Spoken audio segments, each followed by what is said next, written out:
You'll be looking for that cocksucker. Did you ever put coke in your ears? Everywhere. I don't know. But Why would I put coke in my ear? I don't know. Why are you picking your? Why are you picking your ear with a Why would I put coke in my ear? You put it everywhere else. Good listen. You want to get your animal high? That's what the fuck you do. How did you know we got promoted? You did 3 spots on Thursday. Yeah, it was great. Comedy's been going great. I was at St. Mark's Comedy Club too. It was a great weekend. Look at you. Shit. I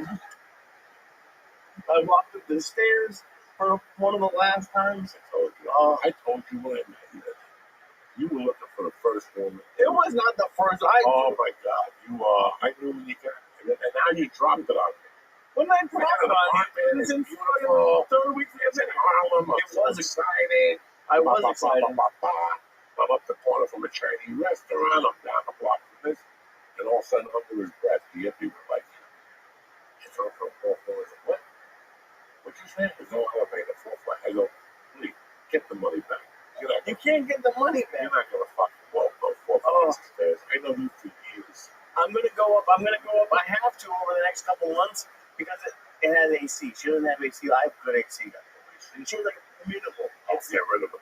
You can get the entire New York City. If you ain't got AC. Yes, she has it, but like it's like New York. I've never had the buildings where it's like either hot or air. Yeah, fuck you. No, you gotta get one of those right there. Oh, I have central air on them. Tell you Jewish, you in the window. Oh, I need AC everywhere. Tell you Jewish, you're not dying for central air. Oh my God, let's open the window to breathe. Oh. Fuck you and your fucking breeze. That shit don't work, Uncle Joe. No. People in California pull that. They do. They're just cheap. I mean, we live on the beach. We open up the window. Listen. Stop. You're just a cheapskate. You're just a fucking cheap fuck. Put the fucking air on. When I'm gone, you can do whatever. Nose, my kids, rub each other's feet. When Papa's here, put the fucking air conditioner down. And shut those fucking windows. I don't want to hear your neighbors.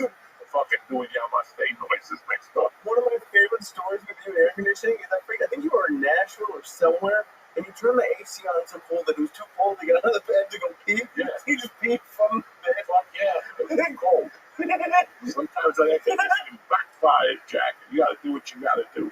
But these people would go, we have fans. And listen, a fan ain't gonna work. They got fans in Cuba. That's when I was working out. You know what I'm saying? They got fans in Puerto Rico too in August. And that's with the string on it so you can see where the air is. Yeah, I don't want to see where it's going. I just want cold. Listen, when I moved to North America when I was 10, my mother made the mistake to put an air conditioner in my window. Oh, yeah. Now, guys, 73, teacher, how much cold was it 73 with the bullshit we got now? We had no fucking buildings. This whole river line, they had no buildings. So that air that comes down from Canada, from fucking, once it would pop up, and then it would catch at the bottom of those North Bergen Hills. You hear like, hey, they would just break, which is great. That's why a bunch of people in North Bergen don't have ears. They got fucking up ears. Chickarelli, all those motherfuckers, they ain't broke.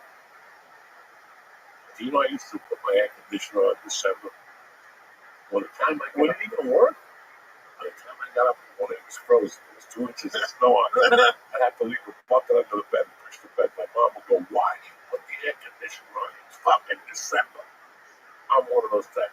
Oh, yeah. I love opening the window in the winter. December. Colorado, and you too, where TJ lives, New Mexico. September comes along, you open the window, I think, ooh, you gotta get up before the morning and shut that motherfucker down. It's cold in there. It drops to like 10 and shit. Yeah. Fuck. Yeah, you open the fucking mouth. Colorado in July, leave that little window open. I don't care what it was today. I don't care if the streets were melting. Leave that window. By 5:30, you'll be waking up going, what the fuck? That is something that, like, I'm loving New York, but this is going to be my first full summer. Oh, yeah. And dude, I was here last summer looking for these apartments, and like I would walk out of the house and be like, I'd have to change 3 times a day. Oh, yeah. I don't know how you would take 3 showers a day normally, but fucking, I would be 4 flights of stairs. You're in no danger taking that one shower. Oh, I know, dude. I'm so happy to be getting out of that fucking place. But who knows? Who knows what? I don't know. You give me 200 milligrams of fucking coconut gummy. It's already fucking kicking in. Here we go. We're in What training. do you mean? What do you mean here we go? Yeah, we're in training. Oh, Bitches were back. oh my god. Dude, I'm not even going to remember Austin. I already know. People are going to ask me how was Austin, like, I know. You ever see any movies with Austin? Nobody wants to remember. They want to go down there, eat barbecue, shit blood, get chlamydia, come right back. That's the University of Texas. A lot of dirty pussy there. Really? A lot of dirty fucking white women. You come streets. Is that good? I don't want it. That's tremendous. Why do you want to get chlamydia? Come home with a crab, a little scratching, and a little juice coming out of your dick. That always makes mama happy. You know, how can you die without getting chlamydia? I'm okay with that that. stupid chick in LA who got the fake tits and got married 3 months later. What'd you get the fake tits for? Nobody came on them. She spent $3 grand on fake tits. Nobody came on them. She didn't fuck anybody. She met one guy and got married. That's it. Take them back. What are you using for? Take them back. Take them back. $3,000 down the drain. That's I it. didn't have kids. You got to take them out the breastfeed. What would you do that for? I spent $3,000 on titties. I'm rocking, Jack. I'm at Rudy's, smacking people with tits. I'm having a good old time. I'm earning. You can make a good living with a big pair of tits in the bar. Yeah, but then you have to spend all that money on therapy. After 20 years using your tits in a bar? Well, nobody wants to see your tits in 20 years. Well, yeah, but after You got 20 a years, stomach you're like used mine. up. Yeah, she's still going to have great tits, but a stomach like mine. Nobody wants to see you clap when your whole body fucking shakes, okay? You got a short longevity. Right. Nice fake tits are like a running back. Oh, really? 3 years. And then what happens? You got to retire And them? then one gets bigger than the other one, and one nipple falls out of line. You got to work for the fucking jerk. You got to take them out. I've never, like, I'm maybe a stripper, but I don't think I've ever seen, like, in-person fake tits. Like, no one ever fucked has had fake tits, I don't think. You never been with I don't think so. tremendous? Really? Oh, you must stab it. You lift up the tip, you rub the scar. It's a little bit. Did he punch the scar? Sure, you rub, they love it. You press your finger in there, you dirty fucking flat-chested cocksucker. You you think you're lying? Press that finger in there, they love it. Pain and pleasure at the same time. Jesus, I don't like. I did hook up with a girl once who had the reduction. I was really pissed off when she did. I'm like, why would you get it reduced? Why'd you get it reduced? I don't know. Oh, it'd be a fucking bummer. They always tell you that, but my back was hurt. Let it hurt. Lay down. Oh my god. The ancestors are all bent over. Who gives a fuck? Your back hurt. I went to school with a girl that had gigantic tits in grammar school. I mean, they were gigantic. Gigantic. She was cute, but her back started hurting too. What are you gonna do? They had to bury the tits. Now she's got like C cups. I don't know what are you gonna do. They still work. Would you ever do anything? Like, did you ever like think about like any sort of plastic surgery? All the time. I have to go on the next week. I'm gonna do my nutsack, my foot. I'm gonna do my face. I'm gonna look like fucking Mel Gibson. I don't know. Are you fucking retarded? Dude, they do a lot of like they can make your dick bigger. Yeah, but who needs that? I don't know. Who needs that? Why don't you go get your dick bigger? Because I can't show up now with a bigger dick. What do you want? Dick of you? That'd be nice. Full review and fucking. A review of my dick. Oh, Paul, what's the guy's name? Ron Jeremy? No, Ron Jeremy. What's the guy that runs Israel? Fucking not Netanyahu. Netanyahu's favorite person. That's a you just do a male review. You can have it very with you, another Jew. I don't think he wants to see my dick. And listen, when it's 2 feet, everybody wants to see your dick. That's When true. you have a 2-foot dick, everybody wants to take a peek. They won't tell you. They protect that girl at 3 in the morning. I don't want to have sex. You know what I'm saying? Like, I don't want to see your dick. Yeah, they do want to see your dick. You got a 21-inch dick. 26 inch. Let's do 2.2 feet of dick. 1.8 when it's cold, okay? Everybody wants to see your dick. You can open up an open mic, charge $5, people come in. And for $10, they can touch it. They can rub it. That's where the market picks up. What was that Mark Wahlberg You movie? sell t-shirts afterward. I touched the big dick. This is a big business. I went to New York and all I got was Yeah, you want to have a business? I got business for you. What was that Mark Wahlberg movie where he had the huge dick? Boogie Nights. Boogie Nights. You just let guys like look at it in the back, right? Or what was it? Does Yeah, it it was crazy. matter? Does it matter? Of course, you're the one talking about 2-foot dick. Oh my If I had a 2-foot dick, I wouldn't wear underwear. Why? I just take the ticket. Why? It's not a ticket, it's jail. What do you mean you're going to walk around? Take the ticket. What's the story? You got your pants off. Look at the size of this fucking horn between my legs. You want to fuck with me? It's 10 degrees out. I got 1.8 over here. I'm from. You want to give me a ticket? You know who my grandfather is? You know the size of his fucking dick? Oh, fucking me. We're back, motherfuckers, in a big way. We'll be back with our guest. It's Tuesday, the 15th, the halfway mark. So get your shit together. The Church New Testament is here, cocksuckers. We'll be right back. What's happening, beautiful people? Uncle Joey here for Blue Chew. Listen, if a soft sausage is holding you back from meeting the love of your life, Blue Chew has what you need. They send chewable tablets right to your fucking front door that are going to make you a beast in the bedroom. Just head over to their website, talk to one of their licensed medical providers, and if they approve you, you'll get your medicine within days. It's easy, it's quick, and it's confidential. Even the mailman will know. I love Blue Chew. You know why? They come in individual packets. You meet a victim, you put on your cake, you eat it, and you're ready to rock, and she will call back. They even taste like mint, so your breath can be fresh when you're diving that little Montclair. Anyway, make life easier by getting harder and discover your options at BlueChew.com. And we've got a special deal for church listeners. You ready? Try your first month of Blue Chew for free, especially now. You want to head into the late Memorial Day, slaying dick like Batman. You know what I'm saying? Just press in code Joey, Joey, and pay $5 in shipping. That's promo code Joey, Joey. Visit BlueChew.com for more details and important safety information. And I want to thank Blue Chew for sponsoring the show. We're back, bitches, with author extraordinaire and dear friend, Mr. TJ motherfucking English in the house. Hey, Joey, how you doing? Pull that mic up, TJ. How you doing, Joey? Doing well, my brother. How about you? Always a pleasure. Great. Yeah, I'll see you often enough. What's that? I know. I live right back here. I know. We should do more stuff. Just maybe go to Blue Note or something. Anytime. Maybe go to Blue Note time. Yeah. I get some shows there, but they were already booked for the Yeah. Yeah, you guys get tickets in there. You've been to the Blue Note? It's one of my favorite places in the world. He's the fucking king. He does what he wants. It's so cool. Mr. Blue and Blue. Have you been to the other ones? I've been to all the jazz. Hawaii. They won in Hawaii? Yeah. Oh, no, I haven't been to those. They have them all over. Seattle. A lot of places. I always see an advertisement for something like Houston. I didn't know they had a Blue Note in Houston. Wow, that's good. So they franchised. What? Yeah. Well, how long have you been into jazz? I think it's funny because there was no jazz around at all when I was a little kid growing up.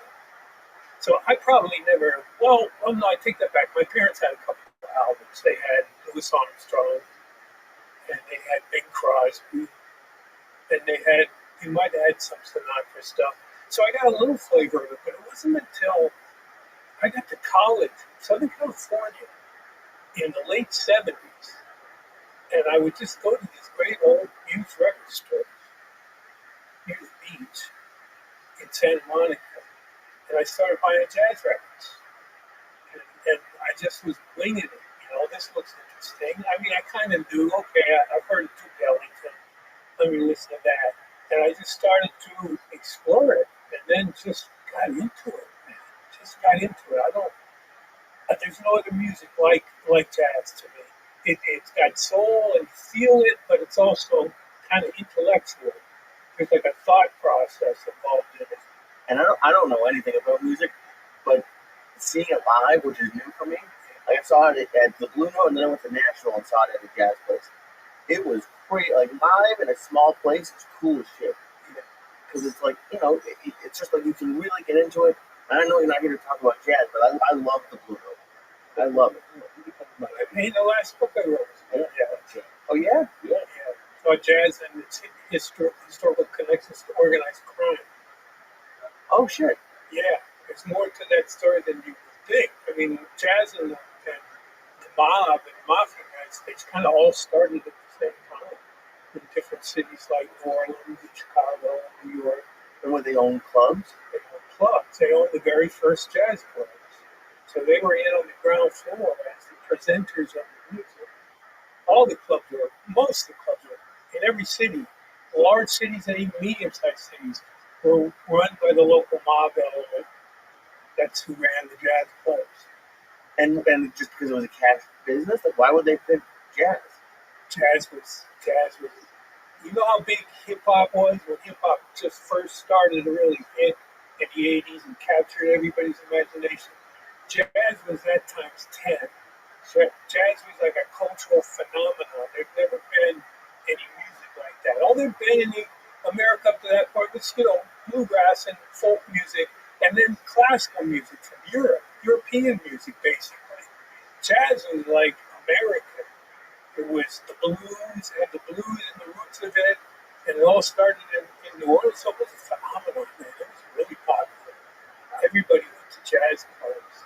That's whenever I watch a movie from like that time, and people are out at like a seeing music and like doing stuff every night. Like that doesn't happen anymore. People are out seeing something every night. Because there wasn't TV. It was crazy.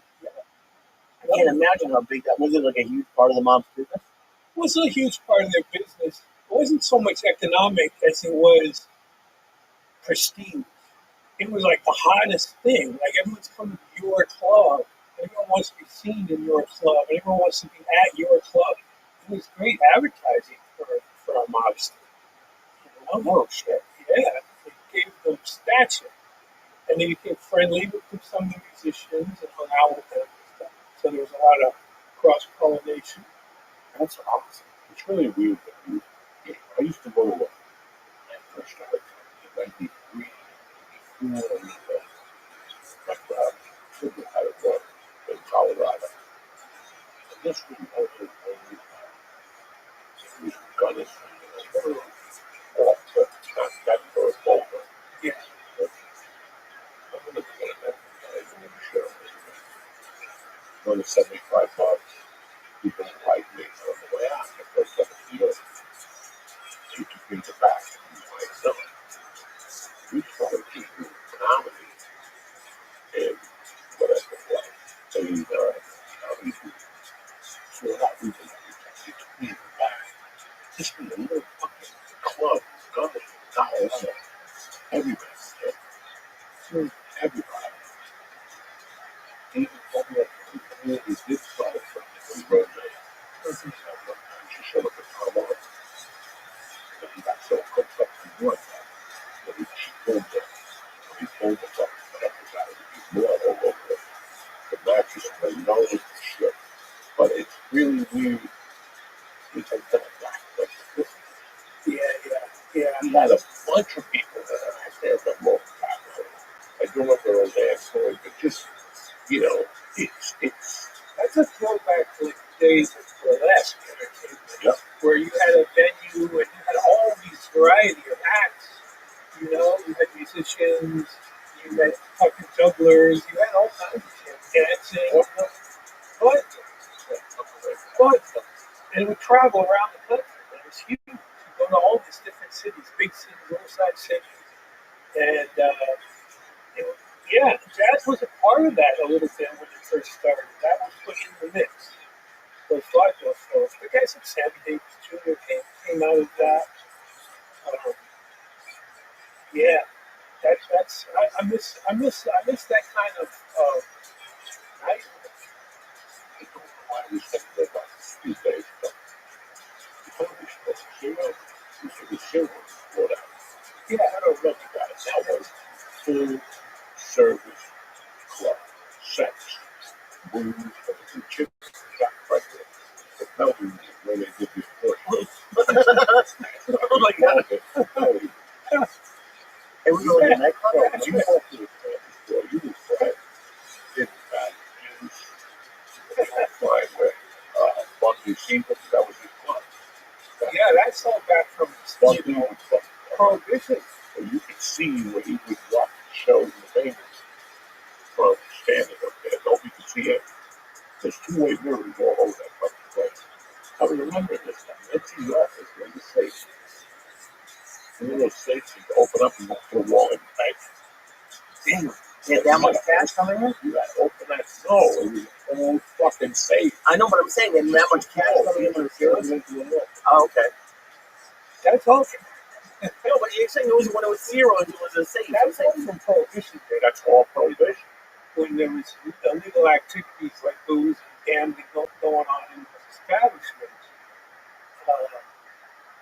Yeah. I fantasize about that a lot. You could come downstairs to the basement and you could just a secret path, and if you find it, you take out ratings and you can wait for them to get out there and come out. And then they're out in the valley about the fucking hell. I mean, so it is very interesting. Yeah. Like, it's very interesting what they did. And it's funny because I read this book about jazz. That's what I was feeling from stuff. Yeah. You know, never mind money laundering, making money off the fucking probation. You know, mobsters just a way of making money, but it's a sign of status. So it made fucking sense. And they all wore beautiful suits. All the gangsters dressed fine. Everything about them had to tell them was finery, the best suits, the best tailoring. So when they were in a club, there was this guy only Matt who ran the Cotton Club when he was in its heyday. And he was a fucking Irish punk from Hell's Kitchen. And he had been the leader of a gang called the Gophers. And he did some serious shit. He even went away and did time for murder. And he came back and was in the middle of Prohibition. And he was like, oh shit, none of this existed when I went away to prison. And now he's come back. He's like, I'm going to make the most of this. So he started making connections with politicians and the police. He started using corruption to create a system. To make a long story short, within a year, he was the biggest bootlegger in all of New York City. And he wouldn't step outside. So they called him, what was his nickname? The country, he had catchy nicknames, something to do with Broadway. Because he'd hang out on Broadway, and he was the boy, he had an affair with Mae West. He had a fling with Mae West. This guy was the talk of the walk, as they used to say. But he never went anywhere unless he was dressed to the nines. He didn't show himself in public, and the gangsters were like that. It was kind of a very elegant presentation. You could see why people were attracted to the allure of gangsters. You know, they had that sex appeal. They really had it. People when you watch the radio program, if they go to that fair at the beginning of the first Friday, everybody's dressed for a fucking. Oh, yeah. Those sushi boys. Yeah. And women, too, they dress up in the finery and the dresses. Yeah, that got lost along the way. I guess it was the 60s, really. You know? I still remember dressing up for fly. And my mother was making for a fucking suit on the fly. I didn't know anything. What? As I got older, now people wear flip flops and pajamas, dirty hands. How do you do, if you're like, you know, doing research or something like this, you can't Google like the mobsters, like, do you interview people? Like, how do you research this? That was a tough one. That's a good question because the different books I've done have different research requirements. And this one was tough because it was ancient history. There was no one left, no sources, nobody to talk to. A lot of my books, like this recent one, it's all in first-hand accounts. But this was like everyone's dead and gone. So how do you recreate that?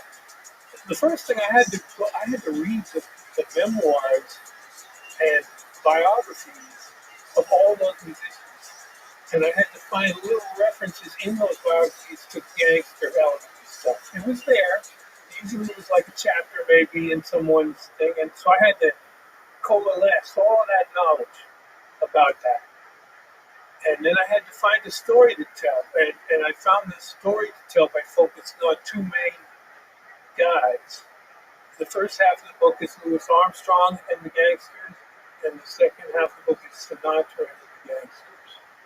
And so telling those two stories, you get like the whole history of that relationship.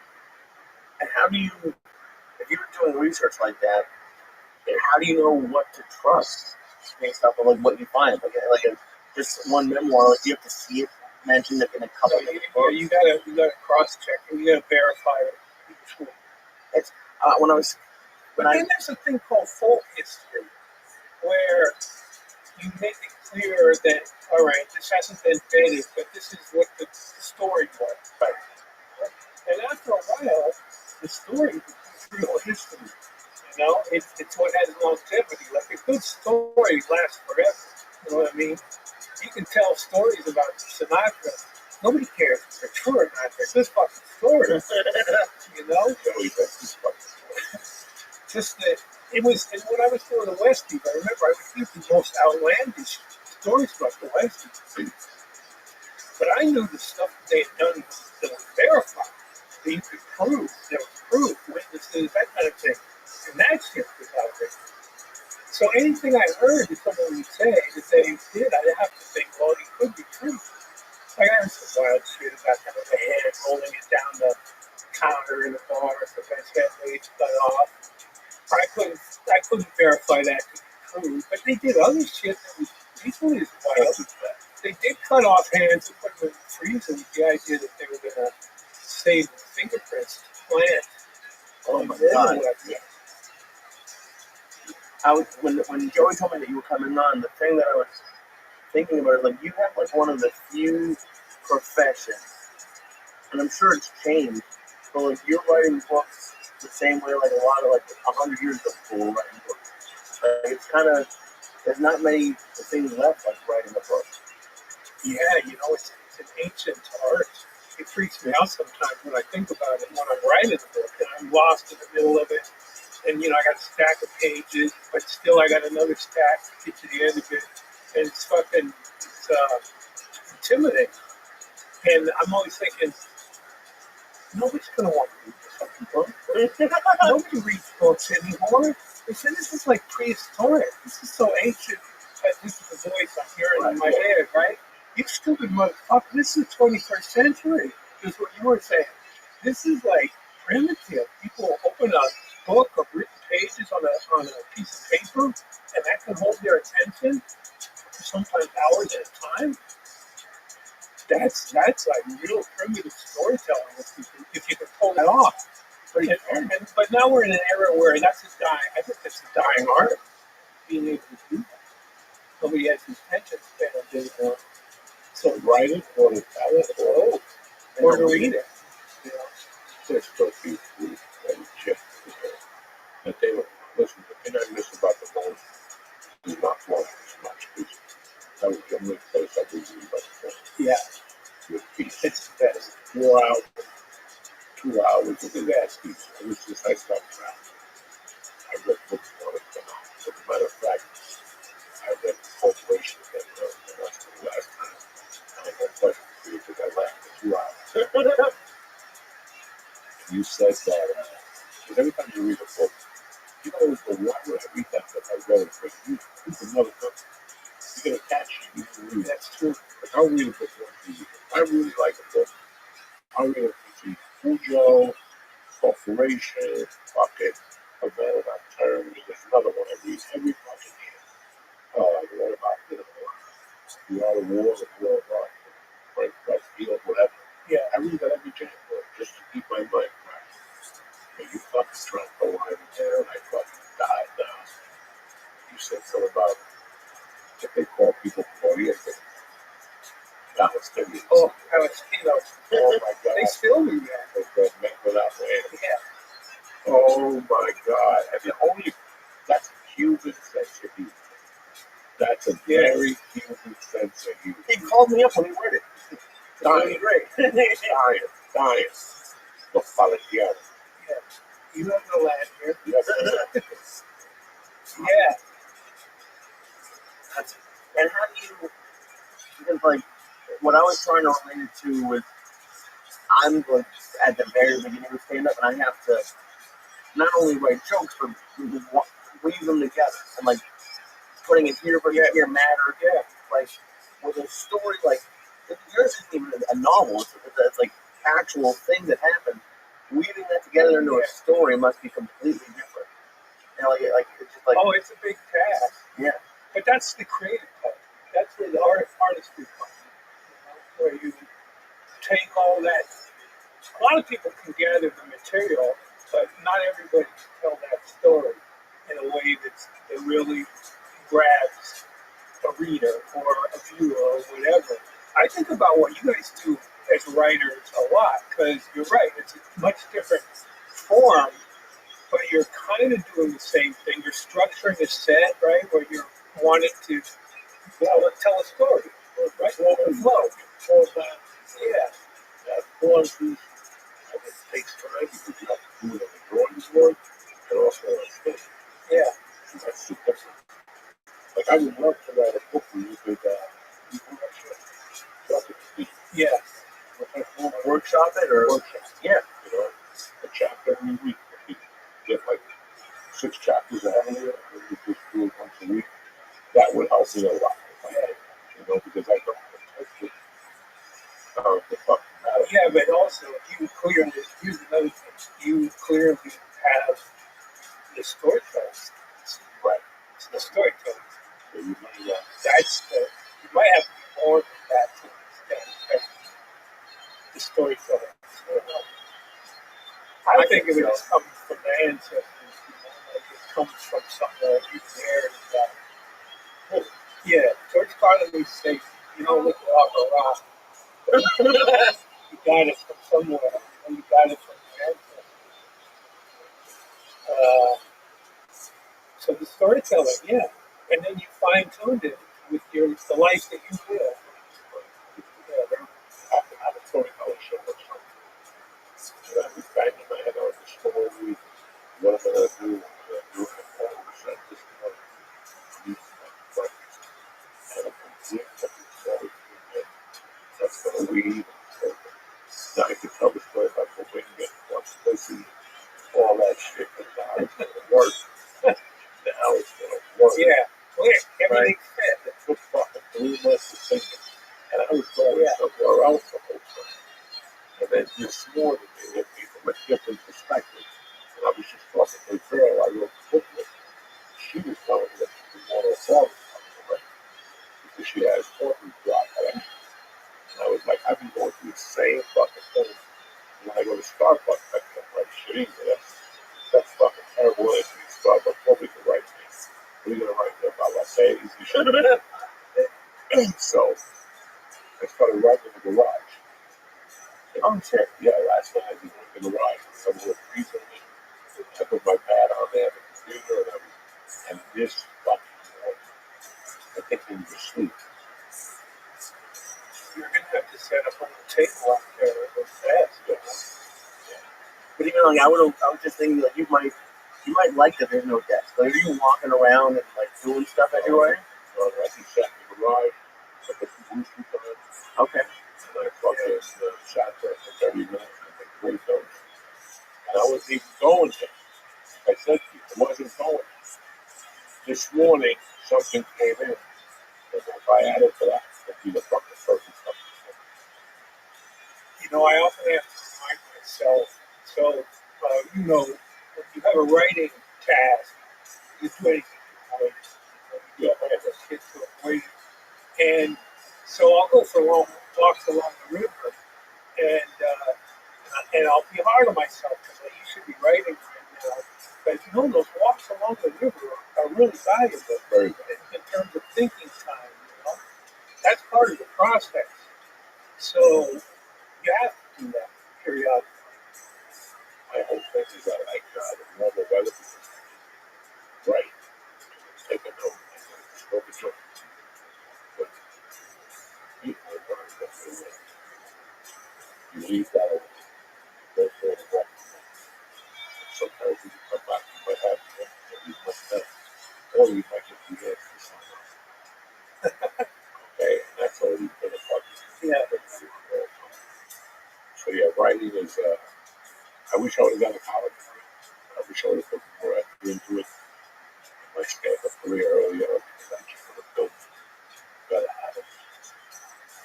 So if you stand up and say, well, yeah, we can put out a book. You're right. That book just came out. You can write that because you know. You can't just shut it down for a year and wait and family go see it. You'll come to you gotta keep writing that book.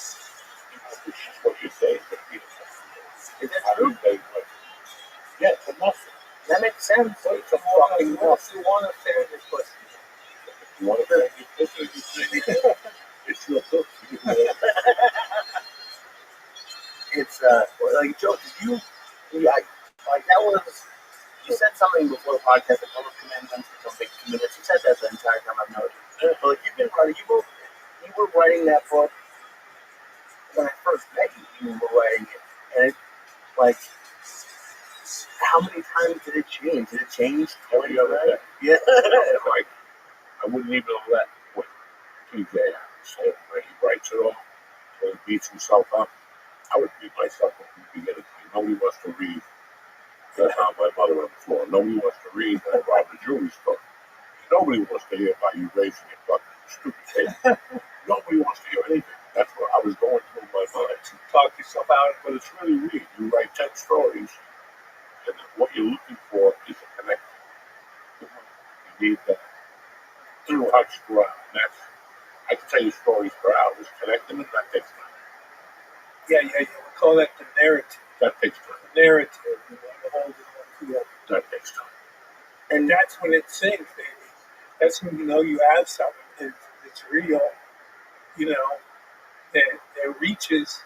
It does still reach people, even though books maybe are not popular that way anymore. But to people who read books, it can have a real impact. How do you I think? like to read. Like, I have lacking. I have not great comprehension.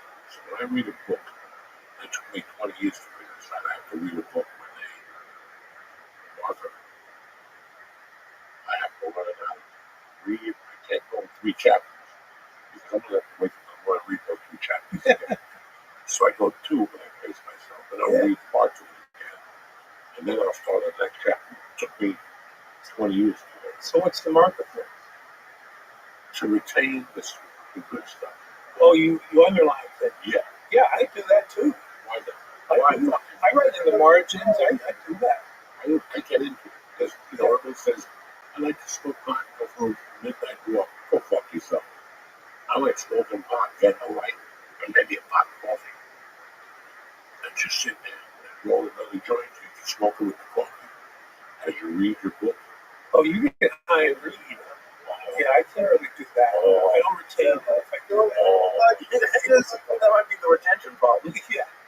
Well, if you get too high, you start reading, and then stories from your life come in. Start going You gotta go into back. your head. Because your imagination is inflamed while you're reading it. Right. It's extrasensory and you're picking up a lot of other shit. At the same time, I want to feel pride. I want to feel hurt. Right against her. I want to feel like I like reading and crying. Like, let me give you an example. The other night I was switching through the fucking channels. And the last 30 minutes of Carrie was on. One of the greatest 30 minutes in television movie history. In fact, Travolta, that's how they got you to go see that movie. Because Travolta was in the movie, but he don't come up to the end when he gets killed. He was kind of a nobody. He was, at that point, no, he was, it had been like maybe 6 episodes of Walking Back High. Yeah. And the girls liked him, so that's why you went to see that movie. They must have been disappointed because he's hardly in it. Yeah. He's what? He's hardly in it. Yeah, he gets killed at the end. Yeah. But it's so weird watching the last half hour of that movie. And I remember reading that book and not even knowing who the author was. Not even giving a fuck who the author was. And then years later, I got him writing, and he tells the story of how his wife grew that way. About, what was he thinking about? People move things with their mind. Yeah, telekinesis. Yeah. And his wife grew away, and he got home. She gave it back to him. She finished this. He became fucking Carrie. So I'm thinking about how the fuck he wrote that. Like, even with you, with Corporation, Havana Nocturne, the Westies, I like reading a book and then for like a day or two going, how the fuck this motherfucker write that? That's how much That's a nice thought. For writing, that's a great compliment. Yeah, because you want to think, in your act, what you do, you want to think. I just want to dazzle these things. I want to make them have to go, oh, how did he do that? And I know you must get that feeling in your stand-up, right? Yeah. You're just going to keep past. Yeah, you throw it in your stand-up and then you start laughing. That's the money. That's the money that nobody can pay you enough for. when you start laughing. That's why I was having a hard time writing jokes when I was talking about it. Because I like to get bullets, right? So if I'm giggling, motherfucker, that joke got as dirty or as nasty as it can be, I'm writing that bitch down. So as you're writing shit down and you start to cull your way through it, how much of it do you keep? How much of it is good and how much of it is just? So let's go 50%. Oh, that's it. 50% is good. The other 50 is foul. That's the danger about writing comedy when you get high. That you might wake up in the morning and find some shit and you go, dog, I gotta see a priest. This is not good. No, it's like I gotta burn that. I know, I'm lying to you. Now that we break it down, I retain 20%. I was gonna say 50% is high. Yeah, I retain 20%. Especially if I'm getting high and I write a page. First off, the first hour I gotta figure out what I wrote. It's hieroglyphics, I'm so high. And I start writing Joey Shorthand. Like I start writing my own shorthand. I don't remember the next day. There's a ton of problems. Yeah, tons of fucking You know what Carlin said about how he did it was he would write his stuff not high at all. He would complete what he thought was an act, and then he would get high and punch it up. Yeah. And that was the point where he would get high. He said that was always really good value stuff. He would bring it in. It's funny because I do that with acting auditions. If you send me an acting audition, I read it. Then I get high. Then I read it. And then I start making notes. What goes here, where I'm taking a pause, where I'm going to take a drink of water, where I'm going to scratch my ass, everything. I'm going to improvise, I'll put something in. That's when that works. Weed is very valuable for your creative process now, right? It's got to be great. I want to drool. I want to fucking drool like a monkey. I want to drool. Be left the fuck alone. Music, not too loud. Snapple iced tea, lemon, no sweetener in it. That shit, I could go for hours, 2 hours, right? And no computer. Yeah. Use computers to research. Everything is written by my hand. Well, you're describing the process of being a writer and how isolated and alone that is. I'm always and you tune the whole world out, and you create your own little world that you're working on it, and you're writing. Absolutely. It's I don't even like when my fucking wife, because you're writing something that also should know you can do it. Listen, I don't want to shut the door because that's an insult. So I gotta wait till they leave and do anything. You're maintaining your sanity. Yeah, that's what you do. I'm an only child. I've always been ready. I love smoking dope. Just right. Listen, when I was 18, everybody was going to Hawaii and this. My goal was to get $1 million and move to myself and smoke dope and eat chicken nuggets and drink cranberry juice. That's happiness. Nobody bothering me. Nobody talking to me. That's not bad. How old were you when you came up with that? 18. I'm like, if it was up to me, that's at that age, I would have moved to Cartagena and buy a big rock. That's so very clear-headed for an 18-year-old. I knew, right? What do you think? I knew all those things. I also knew at 14 that I was not going to work days. I loved people who had days off. They had more freedom in their lives. Yeah. They were out of the corner when it was hot, getting a hot dog, and they went to work at night, but it didn't really fucking matter. That's completely different. Because I didn't like going out either. I could care less about going to a club, being VIP. So you could pay me at night, and I could have my days to myself. No drama, because when you're walking in the house, everybody's leaving for work. You can come in there and make a cheese omelet, but I'm fucking Popeye and sit there. Nobody's going to come and break your fucking work. Everybody's at work. You're living the dream. No, but I've always loved that. That's what I mean. You had that dream, and now you're living it. Oh, having a day job for me was always fucking cool. And I would do it, and then I'd go, what the fuck, I could steal something. I could sell an 8-ball for $75. It's a grind. I could see, I know guys like you, a lot of guys like you wind up in the criminal life. Yeah. Because they can't take the grind of having No. to do a 9 to I 5. gotta work 12.50 an hour. I'm working 12 fucking 10 hours a day. I'm gonna make $1.25 a day. I can make that fucking break it into a room. I know a guy that's got that on it in his pocket right fucking now. And that's what happened. I go, you know what? It's time to become a human being. And I take these jobs in Colorado and I be drilling fucking beans, getting bit by mosquito bites. And I felt like, well, once the check came, I got bit. I fucking ate a salami sandwich. You see all the deductions from your check. No, I'm like, I'm not doing this. I'm not doing that. It's not working. It's not working.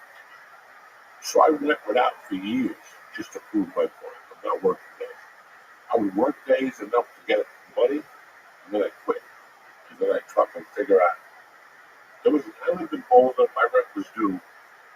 Every day before my rent was due, I did not know how to get that $400. And I didn't pay it. I'll tell you all the times I got that $400. And you would die. Like I remember it. I just wouldn't pay it. I went to people to drop receipts. And I would pick them up in the window. And they'd spend $300. I just go in there, took everything they paid, and return it without even walking in the store. Wouldn't even walk in the fucking store. I know that time I needed to rent a backdrop. I received $500 for a lawnmower. And I went to go to steal it. They didn't have it holder. So I got in the car and I went to Kmart and Walmart. They had one left. I actually walked in there, put the receipt on it, walked up to the guy and said, what's going on? I go, I just got this out of the water. I didn't even buy it at that store. He took the You receipt. didn't buy it at any store. So how old were you at this time? You were doing this? This is out of prison. Out of prison. Knowing that I could go back to jail anytime. Oh. But I think they caught me there. We were fake men. They take you to Boulder. I'll never forget. I walked to Boulder and all the cops. Joey, what's going on? Joey, I used to get back. We told you to be back. And I used a different name. When they arrested me, and they got the car now. They fingerprint me. I still remember that cop today. You have fake ID? No, he's calling me Joey. And the card says James something else. And he's pressing me. I'm like, I hope he doesn't get that fucking card. I was in there 36 days already, 30 days over the holiday. They knew who I was. They fingerprint me, going, Joey, hey, how you doing? I'm like, oh, if this motherfucker looks at this fingerprint card and he sees this name, he's gonna shoot his pants. And I got away with it. Oh. And then when I went to court, they pulled me aside and was gonna leave up.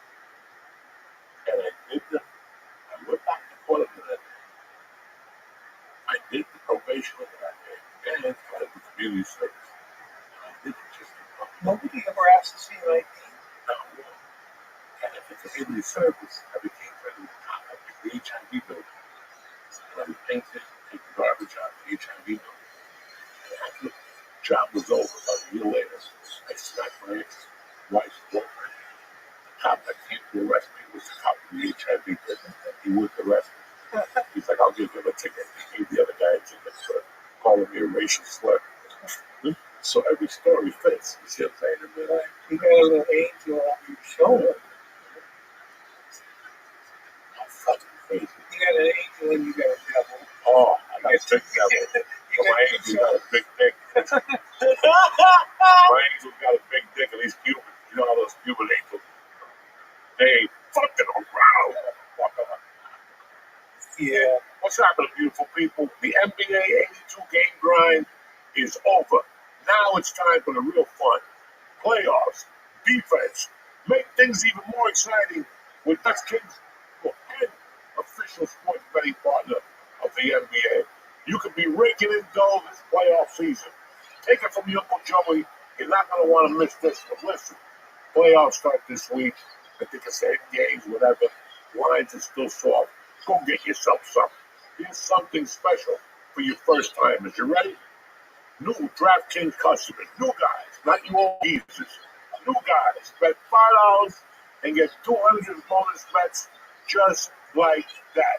Make a playoff run to remember with DraftKings. Download the DraftKings Sportsbook app and press in code Joey, Joey. That's code Joey for new customers only to get 200 bonus bets when you bet just $5. $5, 200 bonus bets. Jump on this deal. Only at DraftKings, where the crown is yours. I love you guys. Good luck. And download the DraftKings Sportsbook app right now. Gambling problem? Call 1-800-GAMBLER. In New York, call 877-8-HOPE-Y or text HOPE-Y 467-369. In Connecticut, help is available for problem gambling. Call 888-789-7777 or visit ccpg.org. Please play responsibly. On behalf of Boot Hill Casino and Resort in Kansas, 21 and over. Age and eligibility varies by jurisdiction. Void in Ontario. New customers only. Bonus bets expire 108 hours after issuance. For additional terms and responsible gaming resources, see dkng.co/audio. So the last kilo, talk to me, brother. We've talked about everything but the last kilo. Last kilo. There's a little bit of New Jersey in that book, but it's mostly Miami boys. Two from Miami. What's the guy's name? The two brothers. Willie Falcone, and his brother's name was Gustavo Tavi, but his partner was Sal McLuda. So Willie and Sal, they were kind of legendary figures in Miami, starting in the early 80s, all through the 80s, really, until they got busted. And they created a gang called Los Muchachos, and Los Muchachos were the biggest, by far, importers and distributors of kilos in the U.S. So they created a distribution network based in Miami that was shipping it eventually to San Francisco, Chicago, New York, everywhere. And they only dealt at the high level. Like in these different cities, they had maybe like 8 customers. But there were 8 customers who were buying bulk. And so they were operating at that level. And interestingly enough, there wasn't a lot of violence in this story at that level of the cocaine business. I really learned some shit researching this because, you know, we're all primed to believe that the cocaine universe is just bloodshed from top to bottom, and Uzis and chainsaws like Scarface. So I just assumed that there was going to be nothing but violence in any cocaine story that you tell. But this story, there wasn't a lot of violence the way they were doing it. They were Cuban exiles. They were tight. They were that first generation of exiles whose parents had been humiliated and had to leave. And these kids were like 10 or 11, and they grew up watching their parents suffer, in a sense. And they were driven by this desire to make it by hook or by crook. And the cocaine thing just kind of fell in their lap. I go into it in the book. It was actually connected to the anti-Castro movement and the CIA.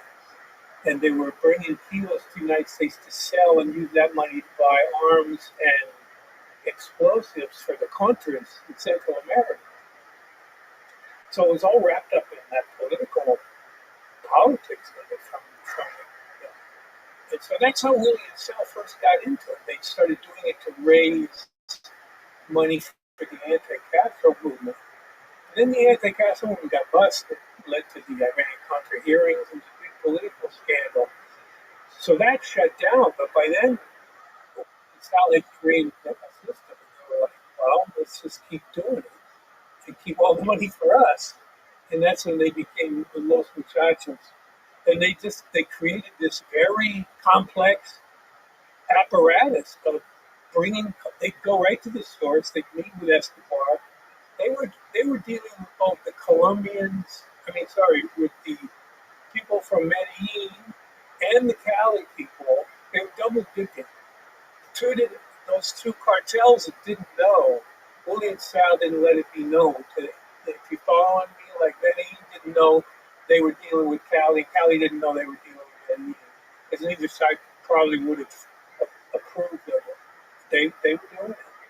And they did it at a very high level, and they came up with a system to bring the kilos into the U.S., and they did that in all kinds of ingenious ways. They had their own pilots and planes, but they also had boats. They wound up being championship powerboat racers. Yeah. I mean, they owned the powerboat racing business. They were the company that built the engines. It's a great way to launder money, by the way. The company that built the engines, the company that built the boats. They were designing the boats, and then they got to race them. And they were going into races or battles all over the world, you know. Yeah, they got a war now. And they had a war now eventually. Yeah. I watched this. There was a series. Yes, there was. Yeah. What the goes on during it.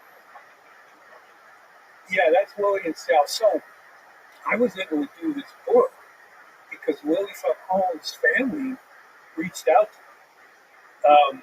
He did 27, 28 years, something like that. And as he was getting to the end of that bit, his daughter contacted me. It was like, he knows your work. He read the Westies, he read Havana Nocturne, and Corporation was just coming out at that time. So he got it in his head that I was the guy to do his book. And he had his daughter reach out to me. And I didn't know enough about him to know whether I would want to do it or not. I think I said no when it first came up. I said I can't really answer that because I asked we have to at least meet, have a chance to talk to him, you know. So I tried to get into prison to see him, and prison shut it down. They wouldn't let me in. So I had to wait till he got out, which was a couple of years later. And then when he got out, they deported him from the United States because he never bothered getting U.S. citizenship. He was Cuban. He came over that time when Cubans were being given a kind of special legal status, you know. So he never bothered to become a citizen. So they deported his ass. And so now I'm getting to know him a little bit because we're doing Zoom conference calls. So I'm getting a feel for him. And he gets deported to the DR, and then the DR finds out, one of the DR politicians finds out he's there and starts accusing another politician of letting a big narco in the country, so they kick him out of there, out of the DR. He's got to go hat in hand, find another country. I can't tell you the country where he's in, although it'd be, I think, real easy to guess. So I had to go there to interview him face to face. And it was right in the middle of COVID. And it was a pain in the ass getting a plane. I'll say South America, general, narrow it down. And I kept missing flights because I didn't have the proper test, COVID test before the plane. It was a nightmare getting there. But I got there, and I met this guy. And for like 3 days, we just did interviews all day long. We'd start pretty early, like 9 a.m. We'd go till lunch, have some food, and then come back and do another 3 hours or so. We did that for like 3 days. Him just telling me his life story. And I had it. And like, I remember coming back thinking, wow, I never had this kind of access with a source. He'd tell me their whole life story. And Willie Falcone hadn't talked to anybody. So everyone wanted to know his story. He was like a mystery man, very charismatic. And I got that motherfucking story and was able to tell that story. I know he's a criminal, he's a bad guy, and he certainly paid for it and everything. But it was kind of an honor to tell his story. He was he's a guy with a certain code of honor. He's a criminal, certain criminals to me are almost like royalty in a sense, criminal royalty, because they have that sense of honor about what they do. Especially guys who put crews together, and do robberies. I have a friend who was an incredible source up in Boston, Irish American gangster named Pat Lee. He was kind of a rival and later a partner of Whitey Bulger's. He started out as a thief, breaking into warehouses and shit. And as he started to advance up from that, he started doing armored car robberies. And I've had late night conversations with him many times over some Irish whiskey or whatever, and he's telling me what he knows about his life as a thief, and he would put together crews. And I said to him, one of the things about putting together a robbery crew or something like that, to me, I was like, how do you do quality control?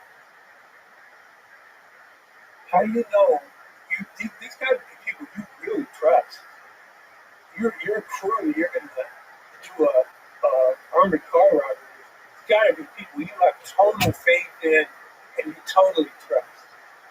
And so you want to know none of these guys are going to break and snitch. We're in this to the end, you know, and I'd say, yeah, but how can you guarantee that? And he said, you can't guarantee it. He said, but you always wanted to try to make sure because otherwise you were going to have to take care of that person. There's a weak link you were going to have to address so that person didn't want to be killed. That person, that's just the nature of putting together a criminal crew like that. They did. He's telling me these stories of how they do warehouse robberies where they pull up a big truck like 2 in the morning in a warehouse. This is back like in the 60s, 70s. And they'd actually pull the open truck butt up against the wall and they'd get hammers and shit and just break the fucking wall down. Just take out a big section of the wall. And then they go in there like mice, and they just start looking for what was the valuable shit, the most valuable shit. He said long-term shit is canned goods and stuff. Anyway, they go in there, they fleece the place, and then he said, you know what their signature was after they did one of these robberies? And they wanted people to know it was their crew. They find a desk of who they thought was the most important person in there, and then open the bottom drawer and then shit. And that was supposed to be like, That was their Joke. signature. That was their signature. That was that fucking that car. was the worst signature. That was when we were here. You know, you talk about criminals. The American public has been. We love them. We love their stories. You know, from the movies you have to compare these stars. Yeah. All I these still love them. I love all of Those Jimmy Cagney movies. these great. We don't have thought. All that shit. But, you know, it's American have a better fucking. Like, look at this poor hero. Kid died of that. But I think it was a fast. Yeah. I still Did you see it? I didn't have a chance to. I know. We just were here for that week. Yeah, no, I just killed him before he was even out of the gate. You know, yeah, people are like, oh, Trump, the movie was shot. He was intended to repetitive. I went to movies every Saturday, just like you did. Every Saturday we went to the fucking movie. Yeah. We either went to what came out or $2 to $3. Drive-ins. Remember driving? Yeah, drive-ins and Clifton, whatever. We've taken that and put it the same the monster shit. Italian wine done. Now, mobland vehicles. Because like I tell you, there's gangsters, there's people who are dangerous, but that's how it is. God damn, that bitch is fucking good. Everything she's done. You see her last night, fucking crazy. Her toenails are painted in her hands. I have this theory, man. Every Latino male I know has a thing for her. Really? I don't think that's Latinos have a thing for I don't her. want to fuck her with that like Oh, that. you see her when she was in her prime? Oh, she was a piece of ass, yeah. But now she's old and she don't give a fuck. She's still kind of sexy. She's still very sad. She had boots on last week, a mini skirt, and a leopard shirt on. She's fucking 75 years old, a leopard shirt on. Unfucking weird.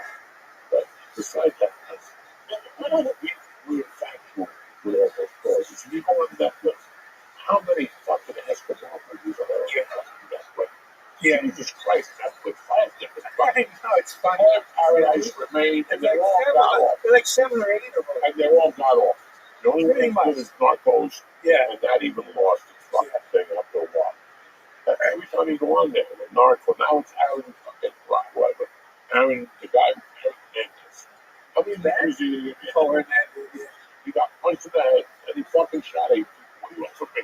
That's what happens. You know, it's like Bryce Mitchell. Did you watch that fight the other day?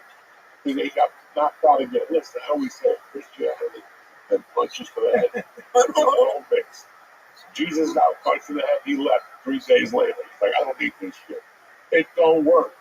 But it's funny how, this cocaine thing, like, listen, I love all this shit. I love all this shit. You know I love all this shit. It's just like, Yes. I saw it. I saw Yeah. point A and I saw point B. Yeah. I saw everybody spending $2 for an aspirin, and 2 years later, everybody's spending $50 for aspirin. That's a big fucking up. Yeah. People spending these $5, 3 joints, all over the city. And now the needle just moved to 57 bucks. I was telling somebody, I remember living here up to 83, and we blocked by a half a grand between 3 of us. And I think we went. When I came back 18 months later, people were leaving their Fridays and homeless on Monday morning. Like it just blown up. Yeah. I saw what happened with weed.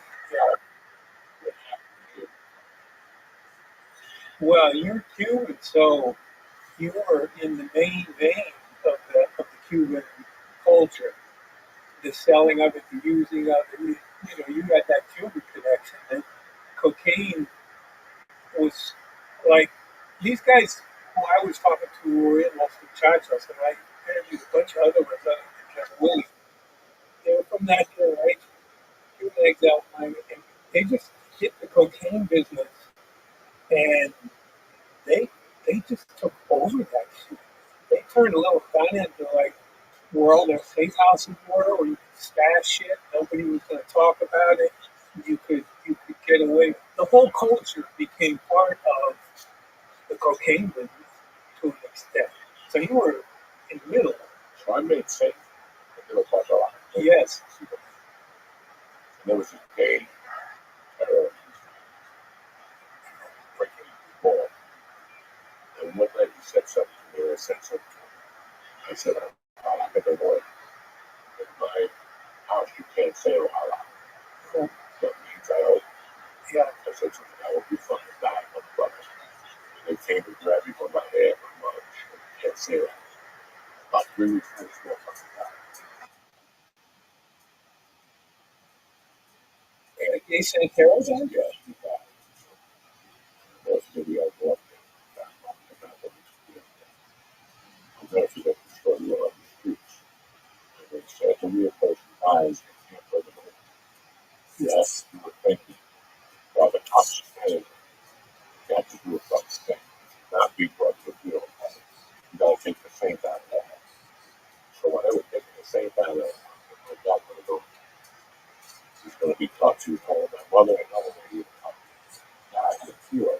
But while they were doing the fucking thing, I said we had to go up there and sleep out with the kilos.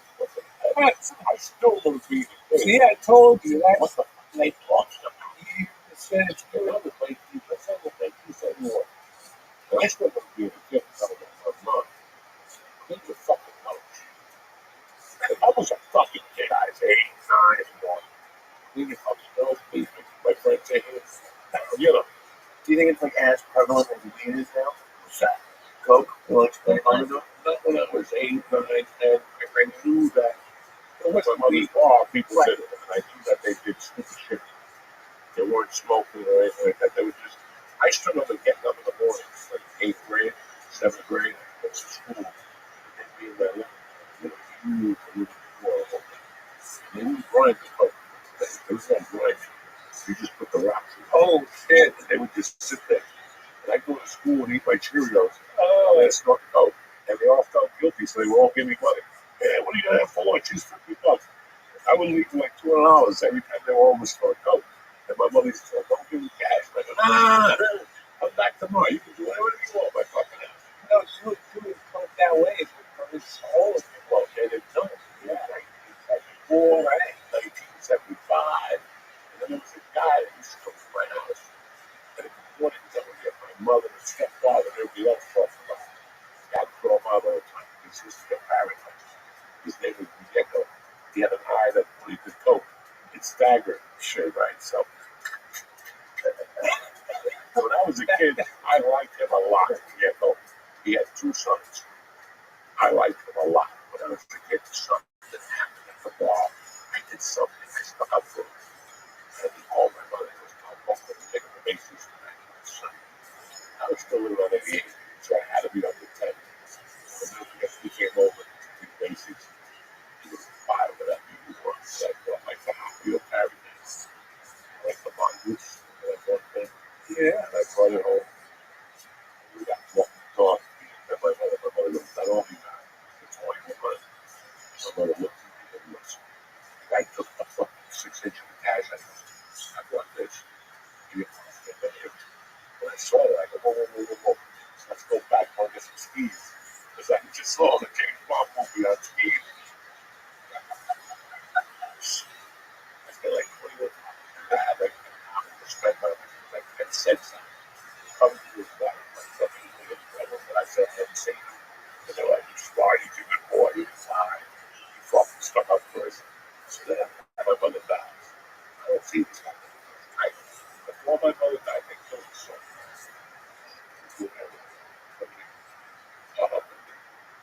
Just around here.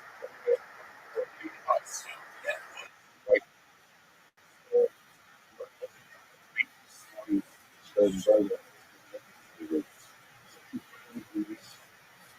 Like, yeah, you want to I mean, they call them, so they play it in the town with 2 days later. First night he got fucked up. He's like a set food. Because I want your Italian friends to kill that family. Because he knew that the Balzanos, and he shot a guy 8 times in the back. He goes, see if you go over there and fucking have him killed him. Right? I'm sitting, so he brings me back to his house. He got a wife and 2. The one kid died, the other kid is way older than me. I gotta be 18, 19. And this guy comes in the woman's he comes, but he would disappear and come back. He white underwear, a white t-shirt, beater, a Chinese t-shirt with the things, with the gold chain. He shot 5,000 in the speed out. But he could get a big margin. So hurt. He get the biggest margin. No. Is this the Gates Santero story? No. The Gates Santero is better than This is like an uncle to me. He would get filled with water and then put a dish in. So the water, the dish would the water. And then you put coke on it. So if you concentrate, you would just dump coke in the water. I mean, that's a complete different set of paragraphs. We had bars on the window already, the whole fucking thing. So now we're doing coke, I'm sneaking little coke lines, and you think he's just rapping off. His eye is looking all over the place. But he would carry the 22 or the 32 in his waist. You know, fucking more than done. He goes outside, you have to go out. God slips and shoots himself in the fucking foot. His wife comes over, his son, he's on the floor. They're like, call him. He's like, don't call nobody. Then his wife goes, he shot himself last month. And I looked at his feet, he had like 3 little bullet holes in his fucking feet. Every time the gun fell, I go, oh, Jesus. Like, that was 84. And by that time, the cat was out of the bag. But all these stories that we're reading about now. You ever told that story before? I think so. That was a wild night. It was a Monday morning. And the music at the time was give me a high of love. August or September of 84. Yeah. Those songs really place it in time, right? Yeah.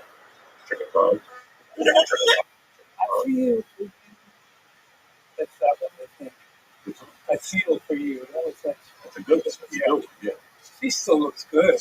I'm on her social media. She looks really good. I was just listening. First, I'm listening to Street Thing. She was still with Rufus. That's how the fucking play like guitar. Nobody plays guitar. She was cute back then. She was what? She was cute. She was hot. She was adorable. That was 76. That was like, she was like in the 20s. She was looking anyway. Even if I cannot say. She had the big fro. She was hot. Yes. With all these books now and all these series, it's just like This drug thing, we were fucked. We were fucked as Americans. Right? They fucked us. Listen, I had a great time doing coke for 8 years. I'm not going to sit here and be Johnny hypocrite, but we had fun. You know, because you read about all these different organizations and stuff. Everything was great till about the 80 years. And then the government got involved. And that's when everything fucked up. Well, that's the war on drugs. It was no war on drugs. It was a silent war on drugs. We were going to make peace with people. That's why they went to Chicago until they got Laurier. Right? And they never gave a fuck about Laurier. They were talking about the lock them down. Anyway, they wanted with Laurier. They wanted that 15% drug, just the way it is. And that's what they always thought. That's what they always do. And that's what you watch the course. You know, you watch all these documentaries, cocaine cowboys, this and that, this and that. How many of these guys were there? Think about how many of these guys were there in the cocaine business. Everybody got into the cocaine business. So what? Yeah, well, there were many layers to it. There was layers. There were morons.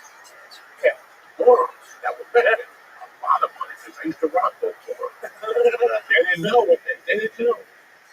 They didn't know what they had interesting. I got locked. Before I got locked up, there was a family called the Barclays in Longmont, Colorado. This is 86. I got locked up in 87. I'm already locked up. They were already in town waiting for sentence. I didn't know this story. This is what I read. It was a father and son landscaping business. And one day they brought a fucking ounce of coke for themselves. And they take the ball. They take the ball. Like they couldn't even, they didn't, and they were so stupid. They were rednecks. They didn't know how to launder the money so they could pick up their landscape trucks. They had every fucking truck you could buy. These people were making serious fucking money. And when they got busted, the cops busted them and sat there the whole night and smoked coke. Just to double check the amount that they were fucking making. Weekends. But the whole kilo, the whole fucking thing. I get locked up and I meet the little woman. We talk to me, man. I'm like, what the fuck are you motherfucking rednecks doing up in Long Lake, right, man? We started with an ounce, then we're picking up 5 kilos every other week. These guys are huge. They're too many. The fangs are not offensive. But Mark Lee, with young Margaret, that was his wife downstairs. She was pregnant. After they got arrested, they found out that the father knocked her out. When they were doing coke together, they were rednecks, but they were white trash motherfuckers. Wait, they were doing coke together? The mother and the father. Okay. So the young Martha who was married, who I was doing time with,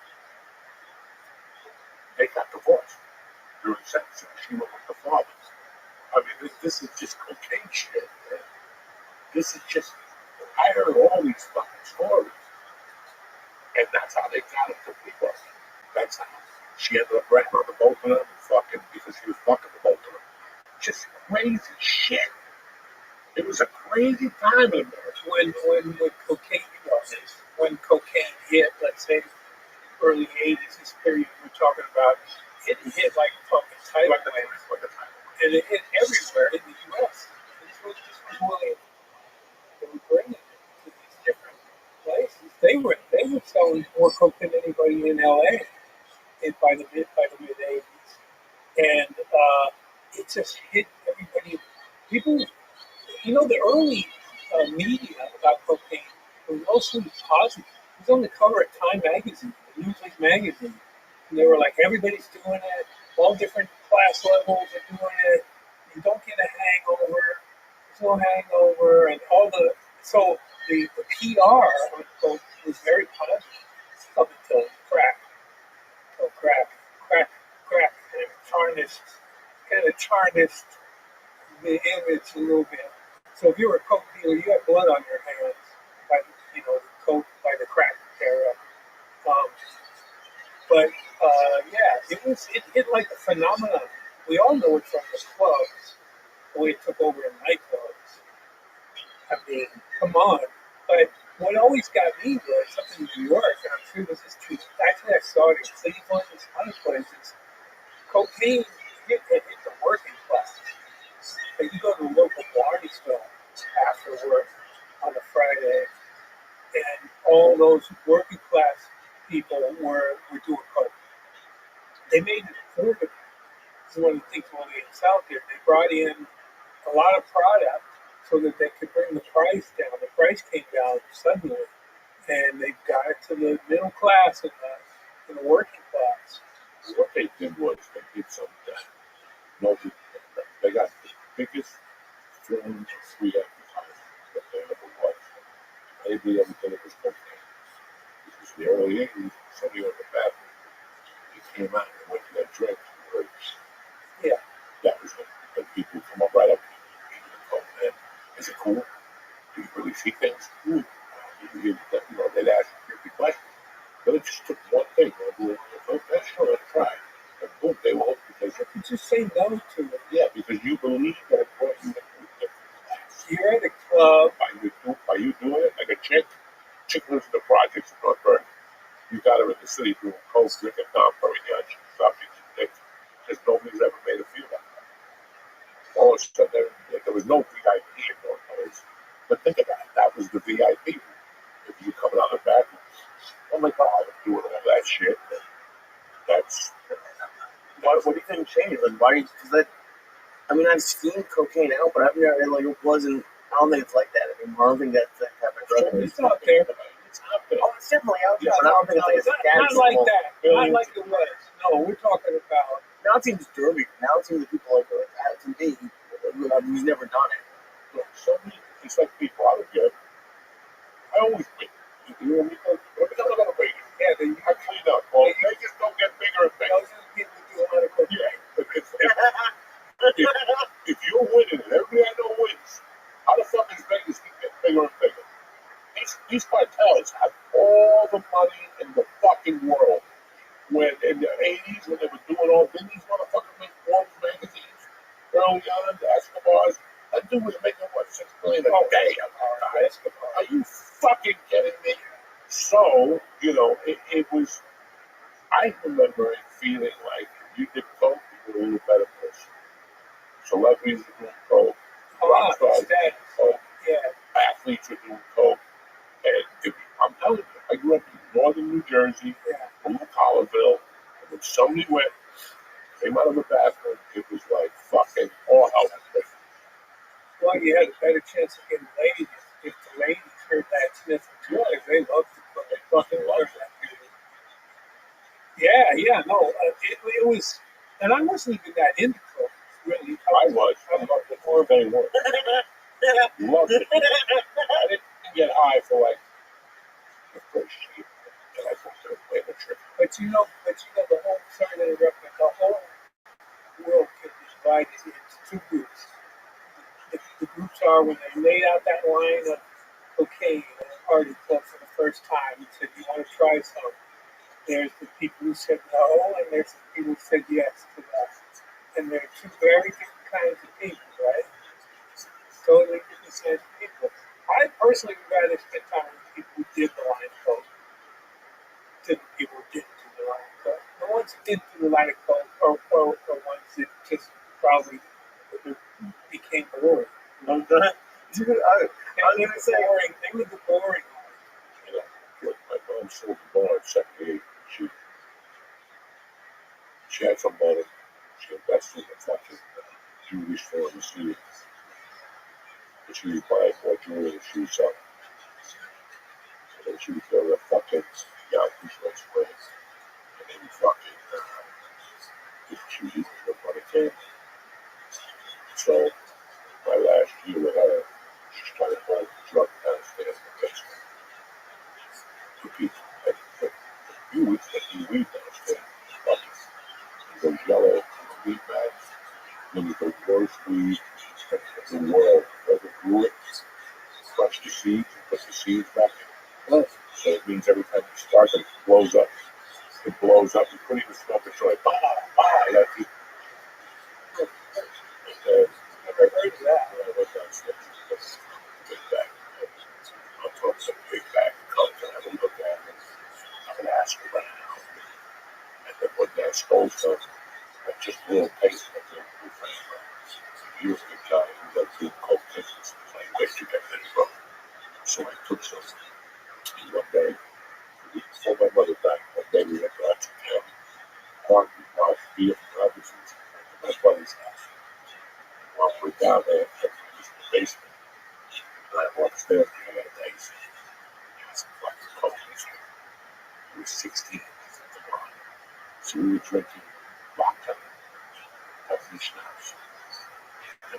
crushed it. You're 16? 16 was in the freezer, we could get hard. And when it came out, that's how we did it. We sprinkled the coke on there first, and we called it a snowball. We went right down, and we're talking to these kids who are not doing drugs. We're like, what's a snowball? They're like, what's a snowball? They don't even know. And then finally, we went upstairs and put a line of coke. And like, don't say this to nobody. We did that coke. And I didn't get high until Okay, you guys were little hoodlums, right? and then we used to do You were like Jimmy Cagney and no, that's not. We used to bring it to school. There was a football player that sold grams at school. We would bring it into the classrooms and pass the package back and forth during the class and do little books. The kids were looking at us like we were fucking Martians.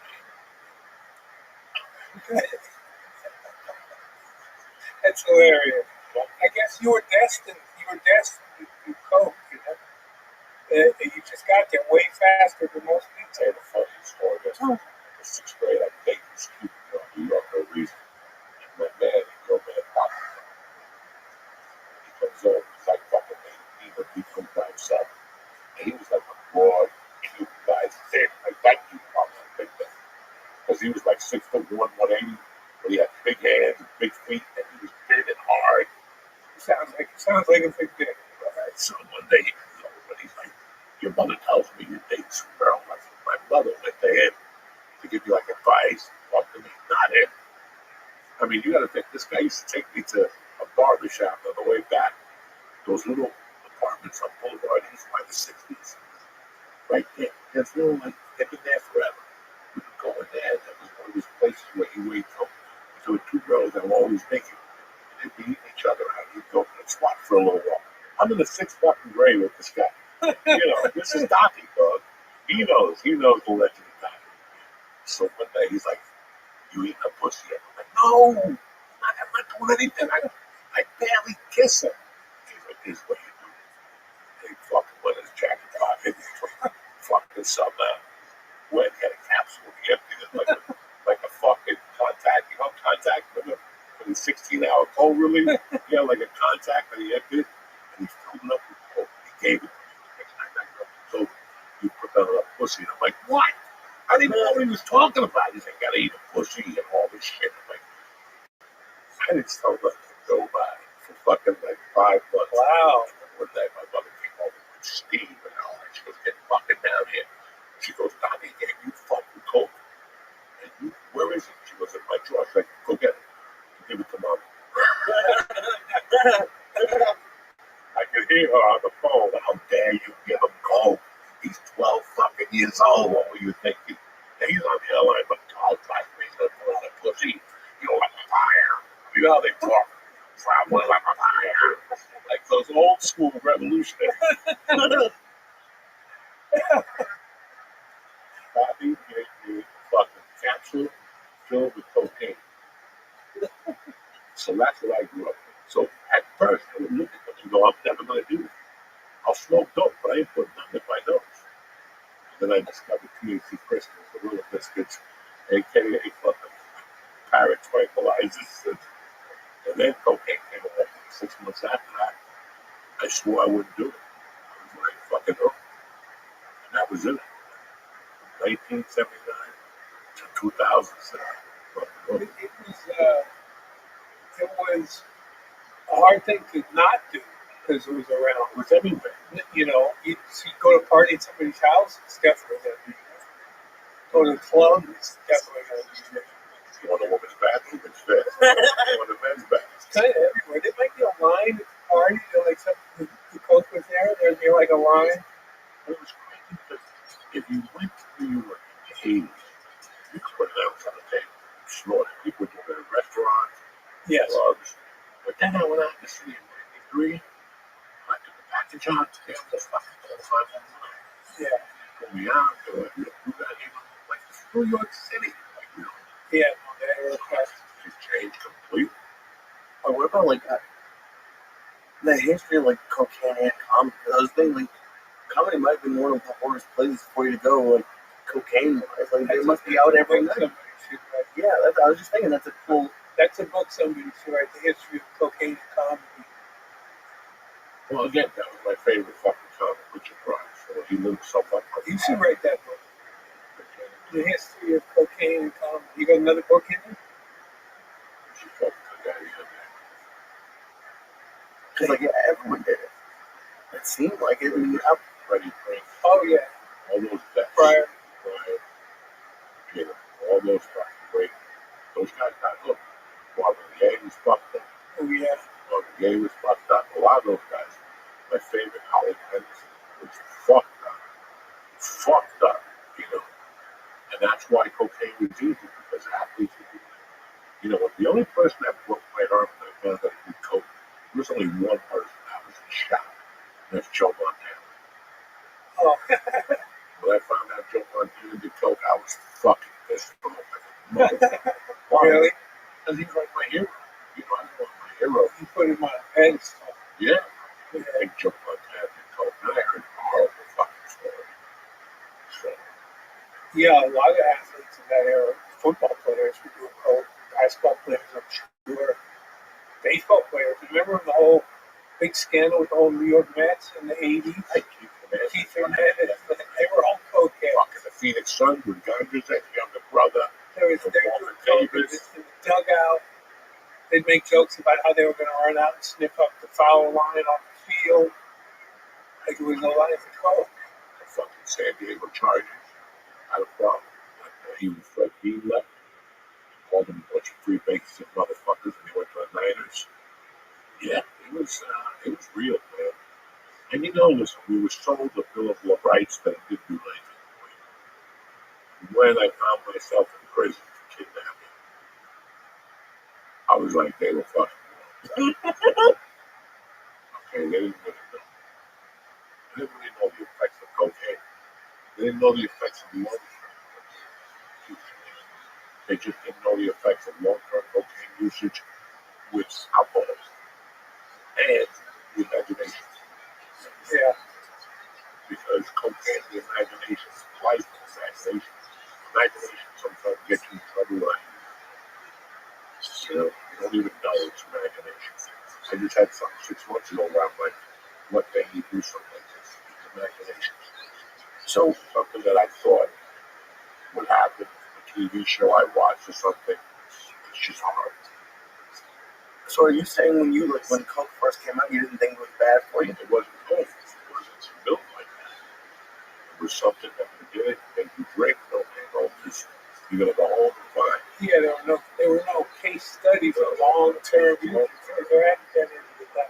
Fuck, I never thought. I just thought you knew it was bad, but it was fun. No. I mean, yeah, like something was on. I told you, Time Magazine said, there were no bad consequences from it. 1987, something happened in this country that was really weird.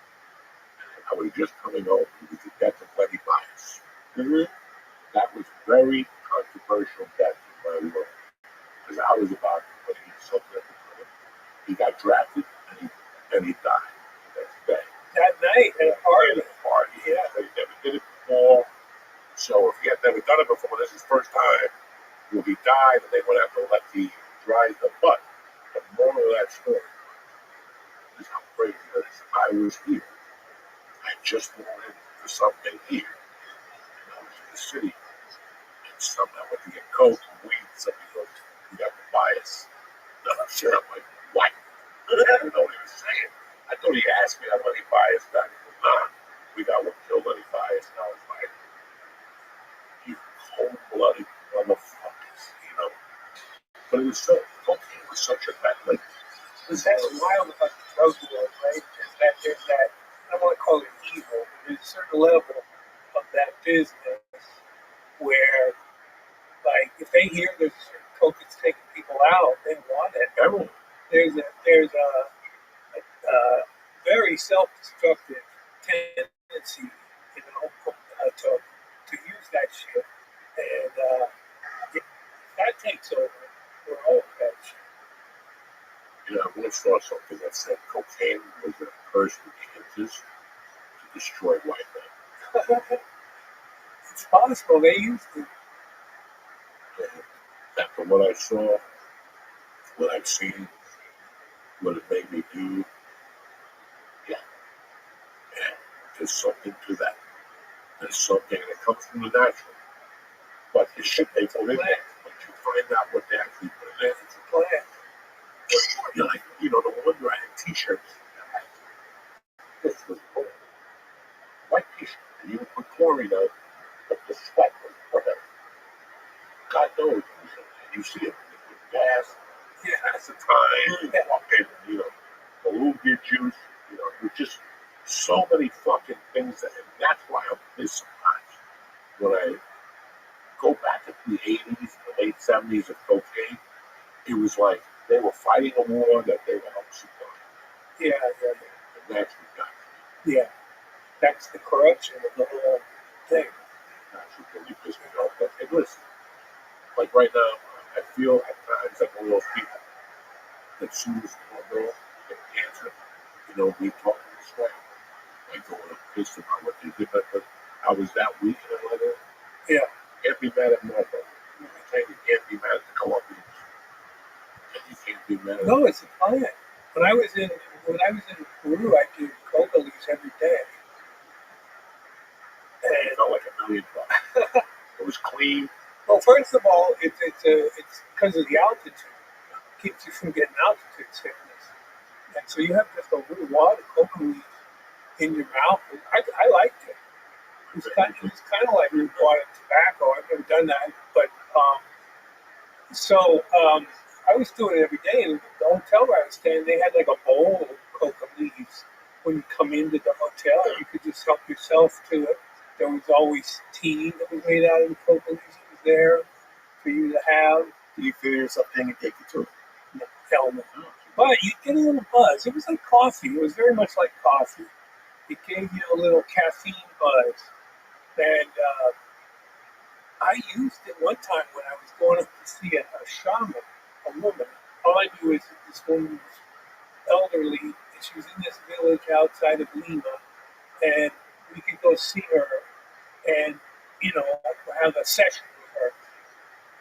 And I said, yeah, that sounds great. And we had to take a bus to get there, and then when we got off the bus, we had to go up a hill into a very remote part of this little village. And then we get up there, and one house out in the middle of nowhere, and there's a line there. There's a line of people waiting to get in to see this curandera. And so I'm in the line, and finally get in to see this old lady, and she's about 95. She speaks a local dialect, not Spanish, so there was a translator there. And I sit down in front of her, and she says, okay, you got to take a bunch of coca leaves and put them in your mouth. And by then, I'd been using coca leaves almost every day while I was there. So I was like, great, no problem. Boom, put it in there. And I'm vibing on it, getting the juices from it and everything. And she's looking at me. She's looking at me, and she turns to the translator. She says, is he married? She was turned on. I think she was turned on by the fact that I was taking to the leaves with great gusto. She liked that. She's turned on by that. She thought that was great. So it's like a bonding thing. The coca leaves. It's a ritual from long ago, just like coke. Cocaine. But that's some more natural. That's more spiritual. Yeah. But you like gasoline, she's beautiful. Fucking, everything else. Yes. Whatever else. Well, that's man. That's man. That's what man does, right? Man that turns it into a dirty little business. What are we going to do about that, Joe? This is the old teacher. This is the old teacher.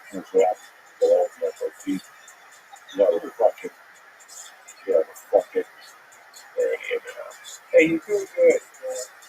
You're still sitting here telling great stories, able to enjoy good stories. That's good. It's okay. I went through it for 60 months. So we're here. Going to Austin this week. We sold out show. That's good. You going to Rogan? Thursday Friday. Stem cell. Shot here. out of heat.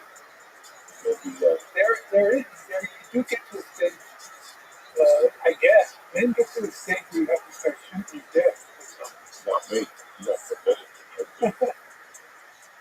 Yeah, Yeah. that's a different world. But they will invent something. No, that's already happening. I have that guy I was telling about Boston, a gangster friend of mine. He had some, and he got it on the black market for another gangster. And he took me one day. He said, I gotta take this over this guy, this injectable fluid with needle that they injected into their dicks because they were both probably pushing 70 around that time, or into their 70s, well into their 70s, yeah. And so they were having to inject their dick. So he's going over to see this guy to give him some of this liquid. And they're making a deal. He's paying him for it. He got it on the black market. And so they leave me in the car. I'm sitting in the car. They're just standing in the street right in front of the car, and I'm watching this transaction. And the one guy who I didn't come with, he comes over to the car and he taps on the window. And I roll it down. He says, "Hey, you're the writer, right?" Yeah. He says, "You're writing a book?" I said, "Writing a book? No, not at the moment, not writing a book." Because he said, "You're not putting this in a book, right?" He didn't want me putting every book for these guys, having to do a black market deal and buy stuff that you inject into their dick so that they had any action at all. And they tell me, the older guys, the older fellas tell me that that's one of the next stages. You're probably not there yet. I'm not quite there yet. But that's what we have to look forward to. What is the jail doing? I don't think it's a gel. I don't know. I think it's just something that stimulates your blood, I guess. Go to China, you buy those fucking leaf balls. This episode is also brought to you by Blue Chew. I remember I was in Hong Kong once, and you go to one of those little places where they sell all that shit, and the variety of stuff they have in like a Chinese pharmacy. All those ancient herbs and shit they have. They're all for the dick. A lot of them are for Your dick. But they shoot themselves That in black stuff, that black tar, that heat, that breaks, that's for your dick. You got to go to a Chinese pharmacy. They say you can't turn that shit back. That's good dick. That's like Okinawa dick. You just keep giving it. It's the dick that keeps coming. You know what I'm saying? TJ, always a pleasure to have you. my pleasure. Thank Thanks you for for having me. leaving the book. Thank you for being Yes, sir. Thank you for being my inspiration. I love reading your stuff. Hopefully one day I'll be able to be like you. So for the audio listeners, TJ, what's the name of the new book? It was called The Last Kilo. The Last Kilo was the subtitle. I don't even remember it anymore. But yeah, it came out as a hardcover book 2 months ago, and it's out there. You can get it anywhere. You can buy a book. Yeah. Thank you, bro. Thank you. And that's it. We got Austin, Texas. Lee, what do you got? The 19th Saturday, I'm with Steve Simone at the dojo. With a dojo of comedy, yeah, he was right there. Fucking perfect. Saturday night. What else you got going on? You doing any shows at the fucking you DJ? You doing any shows at the Blue Blue Yeah. Shit, the conversation is deteriorating, right? It's just crumbling right before your eyes. I love you guys. See you next week. Stay black. I want to thank PJ. I want to thank Lee, but most importantly, I want to thank you guys for always having a back. Have a great week, and we'll see you next week, I guess.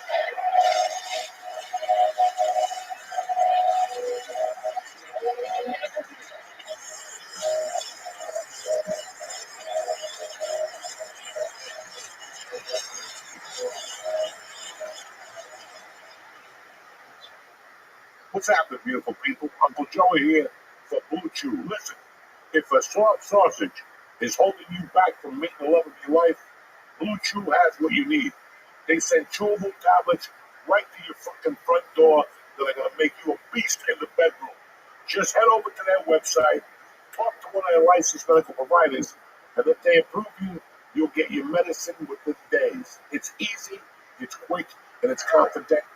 Even the mailman will know. I love Blue Chew. You know why? They come in individual packets. You meet a victim, you put on your cake, you eat it, and you're ready to rock, and she will call back. They even taste like mint, so your breath can be fresh when you're diving that little Monqua.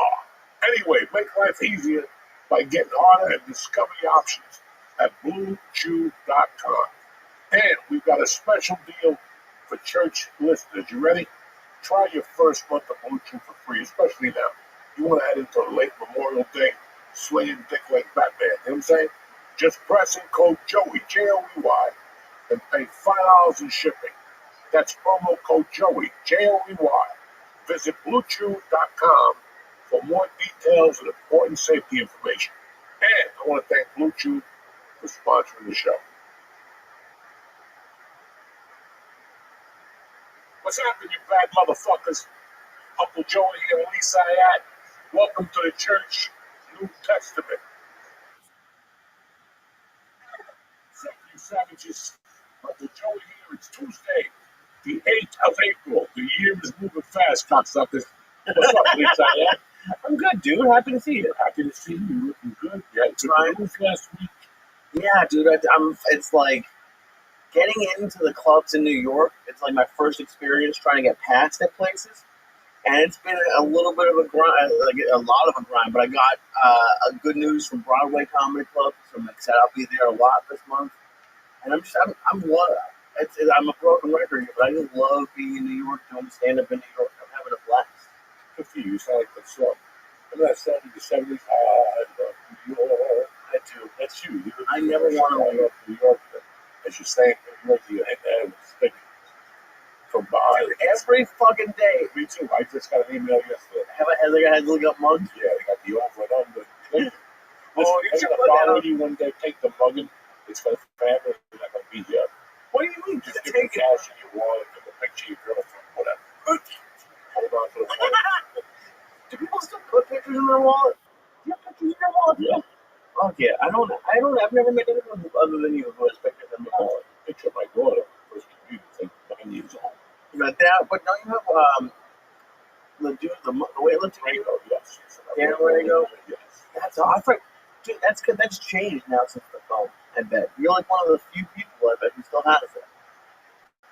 Old school. Well, if the phone goes up to 2,300, I'm going back to a Canada strip. You know what I'm saying? 2,300 is what they're saying. This is just giving people an excuse to raise prices. Oh, All you gotta do is mention tariffs already. They start tariffs. Tariffs. Everybody was buying cars this week like a motherfucker. That's it. And now your parts, if you thought your parts took long during the pandemic, forget about fucking now. Especially, thank God I'm not buying shit. no. Not a thing.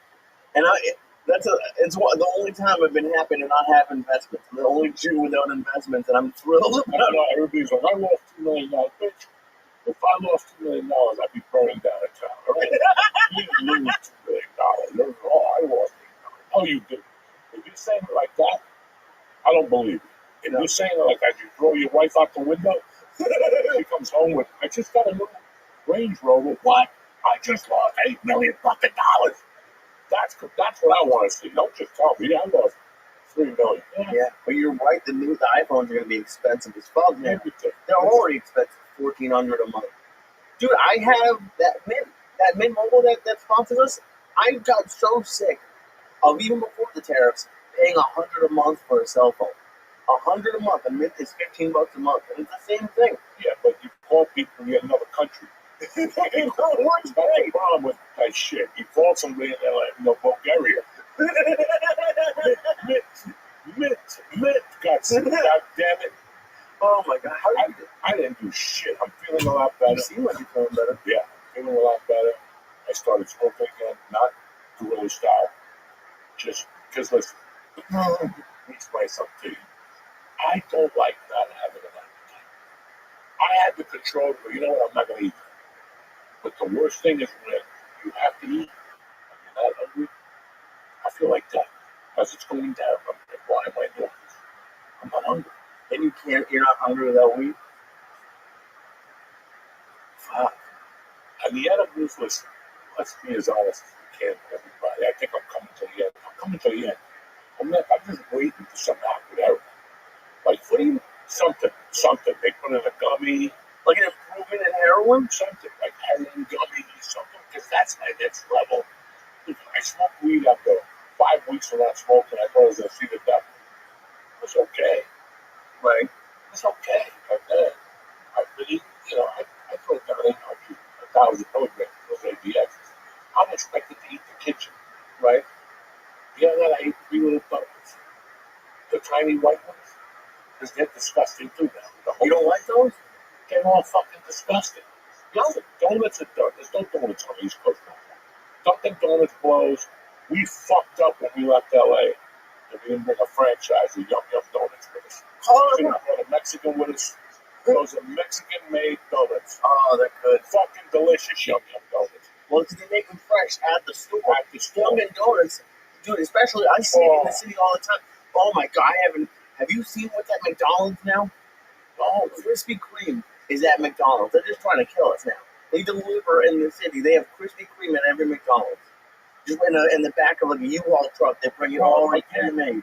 Last time I had Krispy Kreme, it tasted like dick, okay? Yeah. When we, being done right, when you're coming out of fucking Irvine or Ontario, is it? You pull out of there, it's 11:30. Hey, nothing to do with there's a fucking Krispy Kreme. I go in there, get a dozen From the drive home. of just a regular donut with The glaze. There he is. glaze. How you doing, Oh Jim? my What's good, God. son? Oh, yeah. Maryland Martinez. Well, How many games in a row are you going to lose?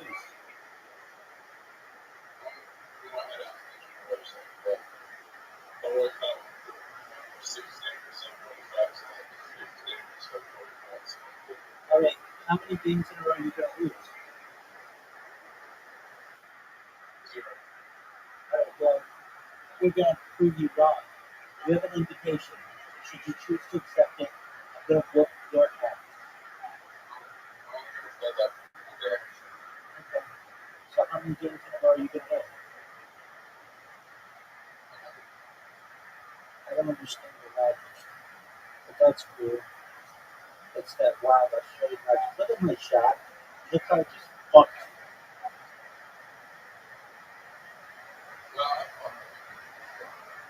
Well, yeah.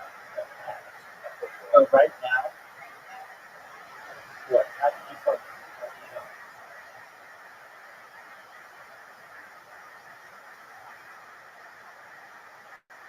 Do we know that really easy to make those people basically made it impossible for you to smoke?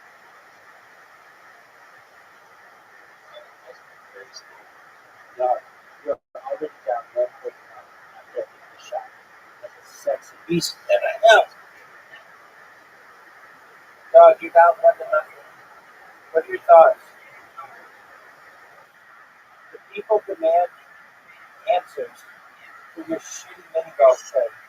You said that you were going to win. You're down 1-0. Everybody wants you to win.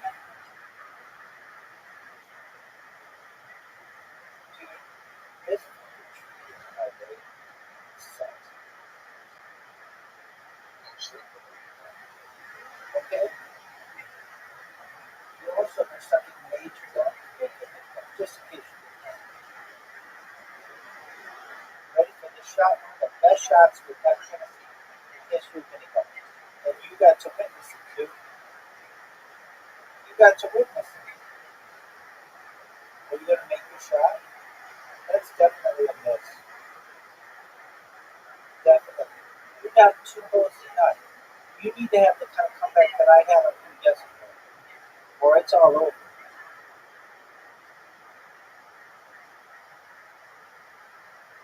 Kind of sense of the shot.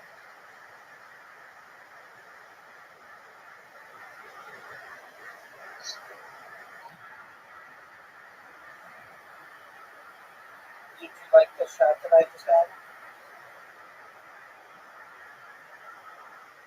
Jim, are you going to hit the fucking ball over here and just sit here and listen to jerk yourself off?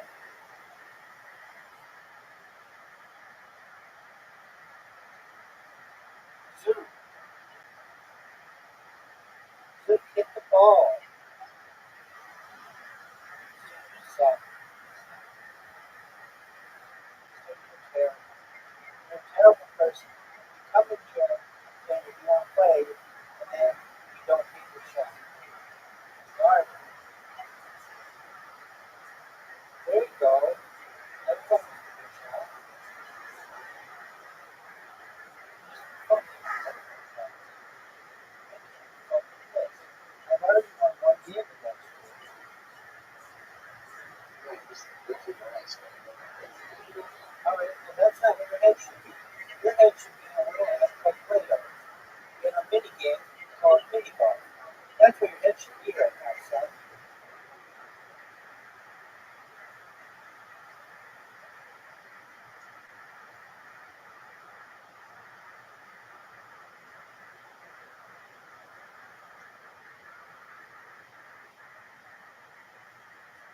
greatest shots did go in the hole. Oh, that would have been one of my favorite shots in my career.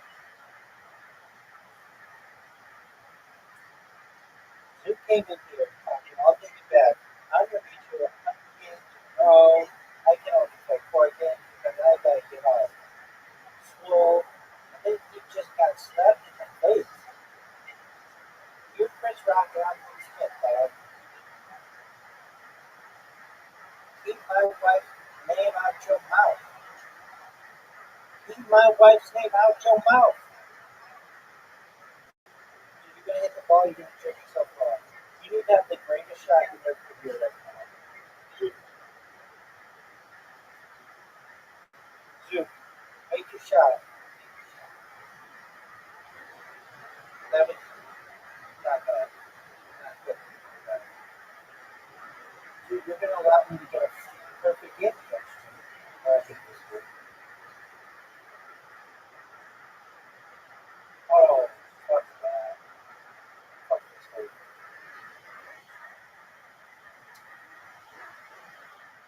Oh, Zoom. Zoom coming out with an amazing shot. Too bad my man Zoom is down 4 goals to none. Make a good shot. Don't suck. That was terrible.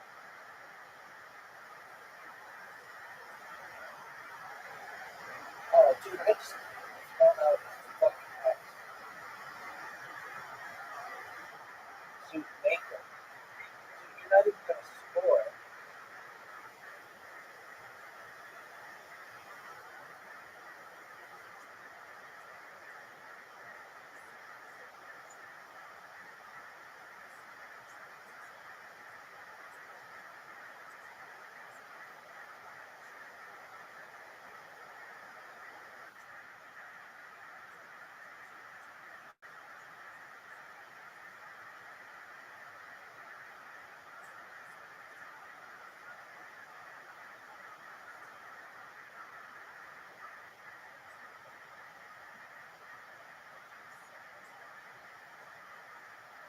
Dude, I need to get outside that fucking second. Make it, Zoom. Dude, you haven't scored in 5 months. Alright, are you ready for Squid Game?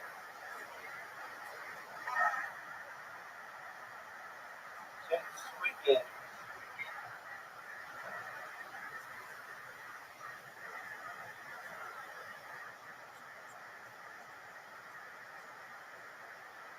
Are you proud of that shot? That's a good shot. Not as good as this shot, though. Dog,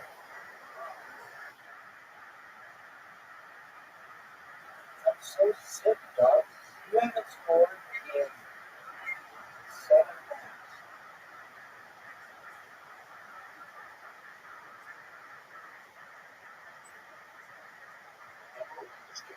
Dog, you are so fucking talented. It's over for you, son.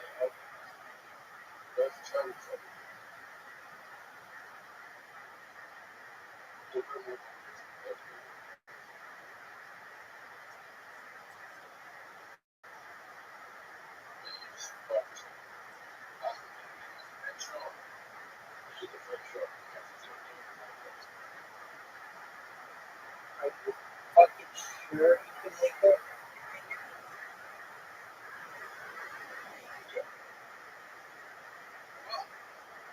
Dude, you haven't beaten me on 8 straight goals. You have not beaten me on 8 straight goals. That is, you're not coming close to touching me on this one. 8 straight goals. I'm thinking 9 straight goals right now. Yo, dog. Dog, you are Chris Rock and I am Will Smith. Keep my wife's name out your mouth.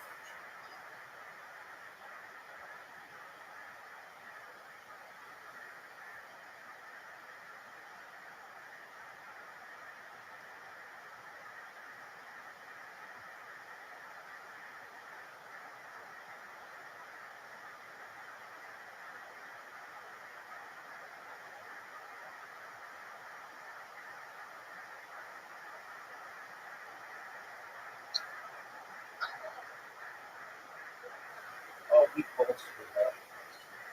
But look how sick this shot is. Dude, I went all around that field.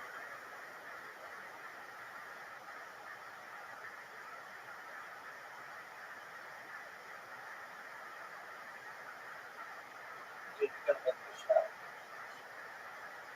Dude, you haven't scored.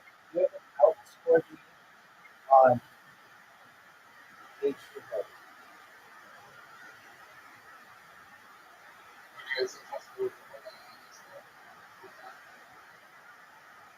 Nothing's impossible, Dad.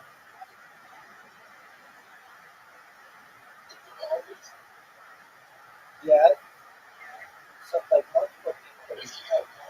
Yeah, multiple people. Absolutely. Whatever water, Dad.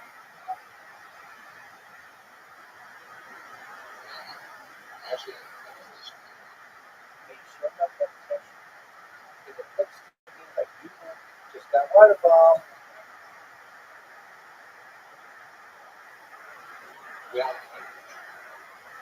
Oh, I don't think so.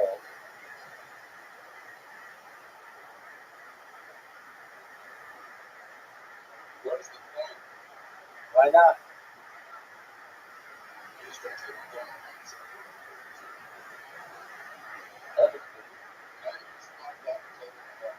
No, I didn't. I gave myself a perfect position at the hole.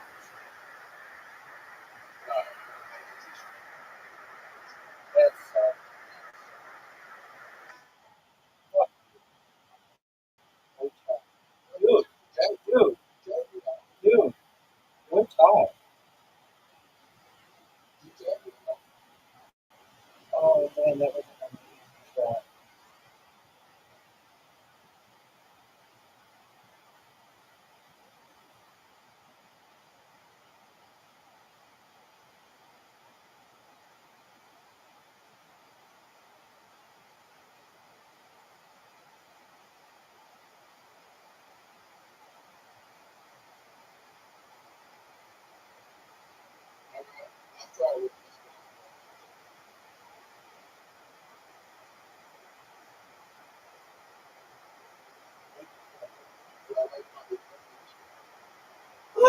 Oh no, dude, fucked up.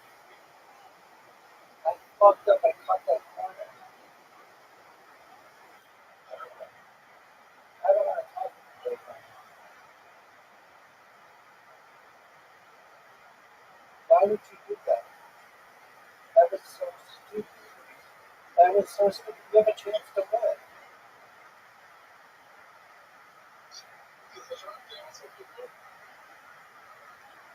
I'm gonna make you regret that shot, son. Look at this go in the hole. Dude, you have to make this. Oh, what a great shot. Dude, make it. It does matter. It does matter because I'm getting the W. You're walking home with a big ass L. Straight up L. You're walking home with the 12th living L.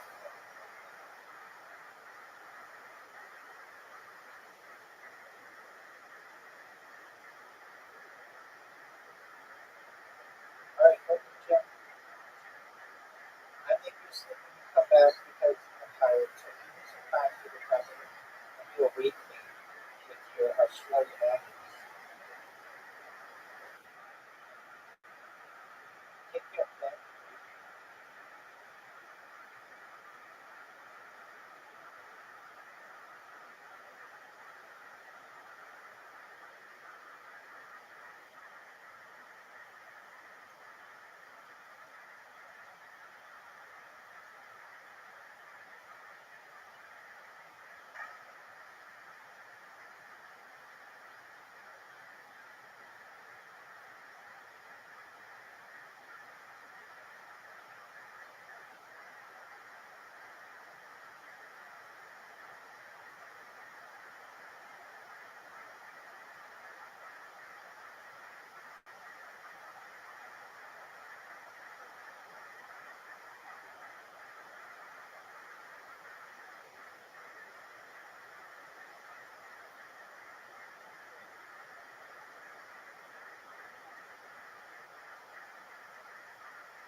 was in the car with like dips for fucking, I'm getting 4 fucking donuts. That's how good they are. Warm on the fucking box. Dude, it's my favorite part about doing Mohegan Sun.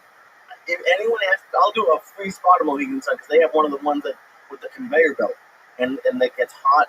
Oh, that's amazing. But when it's like room temperature, it tastes like cardboard. I saw a Cinnabon the other day. Ooh, I still like those. I haven't had a Cinnabon in 15 years. I was like, Melissa, you might want to try the Cinnabon? She was like, hell no. Really? Yeah, no. It's like, that shit tastes like gas. But I mean, what else it destroyed New Jersey? What? The avocado. It does not enough exist. gang signs, rapping It like tastes like goodness. that. I bought 3 more just to try them out. I think I threw away all 4. fuck. So what about Carvel? Carvel, you don't go to just Carvel get a little ice cream? Every once in a while, I go in there and I get a little cold. But the problem is, you got kids working at Carvel, and they don't know the spirit of Carvel. Anytime they go in there, they just fuck it up. A bunch of kids with acne just fucking it up. There's one by my house that's a drive-through. You have to, if you want something original, you have to go in the daytime. We really the owners there. She's my age. And she'll make a fucking egg cream that'll make you head blow up. You tell her thin, she'll make it like milk. Whatever you tell her, she's dope on it. The kids that work there at night, they're like, they're 17. They have no responsibilities, you know, whatever they pay. $12 an hour, they don't care. The fucking pineapple has shit in it. You have to take the pineapple and move it around every hour on the hour. Right. These kids just sits there. Dude, if you're high, if you have 800 milligrams in you and the stuff doesn't taste good, there's a problem. A lot of shit don't taste good. Wait till you get older, you're gonna go, wow. I used to eat 22 of them. Now I eat one of them, and I want to shoot myself. Your taste buds change. And I know it's like you're half joking around, but they're like, do you get the munchies on heroin? Like when you were doing heroin, did you get the munchies? Or are you just taking heroin because you want to be fucked up? I want to be fucked up. Okay? Nobody takes heroin and thinks about the munchies leave. Well, you said you want to be able to eat. That's why, if you don't want to go on Ozempic, just do heroin. You'll never eat. You'd be asleep the whole You'll time. never eat. You sleep, get up, shoot, snort, whatever the fuck you want. I'm just waiting for heroin numbers right now. That's it. I'm done with the THC. I moved to a different level. 50 years. I'm a doctor. I got a doctorate in THC. What do you want from me?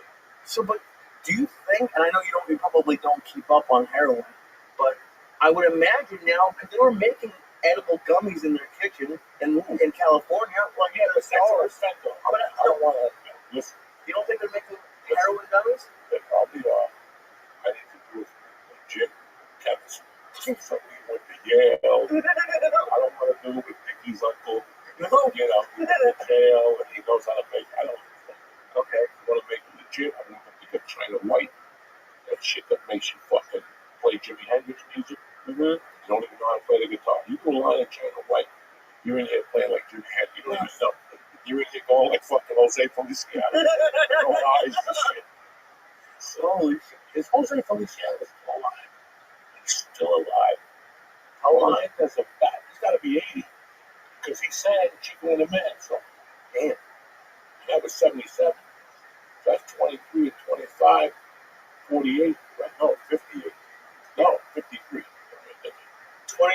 I think there's so many numbers. I don't know what. What was the last time like you were like completely sober for like a week? 1980. And you don't what goes through your mind when you're completely like you just hate it? It's just boring. Boring. Nothing. It's bad enough my mother died. When your mom or your dad dies, when your mom dies, the rest of your life it's like eating food with no salt. That's the best way I can tell you. When your mom dies, that's what life becomes. No salt. Right? And then when you stop smoking, I mean, there's positive things to it. I don't want to say I had a good time the last 5 weeks. Yeah, it seems like Things started coming out. Like, you know, the comedy writing was horrible. Getting loose on stage was horrible. But I like when my mic. what was the difference? Clarity. A little bit of clarity. I had a lot of noise in my head. A lot of shit, you know. And sometimes, believe it or not, that's what makes you sick. Really? Thinking too much about shit. Listen, I know comedians that go on the real moon right now. And here I am at home going, I'm going to cancel that gig because I only got 20 minutes. You know, there's so many things that I worry about, that I should worry about. And I should worry about. Don't worry about. Do you think that's what was fucking with your stomach, the worry? No, just my daughter's getting older. I'm getting older. Listen, I didn't have a midlife crisis. What I did was had a kid. You know what I'm saying? When you're 50, you go out and chase some 20-year-old home. You crash your car, you go back to doing blow, and you cash in your 401k. And then when you're 58, you go back to your wife begging, you know, sorry, like a fucking animal. I didn't go through that. I had a child instead of 50. So I knew at some point he was going to catch up. And I thought during the pandemic, I had to deal with shit. But I did. But it was different. After I got out of the hospital, the third time, you know, I'm certified. Oh, that's it.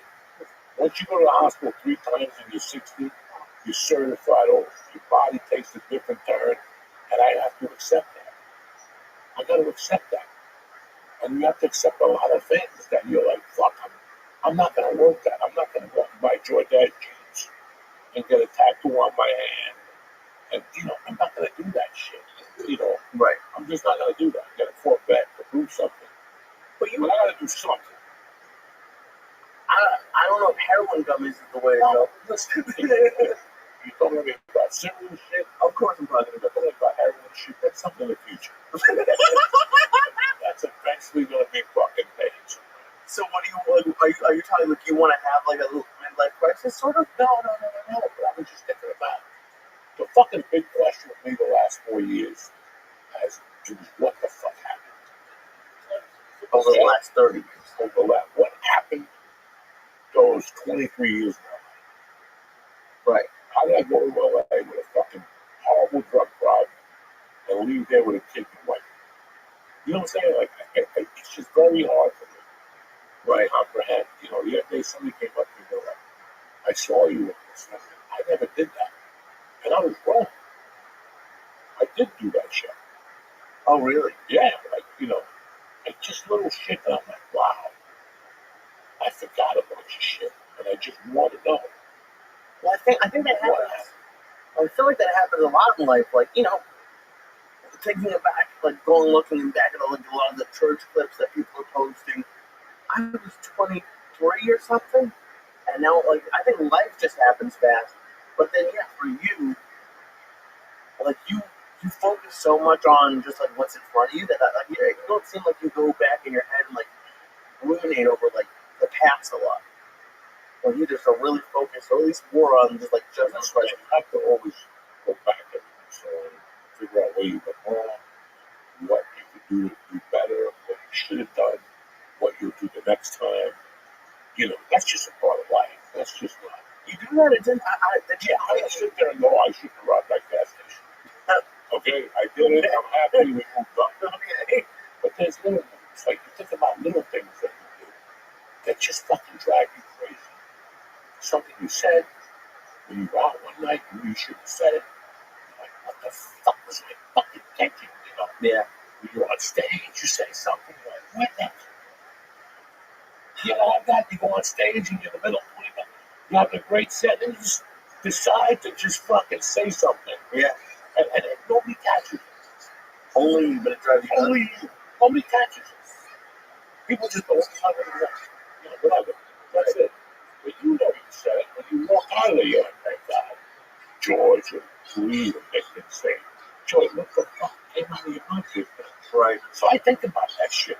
I shit in a bathroom. That in my house. I put that there purposely. The bathroom. No. Oh, I didn't build the fucking house, genius. So what do you put there? I put on the wall 2 weeks. Not wrote it out, but when I went to do this gig at New Orleans, they gave me a plaque. The house of blues. I don't know what it was. They gave me like a plaque. 2 days, New Orleans. I hang it in my bathroom for a reason. Because I bombed so fucking bad that night. And I want to see that thing every fucking day and go, what the fuck was I thinking? And then I bombed, and The majority of people, African Americans, and what did I do? Start doing African American jokes in front of these poor people. And then I had to walk out in front of all of them, and they all started hugging me and talking to me. And I'm like, oh my God, he's going to stab me over that black joke. I can't believe you kept the plaques. This is what I was going to do, smash it. I said, If I bomb that hard, yeah. You don't bring home a lot of shit. Like you're not really like a sentimental person. Like I'm surprised if you just knowing you, if you bombed that bad, I could just see you being pissed and like throwing it away in the hotel. no, I brought it home to remind me that that can't ever happen. Fuck. That cannot fucking happen again in your life or in your next life or in the life after that. You cannot let something like that happen. And it wasn't like an intentional bombing. It was a bombing when you're prepared, when you're overconfident. You just came from the store on a Thursday night, Right. and you think you're Johnny Bananas. You fly in, you go up there, and it's your body. Forget about your body. This motherfucker's coming out like he's James Bond. This is not going to work for this motherfucker. Yep. And they refuse. That's the way life is. And what does that? What does that do for you? Like just remembering it. Not to do it again. And you and I both know I'm stupid. Because it's going to happen again. Right. But in your mind, that's just and it can't happen again. A bombing like that cannot happen. Did you? At the beginning, did you like try to forget your bombs and forget they happened? And No, you don't have to buy it out. But I'm always at home after McDonald's. So even when you have like 3 shows and you do 2 of them, and the middle one bomb, you still go home and think about the middle. Of course, you got to think about the 2 that people went off, people fell off on stage, you took a hit out. They don't remember that. They remember that bomb.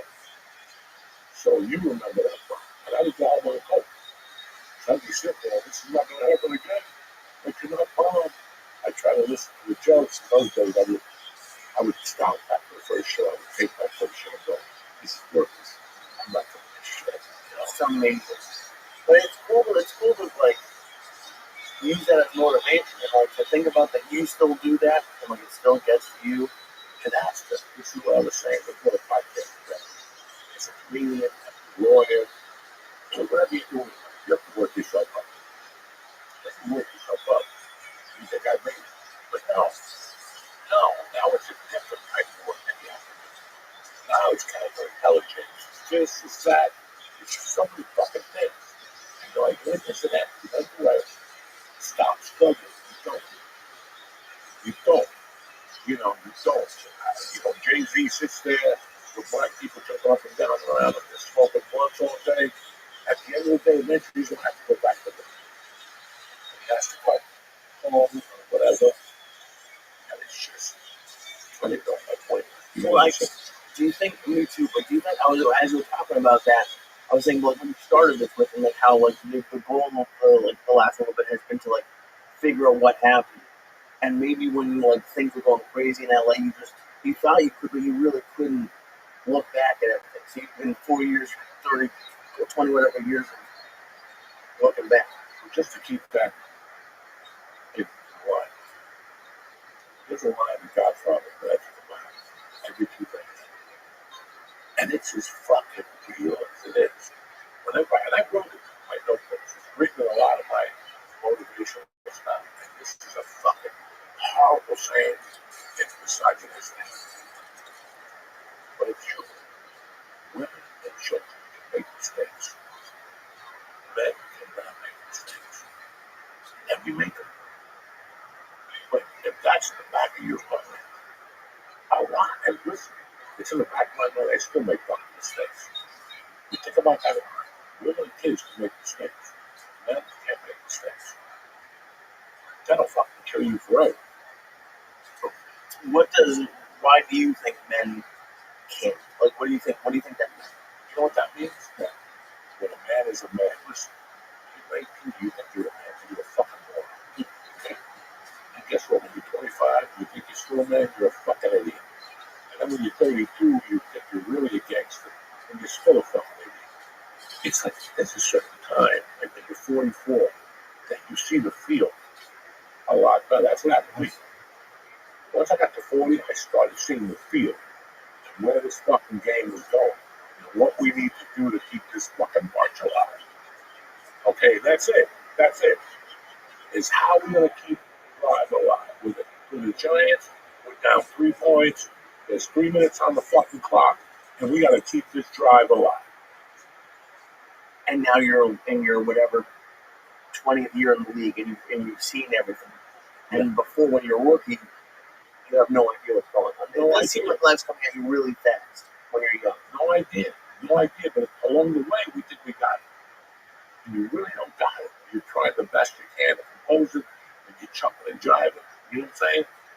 And it's like what I said, you become a professional in your mind. You're an amateur until you become a professional, but it has to click in your coconut first before you go on to the next thing. So we're done with this fucking marijuana. Now we're here. Absolutely. Okay. As I say, I was thinking about, I have never in all my fucking life, since I started this podcast, been hit up so much about this fucking captain of police in North Bergen. I have never been hit up so much of people going, and then I guess the lieutenant got a DUI in Bergen County somewhere or something like this. I have never in my life been hit from so many people, and it's like a combination of goof, fucking like Joey, what's good? Like some people like Joey, what the fuck is happening in North Bergen? It seems like an Onion article. Like it seems like Like cut by the onion. And every 3 days a building gets hit in North Bergen, a dump truck goes into Target. It's always something down here. Like we've never had this bad luck in all our lives. If we did, it's because I called my Balzano, shot a guy 7 times in the back. It was good worthy news. You know what I'm saying? Right. Not taking a shit on his fucking desk. And people keep asking me, what the fuck is going on up there? And the simple thing I can say is this. I've been back here for 5 years. I drive around North Bergen. Parts of it look fucking beautiful. Other parts of it look like it's 1955. When my mother has the house down there, had the house where I grew up, it looks like 1955. Today, I got a call from a friend of mine that lived on the edge of my block. Grace, we were talking, she goes, Coco, I went to visit a friend of ours, Lisa, who's also in that neighborhood. She goes, I went on our neighborhood. What the fuck happened? So they weren't ready for 2025. North Bergen just was not ready for 2025. They were not ready. Like right now, half of these New Yorkers are dying to move to Jersey, You move to North Bergen, it looks like a property. It looks like a fucking property. And aren't taxes really high? Really fucking high. They're about to get higher. And the only way I can think about it is, listen, man. First off, the mayor of North Bergen, it's like a mob boss, right? I'm not saying he's a mob boss. I'm just saying this to you guys understand. He's hurt. He's down. He got shot. All right. He's like Vito Corleone. So when you have Vito Corleone shot, you got all your underlings trying to figure it out. No, I don't think any of them really have to fill that void. I really don't. I look around this town like I don't understand what happened. I grew up with this town was fucking straight up gangsters. This town was straight up gangsters, man. My 8th grade teacher was coming on the show next month. I swear to God. He went to fucking jail for murder for 13 years. Our 8th grade fucking teacher. Before or after he was a teacher? During. The fucking wrong. He was the mayor of Weehawken. Up to town, who will we take? Jesus. So we were raised here by fucking pseudo gangsters and they stole. But everything looked up to date and everything looked great. I look at towns surrounding, like I went to Jersey City a month ago. Looks like a fucking new city up there. Fucking Jersey City is gorgeous. Yeah. I come up, I get lost sometimes, I end up in Hoboken. Fucking gorgeous. And then you come to North Bergen, and there's all these Puerto Rican bands and stopping on Kennedy Boulevard. I mean, it's just, I don't know what the future is. Well, why did you shit on the guy's desk? I don't know. I'll call him tomorrow. I'll call him in the morning and ask him, hey, when the fucking chief of police shit on the fucking desk? That'll fucking baffle him. Like, they'll sit there like, I don't know. Hold on, we gotta get. I bet they've gotten a couple calls about it. Yeah. Can you imagine? Have you ever wanted to do that to somebody? What? Shit on their desk? Yeah. No, but I shit on a kid's box and put it in his drawer. In the jail? Yeah, I shit in his cheese box. Yeah, put the American flag on it and fucking the welfare cheese. And I put it in his drawer, and he found it like 3 weeks later. It was a skeleton. We'll be back with Dean Delray, cocksuckers. What's up, beautiful people? This episode is brought to you by the best nicotine pouches you're ever going to try. Nick, they're top tier. Nick pouches are made with natural coconut fiber, which means they're not going to tear your mouth up. And the experience is way better. With flavors like strawberry, watermelon ice, wintergreen, berry lemon ice. They even have an unflavored option that'll get you covered. Listen, I love Nick. I started with the low batch because, I can't be seeing the devil and jumping up and down. But you take one of these, look at this coconut fiber. They even got a 0 milligram option, which that's launching soon. That means whether you're looking for a little extra punch or you're trying to reduce the habit altogether, there's something for you. Like I said, here's my favorite, this little berry lemonade. It is tremendous. So it's time to upgrade to nicotine pouches, just like I did. Right now, church listeners get 35% off when you order through our link at nicpouches.com/church. That's nicpouches.com/church. For the slower people, nykbpouches.com/church. nykbpouches.com/church. Use the code up to 3 times. That's how much Uncle Joey loves you. Don't wait. You get 35% off now on nykbpouches.com/church. And check out the church bundle with some of my favorite flavors. That's nykbpouches.com/church. CHURCH. Nick products are only for adults of legal age. Every order is age verified, so don't even think about it. Warning, the product contains nicotine, and nicotine is an addictive chemical. Enjoy Nick. We're back, bitches. My main man, Dean Delray's in studio. It's been close to 4 or 5 fucking years since we did the original church with Dean Delray. I couldn't believe you said that. You go, I've been out here in Jersey for 5 years. August 19th will be 5 fucking years. Dude, it hit me like a fucking sledgehammer because I remember specifically exactly how it went down. I was looking around the corner from him. I go, all right. I go, yeah, I moved. I had to get out of there because, once COVID was over, I go, holy shit, I'm in the Burbank flight path. During COVID, no planes. Then all of a sudden, COVID ends once in a while.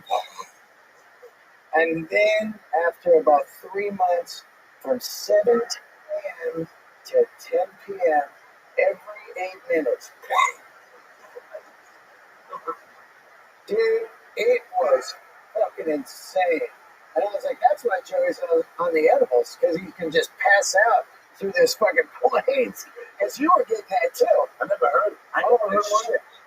Where do you live? You live in the valley? I'm the right around the corner from. Yeah. Oh, I didn't hear one plane. What do you mean? Oh my God, dude. Well, also they said that the fucking some snafu went down where the rich people of Pasadena pulled some kind of shake and fake and had Burbank Airport switch the flight pattern. So they're suing them right now. And all of a sudden, they used to fly out and then go over Van Nuys, the industrial area, and then head out towards Pasadena. Now it's straight over Studio City and then take a right down all the way down Ventura Boulevard. It's crazy. All day long now. So anyway, I'm on the couch and you go, hey, are you home? And I go, yeah, you go, I'm coming by. I go, all right.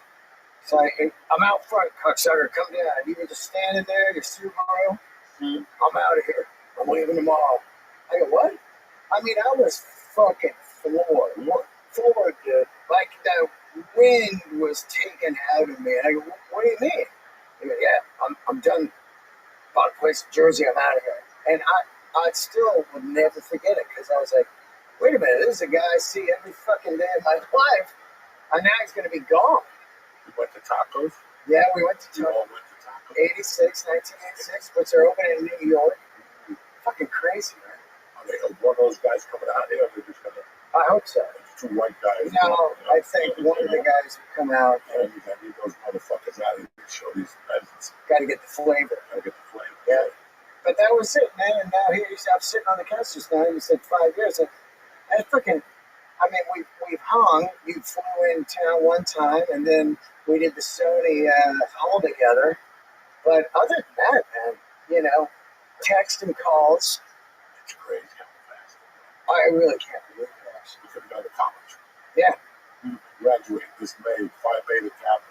Yeah. And you fucking gangs told the company we want to suck our dicks. We want the bigger and better things. Sleeping in our own bed. Listen, when that shit happens, I get so angry. I get so angry when I go, that was 5 years ago. Yeah. I could have joined the Army. I could have been out right now with insurance and benefits and fucking a new haircut. Not wasting my time in South Jersey.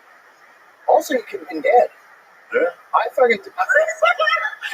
I'm telling this bit right now. I'm at this age where I go to a big party. I just went to one of Jerry Cantrell's from Alice in Chains. I'm looking around the pool. The sun's out. And I'm like, oh, I'm at that age now. A couple months ago.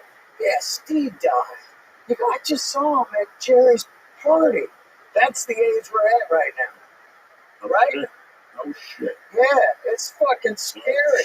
I just saw him. It's going to come out of our mouths a lot in the next couple years. Dude, why does everyone over 60 talk about dying all the time? There's Roundup in the soil all the time. Everything's poison. It's even 50. When the guys start turning 50, all you will talk about is dying. Yeah. It's a reality. Yeah, but you don't have to talk about it as the thing. I'm going to die, whatever. Yeah.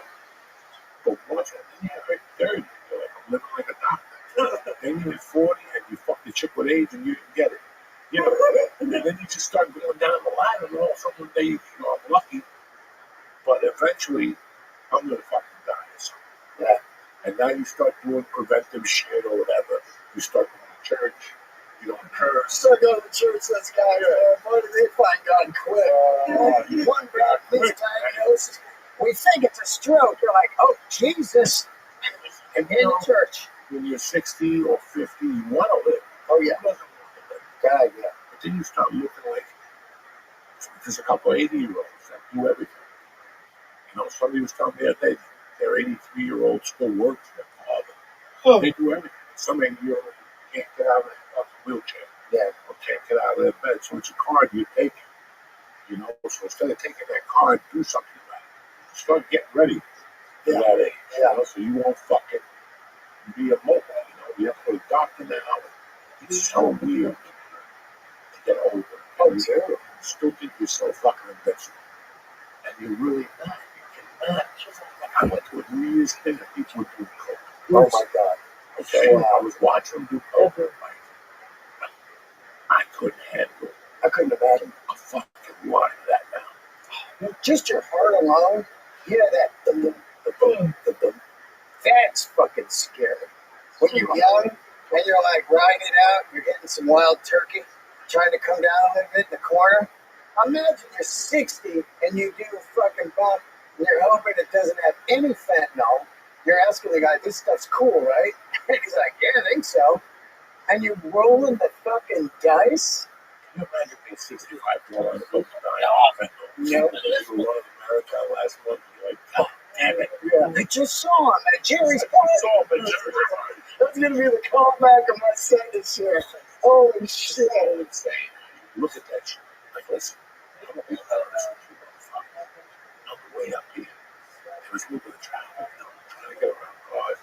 And I make the biggest mistake. Yeah. I got a Jewish priest, Alphabet full of the And like, we saw 3. I thought it was like crash the fucking car. Because there's just too much going on. Yeah. Guitars and cars and people yelling. I'm thinking about Halford when he fucked the hairdresser in Chicago. He busted his O-ring on his ass. Did you read his book? Yeah. Oh my God. Whoa, what a fuck. Oh my God. Really is it out there? Dog. And I always liked him. I didn't care if he was I gay. don't care. I knew he was gay the first time I laid eyes on him. Dude, you and I are from cities, and you saw, especially San Francisco, I saw guys all day long, the denim with the chaps and that hat. When you got that leather hat on, you know what the fuck's going on. You don't wear that hat unless you're out ass chasing. You know what I mean? That hat. And it didn't bother me ever. I was like, this guy looks fucking badass. He's out there full leather gay daddy, and he's looking at the metalheads going, if you only knew, you know? If you only fucking knew. When I knew he was gay the first time I saw him because he had a whip. Yeah, he had that whip. He with a fucking whip, and he's whipping the fucking floor. I'm like, oh, this guy's a great gay guy. He's a great fan. He must be great at parties. He's an unbelievable singer, man. He's still out there. Oh my God, come on, He's still out there. I had him on the podcast, Joey, and I was telling somebody a couple days ago, Brian Slagle, the owner of Metal Blade Records, he has a metal podcast. So I chose my song was "Screaming for Vengeance." But I was telling this story. I interviewed him, and the most professional guy I've ever seen. Every couple minutes, he uses your name. So you'll be talking, and he'll go, you know, Dean, the first time I saw Zeppelin, Dean, he'll use your name, fully engaged, man. And for 2 hours, just your name, he remembers shit. He's not punching at all. And this guy's like deep in his career. He could be like, who the fuck is this? I'm on a TV screen. You know what I mean? But no, killed it. Well, that's part of being a singer, articulation. Yeah. That's why I always said if you're a comic, you gotta watch singers. Because they're doing the same thing without music. Yep. They're getting through the fucking audience. So if that's what it takes. But it's just, I don't even know what we're talking about. Well, he's my favorite. Like, okay, I was talking about metal singers. So I love Bon Scott, of course. We know I love Bon Scott. But when you get down into metal, you got Bruce Dickinson, Iron Maiden, right around that time, right? 82, Remember the Beast. And then you have Rob. And when you listen to Rob, how fucking crazy he is on that live record, you just go, it's Rob. That's all there is to it. Victim of Changes, Sinner, Green Man Unleashed. That's a great fucking album. Unbelievable. I still listen to it. Unbelievable. I lose my fucking mind. Oh, Unleashed in the East. So it was so intense in the car, I had to switch to the Smiths. Yeah. Oh, the Smiths. I had to switch to the fucking Smiths. I was like, and I'm thinking about it when I'm listening to the Smiths. Yeah. Because there's something a lot of people don't know. When you're raised in a city, you know, you just go for a beer. George is gonna laugh. You just go for a beer. Then one day you move to Colorado, and you move to a college town like Boulder, and they have beer and they have 3.2. It's like a different alcohol. You ever heard of that? Oh, no, yeah. It's lower. It's so lower. It's lower than beer. Oh, beer. 21. Was it called near beer? No. Budweiser made them. Oh, All those companies had it. 3.2 beer. And they sell it. They used to have a club called Pogos, an 18 to 21 club. And I remember driving, listening to the fucking Smiths. Yeah. And I'm going, you know, again, you don't know what's objective in your memory. Yeah. The girl was from Cambridge, Mass. She worked at Abo's Pizza. There was Abo's Pizza, a driveway, and then downstairs was Pogos. This chick was so fucking hot. I had just moved to Boulder. I hadn't met Kathy Kickman. Within 2 weeks, I already know where to get a package. I'll never forget this. Like, only I could.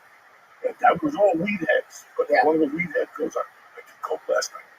Can you get something? He's like, yeah, 50 a fucking half grand. All right. So I'll never forget, I went to the pizza place. She started talking to me, real cute girl from fucking Cambridge, Mass. Forgot what her name was. First girl, maybe the third girl I met. We're talking to her. I go, what do people do right now? She goes, well, I'll be in Poco's tonight if you want to join me. I'm like, bitch, I went home, took a shower. I saw my buddy Ed. Yeah, you're going to be a half gram of coke. I went to that thing. She's surrounded. She's an East Coast girl. She's got like 6 gorillas around her. And I went in there like, call home. But that half gram package, that bitch went to go. She was ready to go when she saw that little package. Travolta style, staying alive. Yeah, just split the line. No conversation, stupid. You saw that packet, and then you just turn around and start walking, and she walks right behind you. And I dated her for like 3 days, and like 3 days she can't move. That was fucking insane. That I still remember about 3.2 beer. And then this motherfucker goes to a party one night, and he takes my weightlifting gloves to Poco's or some shit. And I go, where's my gloves? He goes, I left them at Poco's. I was going to fucking strangle him. My fucking weightlifting gloves. He thought he was Rob Alfred. He's coming down there. He's coming in as the dice man. Oh! Yeah, I don't even wear those gloves out. That's embarrassing. Dude, I was just in your bathroom, and you got the fucking king on your wall in there. Kelly Leak from Bad News Bears. I don't put that up. Oh, let The me tell you, artistic director did. that fucking guy, man, and that movie is just a masterpiece. Yeah, that's great. Come on. And they tried to remake it, right? Yeah, with Billy Bob, yeah. Billy Bob's a bad motherfucker, Oh, I love it. but he's like a bad. No, he's Sling Blade to me for life. Yeah, but he's good on this oil show. I heard he's got a case killing. And what else is a good show? Modeling Modeling. with the London. I heard that shit's great. Fucking Helen Mirren. Oh, yeah. She's She's the amazing. sexiest old lady. You gotta see her in this show. Oh, she's fire. She has a leopard top on, Yeah. a leather skirt. She gives her grandson. The grandson says to her, "Mammy, I wish I had cocaine." She goes, "Well," and she goes in her bra last night. She goes, I go peacefully right here. Whoa. Who gives their grandson cocaine? Granny finger. Helen Mirren isn't even a bad motherfucker. Oh, I love her. She's masculine. Yeah. Like that's Denzel Washington. She's a legend. Helen Mirren is up to like, because then I watched her on 1823, 1923. Oh, yeah, yeah. And she was shooting motherfuckers last A night. Western one? Yeah, oh, that's a great show. Yeah, yeah. In fact, I got the other hour to watch because it was a long one last night. But that's what I'm watching. What are you laughing about over there, Tricky Dicky? I don't want to. I think it's Helen Mirren. Helen Mirren. That's her name, right? Not Myron. Mirren. Yeah. You know what I'm talking about. Yeah, You know, yeah. English. Yeah. I'll tell you a crazy story, Joey, about her. She was up for an Academy Award about, I don't know, maybe 8, 9 years ago for something like The Queen or something. She did some movie I saw. She was fucking fantastic. So every Sunday morning, I would go ride with Mike Beach, the actor. You know, we did this movie together. So after that, we became really tight. We'd ride every Sunday morning. So we went to that Starbucks on Sunset across the street from the Griddle. At like Yeah. The hamburger place. Right, exactly, right there. So we pull in at like 7 in the morning, and we're going to get coffees, and then we're going to ride out Sunset to Malibu. And we park, and it's Academy Award Day. And this car pulls up. She gets out. It's like a limo, like a black car. And she comes walking towards Beach, and I hit Beach, like, holy shit. She comes up, she's all, gentlemen, I go, you're going to win tonight. And she goes, oh, thank you. And she fucking won, and Beach and I were like, hell yeah, we saw her this morning, man, you know? Amazing story. That's like a Hollywood type of story where you run into people, you know, like, did that happen? Yeah, she is. Oh my God, I love it. I love TV shows. I love watching like that for like 2 months. It was nothing. Yeah. And now we got something, and I'm excited because now then the mayor, whatever will be back. Mayor what? Oh, that's my movie. Oh, The TV show. I still haven't watched TV in like 16 years. Really? You still getting up? 3 shows. The Wire, Sopranos, Breaking Bad. Those are the shows I've seen. Tell you what, I hear it's great out there. yeah, it's pretty good. I hear it's good. I finally started to pick up, but I've watched The Wire twice No, in a year. I've watched the Yeah. series. It ended. I gave it a week. I said, I gotta go back. oh, it's fucking I gotta go back. I don't know. phenomenal. It is some type of show that, listen, I love The Sopranos. I had The Sopranos on a couple of days ago, just laughing my ass off. Yeah.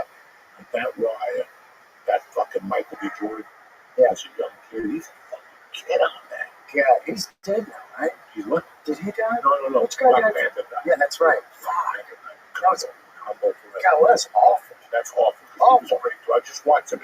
Jackie Robinson. Yeah, that was Oh, great. man. That's a great fucking movie. Awful dude that guy's gone, man. 37 or something, just a baby. Man, But fucking The Wire. The Wire is just, Come on. the cops on there, the English black cop. Yeah. He's also, I just saw him in something else. They have a bunch of people from The Wire. Thomas Lombardozzi, the detective with him, just the gay cop. Dude, Then you see the chief, you see the gay bar one the episode. crackhead lady. The crackhead, like Come on. the eye bubbles. Unbelievable. This show, dude. I remember I went to a meeting. Is it on HBO or Netflix? HBO. So I go to a meeting. You know, you go like HBO, right? I go to a meeting. I'm in there trying to pitch this fucking show back in the day. And when you're in the lobby, they're like, oh, if you want some DVDs, go ahead and take them. They got all the box sets there. I just brought down a fucking like duffel bag. I'm like, all right, I got The Wire, I got The Sopranos. I just grabbed them all, and just fucking would sit home and watch that shit on the weekends on DVD. When you had the player, you fucking put it in I still got my DVD. the Yeah, because I told my wife, we have over, I don't know how many goddamn movies. yeah. I got a ton of movies. Oh my god. I'm on the Criterion channel. I have thousands. Really? Thousands? I I your used place now? they're in my mom's place right now. But Right. yeah, I would go to like a place and use DVDs all the time. Yeah. Newberry Comics for people like in or FYE. Amoeba. Oh, Amoeba for sure. I would go, dude. I went to Amoeba about like 12 at a time. Yeah. These are like $4. I stopped going on people Oh yeah, why? because the money. Oh, it's a demon. You go in. Oh, it's The amazing. money I'm spending there is absurd. And then you buy shit you already have. How about that? How about that? I cleaned out my office. Me and my daughter took out 11 hours at the brothers. Fuck yeah. It's like that. You not forget. I had so many good hours. Yeah. Good buddies. That happens to me all the time. Go in, oh, sex and denim and leather. I don't think I have this. Fuck yeah, I have this. I fucking obviously own this. Thank you about Amoeba though. Yeah. I was looking for a particular house. And I went online and we had it for $100. Yeah. I went on Amoeba for $6.99. Oh yeah. The owner lives in my building. I ran into him. I couldn't even believe it. Are they still there? Yeah. Yeah, moved to a new place right across the street from the theater, the I haven't been to it yet, but I know they moved like right around the left. frolic room where you just fucking pound the Stoli Collins for $3. Yeah. Fucking get DUIs. Right across the street from there. What's the theater next to it? Like Seinfeld sometimes does big runs in there. They do Broadway plays. It's right there on the corner. It's beautiful. No, Different. next to the Fonda kind of, I forget what. There's Pet Boys there, and then there's that Oh, theater. yeah, I know. Yeah, it's a famous theater. I forget. They do like plays there. But yeah, man, they moved in there, and it's real nice. And the owner lives in my building. He's got the Berkeley one still. San Fran one's gone. But oh no, it might be still there. Yeah, it is still there. Tell me, yeah. You know, I was this weekend something happened, right? I would have been excited for it. Yeah, 25 years ago. Now I'm too old to be excited. I saw some of the tape on it. It is what it is. I'm so critical of myself. And when I see somebody, I'm expecting the album. Yeah. But I don't know if you saw Rap got back together. Who did that? Oh yeah. DiMartino. Yeah, DiMartino. Yeah. And I watched some guy put it on Facebook, and I went to YouTube to find my stuff. I didn't see Back to War. Right. When I saw Round and Round, something else. Yeah. I don't know. But DiMartino can still play that fucking guitar. That guy's a smoker. He's a fucking animal. I didn't know they had Carlos. Yeah, they had Carlos for a long time. Yeah. But I was just, it's so weird how every summer I go, I'm going to go to the concert and I'm going to see this. I'm like, yeah, fuck that. Once I look at the price tag, I'm like, fuck that. I got to walk I got to get you in the Sphere. This is going to be your last concert. to see the dead. You got I to. want to go see Have you been to the Sphere? Let me just tell you something right now. After you go to the Sphere, you will never go to another show. You're going to go to your local town, whatever fucking venue you got. You're going to be like, oh, because this thing is like VR goggles on 1,000. Did you commercial? Dude, I'm doing a bit right now where I say, I got there with the mushrooms. I get in my seat, the band goes on, the screens come on, I go, oh, fuck no. And I put those things away because I know what's coming. It is so radical of a venue. These visuals, I don't care. You got to be a seasoned tripper to be able to handle what's going on with these visuals. I've never seen, first of all, this venue is only like 6 months, a year old, which means they've been working on this for the last 5 years. I don't know where the fuck this stuff came from, but they went from way back here, the 2 screens, to you're living in the venue. It's like, what the fuck? At one point, I'm watching Dead and Co. And, they've got the San Francisco Bridge and shit. They're like, whoa, this is crazy. And a satellite flies over your shoulder. And you just go like, whoa, fuck. I mean, dude, goosebumps, scary, amazing. One of the greatest things I've ever seen in my life. What's that?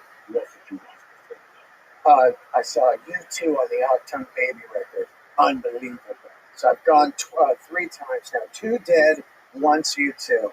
And man, each time I go, this is fucking unreal. The Dead just got a record. Yet they do like 16 shows or, 6 weeks or whatever, 3 a weekend. And I'm telling you, you don't even know the band's on. They are the music to this psychedelic ride. Some of the greatest visuals you will ever fucking see in your life. At one point, they got a giant fucking bear, and it's walking, and it turns into 100 pieces of acid, the sheet acid, and it's floating across the screen, and then the sheet acid just blows up, and the bears are coming at you, and you're just going like, what the fuck? I can't even tell you, Joey. I couldn't exaggerate how radical this fucking venue is. After that bear turning into acid. You have to. Going. Just to fly in, I'll get us in.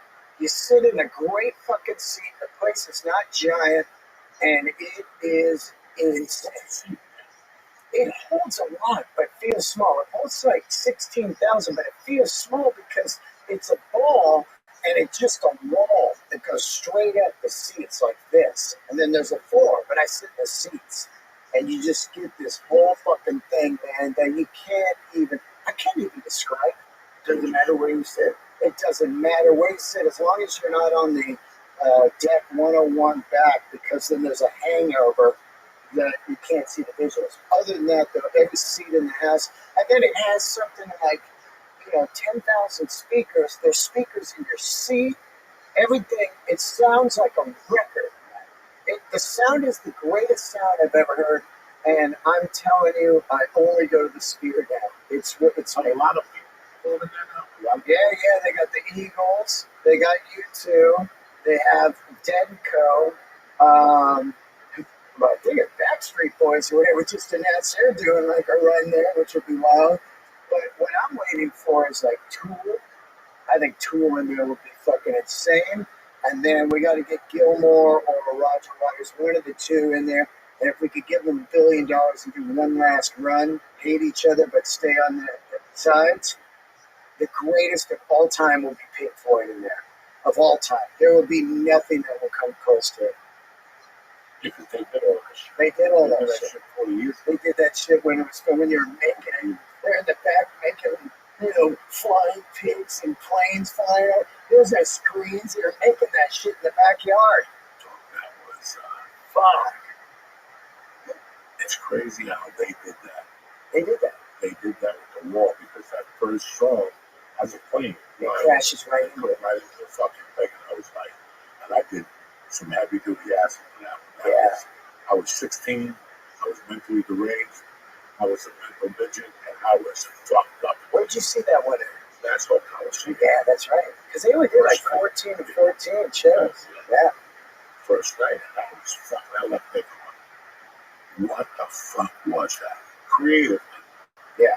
Creatively, when you go somewhere and see something that you go, I didn't even think of that. Yeah. That's how this Sphere is. When you see it, you go, who the fuck give them all the awards, the visual awards, the sound awards, the venue award. This is how insane it is too. I don't even fuck with bad food. They have pizza in there from some place called Pizza Rock in Vegas. So I go, fuck it. Let's get a piece of pizza. We're at a concert. I eat this pizza. I'm blown away. I'm like, what is this? Even the pizza is fucking good. Everything. How far from my pizza is? It's right behind. It's kind of connected to Venetian and the Wynn. Right there. You can stay at either hotel and you just walk in. Easy. You'll love it. No bullshit. You walk in. You sit in your seat. It's perfect climate temperature. And the whole thing is a screen. The entire fucking place. So when at one point I'm watching YouTube and they're dismantling Vegas. Whoever does these videos, man, it's insane. They start taking Vegas apart over a song, and by the end of the song, it's just Vegas desert and that old Tropicana sitting there. And you feel like you're outside. You're I like, can't imagine doing acid, man. oh, that's what I'm saying. Because you're sitting in there going, fuck. Vegas is falling the fuck apart. Oh, yeah, you feel like you're seeing it. You're going, oh my God, we got to get out of here. Oh man, I can't wait till you see it. So here's what you do. You book a gig in Vegas so you're not just out there. No, Yep. I don't just go nowhere. Yeah. You're going to pick up an envelope. Yeah. You pick up the envelope, and then the next night we see that, man, and it's a glorious one. Sunday night. Yeah, Saturday or Sunday. We Sunday. fly Friday, do the mushroom Friday. 100%. On Friday night, and then do so on Sunday. I would actually take mushrooms with you there because I've been there now 3 times, so I've got my bearings. But, first couple times I go, I don't want to fuck around in here. This is crazy, Oh, man, I'm telling you, Joe, it was fucking epic. And John Mayer just destroyed. He's so fucking. It's fucking nuts. Guy is unbelievable. He was my pussy. Yeah. That motherfucker has fucked everybody in Hollywood. Everybody. He has destroyed every smack with that guitar. He just walks in like one of those black Mexican guys playing the guitar with an ape on it. Yeah. Then he fucked this chick, right? She wrote a song about him, skinny chick that they could off of it. Yeah, he fucked her too. Oh, fuck. He banged her with a heavy guitar. He just said, here, take these flops. He fucked her that over there. Guy can play, the guy can sing. Holy shit. So you're doing something that I'm very proud of you to do. I know you've been working on it for a while. It's your new special. You got a bunch of symbols surrounding it. I mean, this is just, it's great for you that you're doing this. And how seriously you took it, the sets, there's not a lot of people that work like you. There's not a lot of people that are out there working like you. And you're a person like you, your attitude has that type of animalism. Shit doesn't really bother you. Yeah. Because you're not focused. Like when you said, the guy promised you on the Apple show, and then you don't hear them the next day. Yeah. But you're so used to your stuff that that's what happens. The only time you get uncomfortable with shit like that is when you're not doing work. Right. And that's what people don't realize. I know it's bullshit, man. Like I can't get stuff done because you're not putting in the work. Right. Don't tell me that you're not getting this. It's like me with stand-up. I'm having a hard time, but I can't put the work in. It's so much fucking work. Oh my God. With so many notebooks. I sit there for hours and I just write stories and shit like that. I got to do Ari's storytelling show. I'm in no danger. Oh my God. I don't even have a story. Yeah. Nothing has happened exciting in the last 5 years. Oh, fuck. You know what I'm saying? Except my daughter hit the double or something like that. You know what I'm saying? There's nothing exciting. But that's a fucking story because here's the thing I think is interesting about you right now in this thing, and I try to convey it on stage also, is like, this is funny because you've been this tornado your whole life. And now you're like, hey, fuck all this. You know what I mean? I just want to watch these little league dads fight. And I'll just have an edible and laugh at it, and then I want to go home to my house. And that is a fucking interesting thing to hear somebody that achieved such high status in comedy, fucking ashes, all the way up to, you and I, you sold out the Chicago theater. You got specials, you got a book, you've been on TV. So it's cool to hear that side of it, like, get fuck off. I just want to do nothing. There's something funny about I want to do nothing. And it's so hard to do nothing. So I get up in the morning, I try to be like Johnny CEO. Yeah. Johnny CEO? It just ain't working. You know what I'm saying? It just ain't working. I used to wake up like this fucking voice. You know, out there, make people suck your dick today. You know, I go to Facebook, I'm like, how am I going to write on that? Yeah, because they're way beyond that. Right? They're still fucking the whole world. What's the Facebook on fire? What's that? That post, the people on Facebook are like old, like I don't think they can handle that today. What's that? You saying like you get ready to have the day suck your dick, like all that. I used to say it all the time. Yeah, that's the thing now. And I can say it now, but the one thing they don't let me say on Facebook is like I'm going to stab a motherfucker. Oh yeah. You know violence. What the fuck? Yeah, you're suspended for 2 weeks. High school. That's exactly Yeah. Stab 3 Puerto Ricans. Suspended. Fuck. Fuck, you can't stab a Puerto Rican. That's just a saying, man. But it's so weird how. Listen, and I've said this for years. I tried to duck it. When I went to the comedy store, and I sat on those stairs there, and I said goodbye to the building. Yeah. And I wrote my name on the wall. I knew. Yeah. I knew that this was going to take me because that was my bread and butter. That was the nucleus. Yeah. Last 23 years. That was home base. That was everything. That's the cocoon. And when I wasn't there for those 6 years, I improved, but not really. I Right. wasn't doing much. So that's why I went back there in 2014. And then when you're around those type of people, you grow. Oh, You know, yeah. You got to rise you up. grow quick. You got like a month. You got to follow the leader. You got to follow this one. Yeah. Once you learn it, now you got it. And once I got on that plane, I said goodbye to the store. I always knew it was going to be weird because in my mind, I knew I wasn't in the major leagues. Yeah, I'm in the major leagues in my heart, but in my mind, there's no way, I'm in that level of people will never understand those 4 years in the comedy store, the last 4 years. Incredible. I always looked at the first 4 years as my college, but it really wasn't. It was the last 4 years. Like, you got to go up there on your fucking naked, like 4 espressos, fucking 2 joints, an edible.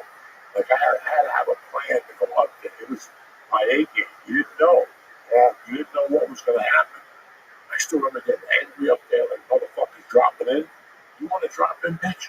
I'm going to make your life a rug. I'm going to show you you got to work in this bitch. And they would leave. I just saw that Judd Apatow made a comeback 3 years later after I buried him at that fucking store that night. And then he started going to Largo with all those Largoians. Yeah. And he went back. He was looking around at it. He was looking at the lineups, making sure the boys the gangsters weren't in here. You don't like that. You don't like following that heat. Well, it's a different animal. Yeah. When you were coming up, and when I started there 15 years ago last month, I tell people, you don't understand the hazing and the radicalness and the brutality of you've got to kick ass. You can't go up and go, where are you from? What do you do for a living? You can't do any of that shit. You know what I mean? Somebody pull you aside and go, what the fuck are you doing? Yeah. It's a different machine now. And, there's guys like me, and Hinchcliffe, and Gerard Carmichael, and Melissa Villasenora, Tony Baker. These people, when I started, you're just there till 4 in the morning. You didn't leave because if you left, they were like, man, that guy doesn't want it. 4 in the morning. Yeah. So. Walk the big dot. Yeah. Get a sandwich and walk back and then sit there and talk to Eddie Griffin about how Bruce Lee fought 100 samurai in 1959. And you gotta sit there and go, wow, this is interesting shit. Yeah. How many cocktails did Eddie do? Fucking hysterical. It reminds me of when I stopped music when you told me that story, because I thought about it. I talked about it on my podcast yesterday. 2 days ago, Genghis Khan announced that they were closing after 40 years. 40 years, dude. And you and I know it well. I used to stand up there. Exactly. They had a good egg roll for a while. They had a great pot sticker. Yeah, they had a good egg roll. Yeah, they got good parking. Yes. And a cool little room on the side. So check this out, Joey. I played music 25 years. And on the last 10 months, that is 25 years, I did a kind of a world tour, you know, playing all over America and Europe and stuff. And when I came home, I was like, you know, in my mind, I was like, this is kind of it. You know, people aren't buying music anymore. They're downloading it. CDs aren't selling, you know. And so I get booked at this gig at Genghis Khan. And I get in my Dodge Super Beat, and I put the acoustic guitar in the trunk, and I drive up, and I walk in, and it's packed. And I go, oh, shit, yeah, it's packed. And there's a girl on before me, like a pop girl. And as soon as she's done, the place empties out. And I'm next. And I go up there, and I'm playing a 10-song set. There's people texting, they're talking and shit. And in my mind, I go, this is it. I'm going to count down these tunes. And when I'm done, I will not play music ever again. So I was like Burr on that thing. 10 more minutes, blah, blah, blah, blah. 7 more minutes. I was like, I had more songs in my head. 4 more songs. And when I got to the last song, I put the guitar in the case, put it in the trunk, drove the Super B out of there, and never played music again other than the Bon Scott thing once a year. But it's amazing how quick people just forget. They're not like, hey, where did you get, you know, a couple weeks ago, when's your next gig? And after that, it kind of goes away, and you're selling Harleys in the valley in the 114-degree sun.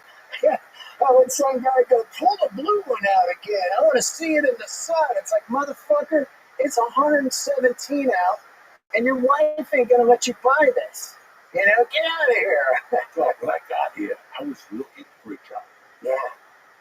Like during the pandemic, Yep. I was close to get a job at CVS, stock and shelf. No, really? Doing what? Stock and shelf. Whoa. I was like, but then I realized nobody would hire. Yeah. I couldn't get hired if I fucking wanted. Thank God for that felony, huh? No, felony, you know, people enjoy. You can work it. Oh, yeah, you get more. It's going to be done. You Yeah. make money, but then when you're not here, we're not going to do nothing. Yeah. It was like, But also people are like, aren't you joking? Hey, can I get a photo? yeah, that's the reality. Oh, Like, my God, I'm yeah. making a fucking job in the warehouse. People gonna fucking torture me and shit. This is not fucking crazy. Yeah. Well, why were you getting a job? I just want to try to go away. Yeah. I tried it. It sucks. It's just like The Godfather. When they go, I'm out, and they pull me back in. Because there I was. I did music 25 years, and then I go, I'm going to sell Harleys. I need health care. And then the Tarantino people come walking on one day, out of fucking nowhere, and they go, hey, we need an advisor on this biker film. And next thing you know, I land a role and advising on Hellride, and then I start doing movies and then comedy. So I was like, what the fuck, the weirdest way to get into comedy. You know, the long way. But it's crazy how I was like, you know what? Something's gonna happen. Yeah. I'm gonna fly into a store. Something have a fucking hot dog business, maybe a party or something. Nothing's happening. Yeah. So I'm stuck doing stand-up. And it's just fucking fine. Yeah. I can't be on planes every weekend anymore. That's one thing. The tours, It's worse than ever, the planes. the planes are worse than that. I don't have the patience. Yeah. I just don't have the patience. The animals in there, man. If I get there and they're going to be plane delayed, I fucking snap like a twig. And the walking and the switching, and they lose your luggage. And you're like, you know what, man? And every once in a while, you do get a great flight. Yeah. You do get a great flight. But You know, we're traffic controller guys anymore. You're like, hey, are we cool to come in right now? You know, a wheel falls off. there was something wrong. They were taking the brake people out of the way. With a fire. Fucking You crazy. just see a flame from the fucking highway. Oh, shit. Fuck. Every time you get on a plane now you have to pay that insurance. Yeah. Oh, yeah. Your family gets nothing. They get like $5,000. What if I died in a plane ride? I get a couple million. Oh, yeah. You get 250,000, 175,000. A percentage of what you're gonna make for the rest of your life. Well, that's the thing. Look at these people in Minneapolis. The plane that went off. They told me 30 G's to go fuck yourself. Go fuck myself. I'm calling fucking the judge that's getting that poor bastard out of Nicaragua. That Trump sent down there by mistake. Yeah. You see that poor bastard? Oh, yeah. They got him in a prison. I didn't do that. He had to do something. Oh, Somewhere along the line, he ran a package for the Nicaraguans. You did something for Valet del Norte, whatever that gang's name is. I don't know what the fuck that name is. oh my God. No, the other fucking guy that, Trump just sent back, he iced some people, right? He sent back a bunch of Venezuelans. We took this dude that was like a UPS driver in Minneapolis. The judge told him he's got to be back by Monday. They're like, listen, that ain't going to happen. That prison's holds like 40 G's deep. By the time they find him, he's been raped already. God knows what's happened to him. You know what I'm saying? Yeah, we got some crazy times. Really? He's staying? Yeah, because they was on 60 Minutes last night about the tattoos. Yeah. And how they found this guy had a flower tattoo over around. And he was like my favorite soccer player. They're like, knock it off. You're a fucking gangbanger. That's something. How long did it take you to work on the special? Well, I was, the first half of the material was kind of working up to do Conan for my second time, and then COVID hit. So there was a chunk about my back. And it was just going to go like an Al Magical style, which I really like his style, where you pick a topic and that's the thread of the 5 minutes. And from there, Burr started touring. We did a Texas tour right around COVID, and COVID was ending. And then from then on, I went on a 2-year arena tour with him, and I started working this stuff. And about the last 4 months of the tour, I was like, two things scared me. I had this weird acid reflux called silent reflux, where I didn't know I have it. It's not like the reflex where you go, God damn, heartburn. It's silent. My voice started fucking like going away because the acid flies up on your vocal cords and just trashes it. So I went to the doctor and I was like worried, like, I have no special in 15 years. If I died right now, it would be like I didn't do comedy. Like, yeah, I heard he did comedy, but I never fucking saw it. So immediately I was like, I got to get a special going. And I really felt ready. And I remember David Tell telling me, he's like, don't rush it, because once it's out there, if it's a piece of shit, it's just out there forever. So I really fucking dug into it. I was ready. And at the right time, I ended up interviewing this guy named Todd Mayo, and he owned this cave in Tennessee where they do bluegrass concerts. He has an Emmy award-winning TV show called The Cavern Sessions on PBS. It's like the other show, Austin City Limits, but it's bluegrass. He found this cave. He was just down in the dumps in his life and went cave fucking hiking, found it, went, I wonder if we could do a concert in here. He does Chris Stapleton, his first show. 12 years later, I'm interviewing him because he wrote a book called The Caveman Chronicles. Mid-interview, I go, I got to shoot my special in there.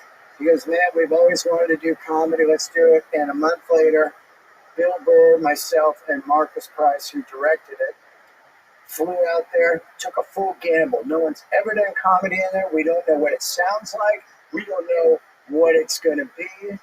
And it's an hour and a half outside of Nashville, which at the time, if I knew that, I would have been nervous too, because it's in the fucking no man's land. And these fans got to come out there. But they came out, 2 shows sold out. We shot the special. Marcus killed it. Bill produced it, financed it, self-financed, and it looks fucking insane. And it's the best thing I've ever done in my life. I absolutely love it. I don't care if it's one of those ones you could trash it with your comments, and I'd be like, yeah, it's not for you. It's just, I love it, So yeah, we got it. We shopped it. I was like, here we go. We're going to shop it. They're going to be like, what the fuck? The $1 million special. No one called us back. No, Netflix, we couldn't even get them to look at a 1-minute clip. And this thing's phenomenal. Like if I was Ted or whoever the head guy is over there, and somebody said, you might want to look at this, I'd go, I don't care what it is, just buy that because they're going to click on it with just the look of it. Just the look of it. Everybody that sees it, they go, what the fuck? And, nobody's really done a special that looks like this. We're in a cave underground. It looks like fucking Mars. It's insane. And at one point, a bat flew over. I was like, oh shit, a fucking bat. Like in the cave. It's a real cave. It's not a Hollywood fucking lot. People are in there, and there's one door in, one door out. Anything goes down, you're fucking done. And then we had all these cabins there, and yurks and tents, and people flew out and stayed camped out there, partied for the weekend, and came into the show. It was goddamn magic. And now it comes out on Patreon. It's on Patreon right now for 10 days, and I put it on there really for my patrons that really helps me through COVID, man. Without the Patreon, I would have been fucking on the streets. I gave it to them last night. We watched it together, and now you can buy it on my Patreon for $10. It's self-financed, so anything helps. And then I drop it the day we hit Austin. April 17th, the Paramount Theater, I'm dropping it on YouTube for everybody for free. And all I ask is just to share it or fucking just watch it, man. It's pretty fucking insane, the look of it. And I love the jokes. The thread is great. I was ready. I was definitely ready. I put you on the front. The intro has all these photos of people that helped me in my career.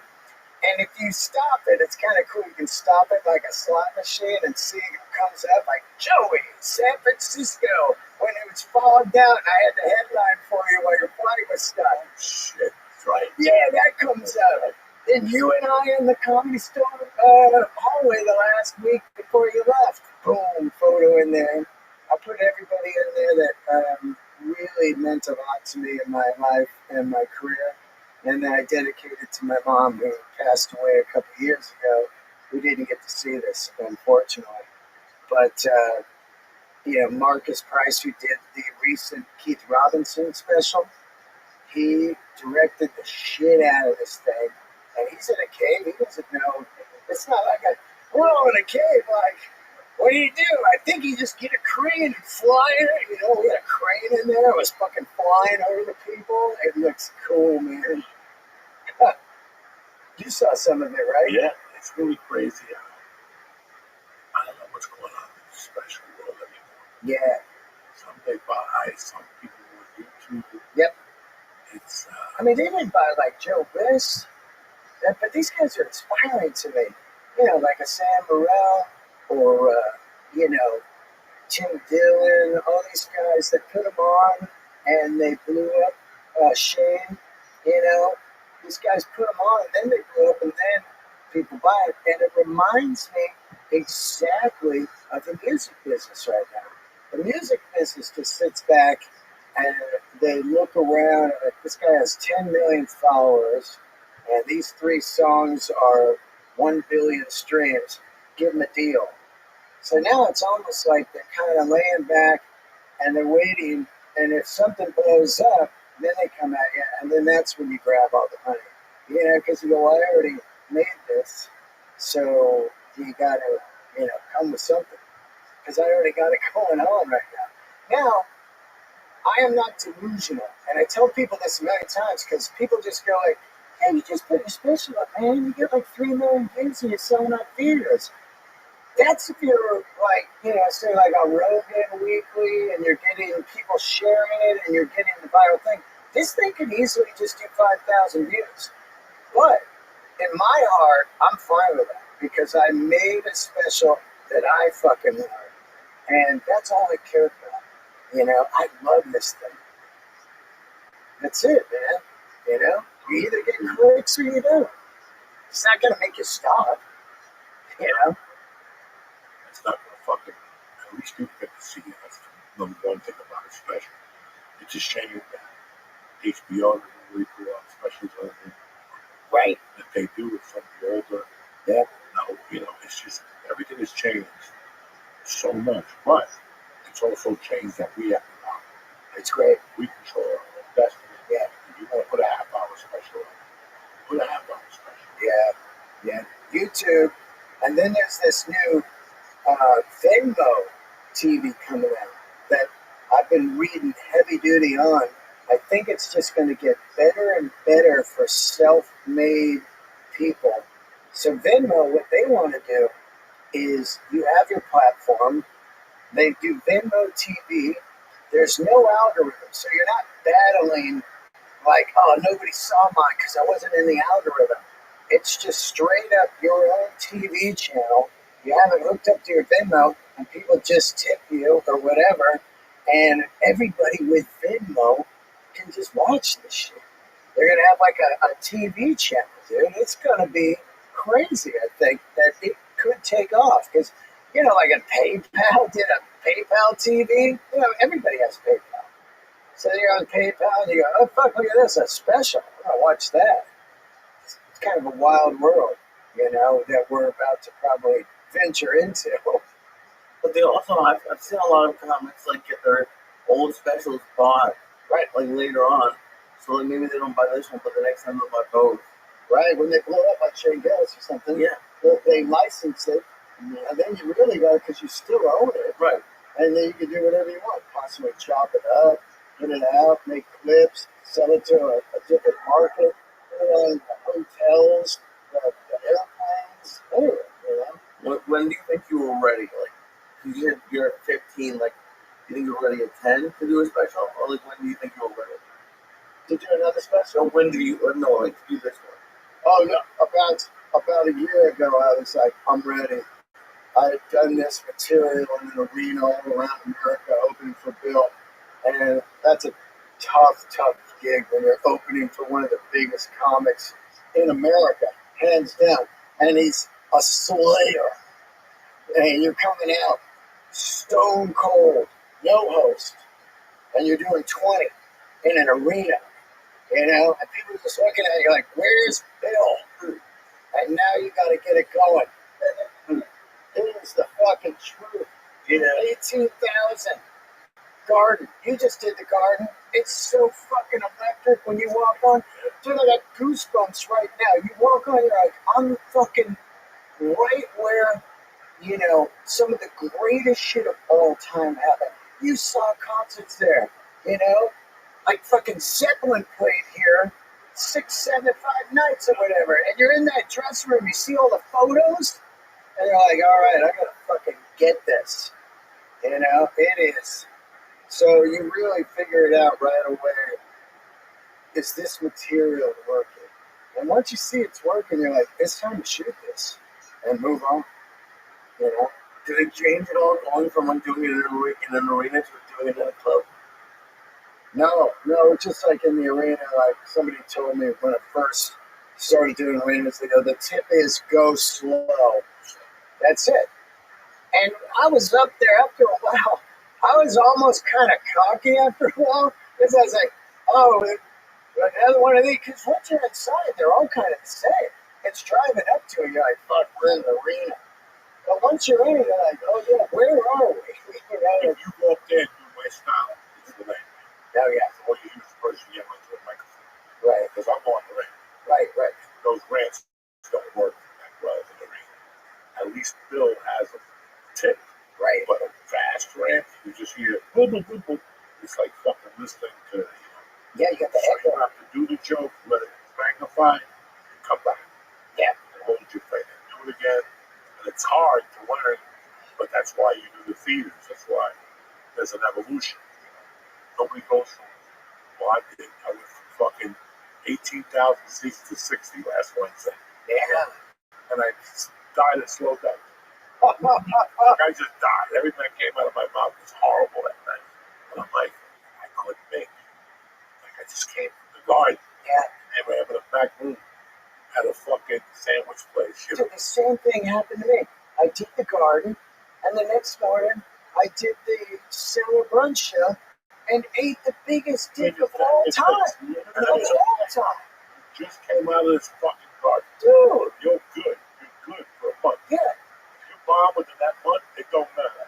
Because when you walk off, you bomb for that. You really, check yourself. Yeah. So, I meant to bomb. yeah, 99 problems. chain one. Was that your first time doing the garden? Second, Whoa, who'd you do it with for Rogan? Tony Hitchcock. Tony and Bill Tony. oh, that's right. Oh, that's out today, man. Everybody, it's on Netflix today. New York. Just came out. No, not that we. It's a new episode. Oh, Kill Tony. Yeah. Oh, I thought it was the garden thing with the. No, they just reported it. Oh wow. Last night, 2 nights ago. Oh wow. Yeah, the whole chain. I think Rogan's on. Yeah. Oh wow. Yeah, it's out today. Yeah, that's amazing. Huh? Fucking Well, crazy. Bill Tony, the belly room, and now they're on fucking Netflix. Dude, I look at a lot of people from the store, and I look at the success they've had, and all of them crazy hard workers. There's not one person that put it in there and they're like, that fucking guy was like here 2 weeks and he did arena. No, man. It's like grind, grind, grind. I had a situation a couple weeks ago. These guys know about it. A friend of mine wanted me to put her podcast on. And it was a really weird conversation. And I did it for her because I have history with her. She's a whacker. And 2 hours later, she goes, I'm going to take it down. You know? And then I heard from her like that night, at 10 o'clock. And she was saying that she really wants to do a podcast, but she thought about it. And she just destroyed herself. Like, you know what?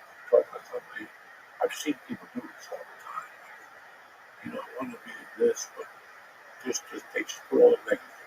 Yeah. You know, I said, okay, whatever you want to do. You know, it's up to your choice. I really don't give a fuck what she does.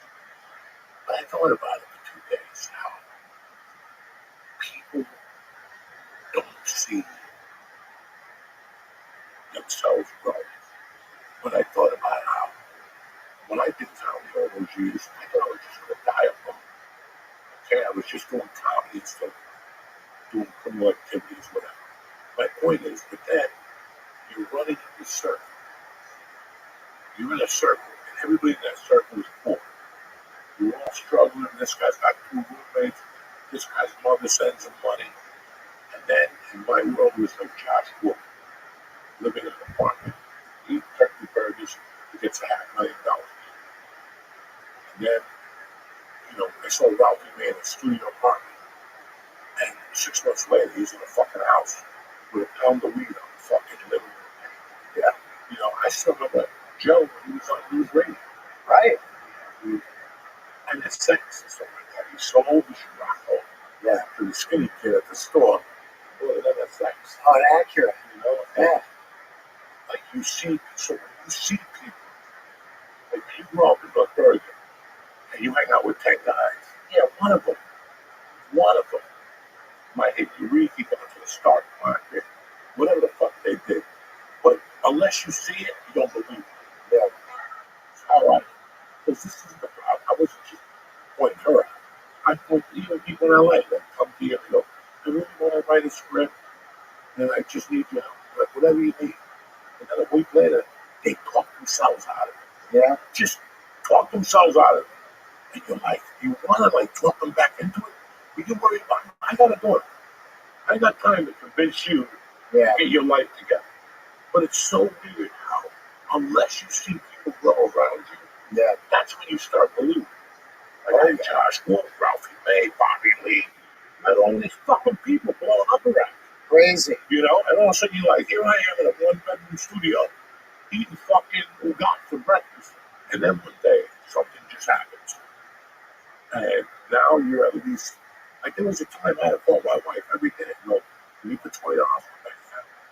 Oh, yeah. I would have like 4 the night before. Yeah. So now I got 24. I could actually take 20 out and buy a bag of food. You know, I never thought I would be out of that. This was at 40. I was still calling my wife every day to put 20 on my books. Joey, you know, where my money go around. I know. I'm going to roll with all this shit. But not even that. I'm not even talking about that. I'm talking about having good sets when people put you on a special or Comedy Central or whatever. It just switches. But unless people see other people growing, it's tough for them to believe that they're going to grow at that night. And like I said, I just pointed her out because her attitude went from hero to 0, 4 hours. Yeah. Like it's not for me. I want to work behind the scenes. Or what? You know what I mean? And I just, all right, good luck, whatever you want to do. I'm here.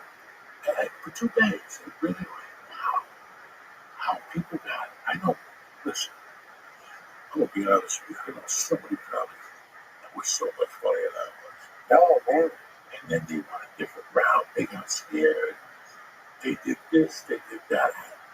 It's so many. I saw so many people talk themselves out of a career. And they were close. Because you never know how close you are. Yeah. But what, like the words of my girl Cheryl Crow, why quit before the miracle happens? Yeah. Let the fucking miracle happen. You know, it's a fucking miracle. For me to have more than $200 in my checking account, that was a miracle. Yeah, man. Because if I got $300 for a gig, I bought an 8-ball. Yeah. Okay? Yeah. An 8-ball. Yeah. So it's a fucking miracle. And people don't, it's really hard to make people believe that you have to get into the slot. It's like you're in LA doing open mics. And one day somebody says, come to the improv with me. You go, the book will like shit, they make you do sets in the front. You just move into the chamber. Totally. Now it could be a chamber of a fucking machine gun with 1,800 rounds. Yeah. Or it could be a chamber with 6 bullets. You don't know? You decide, and you don't know. Yeah. And you don't know. And you get into that. The next thing you know, you book a national commercial. And now, it's no big deal booking a national commercial. But people can't fuck you. Because they know you got a chance now. I don't want this motherfucker to blow up. They don't want to talk to you. He's in the machine. So, yeah, you're in the machine now. And then you might book a one-line role in a movie. And then it just keeps going and going. But you're in a fucking rotation, you jerk off. Yeah. Don't give up now. No. Now is not the time to give up.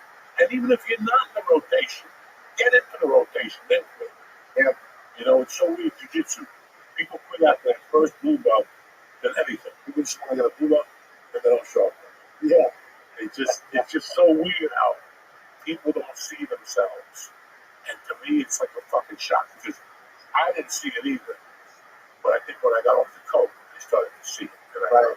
if I ever had an opportunity to do it, it's now. And it worked. So I think people should really give themselves a fucking shot. You know, and go, I got this. And if I don't, I die doing it. It doesn't matter. It doesn't matter. No more. You know, you're going to be broke anyway. You're not going to buy a car. I mean, it's just what we're going into the next 5 years is going to be horrible for everybody. Yeah, so do what you So fucking love. do it. Who gives a fuck? That's what I said. I got into comedy when I was in the worst spot of my life. Yeah. Out of prison, fucking divorce. It was fucking horrible. It was horrible. But I wouldn't have loved, it's like I told you, nobody ever pulls up to an open mic and Lamborghini. No. You know what I'm saying? No, Nobody pulls up to an open mic. No. This, Cadillac, fucking Escalante. It's Whatever the fuck. even playing field at an open mic. Even playing field. We're all in there. I told you, it's like people work for an hourly wage. That's great. But you're telling me you're not gonna fucking boss. Take a chance. Columbus did, because guess what? On the first, we're all fucking even. Yeah. We're on the number 1 salesman, number 10. We're all even, bitch. Yeah. So I get another chance the first for the month. And I love that. I love that we can throw away a month in your life. Fuck it, I'm smoking dope. I'm getting herpes. I'm not fucking sleeping this month. And then you come back, you take your herpes medication, and you're fucking back. That's what this whole thing is about, man. And as old guys, we gotta explain it to these young motherfuckers. Yeah. That we've seen it. Yeah, man. I've seen it. I've seen it. people fucking hit a home run right in front of my fucking eyes. Oh, And God. I go, holy shit. We were just That parking lot at the store is a fucking plane, it's like, here comes this car, like, whoa, someone got a deal. Yeah. I still remember writing a one-man show with this fucking loser. And I would meet him at that hamburger place in Burbank, Oh, yeah. where people bring all their cars on Friday nights. Oh, yeah, Big Bob. Bob's Big Boy. Is that out of business yet? No, fuck no. That burger that gives you hemorrhoids. Oh, That man. burger's next to the fucking Starbucks. Redman and I used to go there at night, It's late right time. next to a Chili Starbucks. burger. Yeah. And I was in there one day. What the fuck was that? God damn it. I forget now. Cars going in. No. I know what the fuck it running a one-man show with a Oh yeah, the loser. I forgot what I was going to say. God damn it. Damn Those edibles are good. it. Oh, I'm writing a one-man show with a stiff. Yeah. And as I'm walking out here, Joey, what are you doing here? And I turn around, Billy right there. Oh wow. And I go, Billy, what's going on? How you doing? We start talking. And he's telling me how he's thinking of moving back to Pittsburgh. That the funny bone is just walking in the deal. It's horrible money. And I was about to tell him that they had called me too. And the money was god awful. And I had to call him back and go, I'll do those weeks. But I'm not doing Sunday. Then we're going to prorate it. Yeah. They're like, oh, you have to do Sunday. I'm like, listen, this deal is not going to work. Yeah. But I still remember Billy Vidal telling me this. And a year later, he's on a CBS show. And now he's the host of a fucking, wasn't he host of, he's had 2 shows on CBS. Yeah. Whatever fucking recurring, whatever the fuck it's called, syndication. Right. And he's touring that. He's going to be here. Yeah. Somewhere. I see him at Flappers. Yeah, I know he's Yeah. black. Yeah. He's a funny Good dude. motherfucker. Oh man, I good don't dude. remember seeing him. He lost a lot of weight. Yeah, It's killer. yeah. I still never seen him. He was a killer guy. Yeah. He's one of the nicest dudes, man. Nicest dude. He'll come up and go, God damn, that fucking joke's strong. Yeah, You know? he's a good dude. He'll tell He's you a that. very good dude. Yeah. He's an old school comic. Yep. And I still remember him going, I don't know if this is going to work out. Motherfucker, you got a billboard on fucking CBS and shit now. And you know, I remember those. Yeah. How they walk. Oh man, I tell the story all the time. Fucking, you know, half of these, well, I didn't know Whitney before the operation. Ellie Wong's incredible. What a Yeah. superstar. Yeah, I don't remember. I didn't meet her till after she had the TV show. But you see all these people and you see them make explode. Now you're like, okay, that can happen to There's been a lot of explosions out of the store. me. A lot of It is nuts. chicks on Saturday Night Live. Oh yeah? Melissa. No, Oh, fucking Punky. Punky. Dude, bartender to SNL. Great story. Like Black Leslie Jones also out of there. Leslie Jones. Fucking Melissa, 3 SNL people, you know? Crazy. I love it. Yeah. I remember meeting the dude, black dude from Forrest Gump. Forrest Gump. Oh, yeah. I forget what Michael, Forrest Michael Whitaker. T. Michael T. Oh, okay. Williams. Michael T. Williams said, in the pilot for Miami Vice, years ago, we did a new Law and Order mock-up show. Oh, wow. I got a call from that and told you to keep this under fucking wraps. Law and Order wants to do something else. It's called Law and Order Judges Circle or something. Yeah. And they just wanted to use a couple of actors, and she used it. It was me, the kid that's always he was on our podcast. He's a guitar player that came from Northern California. He was Joe Bonifacio's student. I forget what his name is. I see him a lot on Twitter. Richie Kotzen. Huh? Richie Kotzen? No. It was him and Michael T. Williams. Oh, wow. And during the breaks, I would talk to Michael T. Williams. And he goes, I saw you at the store one day, good stuff. And we started talking. And he goes, I used to hang out at the store a lot before I got Miami Vice. Because he was on the pilot of Miami Vice. And he goes, I used to see Tree. Tree was on Miami Vice. Yeah, that's right. She was a waitress in the store. Wow. She was a fucking waitress. He used to see her. And he was like, where is she? He goes, she owns a clothing store in Compton. You know, Yeah. That place is has churned out the stars. What's that? The store. It is crazy. In the last 20 years since I started, I'm 16 years in now, I just look at the people and I go like, wow. You know, Ari, Burr. I mean, Burr, of course, he's, 30. Right, but I'm just saying, like, when you really look at, like, these guys that became these giant killers in there working on that material, and then Gerard Carmichael and who else was there? Somebody else fucking shot their special. There's so many Yeah. shit that came out of it. Yeah. I tell people all the time. Told me a couple weeks ago on this podcast, I don't really care about shit. Like, I didn't do nothing in comedy, but I held my own on Tuesdays and Thursday nights the last 4 years. And that meant more to me than anything in the world. Those are the best lineups you're going to see. And we were right there. You know, they were always, just being around that, you knew you had to be on top of your game. There was no fucking, that's all I ever gave a fuck about. No matter how this ended, I came out of comedy store movie. Yep. That's all I ever gave a fuck about. Here we are. You get that name on the wall, and sometimes you're rolling down Sunset, and you turn the corner, and you see your name on the marquee. It is fucking awesome. I wouldn't even look. I would just shake my head.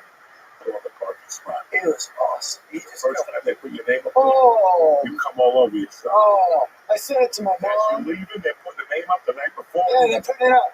Yeah, Oh, I'm not sure. shit. And then you get there, it's a different name. Oh, You just put that up. Then somebody called in to pop in. yeah. You come down there and watch this. Oh, Very sober. what the Motherfucker! Any dates, brother? Huh? Any dates?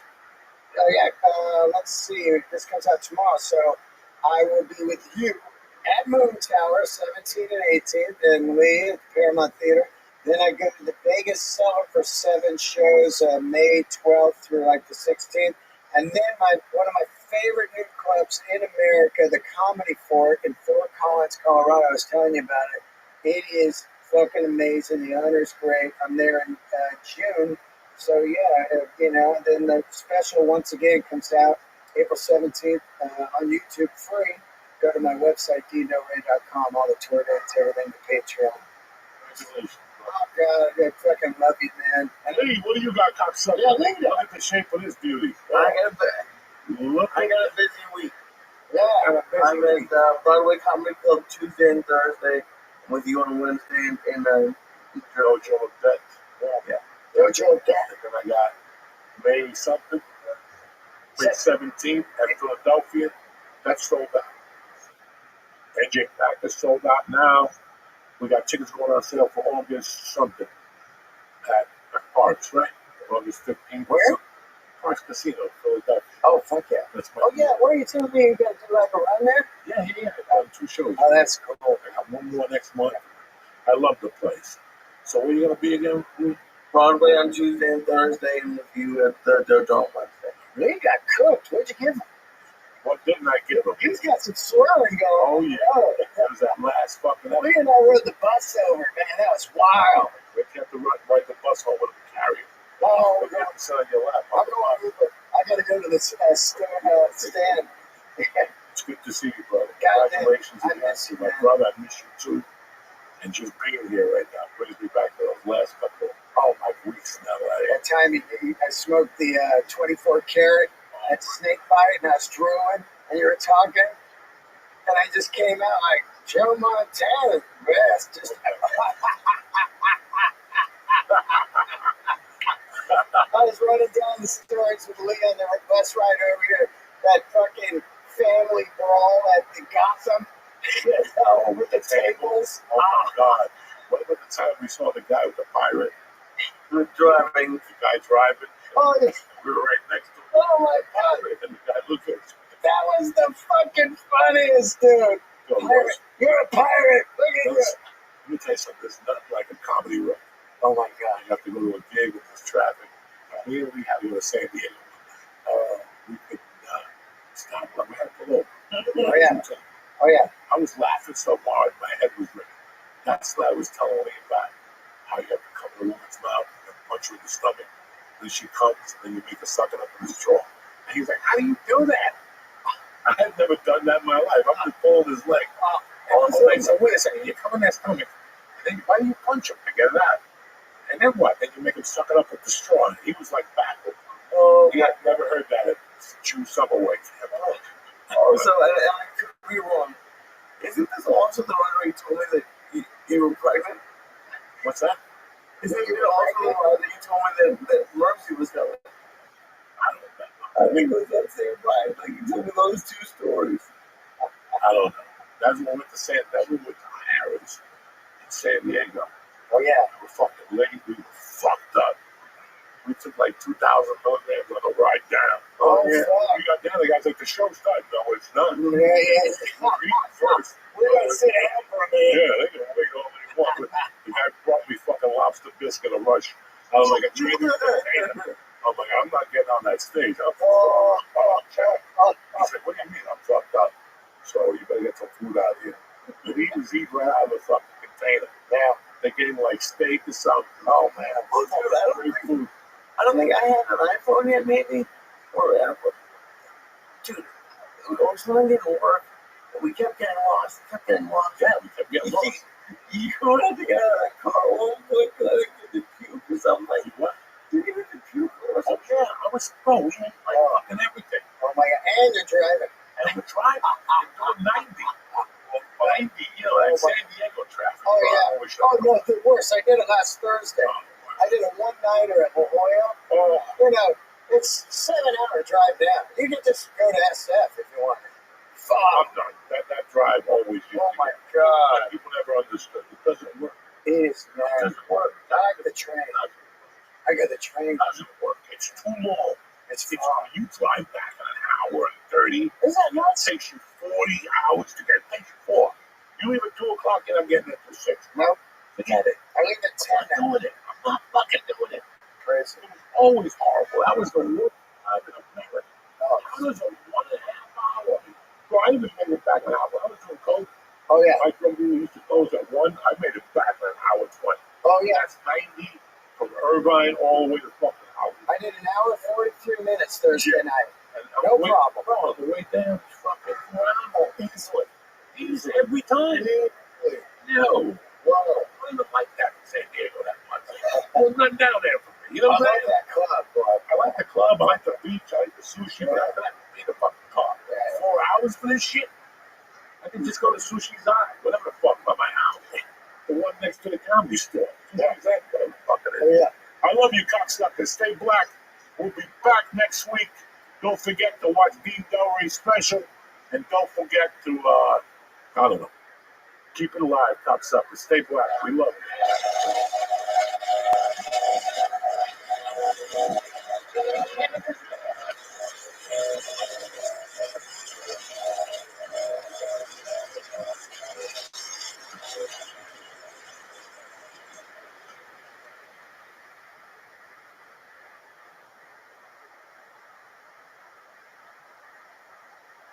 What's happened, you savages? What's going on, doctor? I had a great week, dude. I know Mom was in town. Mom was away. You tap dance. It was great. The play was a lot of fun. But just like, I don't know. Every couple of weeks, I just realize I'm in New York, and I just like had a good stand-up week. I did the dojo. I did Broadway comedy club. I just had a good week. No complaints. Every week something shitty happens at some point. But last week was a good one. Bro, you get good weeks in life, you get bad weeks in life. You get 3 good weeks in a row, like you get a flat tire on the parkway at 4 in the afternoon. That's fucking humility. That makes everything good. You still want to shoot yourself. Oh yeah. Like, whenever you get a flat tire somewhere, it's a fucking watch. I'm gonna get a flat tire today. We're talking this fucking nonsense. I got one in New Jersey right before I moved here. An Amish dude had metal shit fall out of his truck, and he went, "Sorry," and then he just left. And then New Jersey has a weird, corrupt rules where you can't have a tow truck come to you. It has to be New Jersey has to send the tow truck to you. And luckily it was okay, but they tried to overcharge me too. They told me one number on the phone, one number in person. So yeah, the dude, that and getting your car broken into. I don't know if you remember, bro, right when we left LA, someone broke into my car at my apartment complex. That will piss you off. Oh yeah, it was just in my garage, and I came down, and my podcast bag was just gone. It was just a window was broken, and they stole a backpack, and it's just like stuff like that happens. Just like you're not even upset almost. You're just like ready to kill yourself. I don't know. It's just the worst. I was living in Hollywood house with my wife. We had the 1-bedroom shit apartment, 9 fucking cats, and we had a garage. You don't know. No, I was a man. I met you in the back. Yeah. Before I met you, her and I couldn't make 7 hours. This apartment building was rent control, and it was old. The bricks would move. One time there was an earthquake, and those bricks were going up against each other. They evacuated us, and somebody came and don't worry, the building's going down. It's next to the gay and lesbian center. The YMCA door right there. YMCA right there in that corner. And what the fuck are we doing? I'm assuming someone breaking in or. And I went there. Everybody fell asleep. I would sit down. Went in bed. I had the monkey on my back. I was fighting it all night. I'm like, fuck it. I'm going back. It's like 2 in the morning. I went out to the car. I went back. When I came back, there was a girl upstairs. I think she was a half a hook. Her and her sister. A half a hook. The one was like mediocre, but the one killing it. And she had a boyfriend. And one day the boyfriend came up and he goes, I don't know if you remember me. I go, no, I know. He goes, I'm the guy that jumped off the roof at Open Padre one night. And I lived. And I broke my both nebulas, whatever the fuck. This is the shit I dealt with in Hollywood. But when I came back that night, I was already blasted a little bit. And I remember going upstairs. I never closed the car. We had a fucking Zia. What do we call it? Neon. Yeah. We had a fucking, whatever Neon. Dodge It was a death trap. Didn't have brakes, the fucking windshield wipers. And you know, for a long time, I had change in the fucking ashtray. That fucking was a lot of money in there. It was like $22 to me in those days. That was a lot of money. That's like an emergency Chinese lunch. That's 1,000 things in those days in my world. That was your savings account back then? And bro, it was like holding on. Like the ashtray was starting to bend. More corners and shit. And I'd see these in there. And the next day I came out and they stole the whole fucking ashtray. Oh, it killed me. I forgot all about the feeling of pain that he had. And you can't even, for that, like, I at least got some money for the stuff they stole because I had receipts, stuff like that. I got new podcast equipment. It was just annoying. You can't call the cops over $20 in quarters, or did you? No! Well, that is it. How many times did I rob people for it? I used to work in 1993 on George. I used to work at the Jeep store on 12th Avenue, New York City. Okay, so I was down in one of the fucking Jeep stores. How many times I showed up there at 8 in the morning, not a dime in my pocket, and I would go right to service. Start going, I sold this guy a car. Maybe I left my apartment and I take everything of his left compartment, including the fucking tokens to get a little Lincoln tunnel. Remember those little tokens with the Y? Because you can sell those things. I would fucking take like tons of those tokens and just walk around New York. You want to buy some tokens? Yeah, how many you got? Give me 10 for fucking $8. $8 to me in those days? In 1983, $8 is a lot of fucking money. That's a nickel bag. And a train ride to Harlem. I still got to walk the bridge, but fuck it, it's worth it. I'm getting exercise.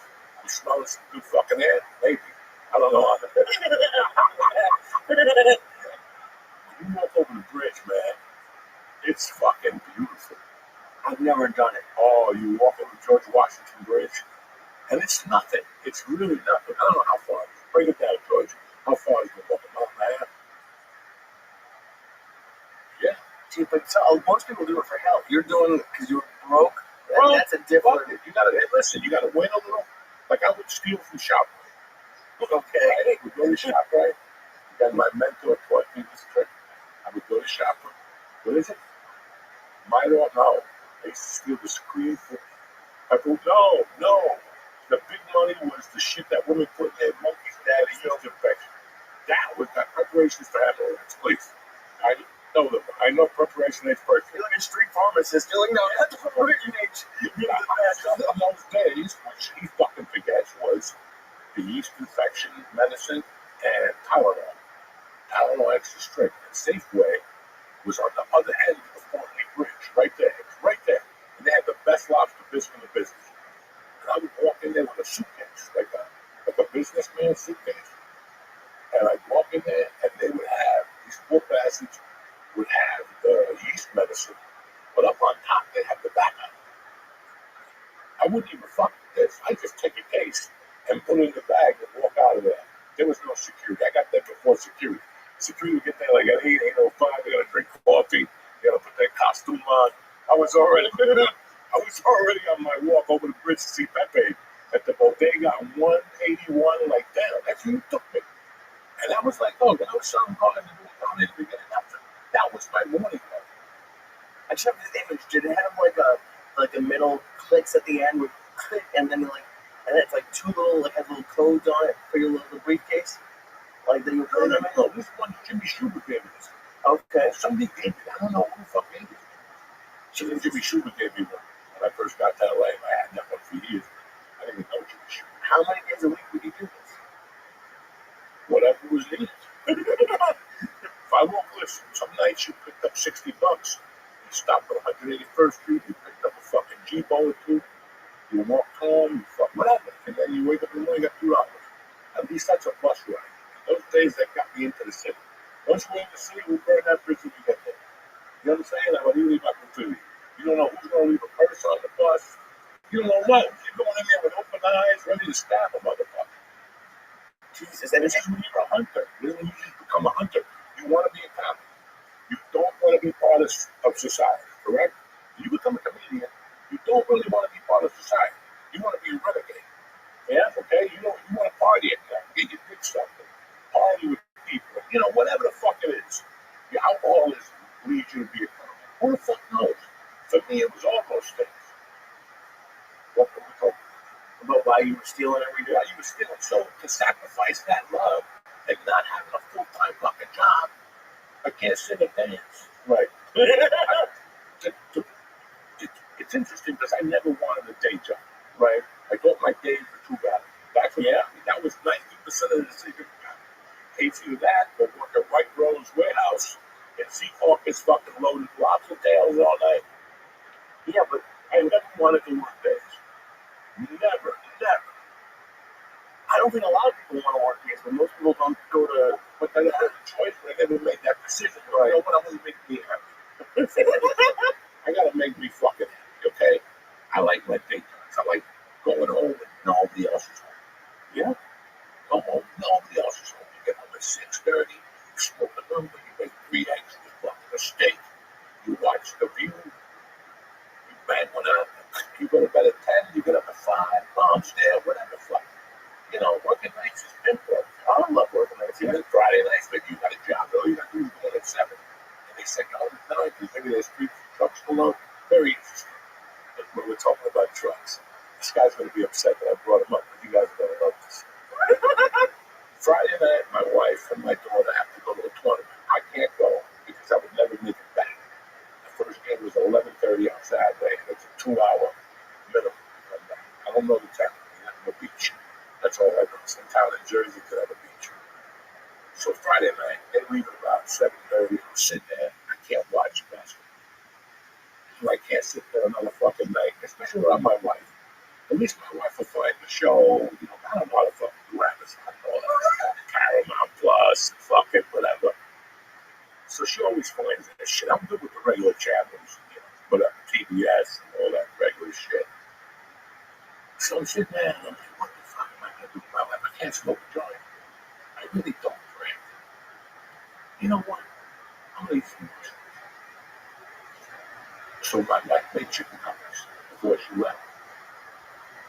And I had 2 of them, ketchup, and I was eating fucking chicken cutlets and stuffing my face with these mushrooms. It was like 10 grams. I waited. What are you doing?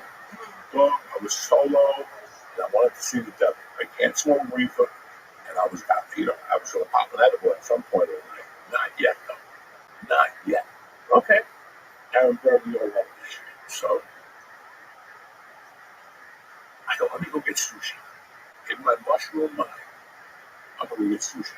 Right? So I start driving on the 9, I make the U-turn legal, and I go into the place, and I pull up. There's got to be, I thought it was a Japanese parade. There had to be, a bunch of Japanese people, a bunch of white people that were waiting to pick up their orders for deliveries. They were waiting for people to go online. I go, you know what? I could probably go in there and get like a table for one. They have little room tables. Yeah, of course. But I'm not walking for that crowd. I'm fucking mushrooms. I don't deserve this. So I said, I turn around again. I get back on the 9, Route 9, going on. Man, they ain't fucking nothing around here. I was like, you know what? Maybe I want one burger. And I'm like, that's a bad idea. Fucking chief of police just shit on the desk. Oh, yeah. What do we have to drive up and down Kennedy Boulevard and shit, right? And all of a sudden, I go, oh, shit, Bourbon Street. Bourbon Street is a little fucking strip club. When you get off the Parkway onto the 99, there's 2 big strip clubs.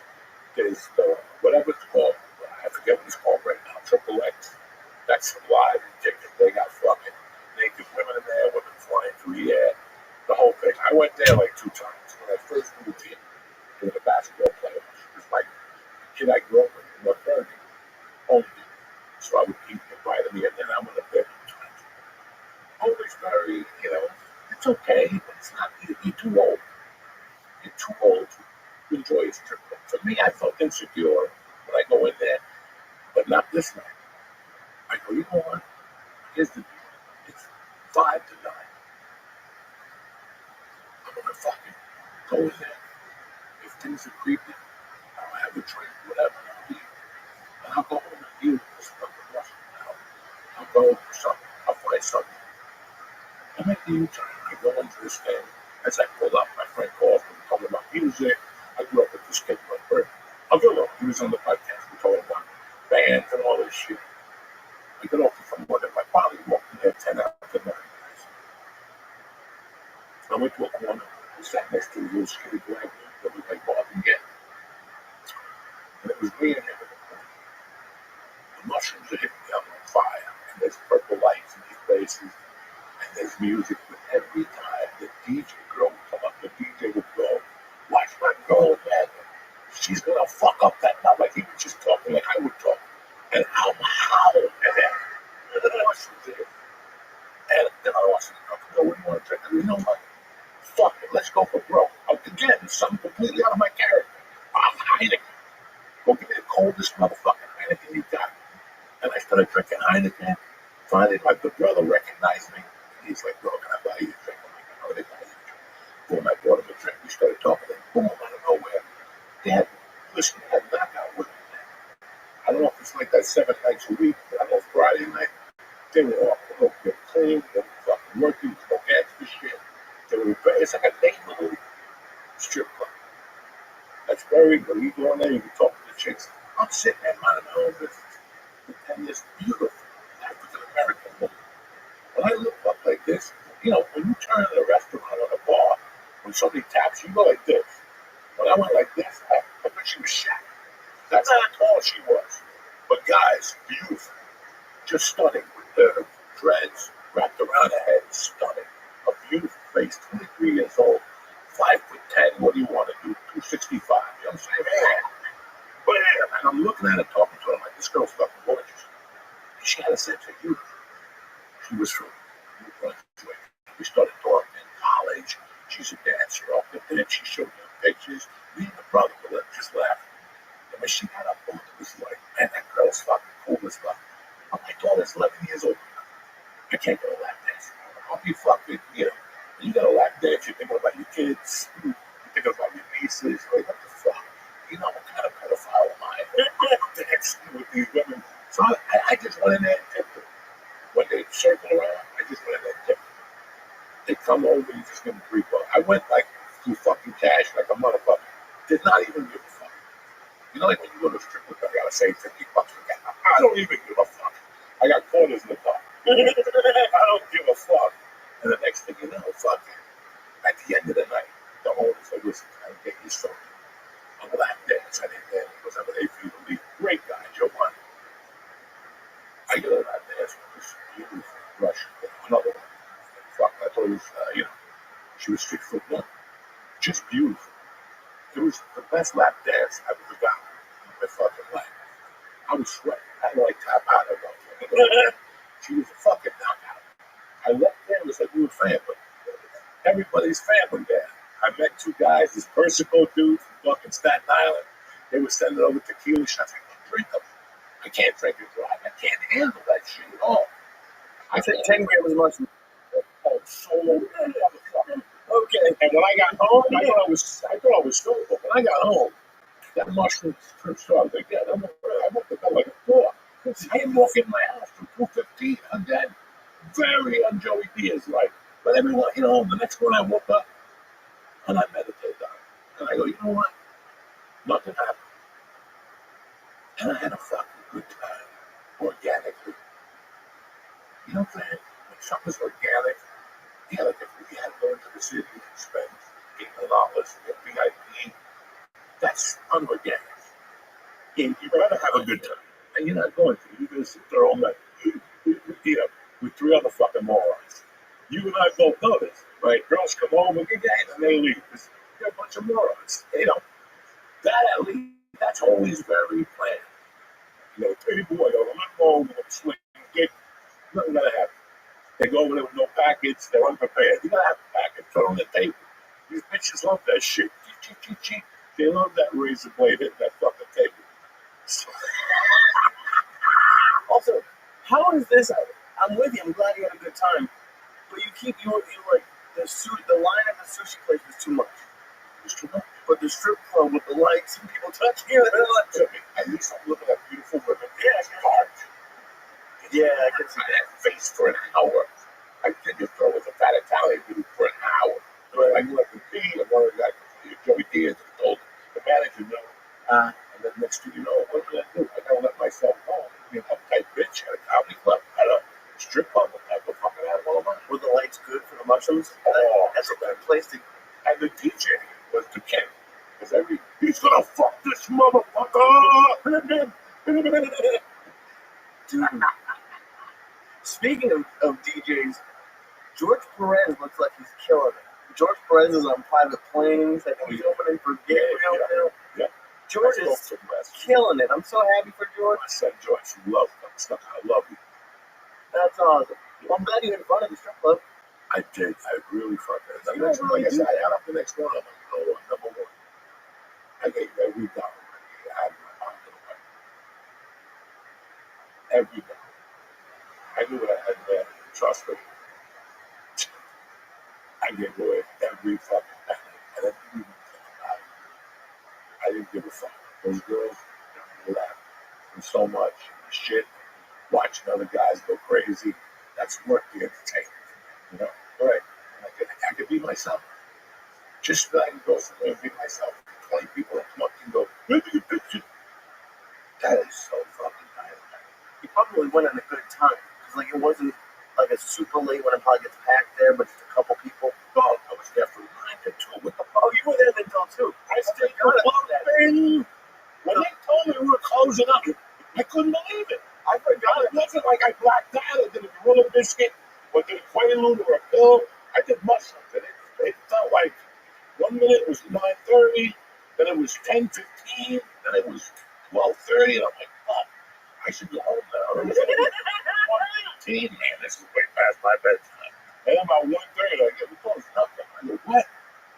God damn it, these mushrooms are on fire. And I feel like, I'm moving. My McDonald's is on everything. All right, let's bring our guest on here. Let's do that. Let's do this shit. Hey, good morning. Uncle Joey here. Just want to fill you in. The summer is on the way, and if you need a quick fix for that limp dick, Blue Chew's got you covered. Blue Chew is the chewable tablet that can help you have better sex. It's all done online. Just consult with one of their licensed medical providers, and if you're approved, bam, you get your prescription in days. Listen, Blue Chew is tremendous. They come in little packages you can leave in your glove compartment.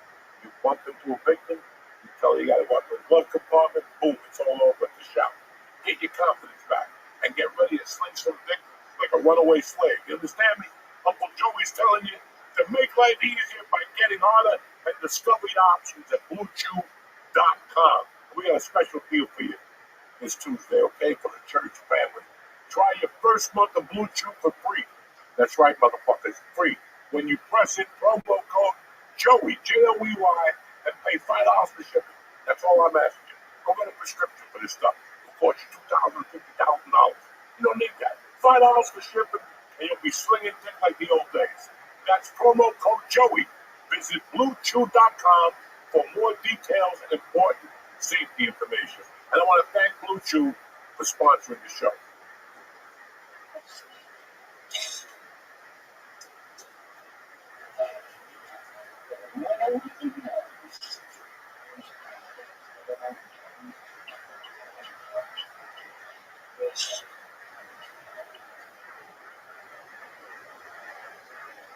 It's my little brother, Aaron Burke, come to join us tonight. You guys asked for more comedians from the local area and the scene. We look good. Yeah, we need to make sure we look good. We're just going fucked up tonight. Don't matter. You know, what's up, my brother? Daytime strip clubs. That's what I got. It's kind of disgusting pervert. No, Joey, you don't get it. I get it, but no, you don't get it. No, that darkness. No door, people. There's no security, first of all. It's day shift. No one's working. You roll in, these girls are money hungry, uglier than the night shift girls. More friendly. And they'll do stuff if you want. I don't fuck around on my wife, but if I had to, day shift. These girls will never tell, and you never.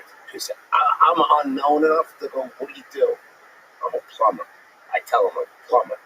And they go, oh yeah, what union? I go, 420 out of Newark.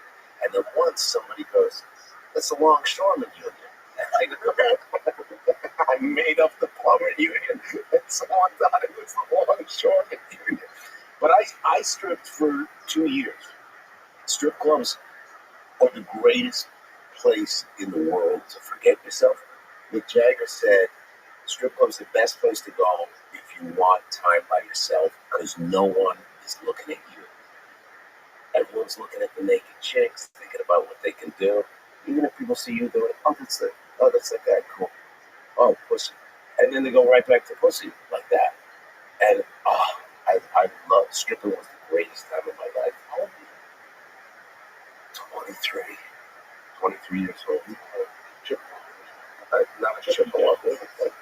You're mixing it up with you're hybriding it with the Juggalos. Yeah. No. I think it was a mix between Chippendale and Gigolo. Yeah. But it sounds like an ice cream flavor to me. To me, it was really great. I told you it was an Indian tribe. Yeah. We are a proud people and we represent this land. We are the Chippewas. They call me the one who fucks for $3. It was the fucking best time of my life. Yeah, it was Fantasy Male Review. I started out low debt. I started out dirt floor stripping for female strippers, and I fell in love with it. First night, I made $300. Couldn't dance. Couldn't get hard. You're supposed to get hard before you go out on stage. Get hard, you tie an elastic around your cock, and then you go out. That took me 6 months to learn. I would go buy this lotion at the sex store that would make your dick more sensitive, and you can rub it on and you gotta stop it right here. Okay, you're confused. I have so many questions. Holy shit.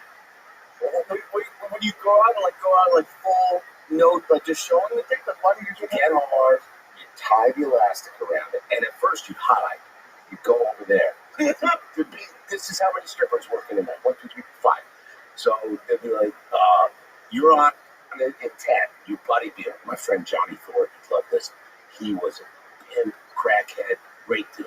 And he would fuck everybody. Jack, the original Chippendales in Canada.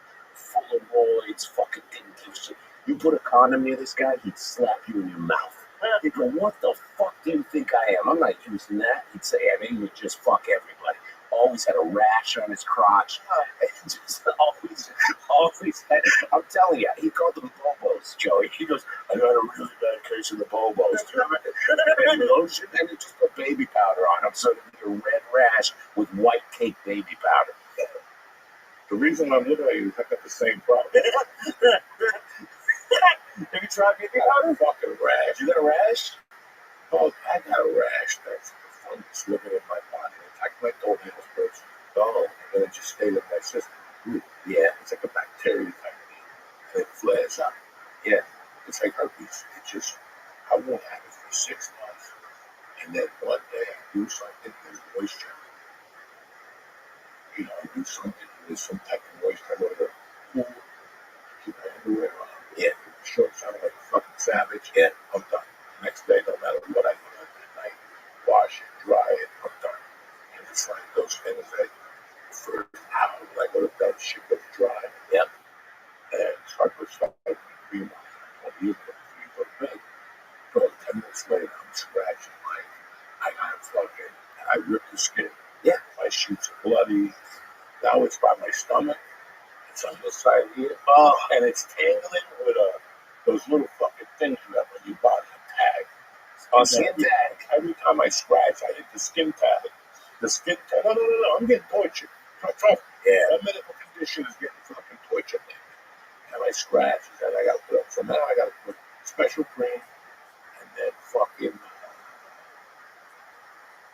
do everything for my hands and shit. Yeah, like that. I'll go home, I'll take these black things off, and I pull them off. Fucking powder goes all over. And it's from my knee down. The skin gets so dry. So every night, I mean, when I come out of the shower, every time I shower, yeah, which is 2.5 times a day, I gotta put cream all over. Yeah, I'm like the fucking dry. What's the half shower like? The half shower is like, you take a nap. Yeah. You gotta do something. It's not too big. Yeah. You're not gonna see nobody about it. Yeah. So you work out that day, so you just stick your head up in the shower. Okay. Because I gotta hit you. I gotta fucking tighten the shit up. You know what I'm saying? My shit's getting old, so the head is getting dry. So it's like the old days, right? The water on the sink, you're ready to fucking fly. No. The hair will stay permanent. Yeah, that's it. That white hair is done. Right? I'm done. It looks good. Yeah, sure. I was gonna say we don't have to do the half showers. No. All right, so back to your dick and how you tied up with a rubber band. You tied up. Johnny Thor, he fuck everybody's girlfriend. He didn't give a shit. And he, you know how drug dealers lie. You know that be. Joey, I'm 10 minutes away. Just wait, I'm 10 minutes away. He hasn't even left his house. You know what I mean? He was a crackhead, drug dealer, good guy. I still talk to this guy. 63 years old, still strips. Skinny, ripped, but looks like AIDS. You know what I mean? Like ripped, but barely any muscle. Just looks like he's got AIDS, but shredded. And he'll fuck dudes for money. He's real over the fucking edge. You know what I mean? Where do you live? Toronto. Yeah, he might watch the show. He's a good guy. But he would fuck anybody's chick. So he's jacking off one night. They finally got a VCR. This is when you used to have to just use a magazine to get hard. And you're going through, everybody come on the magazine. These guys are fucking savages. You love it.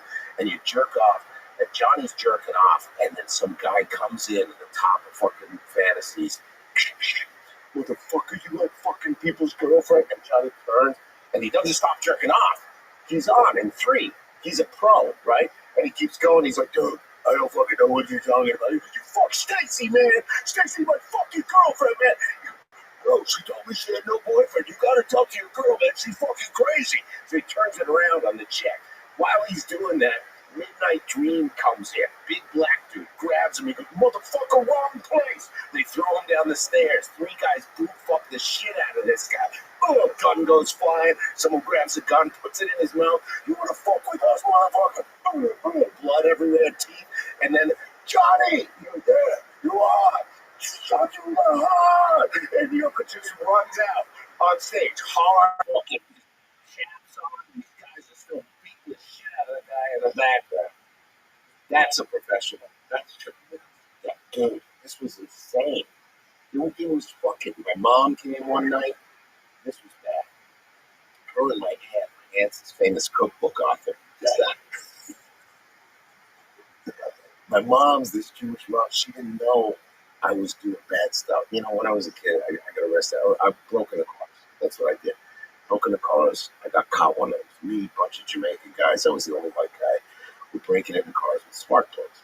You know, you throw the spark plug through the window, we touch the window, the whole window just shatters like that. We'd steal window out of the cars. So this guy leans out his window. We're calling the cops. Fuck you, fag. And we run off down the street. Best night of our lives.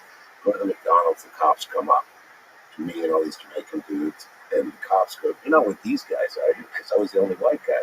Yeah, that's my crew. So they arrest all of us. I was a fucking idiot. Kid going to lock up. Fucking, it's awful. Parents come down. The next morning I come out chained up. Like I'm the only white slave with all these other people. 8 of us going chained up. Ankles, wrists. My dad looking at me just like, they go, we're going to release him on his own recognizance. He's got an 11 p.m. curfew. And my father goes, I'm a lawyer as well. I'd like to have that curfew made to 8 p.m. I'd like to have him not associate with any of these people. They go, all right, confirm. Go out. So I get sent off to this boarding school, and then I come back from this boarding school, and I get into bodybuilding after college, and I start stripping. And fucking, so my mom is just so proud of me that I'm not in jail.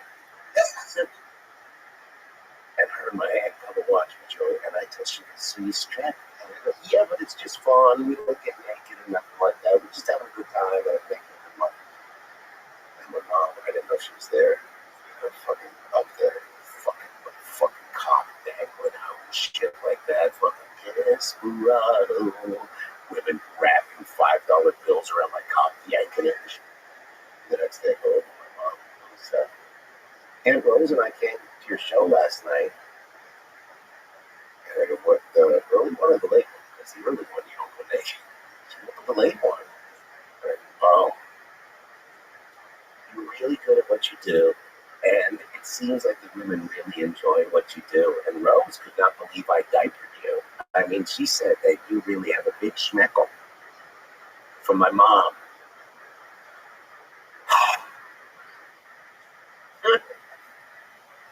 Now, when did you get the compliment?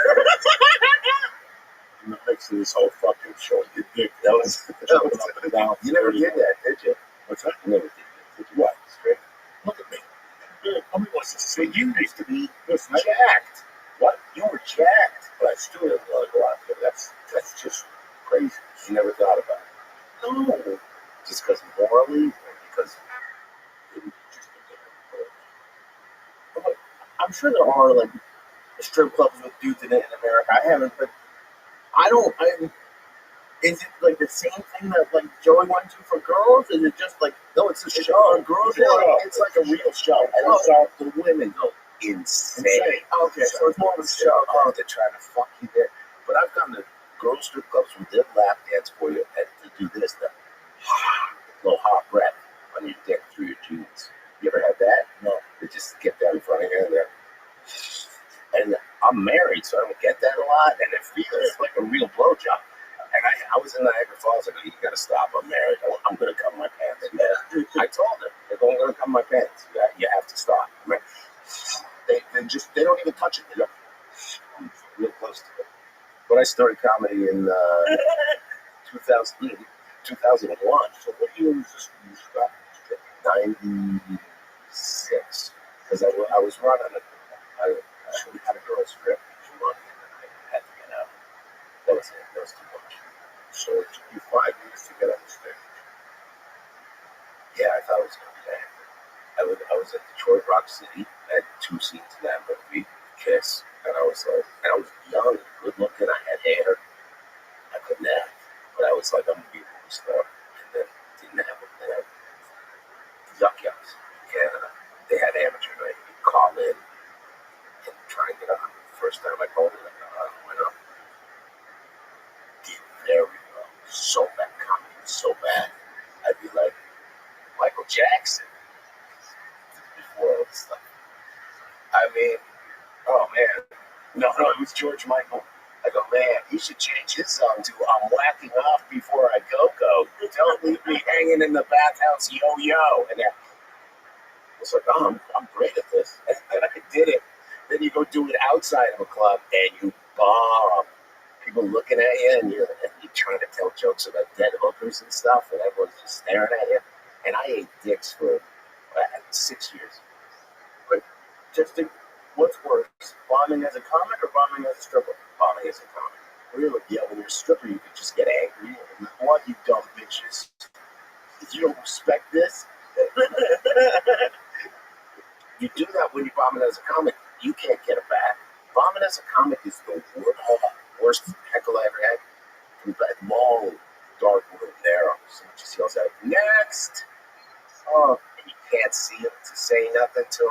And for months, beat me up, and I go, I should have said I'm not waiting in an alley to fuck your mom. Holy shit. Let me tell you something, man. People the pain of doing comedy for 10 years. The fun pain.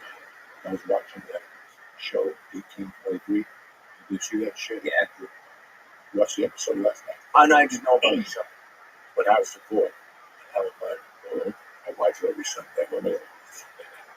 So, watching it last night. It was a perfect group that show. As a girl, she's with the girl that went out and she brings home up chick. This is 1823. And there's a guy out. Tie these bitches up. Like the stuff they torture you. To hands. Yeah. And then let you talk to you in this like first you can feel pain. And then turn into a picture. And after you learn over, the pain becomes a pleasure. shows got figured out. You don't see no people you see that going. Look at it. You sit there, smoke a cigar, have a cocktail, fucking old disgusting burger. That shit drives me crazy. I couldn't imagine just sitting there. You're 31. Yeah, after you want to see two chicks coming at you, 8 next to you. You know, tell you, I was telling some guy the other day, the guy who lives next to me, he loves music. He's one of us. He loves music. And listening to Don Henley's first solo album. It's a fucking masterpiece. He's like maybe 3 years after he was broke up. And then the other guy struck, but he struck first. And I thought about the story. He was like, look out.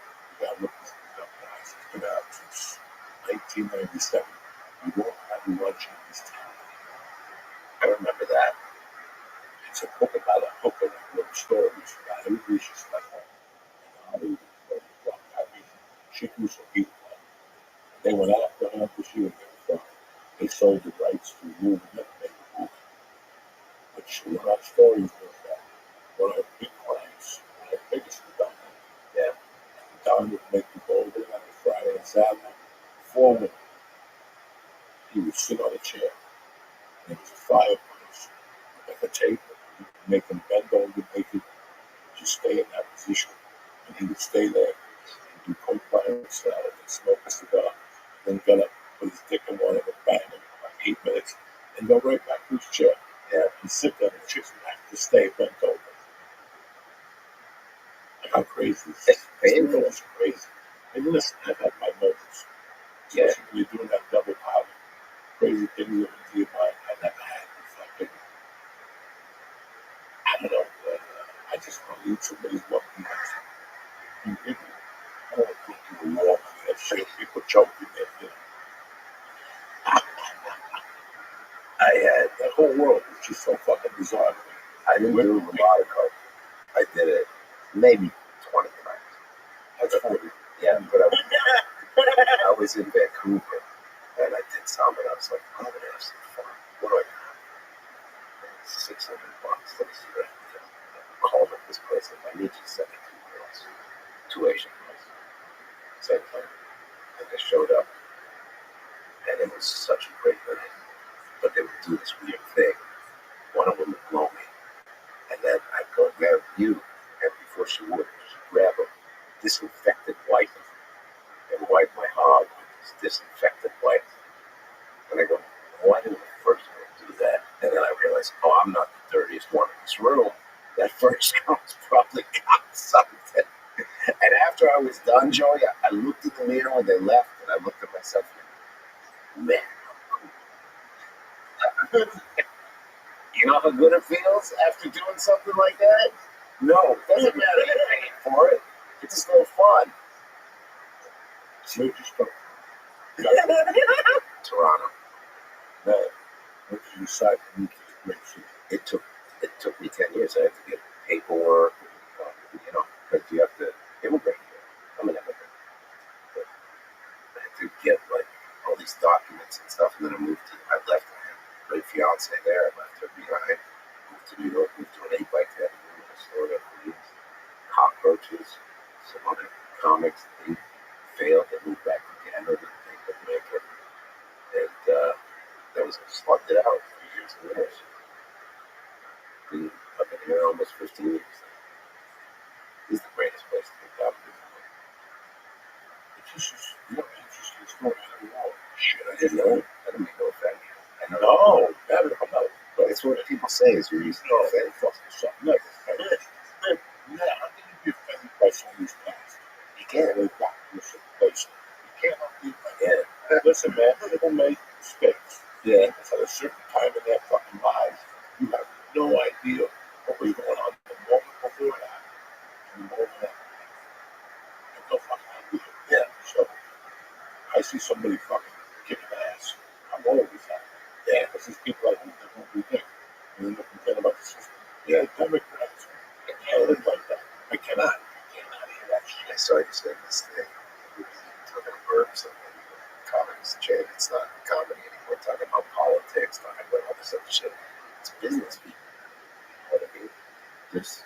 just to go out and have fun and make those people fucking die laughing while you're there. It's those moments. That's all that matters.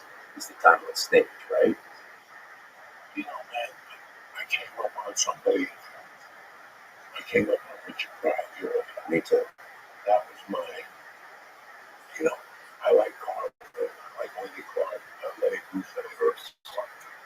Pryor's the guy. Pryor was always like that guy, you know, and he had a, I don't know, style. I like that style. He was dirty. He was talking about drugs. He was talking about what happened when he did drugs, you know. And it's just some people like him. Some people, I saw the one live on the Sunset Strip. I leaned right towards that light. I just didn't know how to start. I mean, you know, I'm a kid from North Bergen, New Jersey. Where do you go? I always sat in the back of my mind, but I wanted to act. Yeah. I love those old school movies. Yeah.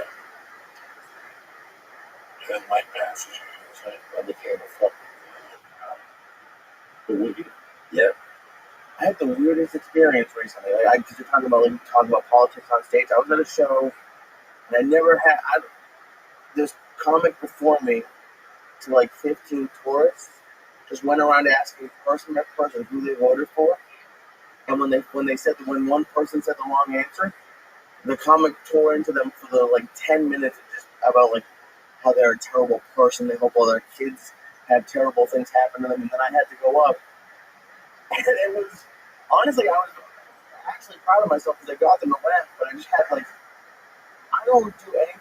My whole thing is you go to comedy shows to forget all that shit, so I don't talk. That's why I make fun of myself. It's like I don't want anyone there to have any. All I want them to do is laugh. It was such a weird show. I've never had that experience of someone just not even trying to be funny, but just being mean to like an audience member. I'm just different styles for different people. People agree that's the styles. They both do it for a while.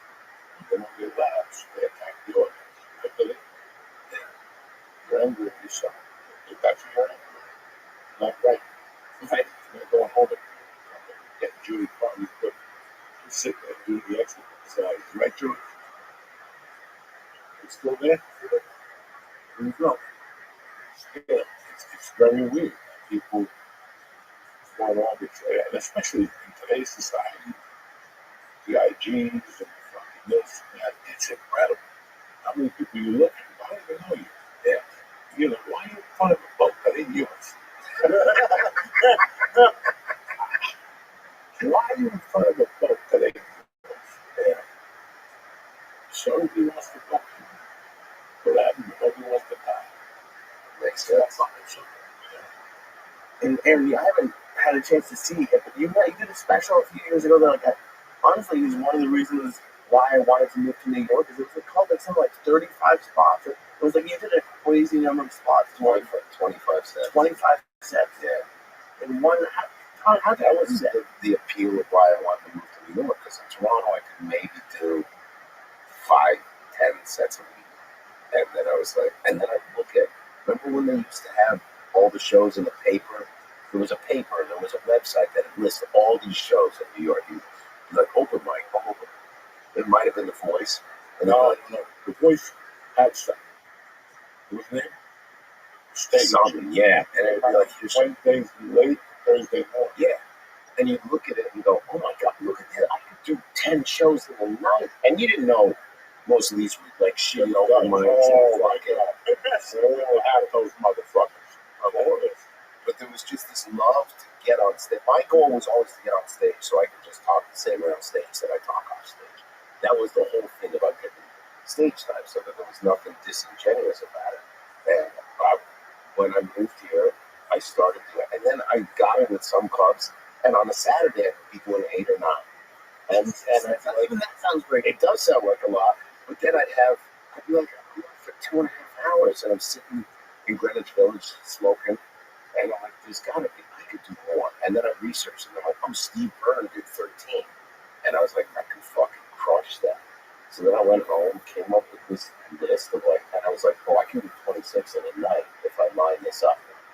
And then I made all these calls, and then I talked to this girl. She used to work with Morgan Spurlock. Remember the supersize me guy that ate over McDonald's. And she goes, I went to Martinsburg. You got excited by the McDonald's? Oh, I think remember that. Crazy. And then he got canceled. Do you remember that? He did, and they did something. I don't think it was one of those. Is he dead? Oh yeah. I don't even think it was one of those. I'm pretty sure. Yeah. I think I'm almost positive. I'm like 80%. Did you?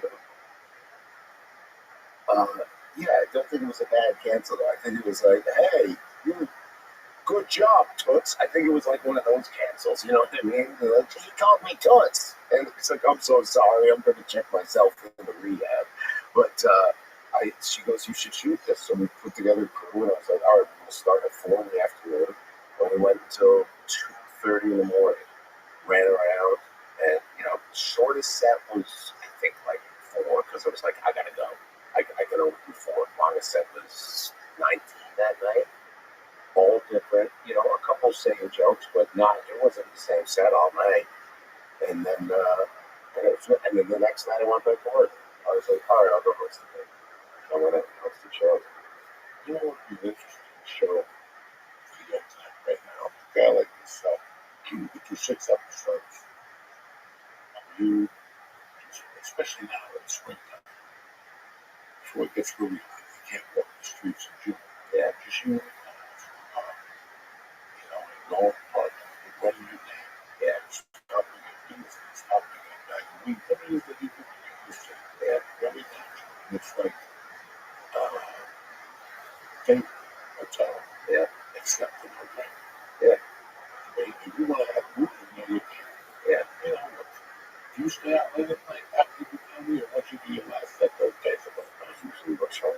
I'm gonna try and get up with my kid at my 7 year. These computers fucking take like this. Like just like the other night I couldn't do it. I could not do it. I would have been out for fucking winter. I would have got it. Yeah. I food in this one. There was too many people. I like, 6 of us. Yeah, small. Now, these restaurants cost a fucking 10, 11. You can do 2 shows and go out and go, no, keep your restaurant open. You go to the back room, lobster tail, you just got to take different menu. Yeah. You got to get the taste of the t-shirts. Yeah. Listen, you got to go deep. You got to go deep to get late. Yeah. So you got to make it worth that while. Gas money. The baby's still the wife. He's not going to bang her because he was going to go home. So yeah, that's those days are right. It's If it's you, like the other night I stayed like 8 dice because he said, I'm going to eat that. I was like, all right. But then you're like, hey, it's 1. That's late for me. I'm like, all right, it's 1. I'm going to go for it. But I'll do that. I'll do 1. No later than 1. That's crazy. How far as you drive? 40. Yeah. 35 to go to bed. Yeah. Think about shit process, which is then maybe as you drive, you're only going to be joking. Yeah. So fucking, that's what I would do. You get lit. That nighttime light up. And you get home, you're like, I'm going to bed at 30. Fuck you. You sit home, and let's say you smoke dope. Get home, eat, take a shower, sit on the couch, I'm going to bed, you get 2 pockets. That shit wakes you right back up. And now you're reviewing your material. Why was that guy looking at you like that? The guy that paid you for those 8 people in the balcony, you know what I'm saying? Remember, I was going to say, I just forgot. I was there all the time. Something else there. Oh, if you gotta shoot something the next morning and you got a 6 a.m. call, you're dead. There's no way your body adjusts that quickly. Even if you go, I'm not gonna do spots, I'll go to bed at 9 o'clock. You're not doing 2 a.m. It's not going to happen. No, your body's not like that. No, Yeah. that's the worst. You put the movie, it's a 5 a.m. call. You're like, I got 2 options here. I can take a half a bottle of fucking Rain-X and try to fall asleep, or I can just stay out. Yeah. And pray for the best. Pray that you're not shooting first. 3 hours shut up there. You catch the Puerto Rican back there, you're a little something. You know what I'm saying? I did it many a time. Many a time. I fell asleep with them. Then early for lunch, I just brought a sleep after the shit. Yeah. Because it was the same trailer every day. What am I going to get back? Fuck it. In the afternoon, I get tired. I put the sleep back in the machine on right there. It's a nice trailer. Huh? You have a bigger, like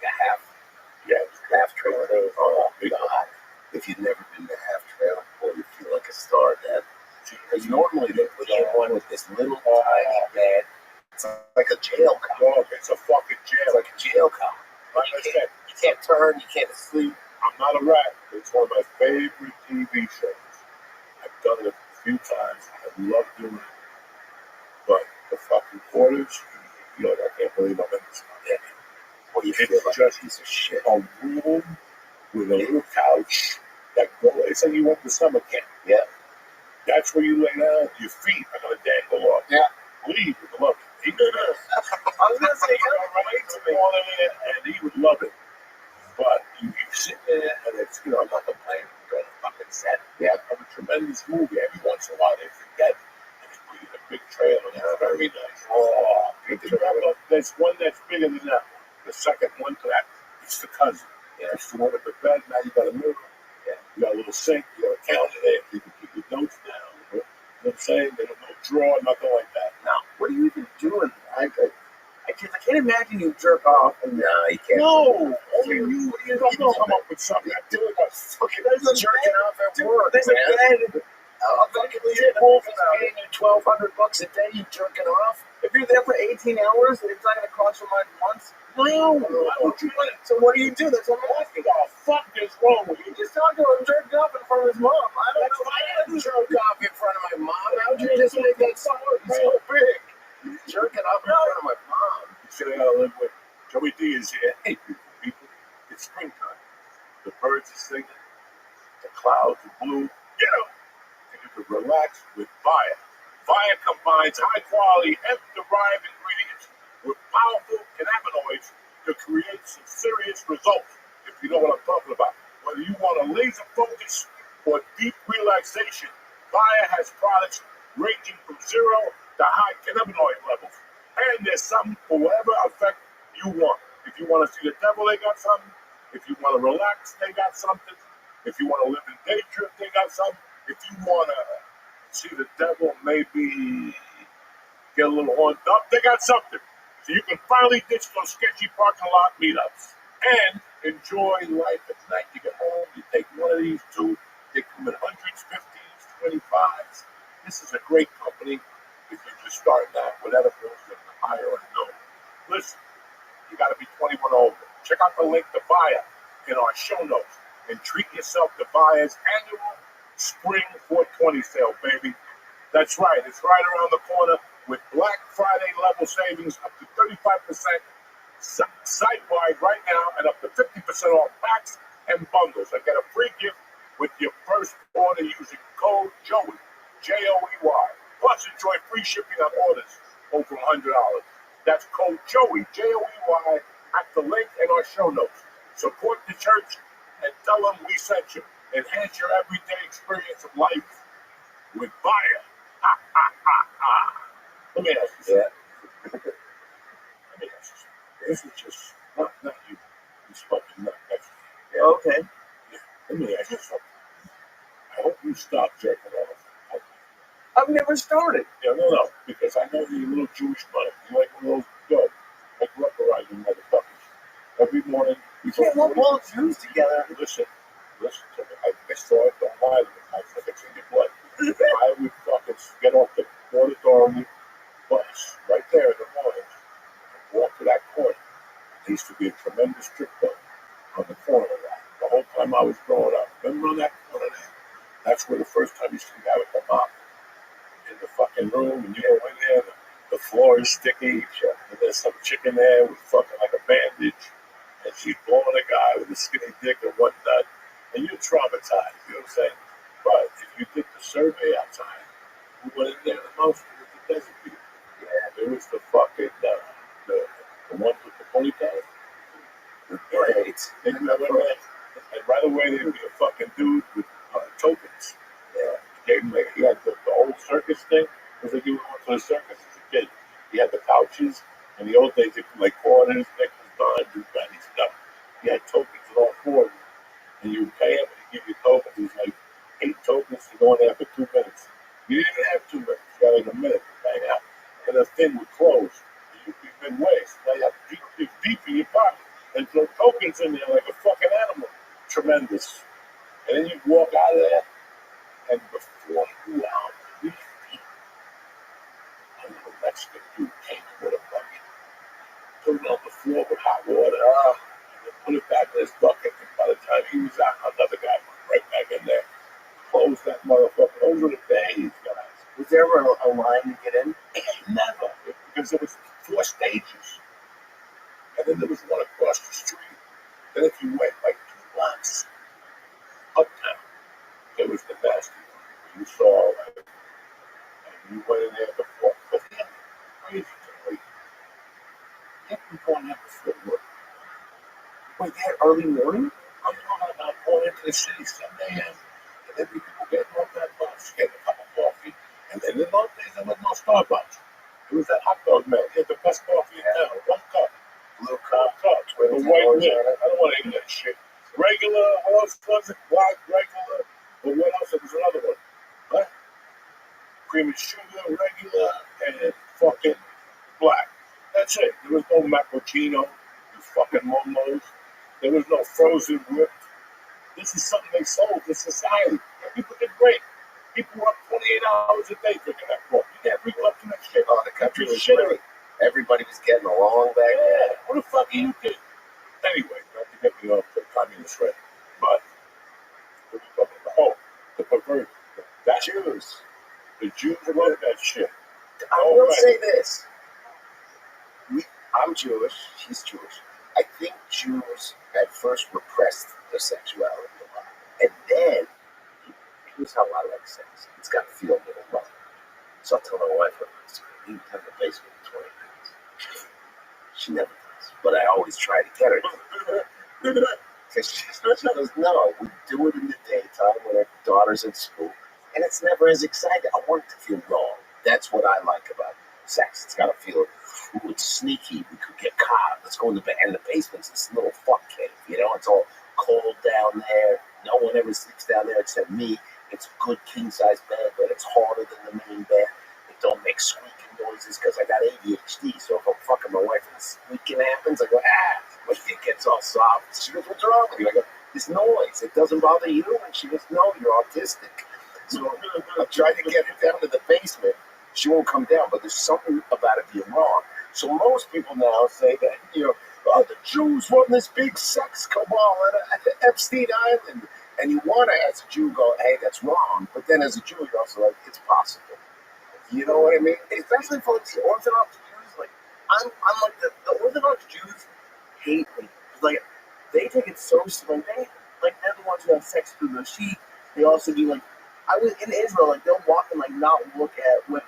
Like they take it so seriously. So for them to live in New York and live like that, but then also I would bet there's a lot of religious people who go in, but the Jews you can just tell that's I went there as a young kid, which is why I'm fucked up today, because you're not supposed to see that shit, man. As a kid, I saw pornography that was fucking one level up and fucking an animal. I saw pornography in the 70s. And it was raw, there was no directors, there was no plot. There was nothing. It was Insatiable with Marilyn Chambers. You ever see that? Listen, I have no idea about that. I'm talking about the dirty movies that got sent to your house that you had to hide. And I saw some disgusting shit as a kid. I was like, I saw a chick, I don't even want to talk about it. Kissing. Huh? Kissing. Real gross stuff. Kissing? No, I didn't mind that shit. No. I made my mother get HBO Yeah. to watch The Group 2. That was a good movie. Some chick was running naked with her titties down. Yeah. I was probably like, Group 2, I remember Group 2 was good. Bro, Group 2 and the Kentucky Fried movie. Yep. They're both like cousins to each other. You know what? If you watch it now, you go, Joey and Aaron, you guys are fucking retarded. That is the worst shit you've ever seen. I gotta tell you something. When those movies came out, I saw a Kentucky Fried movie in Jersey City. And I'll never forget that scene. And the guy takes the rubber dick, he puts it on the top of his head, and he goes, we off another planet. When you're fucking 12 and you smoke 2 joints, that's that 70 giggly weed where people threw you out for laughing. Come back when you grow up. Because you sit at a diner fucking high as fuck. And the waitress come over. Hi, boys, can I help you? He was just bust out. He was uncontrollable. Here, call me when you grow. I was always like, they yelled at you. Threw you out. You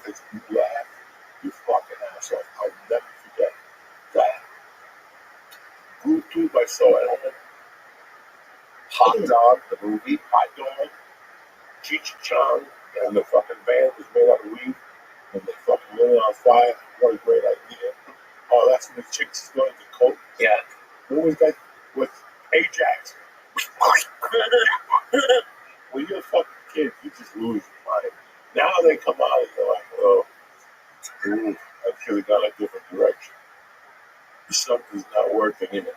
One of the girls I dated, and this reminded me, and I forgot about it and blocked it out, she worked in one of those sections, like in a peep show. And this guy, a stripper, they were like a couple in the show. I didn't know that. I said, I Garrett goes, oh, you're going out with Trudy? I said, yeah, I know it. Look at David. He's like, nah, not exactly. I don't know, what do you mean? And then she told me she really used to do like simulated sex scenes together. She was in a peep show with 2 kids, 22 years old. C-section scar, fake tits, but those old ones with the scars underneath. Remember those tits before they could move to the nipples? Oh, yeah. Right.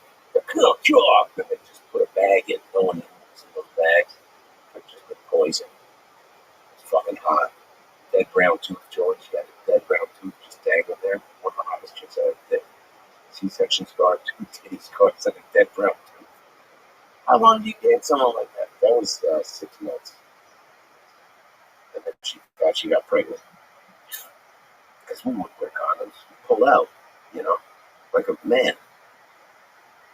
That never worked. This is getting too sad. And then she thought she was pregnant, and then I go, we better talk about it. She goes, no, there's no choice. But I already got 2 kids. I don't think people get pregnant. And I go, oh, jeez. Is that when you moved to America? I go, that's my life. It's done. Luckily, she wasn't pregnant. It was ovarian cancer. And we still count how lucky we are to this day. She was fine. She lived. They removed it. But it was a big scare. You know what I mean? I was 23. I was going to have a kid with a stripper. She already had 2 other kids. The fathers were hooked on Oxy. I would have been the breadwinner for fucking 9 people. So much anxiety. Yes, she's fine. I don't know what happened to her. I can't What about me? I'm over here dying. Slits, 2 kids, other dads. It's a lot. I didn't really want to let roller skate. What else? I didn't know this was too much. She wants to let roller skate. She wants to break my heart. He had to break me down. She was a nice girl. She loved me. That's what she said. She used to say she loved me. But she was from a trailer park. I'm going to tell you something. I told a couple of people. I just had a thought about it today. You were saying about the disgusting stories. I didn't know these were disgusting. I figured I'm going to come on. Joey's going to go, oh, I got stories like that. No. All he's talking about is his rash. Brother, when I run, when you shut the move, All right. But I'll never forget, it was 1985, and I'm living in a fucking hotel in San Francisco with my ex-wife at the time. It was just dating. She was a young kid. I was 22. I didn't know what was going on. But, I mean, guys, right down there, 80 yards, all right? Walked out and said, it's beautiful, better be alive, right there. I went across the street from the hotel. If you went maybe 30 or 40 yards on the corner, there was a place called Coffee Rose. And it was 24 hours in this topless. So there was one kid in there that wanted to sit. And they had donuts and coffee in the morning. You know, I'm talking about this real man, high as a motherfucker. I'd smoke a joint, go in there, dress in a suit on. Why? Because I was ready to fuck. In those days, I was a hotel food. I worked for hotels. Yeah. Get a fucking donut, have a cup of coffee, and look at the chicks' titties like they were junky. You know, they had to be topless so you could tell they neither one. Yeah, tremendous. Tremendous. The owner was a big fat fucking Greek guy or something like that. Tremendous. Tremendous. Is this the tenderloin? How are you, Mr. Curious? If you have You not ready, Joe? been to the tenderloin, that's real San Francisco. Fuck Ashbury. Fuck hate. And I worked on Ashbury at a bartender. And don't you apologize. That's Three friends. years at the university. It was the summer of '85. How was your day? How's that?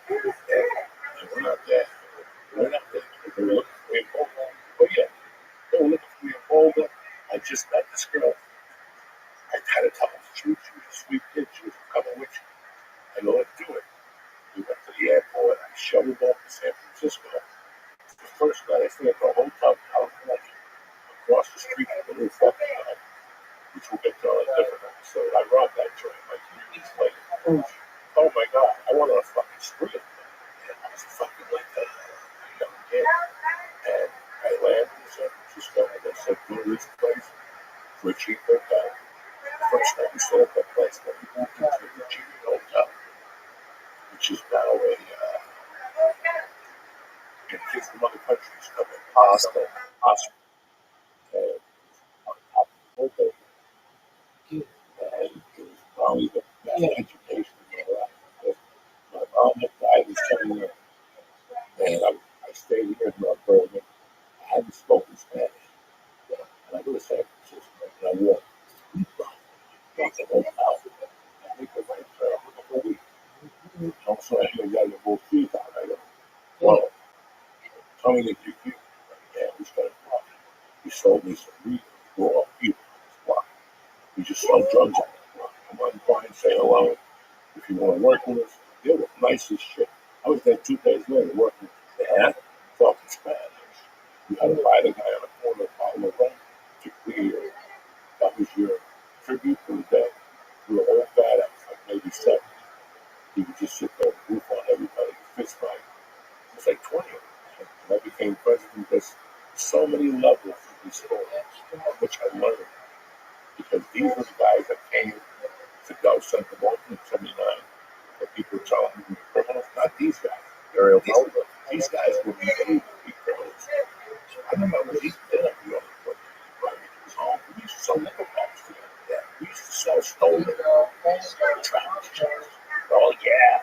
So I miss remember travelers checks? I not stolen one. American Express travelers check. They replaced them with no question. And you could bring them into a Chinese place or a Japanese place. They don't look at the idea of the numbers. They would just take them and give you back change, cash. So if somebody gave you $100 traveler's check, you didn't even flip the book. You had $2 grand. So you have to spend $200 or $300 to get your money, your cash. You got 15, 30 of them for doing nothing. You had it. I would take those little seconds. That's what we call Japanese things. And I would just walk around like karate suits, whatever the fuck I needed that night. A bag of rice, a sword, I don't know if I need a sword. Because if it was $69, you got $100 one. They gave me back the change. On some ones you wanted, some you lost. No big fucking deal. But that was one of the most interesting. I walked into this place and looked at each other. No, first of all, I went to the American Part-Time School in New York City. Yeah, February of '84. It's lifetime place. Yeah, so I get to San Francisco. All those motherfuckers. Call them up, they checked me out. Come on down here, John. They sent me on it. It was a nice part of San Francisco. Nice Italian. They said they want to see you between 10:30 and 11. Me being Cuban, it's Italian. I got that done. That's how I was right there. I get that walk in. Hello? No. I keep walking. No, my girlfriend's outside. Nice girl. She won't have about that. I keep looking there. Hello? Nobody answers. I keep walking. Just like nothing. And there it is. The door of the office is wide open. The bank is on the fucking desk. And the safe is open. Cash. I took the cash. So you know, in Cuba, I took every piece of change that was in there. So I remember walking on there, jacking out. The suit was twisted from all the corners. One was longer than the fucking other one. And we ran out of glass. Did you get the job? Fuck, come on. We gotta get this. But I didn't know what the bus was. Yeah, we just got on the bus and at the house. I started calling out 15s, like, Jesus Christ. Get back to the hotel. The lady got 2 lessons. The American Breakfast School. I called back, but I was not on the other job. Like, did you rob that place today? No, what are you talking about? I went up there and there was nobody there. Yeah. Well, the cops want to tell her, all right, send them over. And then that came. It was no big deal. Yeah, no cameras back. I went to a different place. The guy looked at it for like 20 minutes. Kept checking me out. Shit. It was the biggest tequila bar in San Francisco. busy at lunchtime. I went there like 11:30. The guy actually saw me. He came right looking at me. What the fuck is that? My name is Jose Diaz, and I'm from Union City, New Jersey. And we just started talking. He was like 10 years old. He went to Emerson High School, played football, the whole fucking day. He bought me lunch and goes, I don't have a job for you. But I'm going to get you a job. Go to the office. I'm ready to call. Got a job starting tonight. He got me a job. I'm doing it. Big strike. Big strike.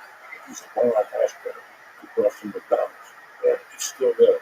All Cadillac things inside. And whenever you put the lights on, if it was blasting, the lights would go on. Shit like that. And I worked there for about 8 weeks until the cops started looking for me around. We want that on Calendar. They don't take San Francisco. You don't stop. Yeah, you don't stop the fire. You don't say.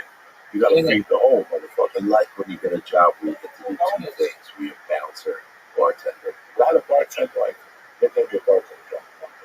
Yeah. It's like karaoke. It was a bunch of women. Oh, man. And the other guys had one inside. So I was happy to do it. But the adventure wasn't that job. It was the bus ride home on Hayes Ashburn.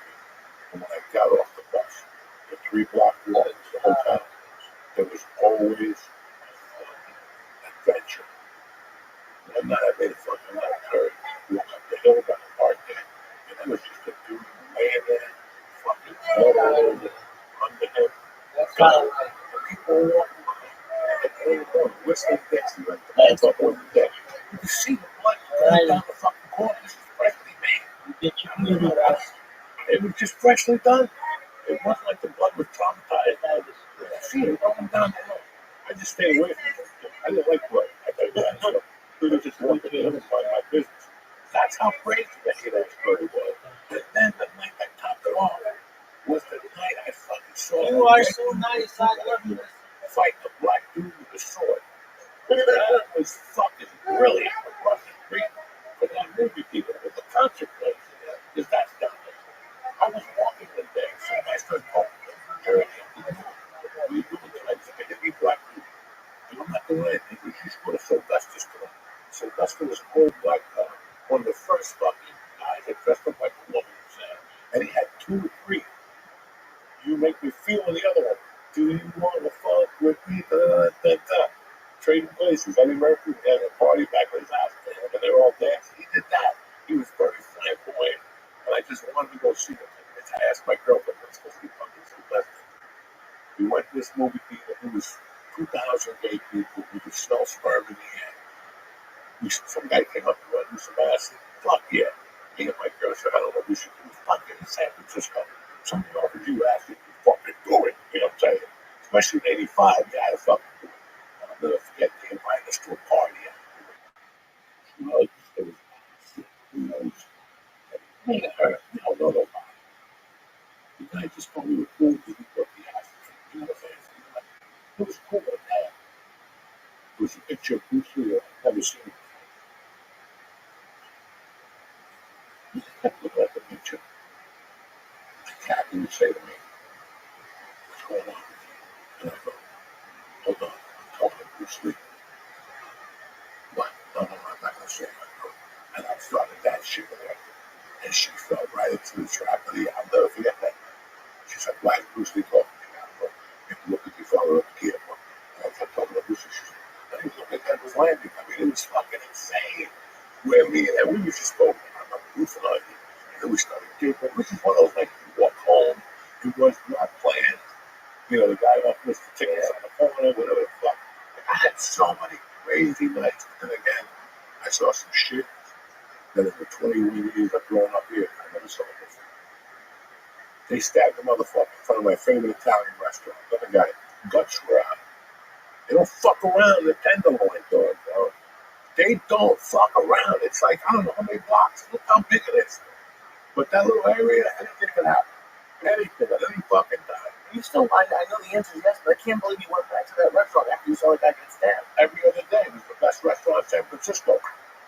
Original Joe's, motherfucker. In the tenderloin. Anybody can go to the fisherman's wharf. Yeah. They got there, bitch. Now fish, they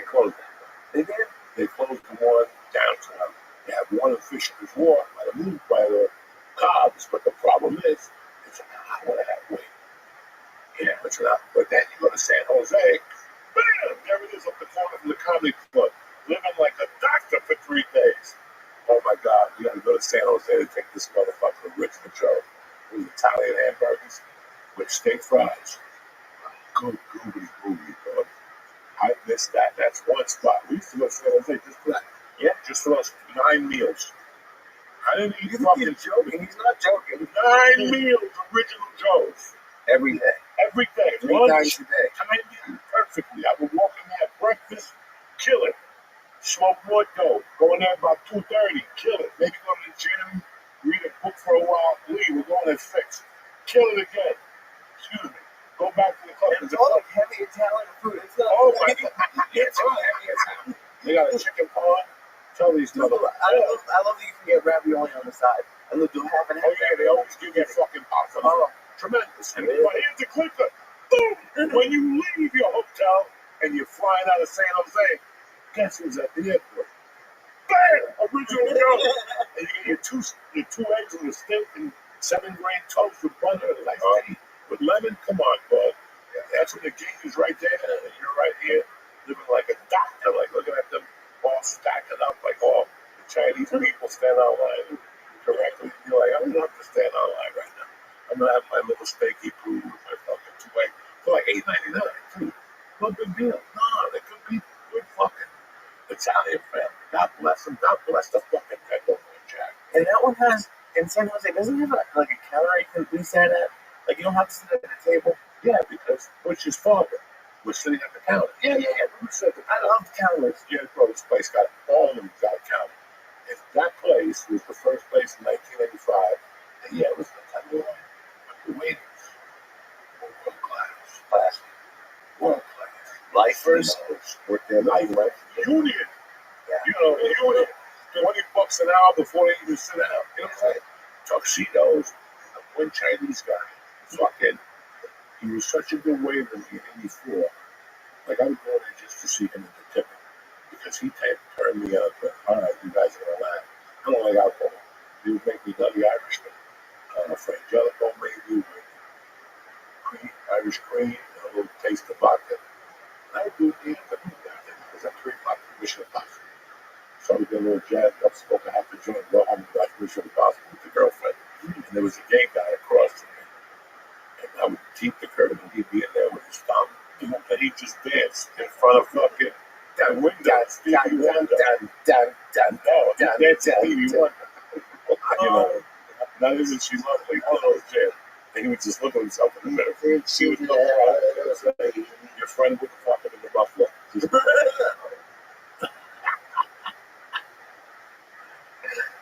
San Francisco. Transients. Everybody went to San Francisco. They were like, Joe, there were people running from something else. That's why people went to San Francisco. Now it's something different, but back then, '85, I caught the end of it. It was very interesting. I loved it. I went back and I saw the change in me. Yeah. This is how insane I am. I hate saying this story, but it's honest. I got married. This happened in '85. I got married in '89. And I married on honeymoon. I know I got to get an April. I got to get some coke. She was 6 months pregnant. She was going away. She was snoring all in the hotel room. And I got out of her. I said, I went to the 200. I think something Joy Bananas. I couldn't afford that shit. But he got married on the Beach Club. And I went to the Tenderloin. I looked around about Boosie. That was my main cue. He was an engineer in Cuba. This guy told me shit that, they filled me in on where I came from. This shit my mother never filled me in. So I really like this guy. And I went and somebody goes, if you was on that Boosie, I haven't seen him. He usually hangs out in his bar. And whatever, Quixote or something. I walked in and they met Boosie. And his main girlfriend already cried. So we were partners that summer. And we met a lot of them. It was family, We hugged. Brought an 8-ball from him. I did. He was like, I went back to the hotel and stayed in my car with like a 12-pack of beer. And I drank with the 8-ball in the car. I finished about 6:30 in the morning. I was losing what I was. I threw the shit away. I went upstairs. I'm walking and she was still sleeping. I just got next to her. I went to bed. She never knew I left. not disgusting. I'm not hands. You pay for these things. Fuck. That story was. It was. But when you're a fucking fiend, you're a fiend. But I got up that night to go to fucking the A's against the Yankees. And they had fucking Canseco and his cousin. And then that night, guess what I did? No, guess what I did the next night? You wouldn't believe this one, motherfucker. Opening night. The Giants in San Francisco, Snowy Joey Montana, at the old fucking place where if you thought you've been cold somewhere, you better check yourself. All right? Because you were free. What's the name of that place? Candlestick Park. With the river right next to you, the ocean, you just freeze in there. Tremendous, tremendous. I lasted like a quarter and a half. Yeah, we gotta go. It's too fucking cold here. There's a bar down the corner. I like the Giants, but I don't need to see this fucking. I don't need to be out here being a pain. Have you seen the guy in that by that park? Is that? And they have a guy with a kayak who like goes and gets the balls. Yeah, that go over. Like he's done it for years. Yes. I don't know. There's a few guys out there. That's crazy. Do you remember the club? Holly something, club in downtown Toronto. I'm talking 98, 99. Comedyville, Comedy Land. No, I got it. The guy was a magician, Comedyville. Comedy. And your picture was on the wall there. Yes. And there was one downtown, then we had another one uptown. And his name was the Incredible Boris. He was a hypnotist, and not a very good hypnotist. He'd bring people on stage. You know, you bring about 20 of them. He'd maybe get one or two. You know, a normal hypnotist would get 10, 15. These other people just looking at him. And he was a clean hypnotist. If you ever you were at the beach right now, he'd speak like that. You're at the beach and the sand is warm, the sun is warm, you're just drinking it in. You're thirsty because it's so hot out. So you order a nice frozen drink, your favorite drink, and you sip it, and people just look at him like, they knew it was bullshit. And he would book people, and then he'd try and get booked off of his bookings. So he'd book people to come work his club, and I should come work your club. Like he was hypnotizing them. That was a good 2 weeks. I worked because you have to work for 2 weeks in a row. Yeah. It's $1,200 for 2 weeks. Yeah. And you had to stay there for 2 weeks and you lived upstairs on top of the fucking vending machine. Yeah. And there was a bar down below. There was a bar down below where the food was amazing. Yeah. And there was a cuban neighborhood there in Toronto. They had a couple of Cuban restaurants. Yeah. But another education. There was fucking nice people. Comedy Wood. Comedy That's what Wood. it was. Comedy Wood. And here's the deal. They had two different clubs. Yeah. You could 1 week at one club and 1 week at the other club. For 1 week, you lived on top of the club and you shared a room with somebody else. Somebody had a door. I mean, the door you could blow in. Yeah. And oh, get mad. You were not safe at all in there. Then the second week, when you went there, you stayed with his cousin's house.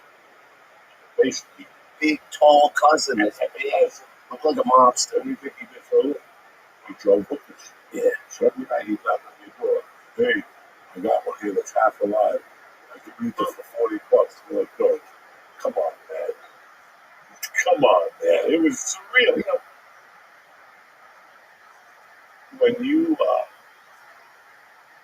comic, man, it's so surreal shit that you go on top of, bro. Yeah.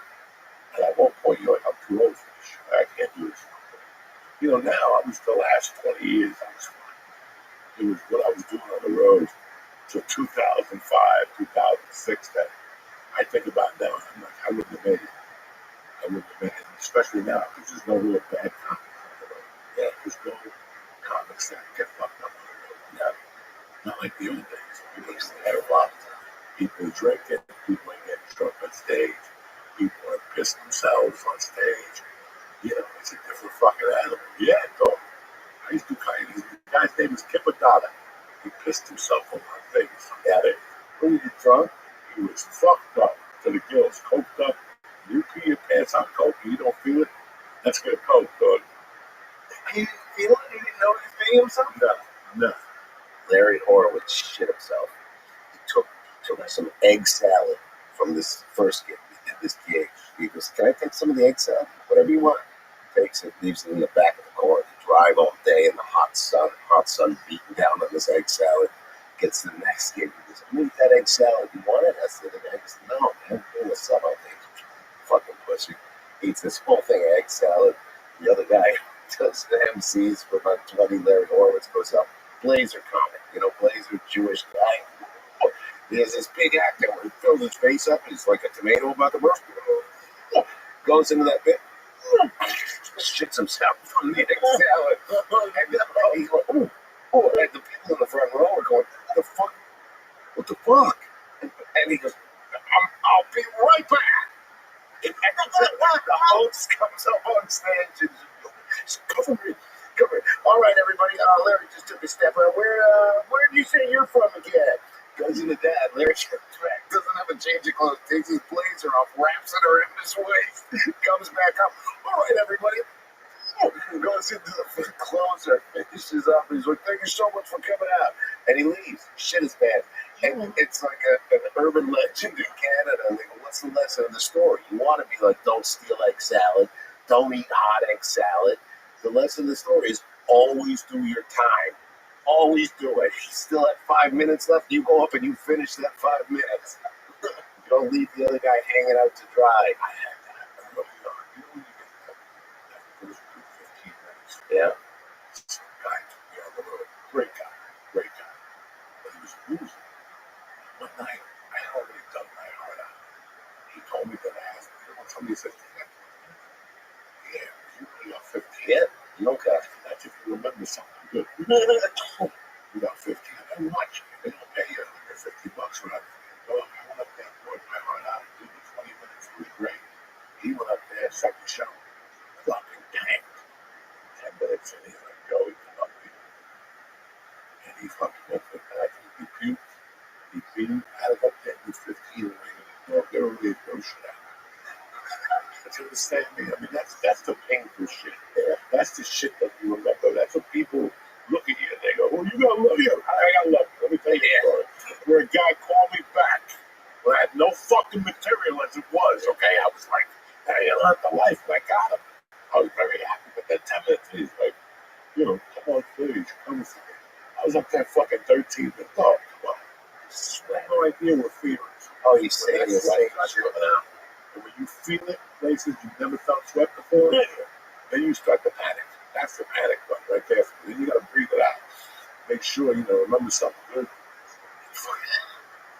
It's fucking crazy in life with the stand-up motherfuckers. I forgot all about that type of shit. You used to tease me. You used to be like, I'm not gonna give you the light. I'm gonna let you make it 45 when I had. Why not? I still speak blood. One of the biggest lessons I ever had doing stand-up was my daughter Jimmy Payne in Denver. I remember living there and going, "This is too much work. I gotta fucking bring 5 people." Jimmy Payne is not all over the place. He was a Mexican hustler.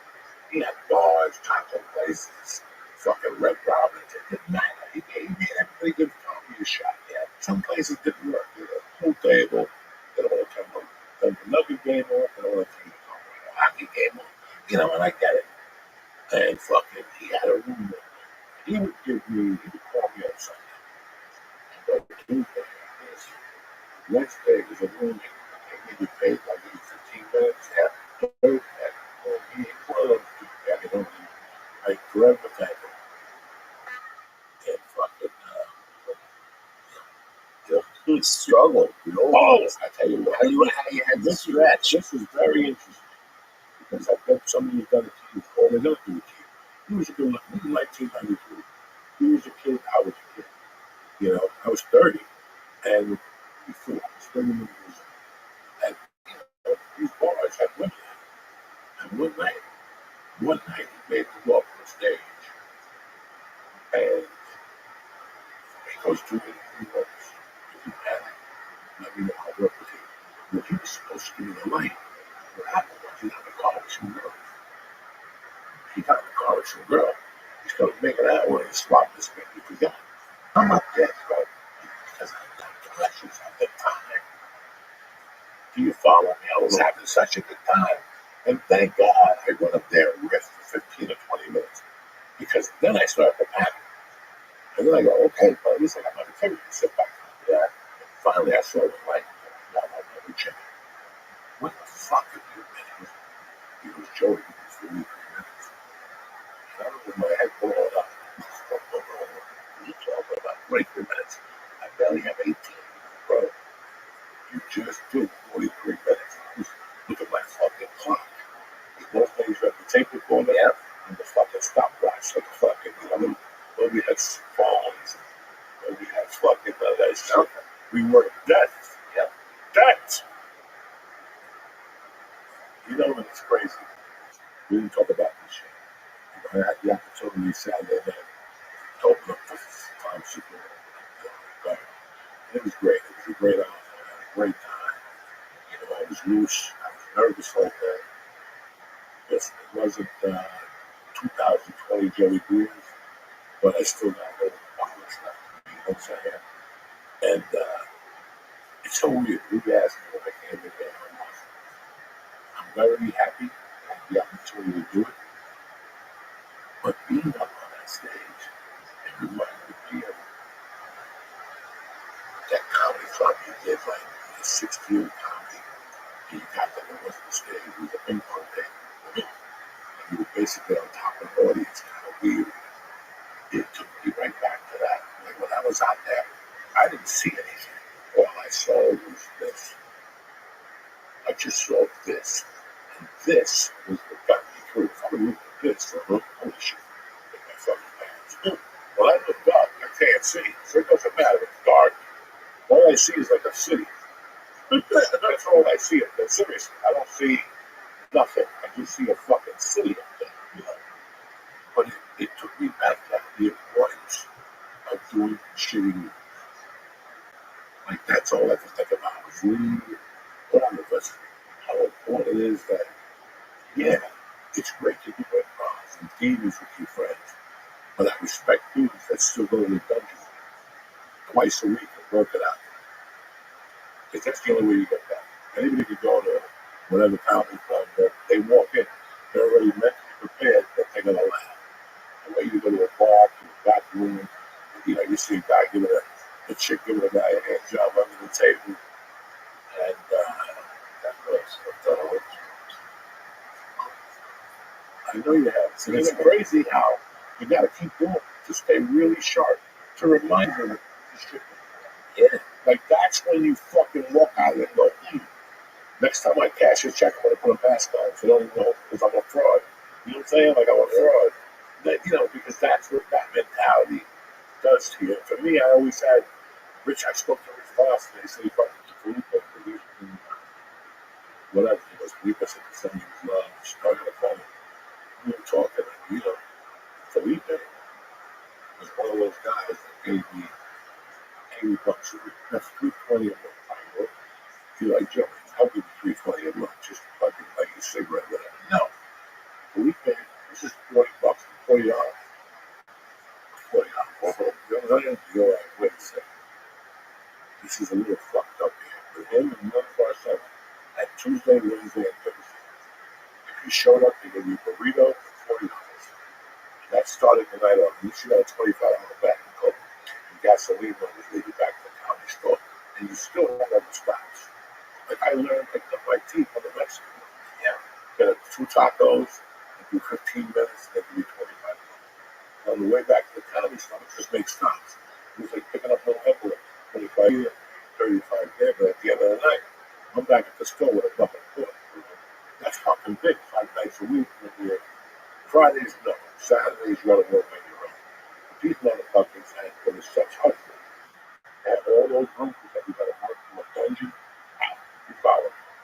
They're spotty, they're drunk, and you gotta work yourself out. That's real work. And that's what I always think about. I gotta get myself one of those. I gotta get one of those. You might get it with a fucking can. Yeah.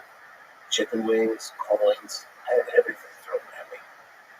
It's fun for me now. Like I'm in my 8th year, so like now I'm just starting to the first time I was in those runs, I would not do well. But now I'm seeing that I'm doing better. And those rooms have like helped in like a heck of situations at like clubs. It's like, Nick is here, and I just said it. I was kind of stealing one of Joey's lines, but at parks, like a huge show for me, 1,500 people, I had my fight on a screen the size of the Madison Square Garden, and this woman said, like, pointed it out, and apparently I said, I'm gonna leave. I thought I just said I'm gonna leave it down. Nick said I'm gonna leave it down, bitch. And I left it down the whole set, and it got a big laugh. And it was like, it's crazy how, I guess those, like, the hard rooms give you confidence. So it's, I don't know. Doing a hard rooms is like working out with a weighted match. That's what I put that in. Yeah. If you do 3 hard rooms a night, you go 1 out of 2, 1 out of 3, you know what I'm saying? Like, the other people are drunk. There's a lot of variables. There's people shooting pool. There's people that get a package. There's people that get cheeseburgers. People that never watch whatever the season is, whether baseball, college basketball, whatever. Some people don't listen. I got 50 people here that want to watch college basketball. Sorry, I can't turn it on. Yeah. You gotta fight for that. And you go up there and you start fucking around, and next thing you know, when you go up there, you gotta go up there with a different mindset. If they're eating, and I'm going up there cold, all I want them to acknowledge. I'm not even going for a laugh. I just want them to eat their steak and look up and go, get back to the steak. If I get them to do that, I already won this. Next week when I come back, I'm going to get them to eat, look at me, breathe. And what is this guy talking about? And by the 3rd week, it's the same much. The room I started at, Tuesday nights, it was a house and she was the same people because they gave you $15.95. Yeah, they gave you a prime rib and a potato and a fucking thing of that dirty shrimp and bold with a broker in. So I love that place. That place taught me how to do comedy because I had to go out in front of the same people every week. So every week I had to come up with 7 minutes. 7 minutes I had to come up with. I would stay up all night Monday. Monday night I wouldn't even sleep. Tuesday afternoon I would stay up and go do that show. That's how important it was to me. They give me 100 hours a week. I did that job for 16 months. So I pushed the fucking manager to the book show because I had enough of that kind of stuff. I did 5 the other night. Saturday night, 5. First 4, just ripping, rolling, going, what am I doing in these clubs? I should be big time. Then, 5th set comes up. The host sucks. He goes, go up there and wake him up. I go, that was your job. So I go up, and yeah, they don't know what comedy. I'm doing shit that kills out of the gate. They're staring at me like I just fingered one of the daughters, you know? Just looking at me like, what the fuck is this guy saying? And there's a brother over there just on his phone. What are you doing? You just gonna stay on your phone all the time? He looks at me, just keeps going on his phone. There's 2 girls are looking and they're kind of giggling. I go, what's your problem? What's your fucking problem? Why does everything have to be gay? Like, what do you mean? They're laughing whenever you do gay jokes. They're laughing. I'm like, yeah, that's the world now. It's gay. Did you not catch wind of that? And some guy goes, that's true. My brother's trans. And he just yells it out. And then all of a sudden the brother is on the phone. And he goes, yo, man, ask if your brother got a pussy. And I go, your brother got a pussy? He goes, yeah. Got a pussy. Yo, man. And he puts his phone away and he gets into the show 13 minutes in. He goes, ask him what the pussy tastes like. I go, what's your brother's pussy taste like? He goes, I don't know. And then everybody comes together off this guy that hated me. The show. And you think it's going to maybe turn into a fight, and then all of a sudden it comes around. No, that's what people are. Yeah. That's what people are. Yep. And we think, oh, man, you didn't do a joke. No. You didn't do a joke. Yeah. If 45 minutes, she's banging. You didn't even do the joke. Yeah. You got off there going, ooh, wow, that was fucking amazing. And he's just trying to survive up there. He's just trying to turn him. You got some dates coming up. What do I got? I'll be in Florida at some point. Key West. I don't go nowhere good, man. It's going to be Florida. Coming to Key West. I'm going to be doing that Marco Island place. What's it? The captain guy that wears a suit. What's his name? Captain Brian. Off the hook in Naples. I'm going to be there. And then I'm New York City all the time. I got down to that.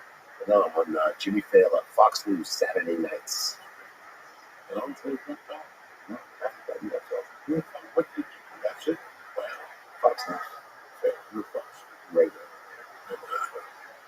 We watch this all the time. You're in the Fox. What's up with you, Lisa? Where you at this week, my little picture? We're from 5th and at the New York Comic Club in Stamford with Josh Winston. Very excited. This weekend? Yes. Keep an eye out for Lisa. He's making moves. He used to be the director from Israel, and he's making it happen in other countries. I want to congratulate him. I want to congratulate him. I'm doing the dojo next Wednesday. Today is Wednesday. This week, what's Tuesday? Wednesday is the 2nd times 7. Second. That's 9. April 9th. And we're still doing New Power. And that's that, guys. I'm happy that you came on today. Different flavor. We got a nice New York young nice comic. We got the other Jewish flavor over there. Lee Sayat. Look at that. So funny. The other Jewish flavor. That's the other Jewish flavor. No, Aaron's the other one. Mine is the normal. Relax, man. It's a joke. What do you mean relax? If you're out there just listening to the podcast, you picture a Jew, draw a picture of a Jew, it's okay. It's going to look more like me than it looks like Aaron. Yeah. There's no Jews that look like Aaron. He looks like Nazi propaganda. I really do. He looks like fucking guy that sits on a plane. The rapper. DJ Khalid. He looks like he should have his fingers in there. Yeah, she did like around mushrooms. Last time I saw you, I was doing mushrooms. I looked at you at one point. I'm like, what's DJ Khalid doing there? That's Lisa. All I do is fin the I love you, motherfuckers. Have a great week. We'll see you next Tuesday. Tip Top Magoo. Don't forget, Blue Chew to keep that little helmet strong. And boom, fire with the tremendous flavors. They got every different color, every flavor. And listen, they taste good and they take you where you need to go. And that's Uncle Joey Deal. I'm laying on you right now. Stay black. Have a great week. And that's it. Support my man, Aaron Berg, and my other little brother over there, Lee Sayat. And I'm Joe Diaz, the old goat in the room, but I love you. Stay black and stay black and have a great week.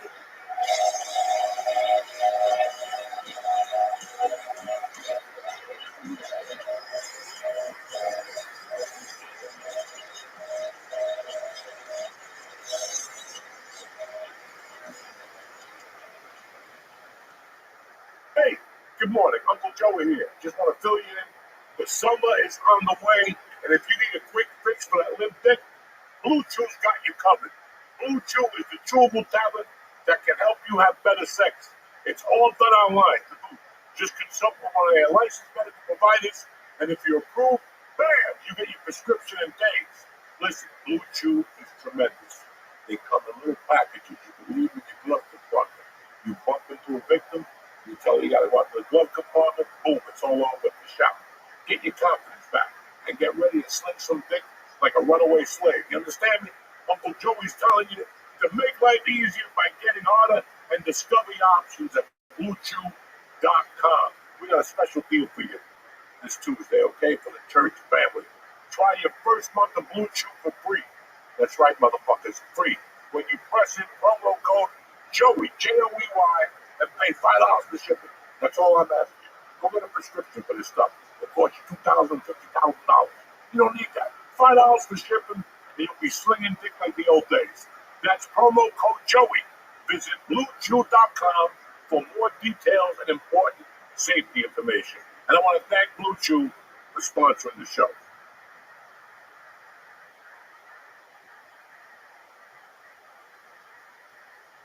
What's happening, you savages? It's Tuesday, the 25th of March. That's it.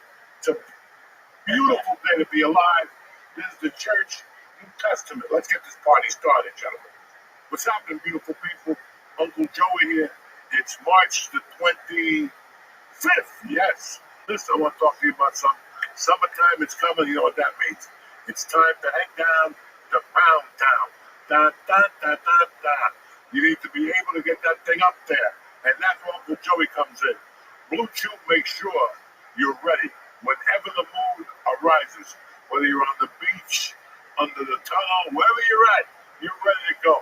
Sign up at BlueChew.com. Meet with one of their licensed medical providers, and once you get approved, forget about it. Your prescription will be there in days. Blue Chew works. They're serious. They come in little pouches. You put one in your wallet when you're ready for war. Bam! There you are. Anyway, no more wishing. No more praying for your little fucking dick to work. Those days are over with. Make life easier by getting harder and discover your options at BlueChew.com. It's summertime. These women got tons of options. Tons of options. So you better show up with a cape, a helmet, and a box of Blue Chew. Now, this is what I'm going to do for these nice people. You can get Blue Chew for free for 1 month. That's right. You can try it on your own. After you try it for 1 month, you're going to go, Joey, where have you been all my life? It's that easy. First month, Blue Chew for free when you press in promo code Joey, Joey. Again, Joey, Joey. Just pay $5 for shipping. That's promo code Joey. Visit BlueChew.com for more details and important safety information. And I want to thank Blue Chew for sponsoring the show and for helping young men sling some dick in 2025. You know what I'm saying? It's the summertime. 4th of July is coming. I love you guys.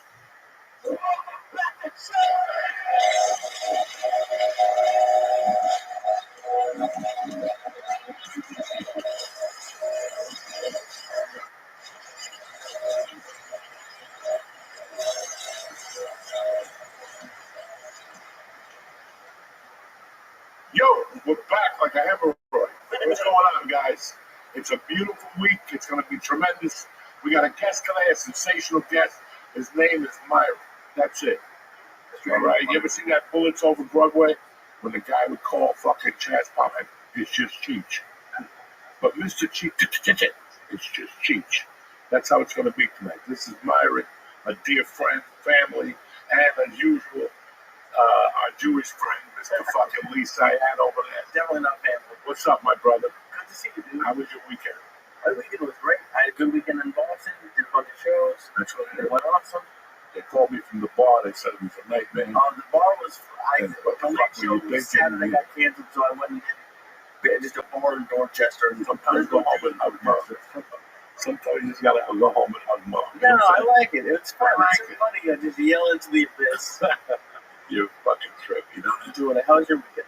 My weekend was peaceful. It's something that happened fucking deep. You know, the bridge, bro. You're gonna get a fucking steak. You're there chewing it like a fucking. It's a nightmare.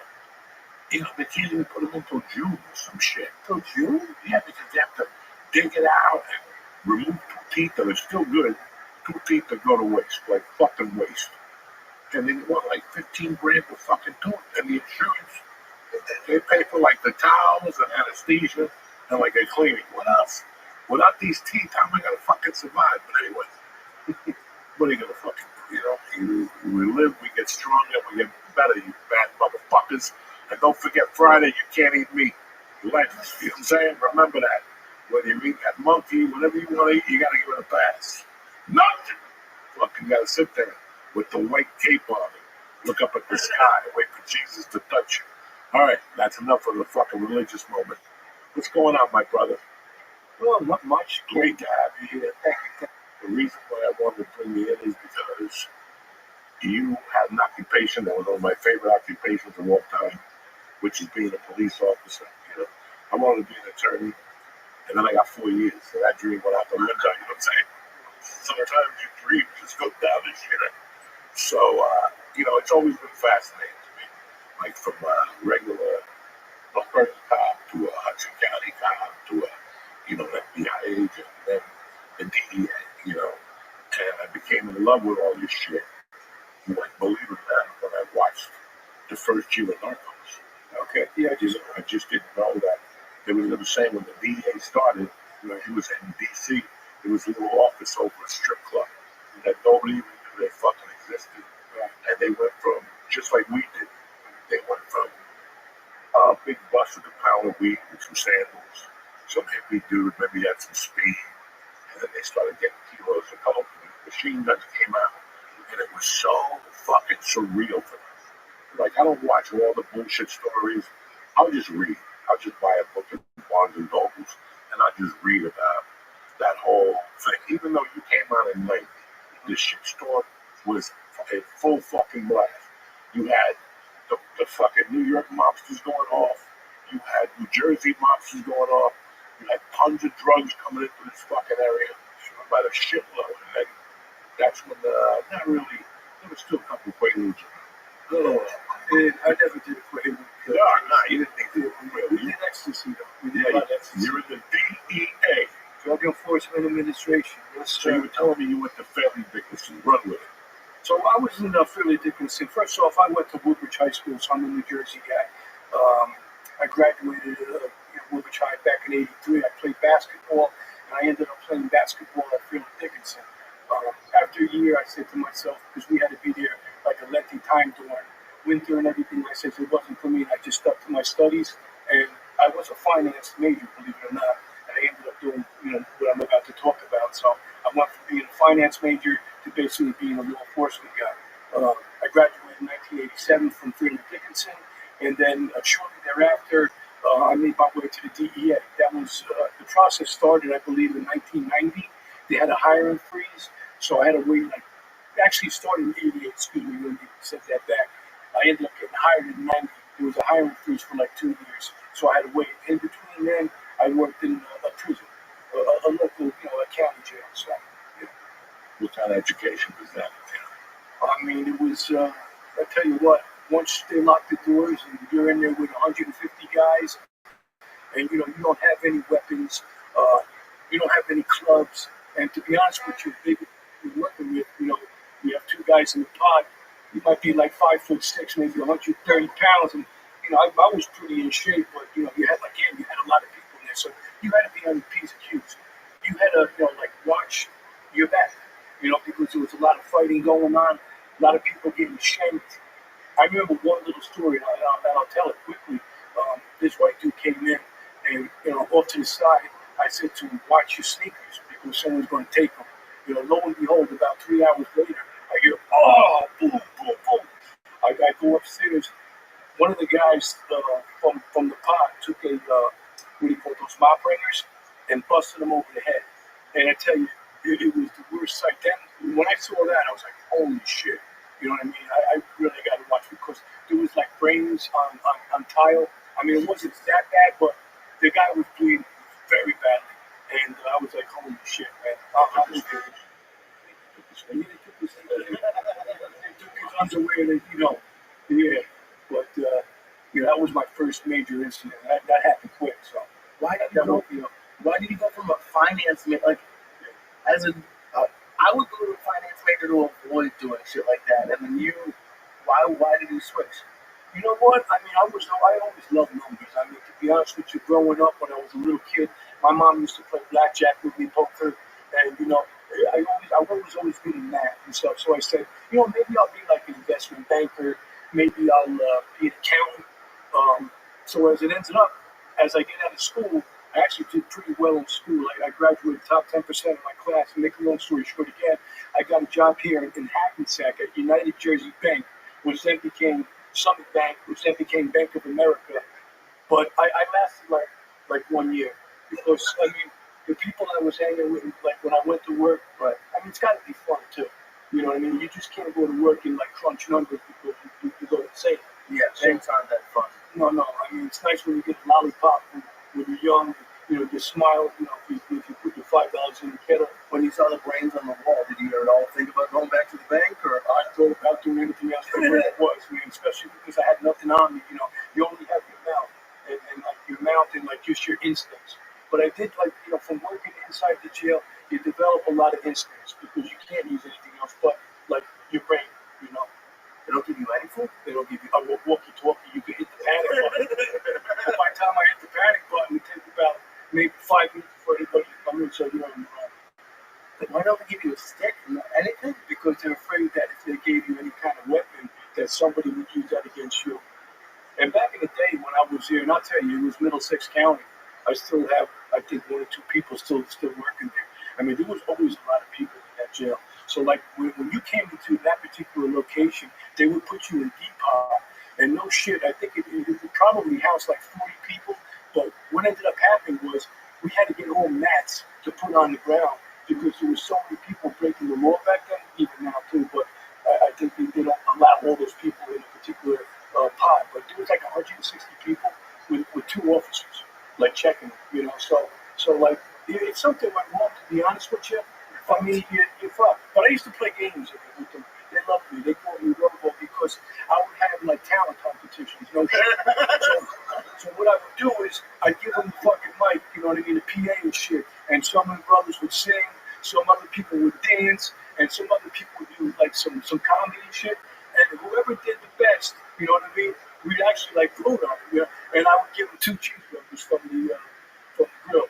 You know, I brought it in, you know what I mean, from the kitchen staff. So that was cool. They kind of gave you a little respect when they knew that, you know, at least I was taking care of them. But then again, they probably, you know, do whatever they need to do with me, you know, if they need to. So, You know, I always loved stand-up, but where it came to life was when I got locked up, you know. And you just brought up a memory, like one of the nights they showed the worst movies. It was in the cafeteria, and they showed the worst PT 109. It goes, oh, and this is 1988, and they're showing these black and white movies. But every night, every time we had a movie night, the projector worked.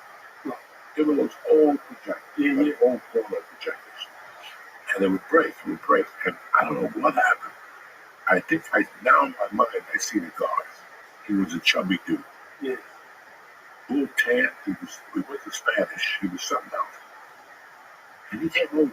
He goes, "You look tough and shit in the kitchen. Why don't you get up on stage? Why don't you get up on the table?" Yeah. And I was like, "I don't know." And then I heard some of the black guys say, "Get him up there."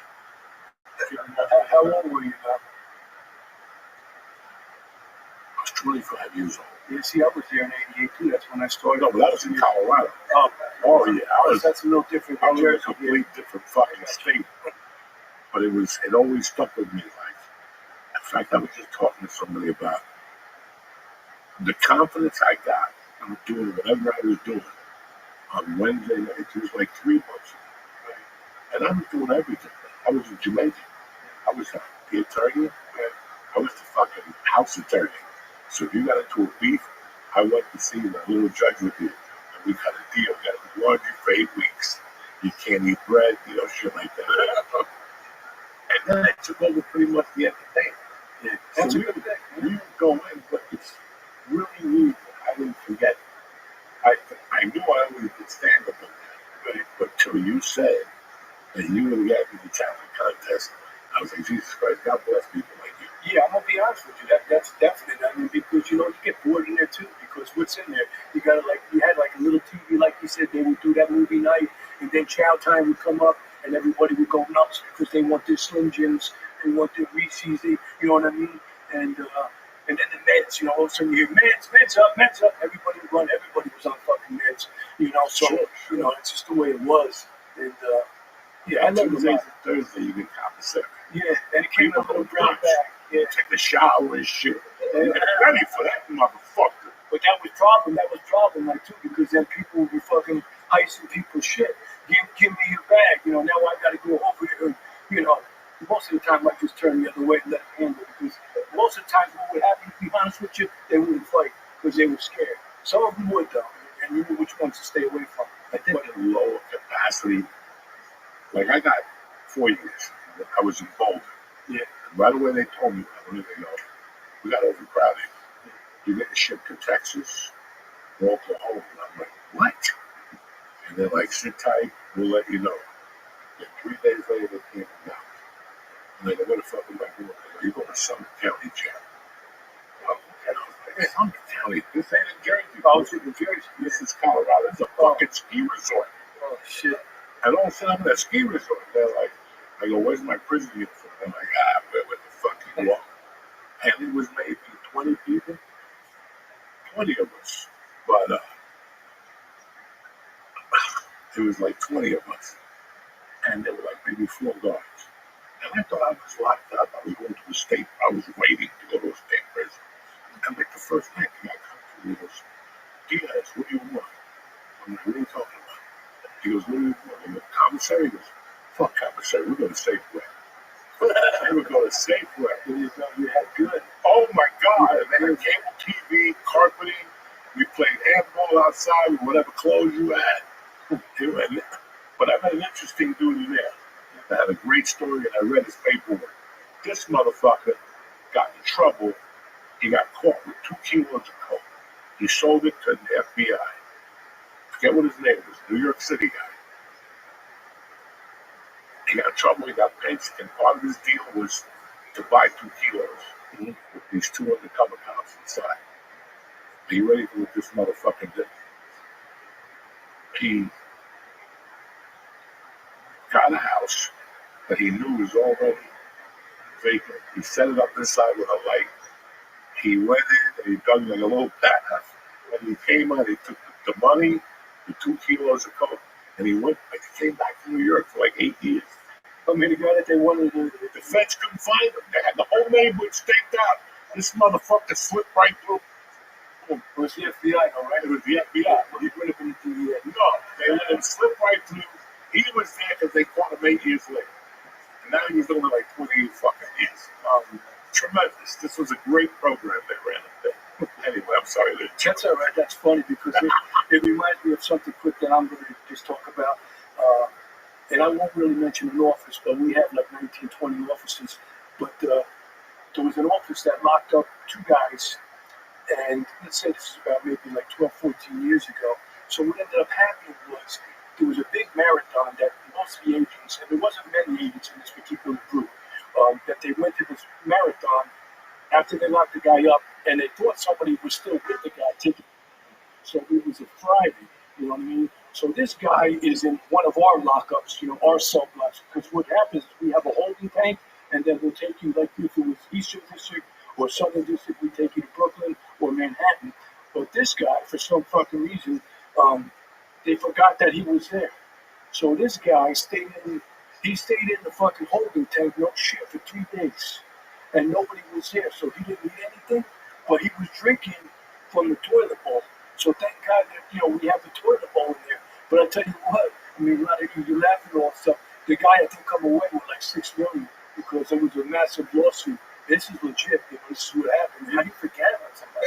That's what we all said. But again, I won't mention the office, and it's my own people, but it did happen. $6 million for fucking toilet water? Yeah, I would do it too. I'd do that too. Yeah, if I might have my own shit. I bathe, yeah. So I use it as skin cleanser. Yeah. Right? It might even hit.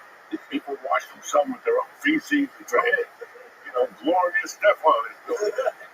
How long did it take him to start drinking from the toilet? I mean, I think the guy was a little high too. Fucking you got it. It was a couple of kilos they got him with, but I think it was like the next day because I think he was still like yelling for people and like nobody came. He's banging from what he says on the toilet bowl is like metal, so he's banging on it. You know what I mean? Nobody's coming. They're all at a marathon. They go like in Vegas, right? So I'm talking about a division that's close to Vegas, but sometimes shit happens, man. So what were your 3 first years to be in? Oh Jesus, my first day. I mean, it was amazing. I mean, I came in full of piss and vinegar. I had a nice suit on.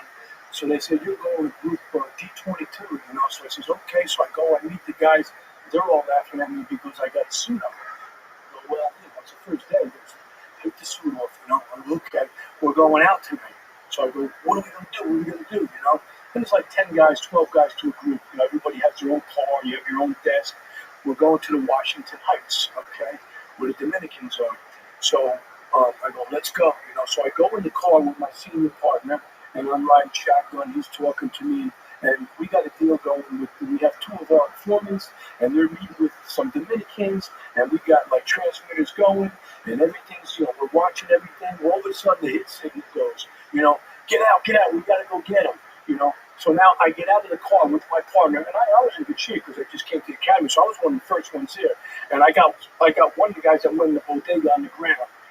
Everybody else started scattering because, again, you're in the Heights. They think you're coming for everybody. No shit, there was kilos coming out of the window. You know what I mean? Money and shit. And I'm in a bodega, and we're looking for two other guys that escaped. So I left the guy with one of our other guys, and three of us or four of us went off looking in the streets for these guys. We were going to apartments, and no shit, one of my partners, he was carrying a machine gun. And he goes, take the machine gun. And I go, what do you mean? I never was even trained on a machine gun. Even in the academy, we only shot it a couple of times. So I just threw this motherfucker on my back. And I remember when I was running, it was hitting me in the head. I was like, oh, jeez, I had like lumps on my head. But we ended up not getting the rest of the guys. But the moral of the story, I mean, it was a fun first day. And the thing I vividly remember, so now you make the arrest, right? You go back to the office now, they're having the new guy process him and do all that bullshit, taking pictures. Now I got to stay all night with the guy, you know what I mean? And then in the morning, I got to take the guy to arraignment. So it was a long day. I think, honestly, I probably slept like 20 hours after that, to get my energy back. But it was fun, I was like, wow, this is where I want to be. I mean, this is fun. I mean, it's not the bank, you know what I mean? So, yeah, I mean, far cry from the bank. So what you're telling me is when you rob a bank, it's the best day of their lives. Yeah, I get some absolutely. action in there. Yeah, you got to have that. I love I that. see you managing a big slab. It's insane. Yeah. But why did the DEA go and not the cops? Like, why are you brought in? Are they just bigger people? I mean, it really depends on, like, you work, like, for instance, in New York. I was always in New York. I had to do a tour in D.C. When you're in New York, there's about 20 groups here, and each group specializes in possibly something. So, like, and then you make your own cases, So, like, you make cases based on informants. If you don't have informants, you're not going to make cases. But we did make cases, and I'll get to that later, in Brooklyn without informants, and that was difficult. But, I mean, once you get your horses, your informants, they're just setting up deals, and you can do deals basically every night.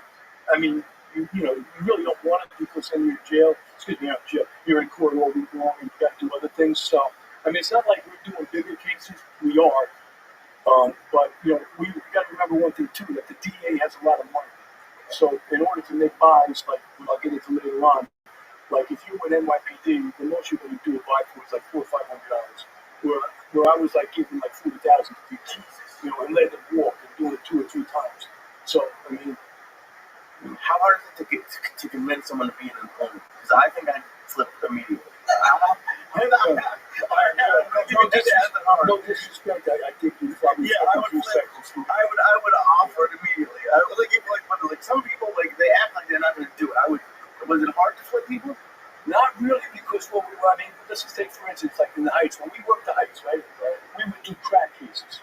So there was mandatory sentencing federal guidelines, where if we got them with 50 grams of crack, you're definitely doing 10 years. That's a long tour, you know what I mean? So the Dominicans, to be honest with you, because they didn't speak much English back then, they didn't really know what the fuck was going on. So you bring them back to cell blocks, they wouldn't talk, right? And they wouldn't talk, and they just like, you know what I mean? And I just say, we all, my group would say, let's just take them down, we're tired. 3-4 days later, they'd be crying. Now all of a sudden they're speaking fucking English.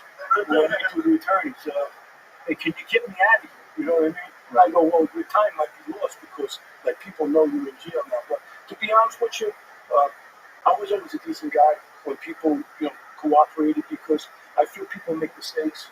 You know what I mean? And if you make a mistake, you know what I mean? Instead of doing 10 years, perhaps, with the judge's approval and some letters written to attorneys and stuff, maybe they'll do like 5 or 6, or sometimes maybe they'll do like 0. Depending on what the circumstances are.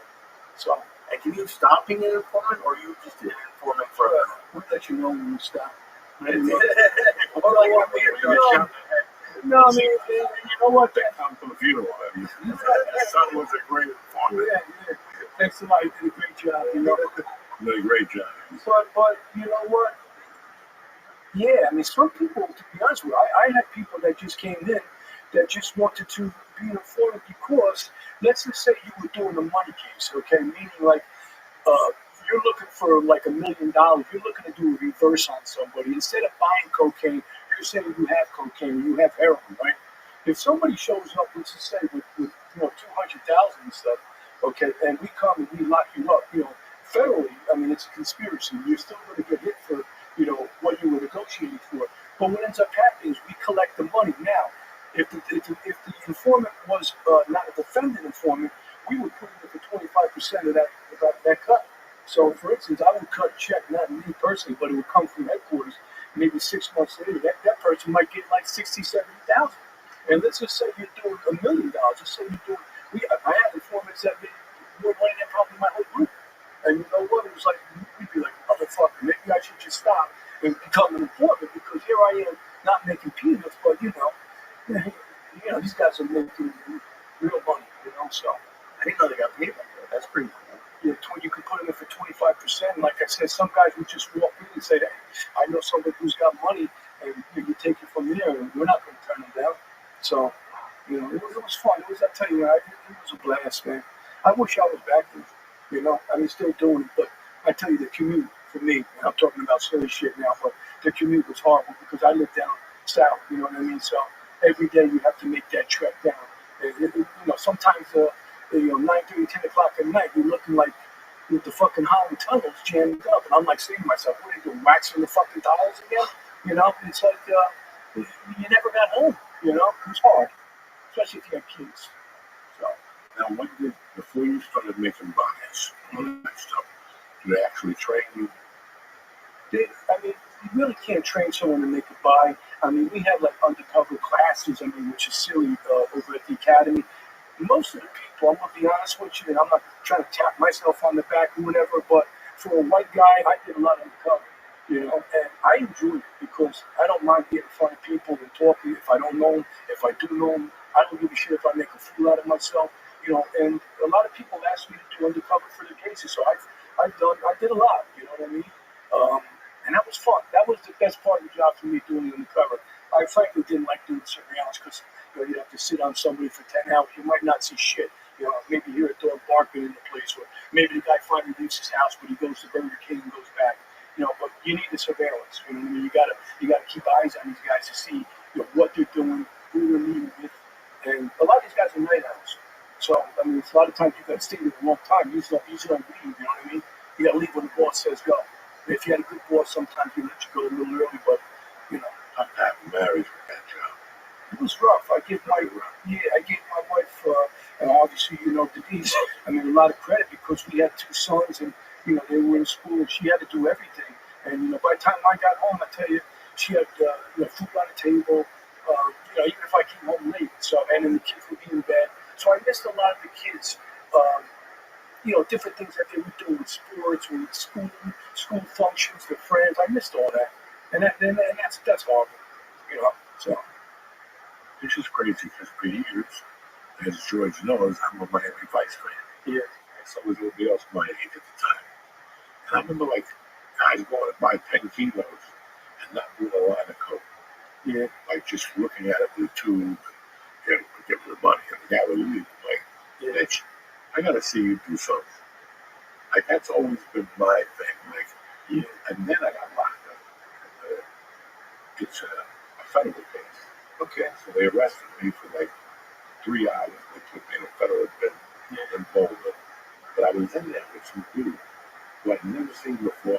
He was dressed like he was going to a Michael Jackson party. This motherfucker had a tuxedo on. The tuxedo was loose. Like Elvis, not Elvis, but Tom Jones. He would let the tuxedo top on. That was beautiful, sharp hair, moosed up. You could tell he had done coke for 4 days. And we started talking. I go, what happened? And he's like, this is the wildest thing. And we just started talking. And he said that he went on a trip with a girl and another couple. And on the way back, that guy was a fucking undercover fed. But he goes, he was doing coke with me line for line. And I'm like, no, the guy was bullshit. But then you watch a movie like Rush. Where you've seen it. I try not to watch them, but I tell you what, I enjoyed Narcos and stuff like that. Because the right movie with the guitar player, the crazy piano player. He dated Chad. George, he owned the piano player, that band that does the Allman Brothers. Did you ever see that movie? I probably did, but it's not coming to me right now. You know, It's a movie about he's like a kingpin somewhere, but the moral of the story is Jason Patrick, Jackie Gleason's grandson, and a pretty girl from Fast Times. Oh, yeah, undercover agents, but their boss is Sam, whatever his name is, and he just tells them, you gotta get out of these people. And these guys go off the fucking deep end, and then they go into rehab. By the time they go to court, they look like, Johnny Berucci. There's no blood test. There's no, they piss positive. They shave their hair. I don't know. yeah. Have you heard of this shit? Or is this just jailhouse bullshit? Yeah, I mean, like you said, it's probably a story, but like when I was doing my things, or anybody does their things, if you're dealing with like legit businessmen, because you might be thinking about maybe some mutts on the street, you know what I mean, some kids or some, but with the DEA, most of the time when we were dealing with normally, I mean, you'd have to start low sometimes. You're talking, these are businessmen, Colombians, you know what I mean, Mexicans now, right? Whether it be the Italians. So, I mean, these guys ain't really doing this shit. So, like, when I was posing and doing some of my things and stuff, I mean, nobody would even ask me that. And I met some pretty top-heavy people, and you know what? I would just be like, if they asked me, I'd be like, get the fuck up, do that shit. You know what I mean? I just make money off it. I mean, that's just poison. So, could be stories. I know, with the DEA, I mean, that doesn't go down at all. But again, it depends on who you work with. Like, I would never go, although I have done this. I mean, you're not supposed to go in people's houses and stuff like that, or in apartments or nightclubs and shit. I've done that on a lot of occasions. Yeah, but they don't want you going in because that surveillance doesn't see you. I mean, I have a story. I have so many different stories. I feel like on the way home, Yeah. there's a club, where people hang out. Yeah. And on the way home, before you go home, you stop and then get a drink. See what's going on in your neighborhood. I thought it was like that. No, I'm talking about like if I'm going even to go make a buy and shit. I mean, it was times that, I would go, to be honest with you, I have a drink or two before I go in and make a buy. And, I'll tell you, I'll give you one quick story. I don't know how it's going to come out. My memory's a little shot, but one of the guys from DEA was working this guy. He was a Russian guy. He was a big motherfucker, about 6'5", 300. And I didn't know him from Adam, nor did the DEA agent that had the case. But apparently he killed a cop in Queens. So they're like, hey, Myron. I'm like, what? You think you could try to meet this guy? I mean, you have an informant? No. You have a phone number? I got a phone number. So I ended up calling the guy, you know what I mean, just out of random. Just say, fuck it, let me try it. I forgot the guy's name. I believe it might have been Steve or whatever, but he was a Russian kid. He didn't speak full English. And I'm like, I call up, I go, hey, man, I know you from somebody from somewhere. And, you know what I mean, I know you're over at it was the Limelight with Pete Gation and stuff. Because to be honest with you, our office was right across the street, so we did a lot. And he ended up wanting to meet me based on, I don't know what the fuck I said, but we ended up meeting. But again, to make a long story short, he wanted to meet in an area maybe it was about 6 blocks away. And I got there early with my surveillance team. And I said, man, I'm here early. I'm by myself. And I'm like, I'm a little nervous too because he's a big guy. He might have killed this cop. And it was a big story back in the day. The cop in Queens they come up to the car and they pull the trigger and they put one in his head. And so I got there early, and I'm like, fuck, I'm looking around for a bar or something, So I see one, and I go over to the bar. Now everyone's watching. I didn't give a shit on my surveillance. I go to try to get the door. The guy goes, you can't come in here. I go, what do you mean? So I'm going to get a fucking drink. He goes, you're not allowed in here. I'm shaking my head, and I go, why, I'm looking around, though, and I'm seeing something a little peculiar, you know what I mean? Because there was nothing but guys in there, So what ended up happening was now the guy calls me and says, are you here? I go, yeah, I'm here. He goes, where are you? I go, well, I'm by this bar. I go, but I can't get in. He goes, I'm inside the bar. I go, really? He goes, try to come in now. So I go back, they let me in. It was a gay place, you know what I mean? With all guys in there. I mean, it was crazy shit going on. I can't even recall because I was like a little nervous to meet this guy, and he was big. He met me at the door. He went to everybody, but there was guys on the bar, like, shaking, and, everyone shaking shots. They're all dancing, bumping with each other. All of a sudden, he goes, come on downstairs. Now, there's all marble going down these stairs. I'm going to myself, motherfucking Myron. I'm saying to myself, you by yourself, man. I gotta go. I'm fucking ready in here, you know.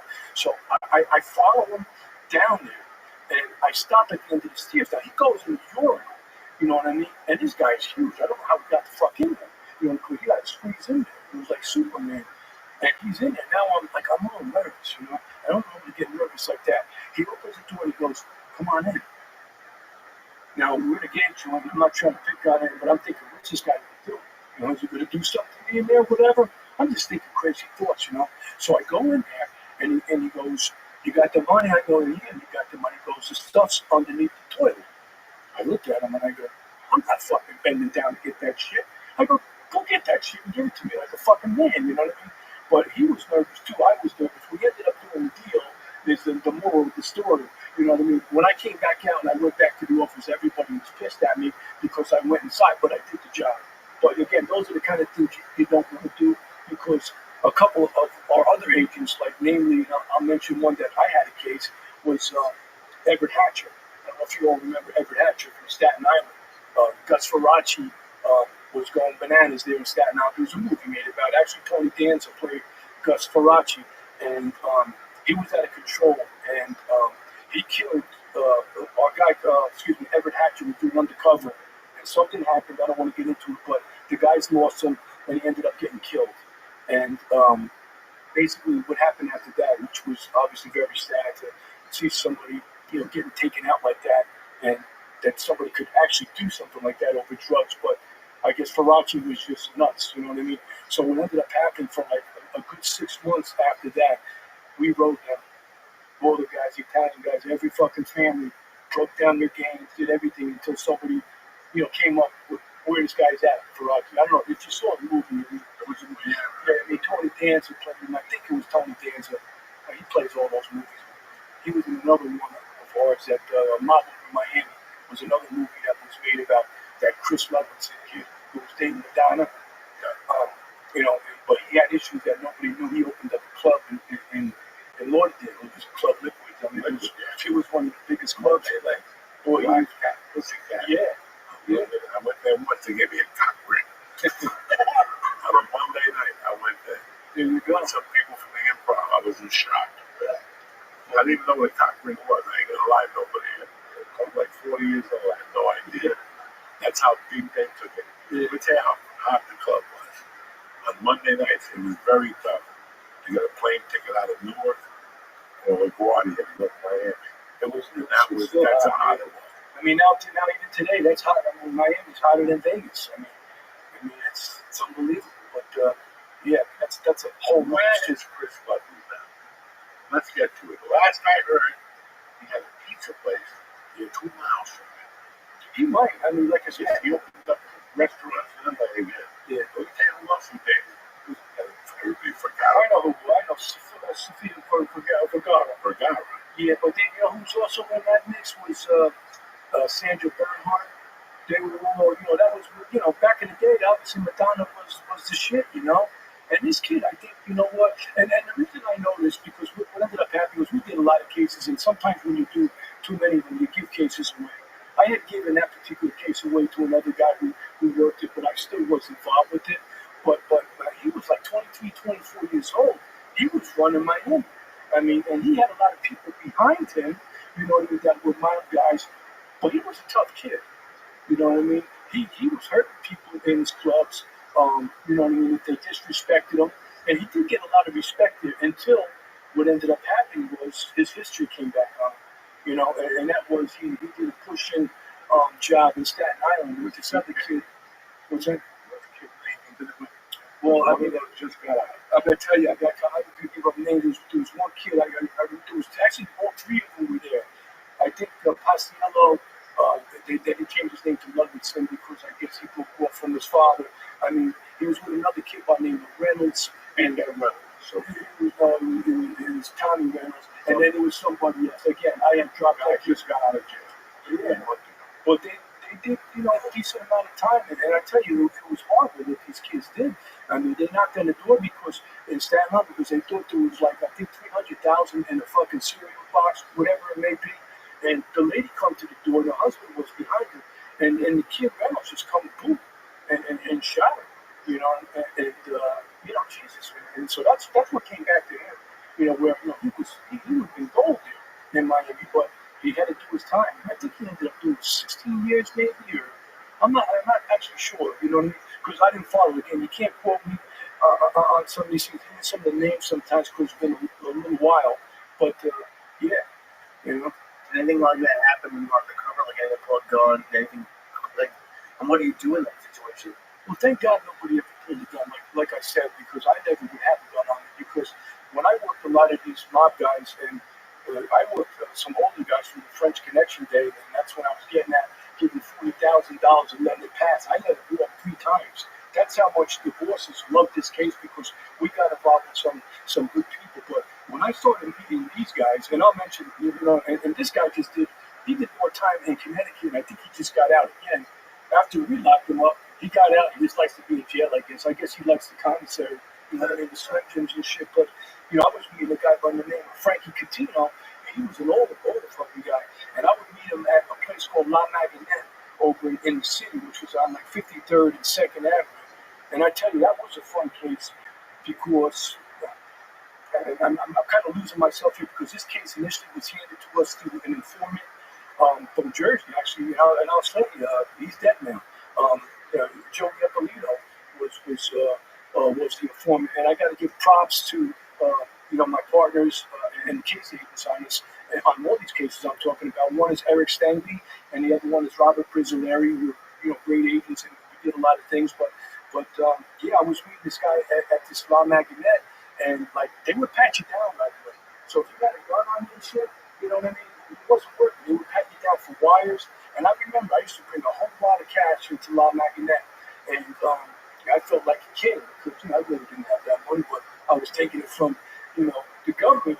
So I remember the bartender. She was a good-looking girl. You know what I mean? And she liked when I come in because I'd say champagne, boom, boom, get this guy this, whatever, and I'd always give her a good tip. But that's when I first started meeting Frank Catino in La Maginette, and that was a big case. There's something, he was involved with the French Connection there. You remember the French Connection? Back in the 70s, where that was the boys from Pleasantville Avenue. Okay, Elvis Presley sung about that, right? What was the name of that song? The Purple Gang. You know what I mean? So that was fun because I was meeting with 3 or 4 guys at that time, and that case took about a year, and it all came from that one informant who now, unfortunately, who ended up, to be honest with you, he was a really good guy. He just made some mistakes, and he was involved with O.J. Simpson, and back in the day, that's how popular this guy was. He was a very charismatic person, and his father was big in the mob too. His father was and Joe was a big marijuana coke guy.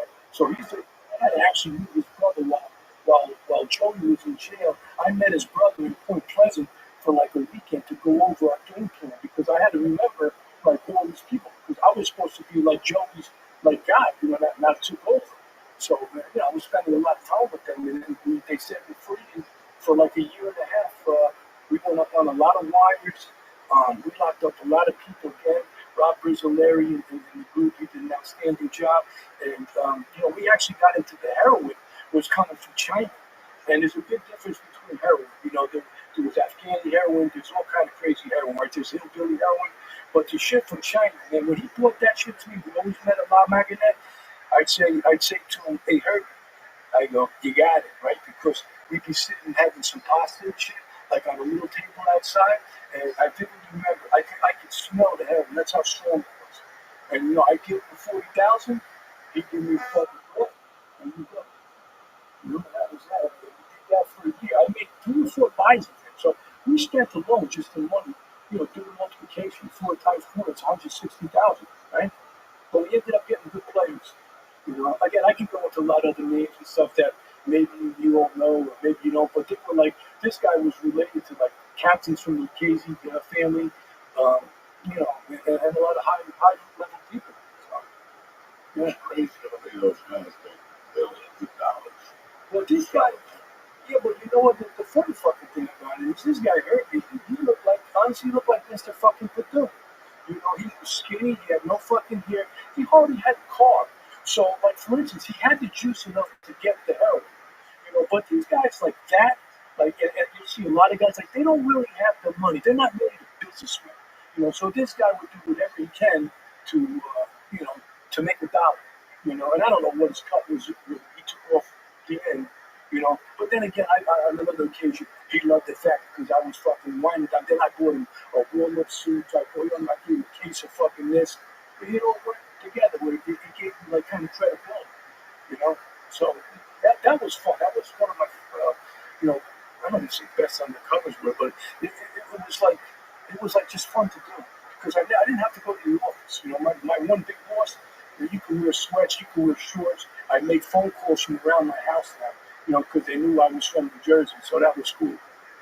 Do you ever have to be careful, like, not going to that area of the city when you're just off, so like they wouldn't recognize you, or that wasn't something you worried about? I really wasn't worried about it, but one thing that happened, and it's a good thing that you brought this up, because again, my mind is all over the place.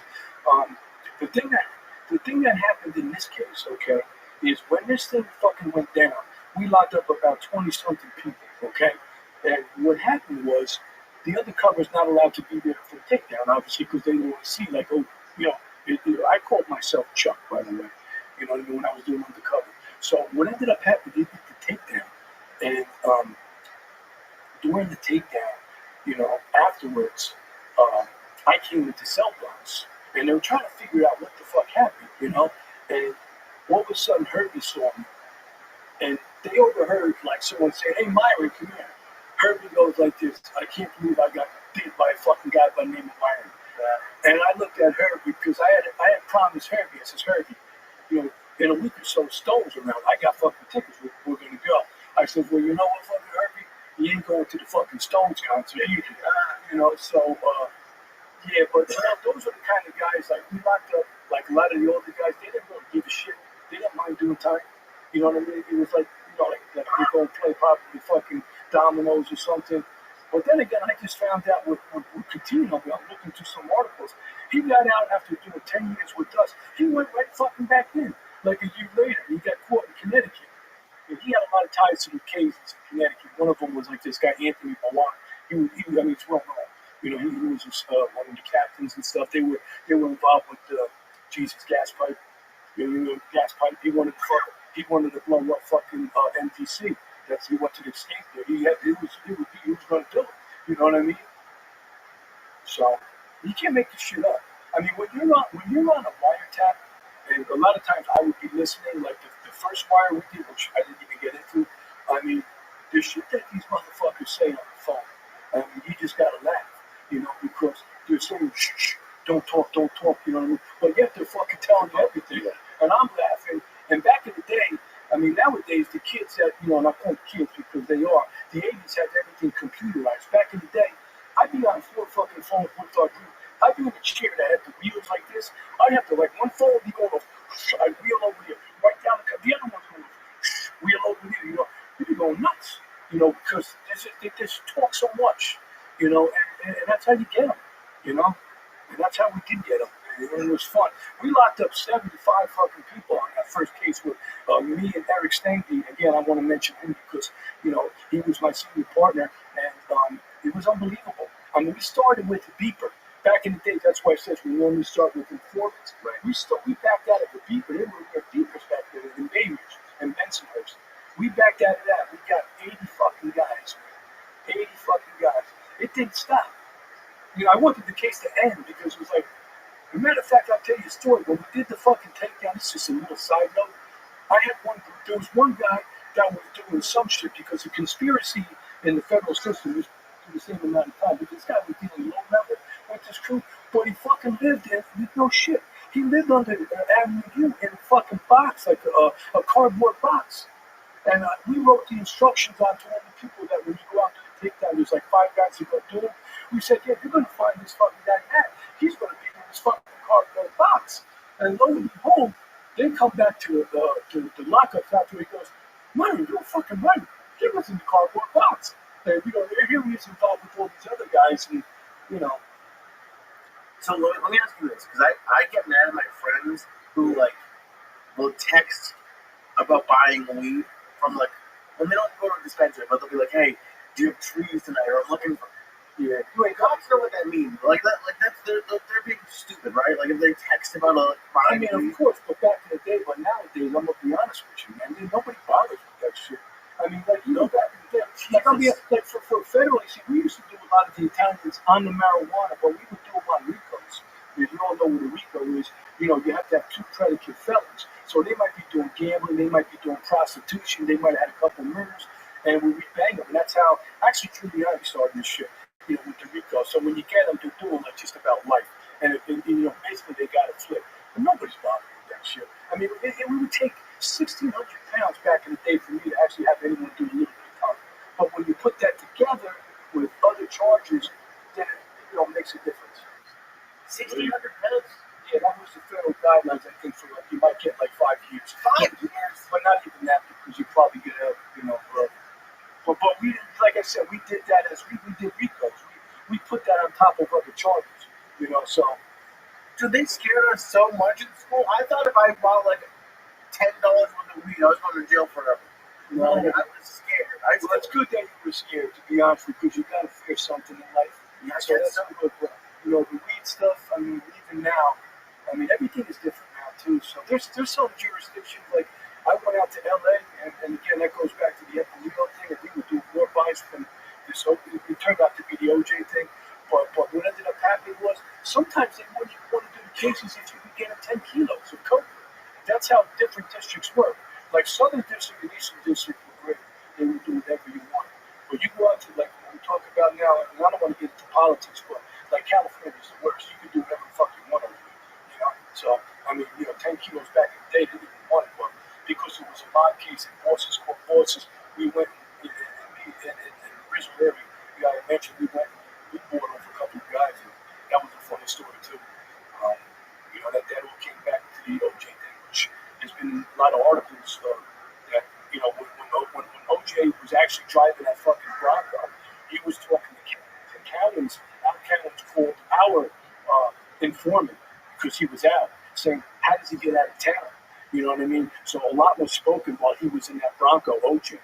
And what ended up happening was the ADA in California didn't want to use armed formant. They probably thought they had enough, and like maybe he would win the case. But as it turns out, you know what I mean. You saw what happened. But that particular case, see, and I'm going to say it because they called OJ the snowman, okay? Because my informant, not my informant, but our informant, DA's informant, was giving him coke. He was a big cokehead, and then in return, see, Joe Eppolito had a guy.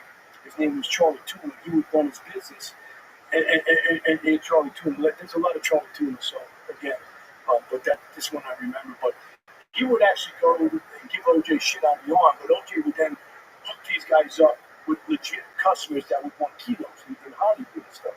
You know, and that's how I believe that whole thing started with OJ, you know, killing Nicole because she was good friends with Faye Resnick. And what ended up happening was this guy Charlie, I think, was there that day, and he was starting shit with OJ, getting them all revved up about, hey, your girl is with this Resnick girl, they're cokeheads, they were in Mexico with some guys doing coke, and you know, I'm just saying maybe that put him in a rage, and you know what I mean? Because he wrote a book that if I did, you know what I mean, if I did kill him, yeah, I believe he did, but you know, I think this also had a play. You know, the drugs was a big play because, I mean, to kill somebody like that, I mean, I don't know about, I couldn't hurt a fucking squirrel. I mean, if they were coming after my family, I'm going to take care of my family, but, I mean, that was a gruesome murder, so there had to be something behind that. You know, I mean, the way he was enraged. So I heard that 2 years after that murder, the restaurant, Resolute, was closed down because of they're selling fucking keys out of it. Yeah. I mean, I know the informant that I'm talking about, Joe, he owned 2 restaurants there, and that might have been the one. I'm telling you, I think you're right. That's what they were. Well, he didn't even give a fuck about that. Like Joey, and I knew Joey, you know, well, and you know, from just to myself. But in regards to, he didn't even give a fuck about his restaurant. Like he had really these Hollywood people come in, he didn't even want to talk to them. Because he was good like that, you know. It was nothing to him, and that's why he said fuck it. He sold that restaurant, but you know what? He ended up getting into, you know, problems. He had to face the music, right? Because he was looking to do 15 to 18 years. He fucking escaped that with you, and that's another thing. He went back in, but then he decided to cooperate, And you know what? I like the guy, man. I mean, I spoke to him a lot. He was, even though he did what he did, I mean, he was a nice guy. And I just talked to my partner the other day, and he loved him too. Not in a way like I know, but he was a good guy. But like he said before, he died at home. He was able to come home 2 years. We got him out earlier. And he called my partner, Prince Larry, right before he died. We thanked him. Like, thank you so much for giving me, the time I could spend with my family. Because he had cancer. And he ended up dying. And that was more or less could have been the last person he spoke to. So again, these are people, some of them are real cruel, some of them are real bad, and you know the difference. I'm not sure we all know the difference, but some of them are not bad. They just get caught out there doing a thing. So, It's Mark. You gotta talk about some stuff about drag queens and some other people. oh, Right? yeah. I'm gonna take a 5-minute breather and be back, Jack. Hey, Uncle Joey here. Listen, everybody's looking for crazy rewards. And if that's who you're looking for, DraftKings Casino is the right place. They got huge jackpots, weekly bonuses, and exclusive games. It's time to get on the action. What have you been doing all your life? Listen, I love DraftKings Casino. Why? Because I can do it anywhere. At the dentist office, in the bathroom, on a trip. Bing, bang, boom, I got my favorite game. I'm entering into my pool. I'm entering into my points. And voila, the excitement is only getting started. Because right now, new players, you ready for this? $5. And I'm going to get you 500 casino spins on a featured game. Say that again, Joey. Yep. $5. New players. Don't come back. New players. $5. 500 casino spins on a featured game. Just sign up with code Joey Slots. JOEYSLOTS. Again, JOEYSLOTS. And wager a minimum of a fit $5 Cinco pesos and receive 500 casino spins on a featured casino game. Who's better than you? Nobody. DraftKings, only the most rewarding place to play. DraftKings Casino, where the crown is yours. You're walking in there with a cigar, taking your Johnny Bananas, and it's you in your living room. You know what I'm saying? That's where your mind goes. DraftKings Casino. Gambling problem? Call 1-800-GAMBLER. In Connecticut, help is available for problem gambling. Call 888-789-7777 or visit ccpg.org. Please play responsibly. 21 and over. Physically present in Michigan, New Jersey, Pennsylvania, West Virginia only. Void in Connecticut and Ontario. Eligibility restrictions apply. New customers only. Non-withdrawable casino spins valid for feature game only and expire in 168 hours. See terms at casino.draftkings.com/promos. Ends 4/27/25 at 11:59 p.m. Eastern. Hey, Uncle Joey here again. This episode is also brought to you by the best nicotine pouches out there. Nick, they use the best ingredients and give you the best experience. These pouches are made with natural coconut fibers that won't cut up your gums. They have a bunch of different flavors and different strengths so you can mix and match. These two are my favorite right here. Strawberry watermelon is tremendous. And lemon twist, I can't see without my glasses. It doesn't matter. At the end of the day, all their flavors are delicious. These two are my favorites. Check this out. Nick is launching a new 0 milligram option soon, helping you gradually reduce your nicotine usage at your own pace. Whether you're trying to kick chewing tobacco, traditional smoking products, or vape, Nick flavors just hit right. Listen, it's time to upgrade to Nick nicotine pouches, just like I did. Right now, church listeners, you're going to get 35% off when you order through our exclusive link at nykbpouches.com/church, CHURCH. And you can use this code up to 3 times. Who's better than Uncle Joey? Nobody. So don't wait.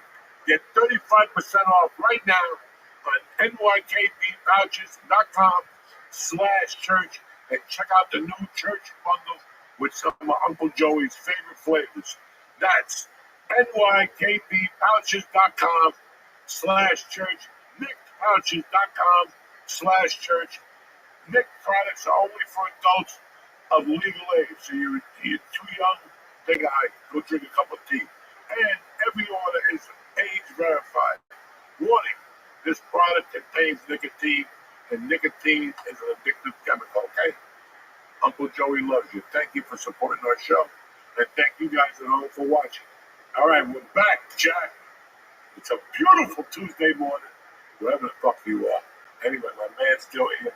Myron, I want to ask you some questions about the Mexicans. Before I ask you a question, Myron, just to be honest with you, I'm a big book, and there's nothing I hate more than reading a book and 6 years later finding out they turned the book into a movie. You go there with a thick card, and it's completely different from what you read. Yeah. All of a sudden, there's a sister involved, and she's dating a midget in the basement. And for sure, like, where the fuck did I come from? There's only 2 books I stand by. Silence of the Lambs is just the way it is on book. As it is the movie, great movie. And there's another one. God damn it, it was just Sweepers. Oh, Sleepers. I didn't see that. I didn't Silence of the Lambs was a good one. Sweepers. But those 2 books, everything else I watch, I know where I just came from. I know people's story, and next thing you know, they rewrite it, and you're fucking pissed. But they throw you another million to shut your fucking mouth, of course, because if not, you're not going to have dick, okay? You told that little mistress you want to be in Hawaii, the fireworks, the pineapple. That's over. That's over. So now you okay, add my sister and make my mother black. It doesn't make a difference anymore. And that's it. And you don't know it until he goes on the show 15 years from now and says, "Did you know my mother was white? They wanted me to do that for the script." Okay? So when I watch Narcos and shit, right, I know it's 50-60, 40-60. I'm sorry. Yeah. It's 40% correct and 60% made up for your imagination. Right? You know, I understand. But when I first saw the first season of Narcos, Was that Pablo? yeah, I dove in to read it. But I didn't watch the other stupid shit on Netflix. There's 82 shows. Netflix should just be the Pablo station. Right. Look at it. Look at it. To be honest with you, I watched all 82. No, you just horrible. Recently, yeah. Horrible. You can tell I live a fucking boring life. No, man, but no need for that shit. It's just the same fucking Puerto Ricans over and over. Yeah, it's hard to follow too, man. Yeah, it's hard. You don't know. The best 2 that I recommend is I love Narcos. Until the last season, he shifted over to the Godfather of Harlem. He had shipped it back completely. They just got a bunch of fucking people jumping up and down. The last season is god awful. God awful. Because I'm telling you, as a fucking fan, you know what happened. It's teeters down, man. You know what I mean? After a while. I mean, it's teeters down. The writers get deals somewhere else. So now it's me, you, and we wrote it. We wrote the first 9 episodes with Pablo, and we got fucking 9 more in the can. They're gonna sign us up, also. You're gonna bug up your ass. I want to be one of those fucking Lifetime shows. Really, we just fucking wrote something tremendous. I got to come with my band. I got 3 kids in college. But that goes to the original Jackson 5. Now we bring in 2 other guys. They don't know what the fuck. They just came from a fucking soap opera. Yeah, we ain't trying to write about people getting bugs and gangsters, Lee. Yes. It'll be all right. You want to help this house? I do.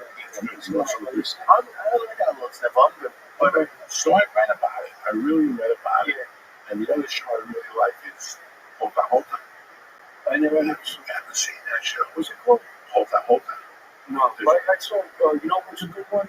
If you're talking about drugs, we're on here for the drugs, but the Griselda was pretty good. Yeah, Griselda Blonde. Yeah, you know what? That's actually DA locked her up. Wasn't that the guy from Miami? But that was also tremendous bullshit. First of all, the show was going to be real. You had to get somebody that looked like me to play Griselda. Well, you know what? That woman was ugly as dog shit. No shit, man. You're right. I mean, in real life, That was terrible. I love that girl. I love her. Don't get me wrong. I love all her work. But that fucked up nose was like a Big Panther when he played the fucking Italian guy. No, because No, come in real on. life, she was a dog. No, Sophie did her. You did her with a blindfold on, dog. You crazy. But she had strength, man. She was legit. I mean, to be honest with you, they really were scared of her. She ran a fucking great organization. I mean, I wasn't around for those cases because DEA again did that. I know they picked her up at the end, but they were looking at her. She was doing shit in the Bronx, but she was legit, man. she made a lot of money. I mean, that's what, like you said, when the times were roaring in the 80s with Miami, that's when everything came down with Miami Vice, the Go Fast boats. You know, I mean, they were sending shit in planes and just dropping them in the water. I mean, you know, there was so much money to be made. I've never. There's only 2 changes that I ever saw that were dramatic. Mhm. Before I get into it, there were 2 changes. You came from were rich, you were rich, you were rich. So you saw changes when you were in high school. And especially if you went outside of Woodbridge. We were raised in this fucking neighborhood, right? With your wife. So we saw it. And all I remember is this. We were spending $4 a night. You would do a hit of acid, split a hit of acid, get a 6-pack of Nicks, whatever. Not Nicks, that's a pizza joint. The liquor store in the corner or something like that. And then, okay, everybody got cooler. We started eating flavors. Now your night went from $4 to $4. And you drank two drinks that somebody served you, and you were good to go. Then out of nowhere, people started going, come here, come to the back, try this coke. And you're like, I'm over here, Joe, you know, Berto, like that. I'm like, this ain't no discotheque. And you started, and all of a sudden, everybody was cool. Everybody was doing a package between 4 people. Nobody was ODing, nobody was jumping up and down. At 2 o'clock, people were like, good night, good night. There was no drug. I leave for Colorado, I come back. Oh my fucking God. People went from me going home at 2 to going home the next day. Yeah. Like people started going out on Friday nights and not going home till Sunday afternoon at 5. Just in time for Mom's meatball. Like nothing happened. What's up, Mom? Where you been? Oh, I gotta tell you what happened. Well, went to a concert, what happened? Why would you head? You know, it was always something. And then it just went people going out on Mondays and staying out till Thursday. And all those Southern Avenue hotels, my friends would rent 4 fucking rooms. Wow. From one side to the other. And that was a jacuzzi room. And they would just go there. From one night, like, the growth of this shit. Yeah. When I left here, you had to really look for cocaine. Yeah. You had to go to the city. You had to know a cousin in Union City. Something. When I came back, just on 82nd Street, there was 3 coke dealers there. All you had to do was walk onto Smith Avenue and say, hey, did I tell you I got some coke and you can move it for me? You're like, oh, you went to Catholic school. I knew you as a kid, you never even had a beer, now you deal coke. So they Oh yeah, and you know, it's a money game. It all goes. It's all cyclical. Look how long. I mean, Coke is making a comeback. You know what I mean? And never went away. Yeah. No, I know. They never went away. No, I know. But I mean, everybody, come on. All these kids with the fentanyl and the heroin and stuff like that. I mean, that's been big, and that's why we're losing, you know, all these kids to really fentanyl. You know, which you know, it's a shame because some of these kids might try it one time and they're just unlucky, and you know, you get a couple of little pieces of fentanyl on you, and you know, if it's a bad type, you're gonna die. And we changed all our rules too with the fentanyl. Once I left and stuff, we had a whole new lab area where if you did think that you got something related to it, you would have to have special gloves on. It'd be a special room, you know, with all kind of special filtration systems in there. So the game's changed, but it's horrible how, you know, these young kids today in the 20s, you know, even older people, you know, are still doing this stuff, and it's sad. It really, it's truly sad because life is precious. You know, it's never fucking changed. Yeah. Since 1980. Yeah. This has been a revolving door. I'm very fortunate to still be here. Yeah. I enjoyed it. I enjoyed going to Harlem. I enjoyed it. It was just somebody. It was who I was for a long time. But listen, when we were growing up, people were dying too. Yeah. You know, they were fucking going to the city, whatever. And now I would try anything on the street. And so when I left California, you could already tell there was an issue at the marijuana dispensary where when you ate these guys' cookies, you didn't get high. You saw fucking Pluto. And for me to see Pluto, there's got to be some in that cookie. Yeah, I like it. Then there We was need one of them cookies now. oh, I need to sleep. I ate one of those cookies on a flight to Pittsburgh. My leg wouldn't stop twitching. I was sweating profusely, and my leg would It was hard. I didn't fuck with that. And what I'm saying to you is that they put medical out of that in Mexico. Yeah, because you could. God bless New Jersey. A lot of people are gonna hate me for this.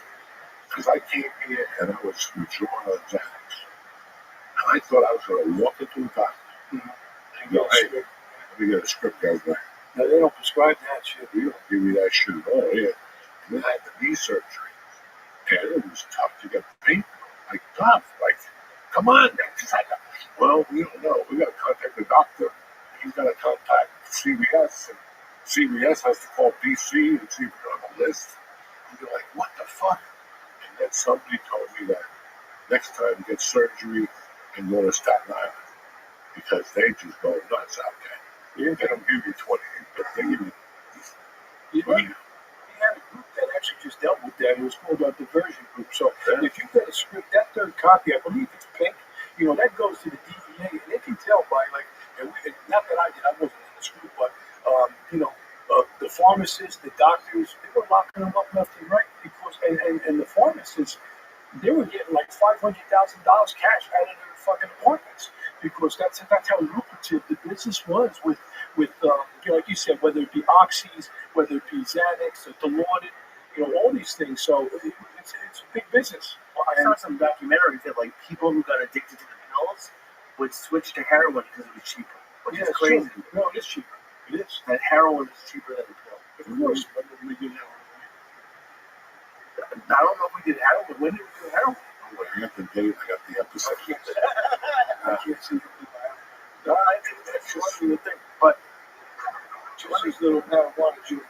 Let me ask you this, because I just moved to New York in September, and I had one guy ask me for if I wanted party supplies, but other than that, that's it. Well, like paper plates and fucking, who knows? But like, how much on a daily basis? How much shit is going on in like plain sight in New York? I mean, it doesn't even have to be New York. It's all over. I mean, like you said, even with the marijuana, the dispensaries. I mean, I got places in town where I live. You go there and get what you want. The other stuff, I mean, I'll be honest with you. I haven't been in the big city since I've been retired. I hate to say that. I have no interest in going back to New York, man. And again, that's just me because, to be honest with you, man, I had enough of it. I'm living in a small town now, and by the beach somewhere, and it gets boring. But some of these big cities and the people around them, whether they're doing drugs or something else, they're fucking nuts. People are nuts today. Because you got to remember, there's different cultures out there, right? They're coming from different countries. You see what's going on. I mean, actually, a guy I work with, who's now in the head of the DEA, and I'll mention his name, Derek Waltz. He's on TV all the time, and he's out there in Colorado sending all these guys back to Venezuela, and all these cases and stuff. But I mean, I'll be honest with you, those are some dangerous people. I mean, we could laugh and be like, but they'll do whatever. They'll do whatever, these people, because they don't give a fuck, How we get to fucking Venezuela? I don't know. I don't know how we got there. Because what they're doing is they have that one gang from Venezuela. Now, that was causing, they want to start shipping these guys out, obviously. We got a new guy in their trunk, and he's saying, hey, you got to be legal to be here. And they're going after the people that are causing, havoc, that are dealing drugs, that have records and stuff. And they're easy to find, you know what I mean? Because they let you know where they're at. They're that dumb, So it's crazy how the Pablo Escobar stuff was good to me. Yeah. Like I enjoyed it as entertainment. The one that really got to me was when the Mexicans started selling the weed, and then in the middle they go, fuck you. Let's put some cocaine. I know that's what you're talking about. And I wanted to read up on the people. And, I was blown the fuck away with the money they were making. Yeah. They got into a big mistake when they killed rest in peace. Yeah, our guy. Yeah, Kiki Camarena. As a matter of fact, recently he was just in the news, Right. because what ended up happening was they got one of his torturers, and again, the name escapes me.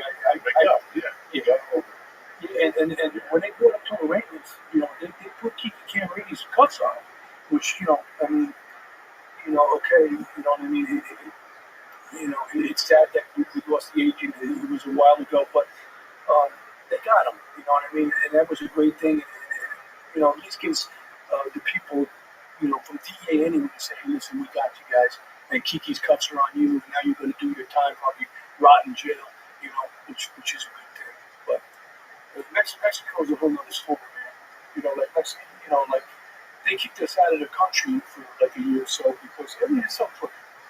Even like when I used to back in the day go to Cancun, Acapulco, I did a lot of fucked up things when I went on vacation. You know what I mean? Johnny's over here too. He remembers a couple of stories we did. But I tell you, man, you go out there. I remember I went to this place. They said I was all fucked up, drinking beers all night. I was with a guy by the name of Pete. Make a long story short, I go, I want to go to like a go-go joint, I was sick of seeing all these young kids, whatever. I was only 24, and they got me in the taxi, and they go Chili Willy's, you know what I mean? And I go, yeah, let's go to fucking Chili Willy's, I get into a taxi with Pete. I'm bound, man. I'm drinking beer in the taxi, and I'm whipping beer bottles out of the fucking taxi. That was stupid, We ended up getting a Chili Willy's. I go to the front door, and there's two fucking big Mexican guys, but they were carrying machine guns, and they had the fucking bandolier, the bullets all over here. I looked at Pete, and, I kind of sobered up a little bit, and I'm like, hey, you want to go in here? Fucking, we're here. We go in. It was the nastiest fucking bar. They had girls up there. They were nastier than that girl who Brazil, you know what I mean? Brazil defense and shit. And I remember I had to take a shit so bad because I was drinking that Mexican beer. I went in the bathroom, and there was no like doors or anything. Just a fucking like I don't know something shit. I don't even know what you call it. I fucking just lowered my ass over the bowl. I let it explode because I don't even think there was toilet paper. I don't know what the fuck I did. But I know when I got out of that fucking bathroom, I says, Pete, it was what? It's time to fucking go. You know what I mean? And I look back at that day and I say to myself, man, that was stupid. Because normally what the cops would do, they see younger kids and whatnot, and it happened to some of my family members. They'll pull you over and they'll want put whatever in your pocket, $300, $400, $500. Getting back to it, they don't make no money. You know that. And that's why they don't make no money. That's why they were all crooked. Even during, with Pablo, or whatever he wanted to buy. He owned it. He was the man. He owned everything. You saw. That's legit. No, but I read up on that. No, but some of the shit they showed in the movie was a little I'll even say so. Like with the DA guys, they weren't doing all that shit. Right. You know what I mean? You know what I mean? But they weren't there. They did a very good job. I forget what the bottom line was. The bottom line was just unbelievable. It was an amount of time you could not even fathom coming into your home every fucking week. And the more money you paid, the more you paid out. He did what the fuck he wanted. I remember I was reading something online about him one night, and I was just blown the fuck away. Just the thing that he built was Oh, that happened. that happened. Sure. I was just starting comedy in 91. And I remember it would come up on the news that they're building a prison for this fucking guy. And I remember even writing a joke. I didn't even know who the fuck guy was. I wrote some stupid joke at mom. Yeah. He opened up a hotel. Yeah. And it was funny because Boulder, where I was, the county jail was voted the #2 county jail in the country. It was clean, sanitized. Yeah. They gave you cigarettes. They had cable TV. Wasn't like Chili Willy's. No, not like Chili Willy's. But I'm going to tell you just a perspective. I'm a fucking nut, okay? You had an addiction to a nut, it's never good. But I'm going to be honest with you, motherfuckers, you didn't believe me or not. I worked El Paso as a comic. The first night they came to me and they said, we're going to Mexico. You coming? I was a little apprehensive. And I went the daytime. Yeah. And that was enough for me. Yeah. And then I worked San Diego one time. And I went to that side of Mexico. And that was okay for about an hour at night. And I'm like, it's time to go. Yeah. I like crazy shit. I'm all in for yells in the night, people screaming, but that was just a little too out there for Uncle Joey. And I just came home. And then I went back down there with my wife. We were dating. A bunch of people going down to Mexico. We got lost. It was the worst. If you go out there, the fucking niggas, that's all I had. Every Mexican had nickels. I was giving out nickels like fucking. I swear to God, I just had an ashtray at the center thing. It was all like nickels and dimes because they don't work on the fucking. The kids would shake it down. Yeah, the kids shake You it come out down. and they go chickeny. Yeah, And shake they it. start like going like this, like they're trying to get you fucking wild. So you got honestly, you got you stand back in, man. Steroids. I'm like, you if I buy this, how am I gonna? That's my biggest thing. I'm not a fucking smuggler. I'm not gonna smuggle. I don't mind. You need an ounce of weed. I'm taking the Jersey. That's for me. I'd rather get caught than have to be out in the street at some fucking stupid weed store. Let them blow the turbines. Go fuck yourself. 22%. It smells like my dog shit. Get the fuck out of here. I'm sorry. That's all right, man. No, But I, yeah, so you're talking about Mexico, you're talking about Pablo, right? I'm talking more about Mexico, how they did it, Yeah. how they, went to the Colombians and said, we're going to be your transport. Yeah. They pretty much locked them out. It was, it was fucking really. Like, you look at these guys, it's a shame they became criminals. Well, because they were in the right business to make the money, but sooner or later they were going to get caught. If they spent that energy on the fucking legit business, even to keep it to weed, they wouldn't have been a problem. But getting back to Mexico again, I was a senior partner too, and I'm going to bring up another name because, he deserves it. Pete Guggenowitz. He's the one that indicted El Chapo. So I was his senior partner. If you see when he comes off the plane, you'll see two DEA guys. The taller one with the glasses is Pete. And he worked hard on that case, and that was a rough case because a lot of people had him indicted, but they always bring his people to the big house. The big house would be New York, so they gave they arraigned him in New York. You know what I mean? So, but that was another guy. You know what I mean? El Chapo, and He was like a fucking magician. yeah, Was he not even getting out of prison with a suit on? yeah. Like, what happened to El Chapo? We don't try it. Yeah, they were doing tunnels. It was the tunnel guy. Tunnels. But I didn't please read something. This motherfucker was buying up land and digging tunnels underneath the U.S. side to the Mexico side. When he thought about that, it was unbelievable because All this shit is like, you're like, oh, yeah, I'll eat a bunch of pellets and shove the rest up my ass.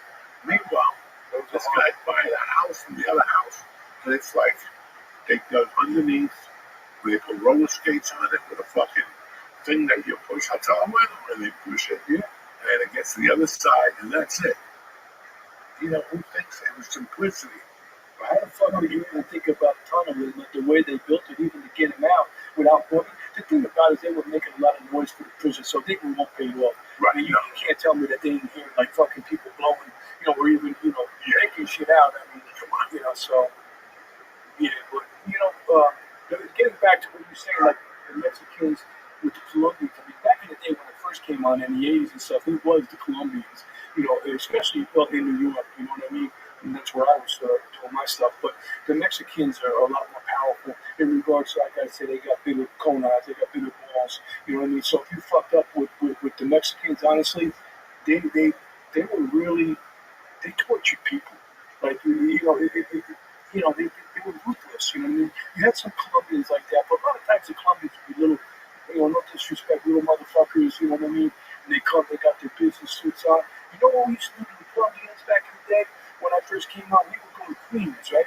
And they would have no payphones. And we would know what payphones they used because they had so much fucking money from Pablo and stuff, you know what I mean? And we would know that we'd be carrying a suitcase. So we would just randomly go up there, kick the fucking suitcase, and what's in that suitcase? $2-3 million? And you know what? Once you took it from them, they just fucking ran. We let them go.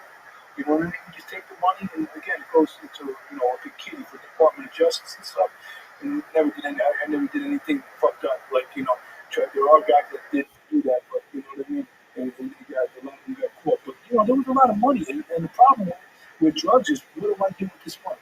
Where does it go? Because me and you guys like us and shit, I don't know what people make here or whatever, but you got a couple of dollars, you feel good about yourself. Imagine having enough money to fill up fucking 3 of these fucking places here. What are you gonna do? What do you do with the money? You don't even know where to put it. That's why, even now, they have the Chinese laundering the money. And what the Chinese do, and you can see that they've been buying up a lot of real estate. You know what I mean? And it's crazy because think about us going to China and getting real estate and buying a house or something. It ain't happening. We ain't coming to China, but yet politically here, we let everybody come here unvetted. They come in and they buy in places with this illegal money and They grow weed. yeah, They buy yeah, they buy they grow by military. fucking weed, right? They got a And this is damn happening. place. Yeah. Nobody gives a fuck. So I'm not smoking weed no more. So you know me, I'm good. I'm not smoking that commie weed. I like Chinese people. Ooh. I like the nut specials, man. You know, it's really like that dude that they just brought back. He was one of the weed. That's the dude was in charge. And it's so weird looking back at it. And this is 30 years ago. This is like, you look at this shit and you go, wow. I can't even remember this. Like, I remember the bust in Stockton. That big bust in Stockton. I kind of remember that. And we go, somebody's getting backhanded right now. That's a lot of fucking coke in that warehouse. Oh, yeah. I mean, you got to think about it like this, though. And I'll tell you, you got to remember all these products, whether it be heroin, coke, marijuana, they're all plants. So we had groups back in the day, back in the 80s, we called them Operation Snowcat. Matter of fact, we lost some guys come out of a helicopter and whatnot, and they're plants. So what happens when you fucking exterminate them? They just grow more. You know what I mean? So it's like you really can never stop it because you remember they're plants, right? You know, you just got to find a location and, you know, whether it be coke, right? Coke paste, and, you know, however way they make it, and the heroin. And there's all kind of heroin, but it's always going to be there, like you said. And you were even thinking about, he was saying about it's going on, you know, it went on back then too. Yeah, because you're playing, so they're always going to be available, and you can always make money. You're always going to make money on it, right? You're going to. Because we have a society that really wants this stuff, like even alcohol, you know what I mean? I know I'm getting off tangent here a little bit, but it's the same thing. People get addicted. There's addictions, you know, and sometimes it's hard to break, you know? You know, I remember we asked a question before. The answer is one of the main reasons I left this area was because how far are you from New York City? 10, 15 minutes? I was 15 minutes away from any drug I wanted to buy. At whatever time you wanted to buy it. If you want something at 3 in the morning, you'll find it in New York City. You have to walk a few blocks. You might get mugged, you know. But you'll find it. That's crazy, you know, and that's the scary thing to me. And in those days, from keep going over there, you bump into a lot more people. Who you gonna bump into in New York City at 3 in the morning? You're gonna bump into a stockbroker or a fucking army recruiter. No, you're bumping into people trying to fucking scam people. Yeah? And now you're talking to people that ain't over 30 to 45. What any goods I got you? I'm 19 years old. And you're asking me if I want to buy a fucking gun. Now that sits in the back of your mind. If I ever get to a beef, I'll be over the bridge getting a gun from a buck in the corner. Whatever the fuck, you know, whatever the fuck it is. That's how accessible that city was. I can't imagine what it is today. I gotta guarantee that there's not as many spots as there were when I was growing up, but there's gotta be Washington Heights. Oh yeah, there's gotta be something happening in the Bronx and all the other things. It's not as visible, right? But the scary thing is downtown. Because downtown, I know a guy named Tony. That's what he tells me his name is. He tells me to send me his driver's license as long as that's his address. From now on, I'm your delivery guy. Call me 24 hours a day. Something will be there in a half hour. I will send you a menu every day. You will not look at the prices. You're already paying $4,000 a month for rent. Right? You're already going to bed anyway. You might as well pay the prices. He's going to have an 8-ball of coke for you there. In 1 hour, the best shit you ever bought. That's the business thing. That's what I assume. Right? That's what I'm assuming. If there's got to be an app now. I ain't that fucking, you know, I'm an old man, but I'm just thinking about some Chinese kid in the city that loves to jump up and down with the lights and all that stuff, man. He's got an app somewhere that you buzz. This guy gets buzzed here, and every day the code changes. That's how slick these kids are today. No doubt, man. The kids are so slick. I mean, Slick. but it still goes on in the heights. I remember when we first started doing the heights, and it's just easy. We had a lot of informants. To make a long story short, they had the kids working on the corner and walking talking. So as soon as you came on the fucking block, they know you're 5 up. They know you're whatever. So what we used to do was get like maybe a Spanish guy. I'd be in the back of the van. He'd park the fucking van. The van might say like painting or plumber or whatever. And I'd sit in the back of the van like they wouldn't think anyone's in there. So then you could take pictures and see what's what. But the kids even at the ages of 11, 10, you know what I mean, in the stash houses. I mean, we had special guys that used to basically know how to infiltrate any kind of special trap they might have, because it was like really fucked up, really crazy traps that these guys think of. I mean, unbelievable. You know what I mean? I was there in the summer of '93 when there were kids on the roof and the cop was walking, a uniform cop, and they dropped the bucket of spackle on him. I'll never forget that. I remember it was tight. But it's interesting. In 1993, I used to go to a place, I mean, it was like Steve. You just had to get over the bridge, and you made a left, and you went right in that place, and you double parked your car. Cops would even go right past you. Beep, beep. And you parked, somebody went into the building, you rang the bell, 503, come on up. You went out up there, and there was a guy sitting there with a gun and a bag of blow. 2 bags of blow. One was for 25 a gram, and one was for 35 a gram. He gave me a taste of it, you had to make your choice. If you busted them, that's all they had. It was 2 ounces, maybe a little less at that point. They're going to be out and out with these guys. They already had it down to a science. Now I see these weed stores that open up in LA, they put their whole inventory on the wall. When the feds show up, they lose everything. I'm like, those Colombians had a point. They only showed you what you needed to see. You need that? Give me 10 minutes. And then make a call. It's around the corner in somebody's fucking Corvette. Whatever the fuck it is. Oh, it's difficult even for us. It wasn't in regards to trying to find, where the stuff is. First off, everyone's a bullshitter. I mean, like, I got the money. Nobody had the fucking money. You want to see the dope first, you know what I mean? Whether it be coke, heroin, or whatever. And that's the games we would play. I mean, sometimes we would flash them. I actually was giving the guy 40,000, but sometimes we would have like flash rolls. But really, like, cops only flash money. That's what I would say. Like, for instance, a cop will show you money, like, to think he's legit. But the real fucking bad guys, if you're good, you get the shit on the arm. You know what I mean? Like, for instance, like, if you got juice, you're going to give me 10 kilos, you wouldn't trust me. So, I mean, Just like that. well, yeah, it's not a lot of people trust anybody. I mean, even today or back in the day, I mean, I'm talking 10, 15, 20 years ago, it was hard to do these cases. You really had to have good people that infiltrated these organizations, whether it be the Heights, whether it be Mob guys, whether it be the Mexicans. I mean, you had to have like serious guys that had connections. You know what I mean? You just can't go in there and do whatever the fuck you want to do. No, it doesn't work like that. People don't trust people. But money does talk. What's the old saying? Money talks, bullshit walks, man. Like I said, when I was giving the 40 G's and it went the first time, they were like, fuck, this guy ain't a cop. And I did it 3 more times, right? And then you cop. Until the end, when they motherfucker's a cop. You don't even figure it out until you have the handcuffs on. And once they put you in that cell, not on the drive, but in that cell to wait for your arraignment, whatever the fuck you're waiting on, you just sit there like, God damn it, I never figured out that motherfucker. You start thinking about shit, where you fucked up, and you were too caught up in what he was doing. You got caught up walking into the club, and there's VIP. You just get caught up, and you make dumb mistakes. I did it. That's all that happens. Everybody does. I mean, even the best guys. I mean, like I said, in regards to what we locked up, people, you wait. It's like a stock. You're waiting on this fucker. You buy whatever. You buy, Tesla and shit. You want to buy those stuff.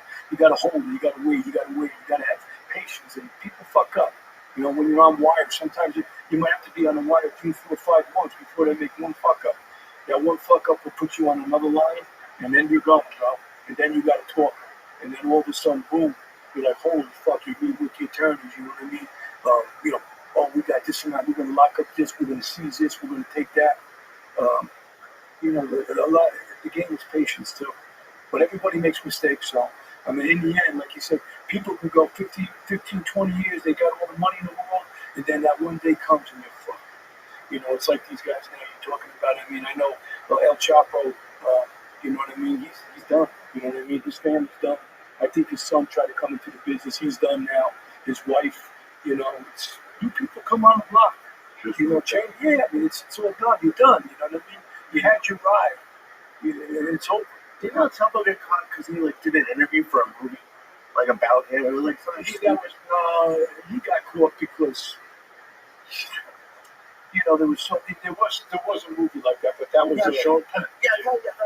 But like that's like whenever I watch a movie like that or hear about something like that, to think about someone like building a case against you, you have no idea for like months or years, and they're building a case, and you just are going about your life as No, why normal. even building the case? They already had him by the balls. You can just find it. Or just anybody, just like We're anyone. just finding that motherfucker. You know, it was not only it was fine, but the other thing too is like, do they want to give him up? Do they want to extradite him? That's the whole game. You know, when we were playing, when we were trying to play nice with the Mexican government and stuff like that, they'll give you some things, but then they'll give you everything. You know, like I said, it all goes back to money. Life always goes back to money. You know what I mean? And that's what it is. These guys are making so much money off these guys. Even if you're a top politician in Mexico, these guys get $5-6 million. You don't listen to some American DEA guy or some, I don't know, cabinet. You know who Lee Sayat is? Never had. No, sorry. Anybody Lee Sayat? No. I won't get mine. Yeah, they don't know nothing down there.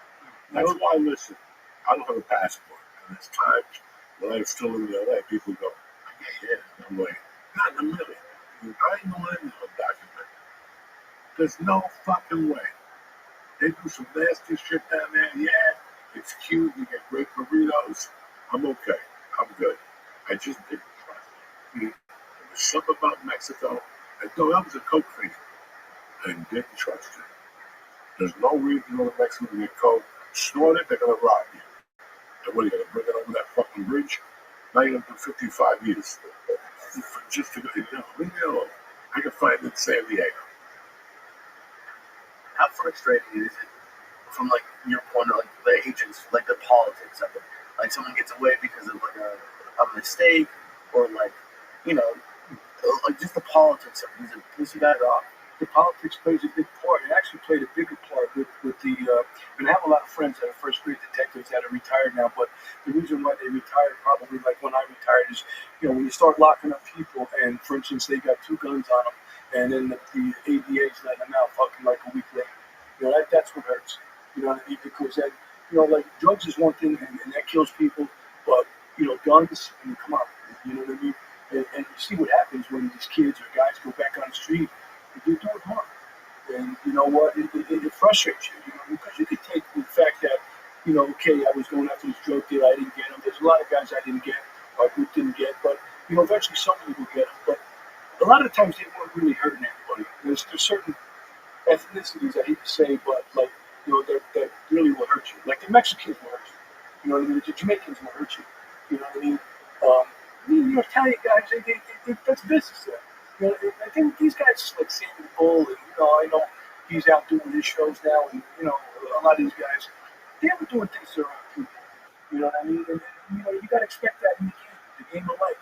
If you're going to hurt somebody that's a drug dealer, they're going to hurt you back. Is it fair? I don't know. I guess it is. But when you start hurting innocent people and kids, and bullets start flying, that's when you got to draw the line. And like what happened with our agent, Hatcher. This guy, he was out of control, right? And he ended up killing him over what? Because he was high, and he just wanted to do what he wanted to do, and Farachi.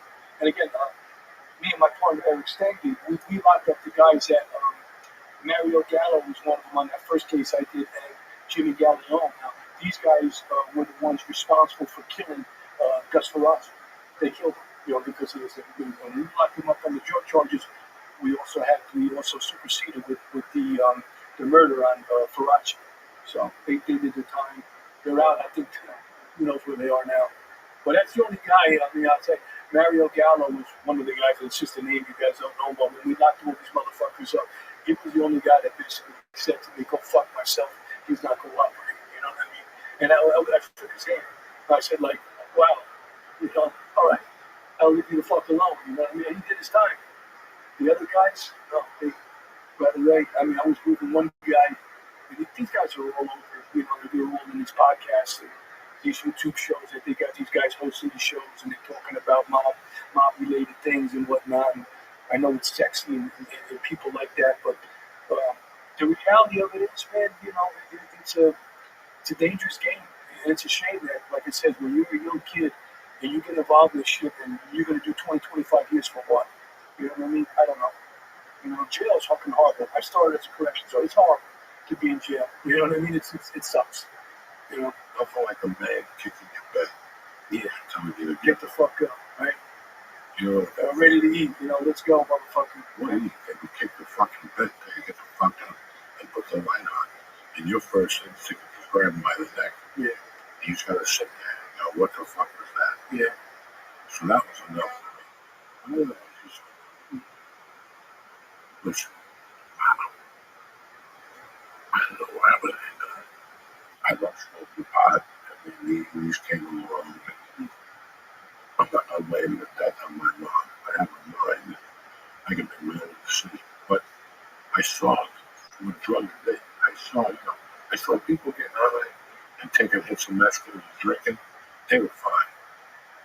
And then there were the idiots. There was always a patch on a Bergen that did heroin, whatever. But also I saw this community just get taken by cocaine. And that's, never mind West New York, Union City. That was a fucking, that's where they were cleaning it down there. So it's kind of weird. For fucking 50 years. 84? I was Reagan. Yeah, it really is. Yeah. You know, his wife went on and we're going to fight the war on drugs. Yeah. What the fuck is happening? It happens quick, man. You know, it gets out of control. Listen, again, it goes back to money. There's so much money to be made because there's a lot of people that are depressed out there. There's a lot of people that, you know, are just in a bad way. And, you know, for whatever reason, that might be the cup of tea, whether it's drinking, whether it's this.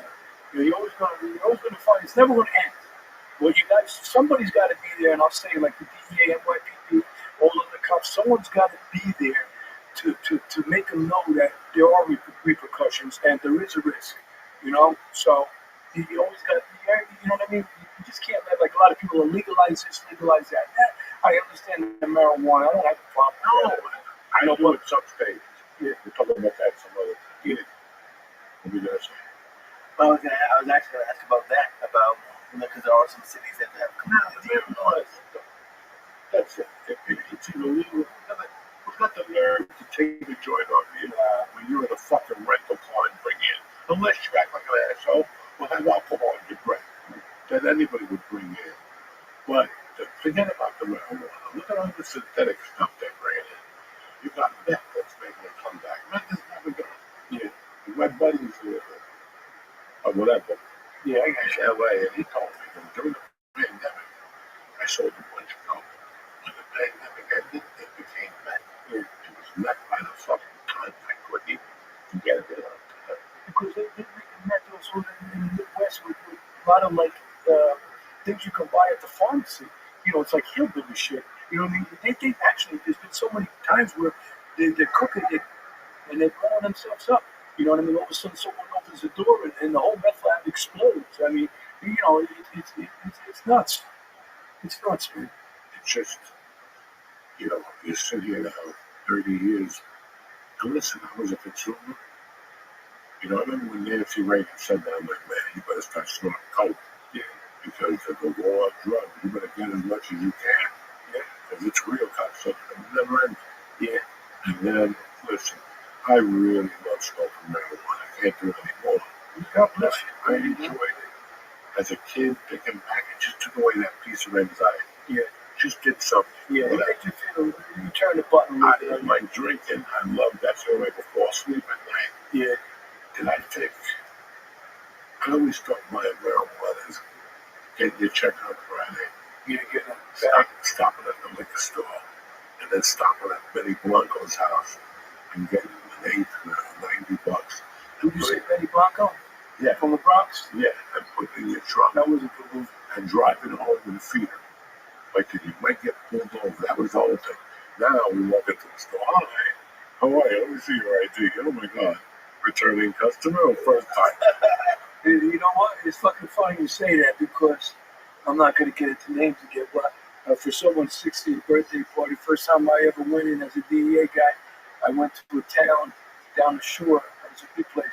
Long story short again, I go there. I'm a little nervous. I mean, but it's like fucking legit. You can go in there. So no, what does Myron do? He pulls in the parking lot. I'm surveilling the place. It's just legit. Who's going in there? You know what I mean? Okay. I walk in there. It's like you're at Best Buy. I go to the fucking counter. How are you? Where's your license? No problem. Now go through these other two doors. I go through these other two doors. Now I'm in the fucking assembly. That's like the DMV. You know what I mean? And I'm behind a whole bunch of people. Then all of a sudden, guy goes like this. Over here. I go, okay. I go, I'm looking to buy some marijuana for a birthday present. You know what I mean? He goes, well, and I go, I don't know what the fuck you got. Okay. What do you think? I don't want to kill the guy. And she goes, well, I would try this. And I go, you know, this is the first time I've done this. I says, you know, I used to be a fucking DEA guy. And the reason why he goes, DEA, you get 25% off. I go, holy shit. I says, nice, you know. But I go, it was like, I'll be honest with you, it was fucking funny because, like, wow, you know what I mean? What's that? Who would have thought? And the guy was like, it was almost like, hey, park closed, you know, like Hollywood. Remember that fucking show? That one thing was like, the guy looked just like that. I was laughing. I went home, told my wife, I said, I took care of him. I got 25% off. Yeah. But Utopia has a drive-in. You go online, order it, and you go to the window, and you don't have to get out of your fucking car. Yeah, nice. Okay, and then you have to pay cash. That's the only thing they have the ATM set up. And cash is king. 7 a.m. Yeah. For you fucking early birds. Wow. And for you insomniacs, they close at 11, and then midnight or 1 on the weekends. Are you fucking kidding me? Oh, shit, that's big business. I mean, 10:30, another door, so 11 o'clock, the Exorcist coming on. Fuck it, I'll take a run to shop, right? Drive through the weed store, ba-ba-da-ba. I still can't watch that show. It scares the shit out of me. Yeah, That's one. Meanwhile, you see a guy get hit that in a golf club, there's blood on the front. Yeah, no, that don't bother me. But I'm telling you what. Don't bother. No, the Exorcist one, I think that bothers me. As a kid, I You consider writing a book. I know you're retired now, and you can't sleep, and that's the fucking problem. Everything about writing a book. you need to start writing a book. Yeah, there's a You're lot an of interesting guy. He's got a little security job where you just watch a guy walk from point A to point B. Yeah. Listen, you're on your own. They start shooting down the nuts. Well, I gotta say one thing. Besides the DEA, you know what I mean. And I know Johnny. I brought a friend with me, Johnny. He could tell you stories, man. We had the best times in our life. We always shore houses. He still had them up until last year. He just purchased a house. But I mean, the shit we seen and the shit we did is, I mean, I could write a book about that. Never mind the fucking DEA. And he could tell you stories about fucking vacations we went on that, I mean, What did you specialize in? I was first, we were mob guys. We worked the mob, you know, we did that for years. And then, you know, it was just then like a knockaround kind of group where we did whatever, which turned out to be some mob guys too. And then I ran at the end of my career, my last 5 years, I ran asset forfeiture. I had like 35 people under me. But like, for instance, when we do all these cases, long story short, if we take airplanes, we take your money, we take fucking everything, we take horses, we take cars, I can go on, gold bars, coins, stocks, and they all come through my group. And we were going to Brinks once a week, and I kid you, in the 5 years I was doing it, every week could be at least $2 billion in cash you have to take to the Brinks. And we have to have 2 or 3 guys go, you know, so nobody could, you know, you never know, somebody might get a tip on us and, you know, try to fucking steal the money, you know what I mean? So, I mean, so I ran asset forfeiture, which was a nice, it was a slowed down pace, but it got to be too crazy. You know, and I said, let me pull up the stakes because of the things I said with the way just law enforcement was going. And I've been there 30 years, over 30 years, so I think that was enough blood to give, you know what I mean? I mean, I could have done more, but You know, I was tired. Now I'm fucking tired and I can't sleep. So I might have to take you up on one of these fucking sleep things you got. You'll be up for 2 days, happy as shit. I tell you what, as long as somebody wakes me up every 4 hours to eat, Yeah. you know what I mean? I gotta fucking eat. We got one of those piss tubes Oh, that you take home, we just push out to the mattress. I like the piss tube. Yes, You asked Johnny before, I had to take a squirt before. Back in the day when we were on surveillance, we couldn't get out and piss, so we would piss in, like bottles. I didn't piss in front of the place here because any cameras, but I did across the street. Right, dude? Myron, whenever you decide to write a book, let me know. All right. I'll hook you up with a girl that's really. Oh, yeah? You got some good stories. Why fucking sit there like a bullshit? Guys like you can't fucking retire. You know what? I've been writing for 3 hours. I'm like, this motherfucker won't retire.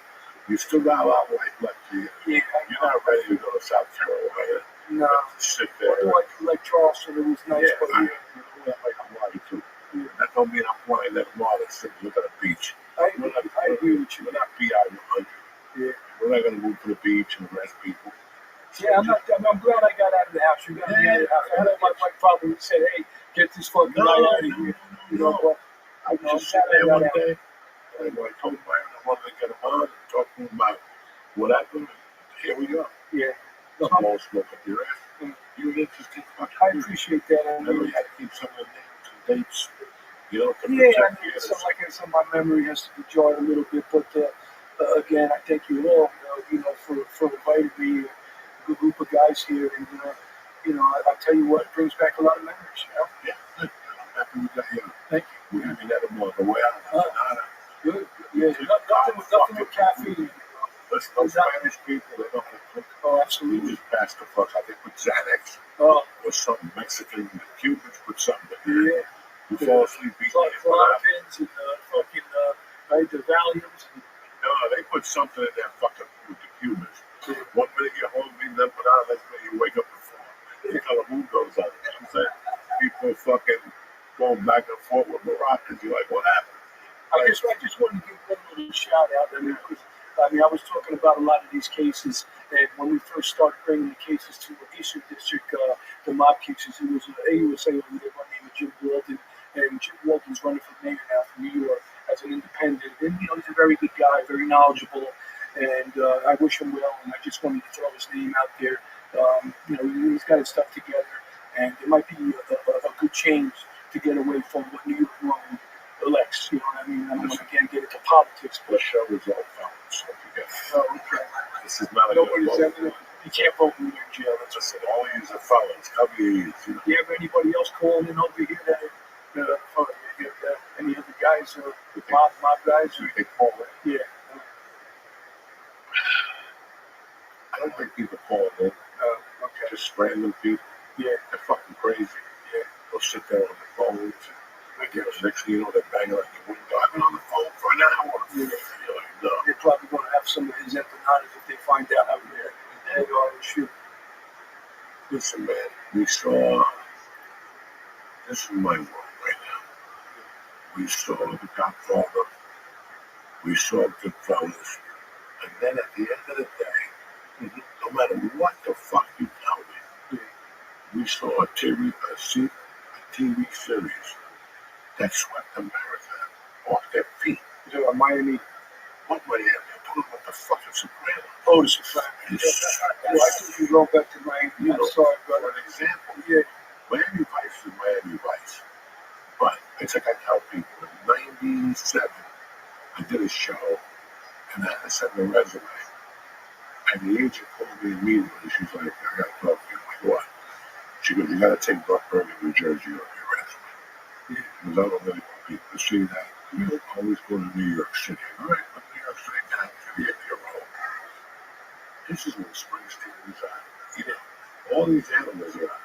The Sopranos came out. It was completely different to put New Jersey on your resume. Oh, yeah, man. I love that show. I mean, I never missed an episode. That was amazing. And I'm at the point in my life right now, at least I am, that I think I've seen the best of it.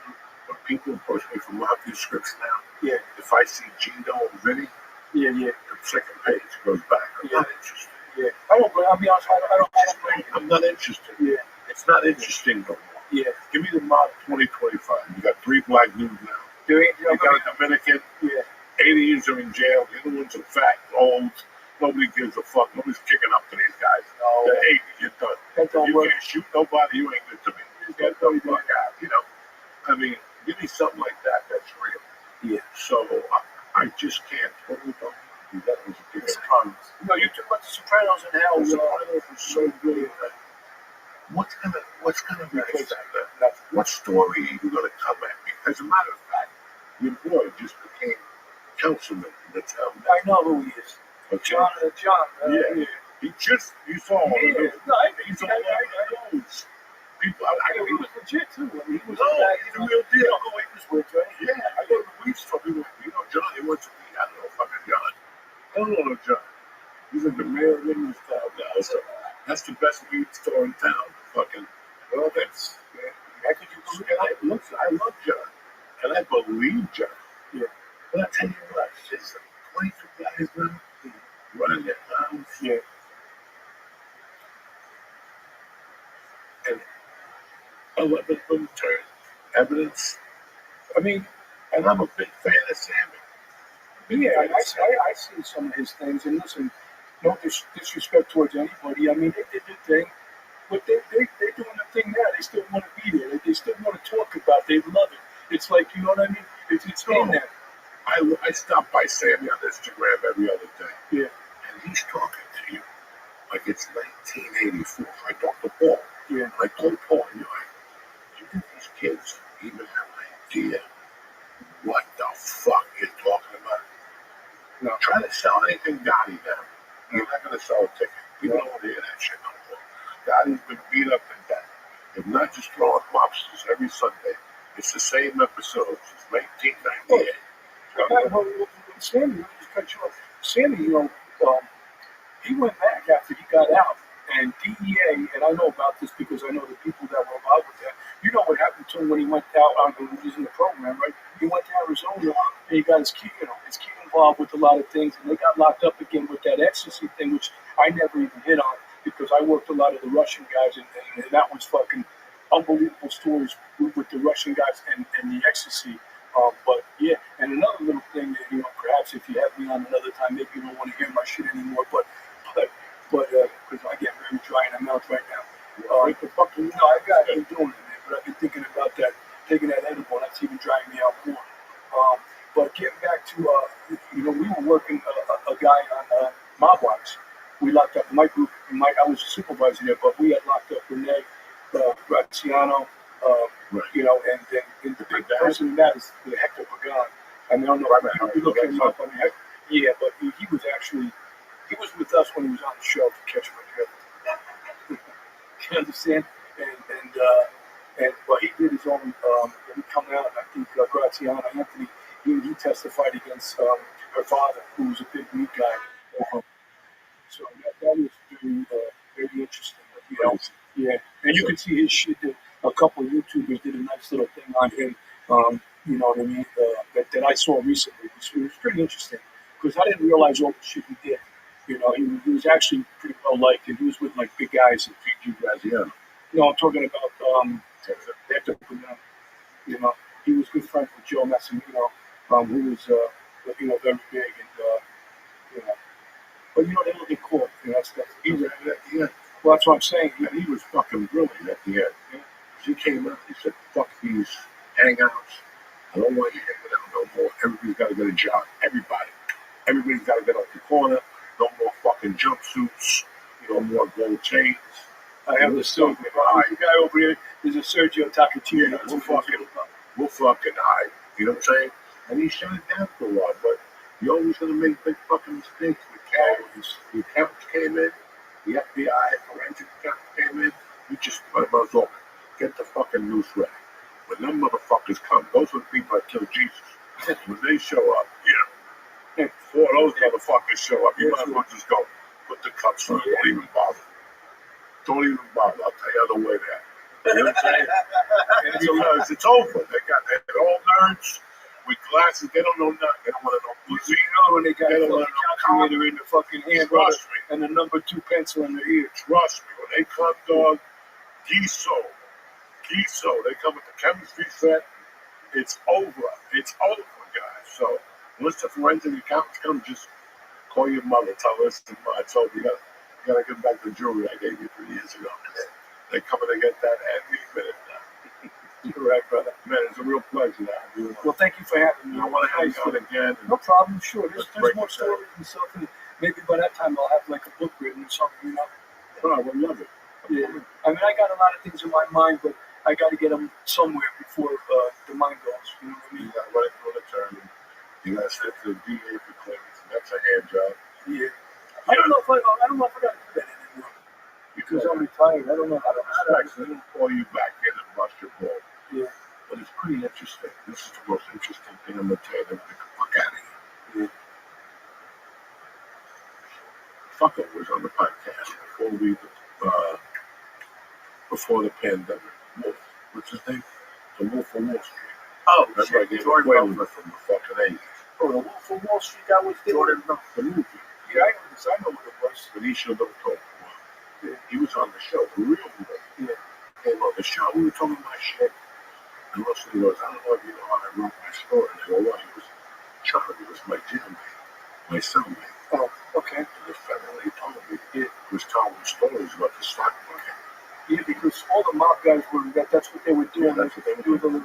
A couple of names, you know, but what they were doing, you know what they do? Yeah, they push certain stocks, and these guys don't even have licenses, and then they close it down and they short it, you know, and that was, yeah, we were looking for a lot of those guys too.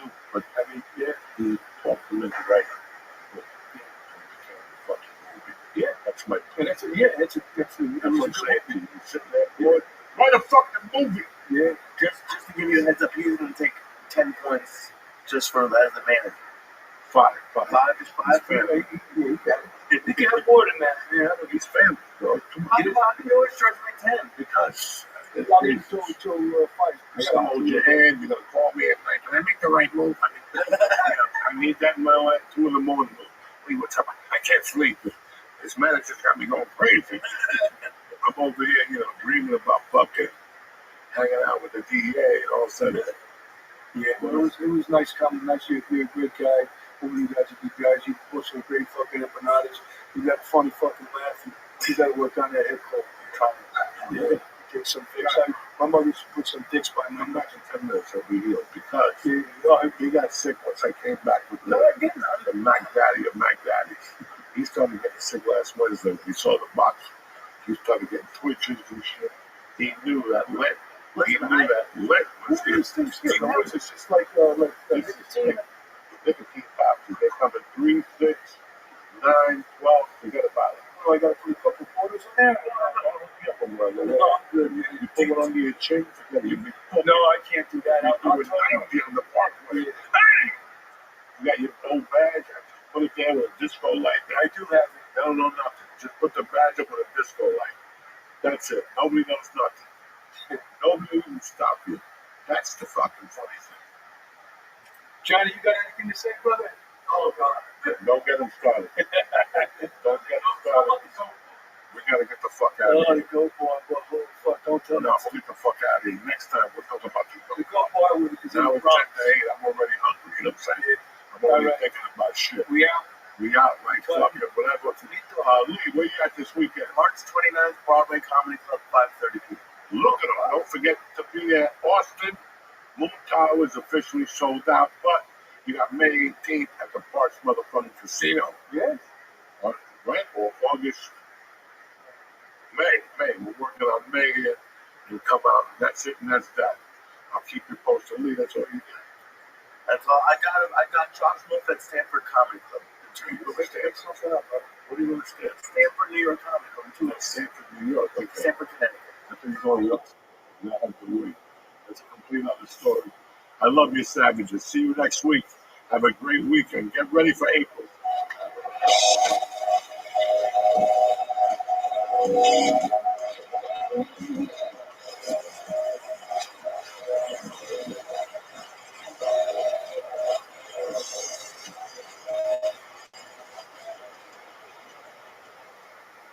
What's happening, beautiful people? Uncle Joey here. It's March the 25th. Yes. Listen, I want to talk to you about something. Summertime is coming. You know what that means? It's time to head down to Panel Town. Da, da, da, da, da. You need to be able to get that thing up there. And that's where Uncle Joey comes in. Blue Chew makes sure you're ready whenever the mood arises.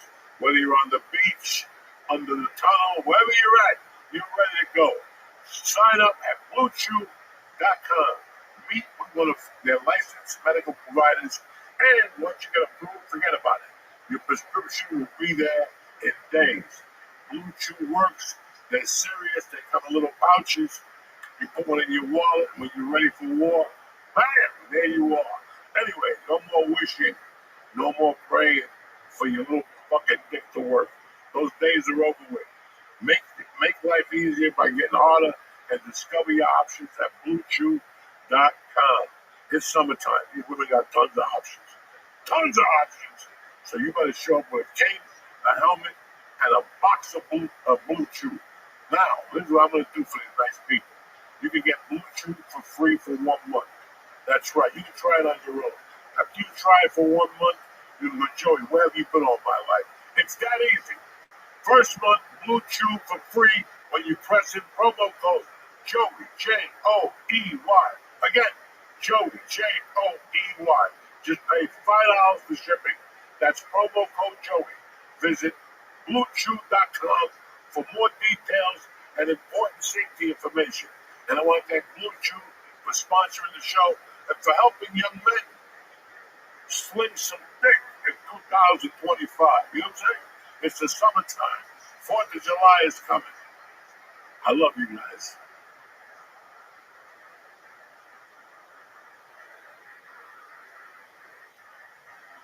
What's happening, you savages? Happy belated St. Patty's Day. It's a beautiful day to be alive. Tuesday, the 18th of March. The Church, New Testament, is here. What's up, beautiful people? Uncle Joey here. If you want the maximum out of your sex life, use a Blue Chew Max. It combines the active ingredients like Viagra and Cialis into one chewable tablet. Bam! This baby's going to get the job done for you quickly. It acts fast, and it seriously lasts. And if that's not enough, Blue Chew's online service sends you ED meds right to your door. Nobody knows nothing. You talk to the doctor, he approves it in 2 days. And listen, in 3 days, you'll be jumping up and down with a new margarita. You know what I'm talking about? Getting started is easy and totally online. You chat with a licensed medical provider, and if you're approved, you get your prescription in just days, guys. And listen, whether you don't have ED or you do have ED, no matter what, you should be showing up with 3 guns. You follow me? She's not going to want it. She's going to call you the next day. What'd you hit me with, Papa? Anyway, make life easier by getting harder and discover your options at BlueChew.com. And there's a special deal for the Church New Testament family. You're going to get 1 month of Blue Chew for free. That's what I'm talking about. Okay. It's March. What is it? March, April. Forget it. You start now in March. By July, you'll be a savage. You understand me? So do yourself a favor. Go to Blue Chew and press in promo code Joey, Joey, and just pay $5 for shipping to get that party started. You understand me? That girl will be fucking jumping up and down when you get through with that Blue Chew pill. That's promo code Joey. Visit BlueChew.com for more details and important safety information. Like, don't eat 10 of them, you know what I'm saying? Then you really fucking knock people out. And I want to thank Blue Chew for sponsoring the show.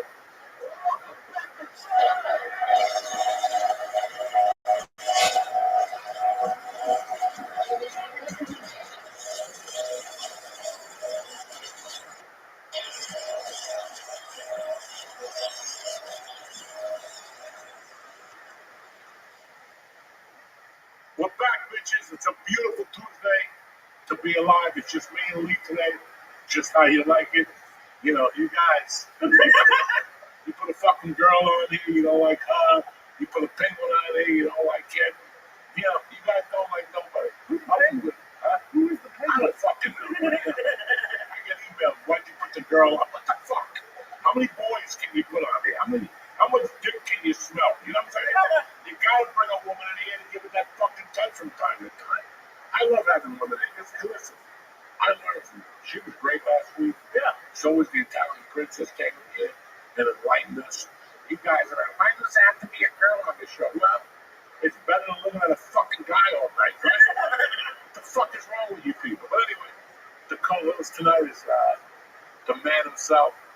He was a little fucked up the last two shows. Oh, I wonder why. Today he went to a rehab, he went to a meeting, and he's making a strong man. I'm like, I wonder why. What the fuck you think this is? This is the church.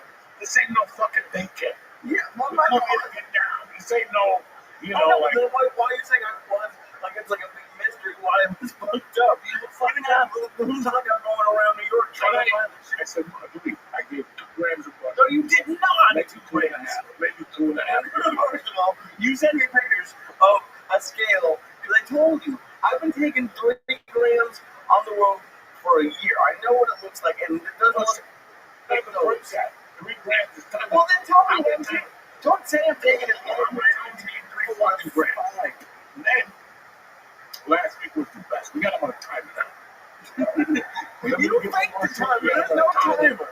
Because it is the biggest store. Also, he wants to tell you stories. No, it didn't. He looks around. I'll fucking give him a cheeseburger. He'll put that thing down, okay?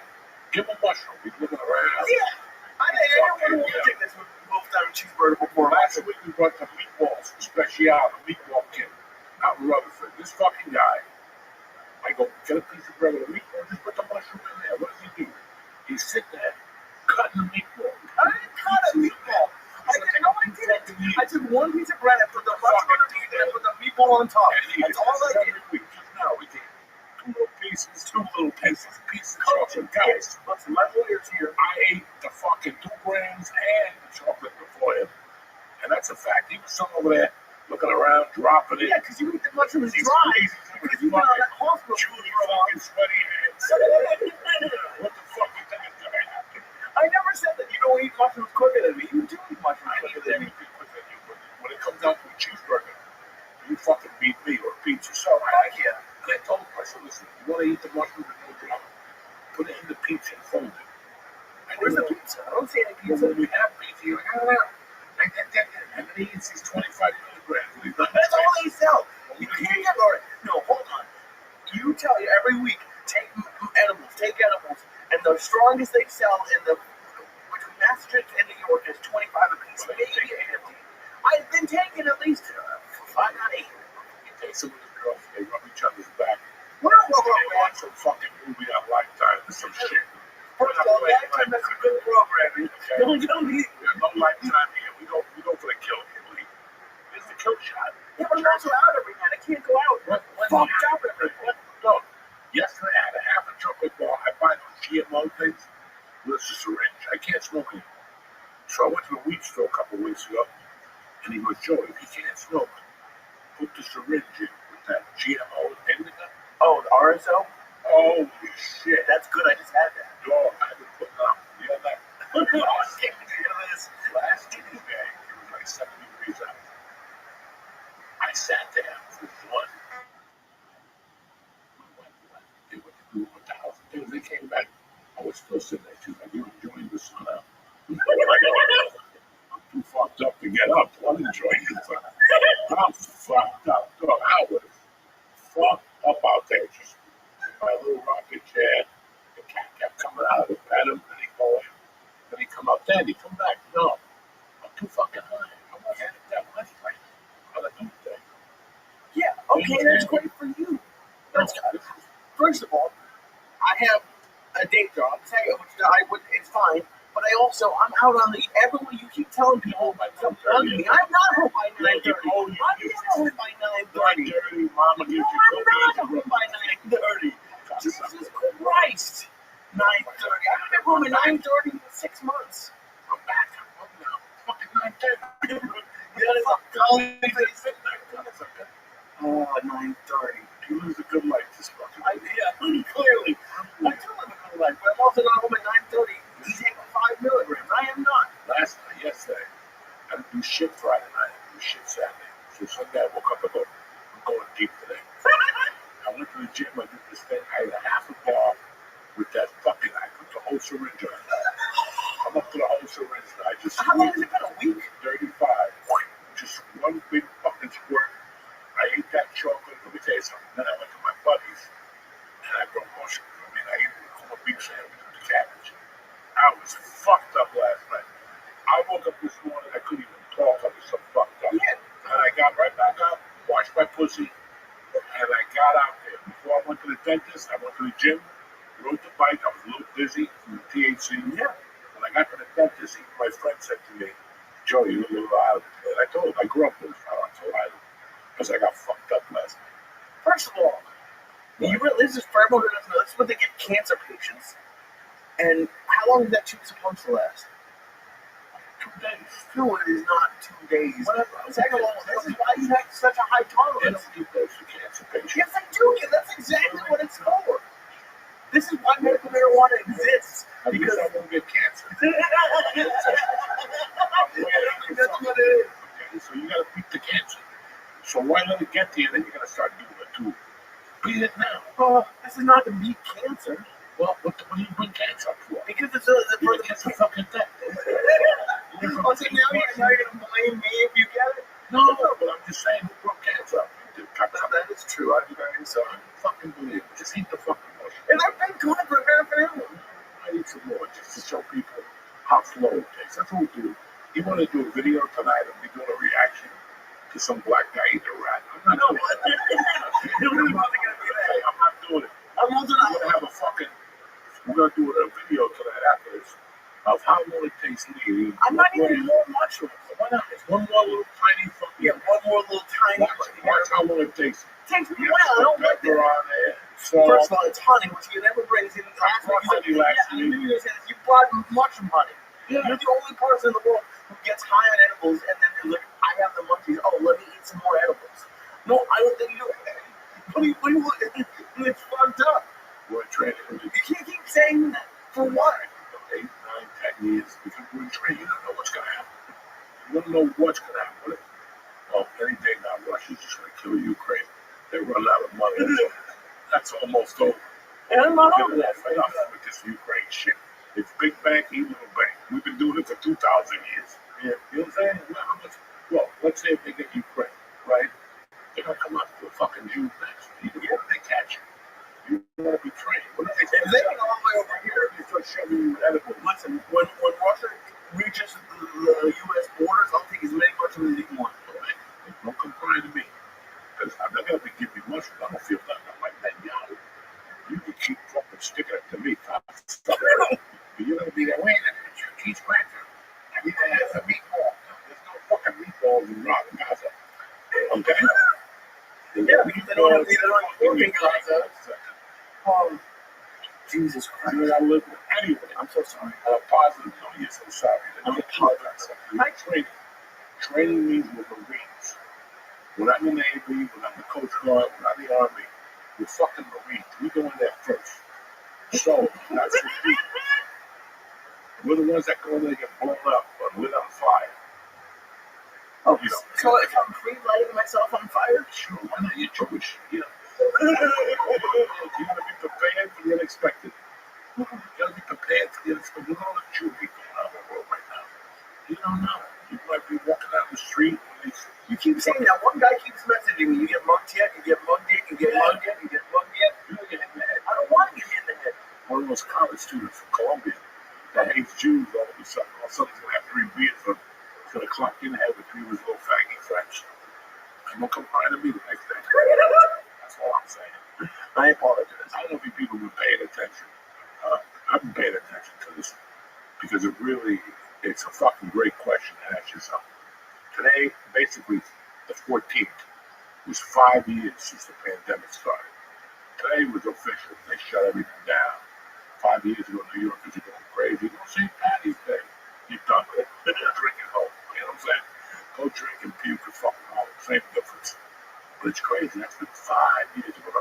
Now, I'm not here to talk about Fauci or the pandemic or the fucking shot. I don't give a fuck. But it's so weird. Like, I want you guys to think about 5 years ago how much your life has changed. It's crazy. Like, if you take the Fucking pandemic out, crazy. my life is completely, like, if you had asked me, if you told me this is what my life would be, I wouldn't have believed you. It's completely different. There's the only thing that's the same is this. and everything else is different. And it's, I'm not gonna say not everything's better, but at least for me, I'm very like luckily it's like 1,000 times better than I would have imagined. What were you going through when they said everything shut down? We were living in LA. I have no idea really what I was, but I was close to 300 pounds, if not over it. Over it.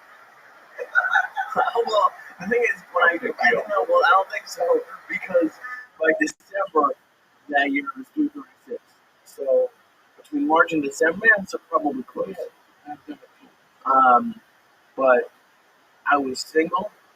I wasn't very happy. But the weird thing is, like I thought I was. I didn't think I was unhappy. There were parts of my life that I wasn't happy with, but I didn't think like this is probably the happiest I've been that I can remember in my adult life, which is crazy.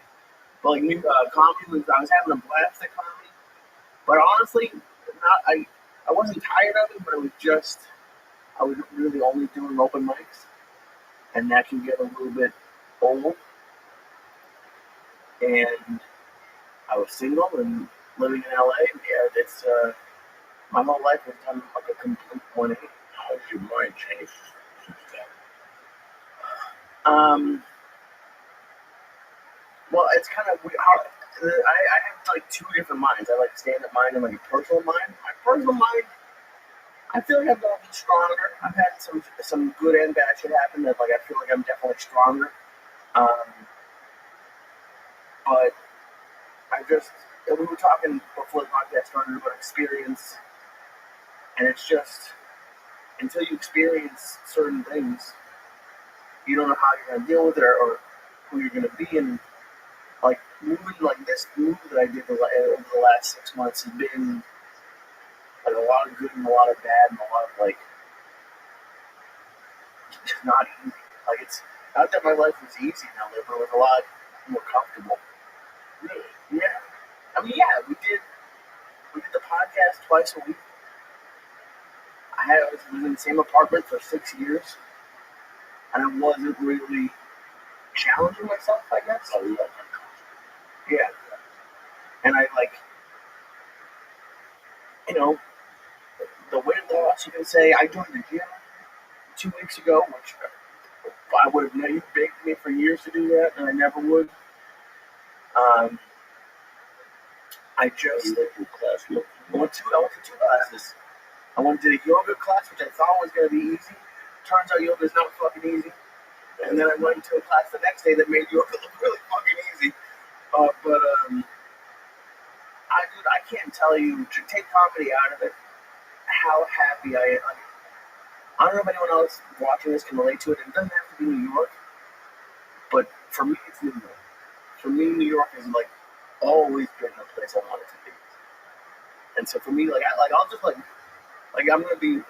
was waiting at the train station yesterday before the set, and like there was a band playing in the train, and this is you're gonna make fun of me, but like I teared up a little bit, and I'm not really a crier, but like I don't know, man. There's something about if 16-year-old me saw where I was, like he'd be really fucking excited for what, and I don't know how excited he would have been looking at 31-year-old me.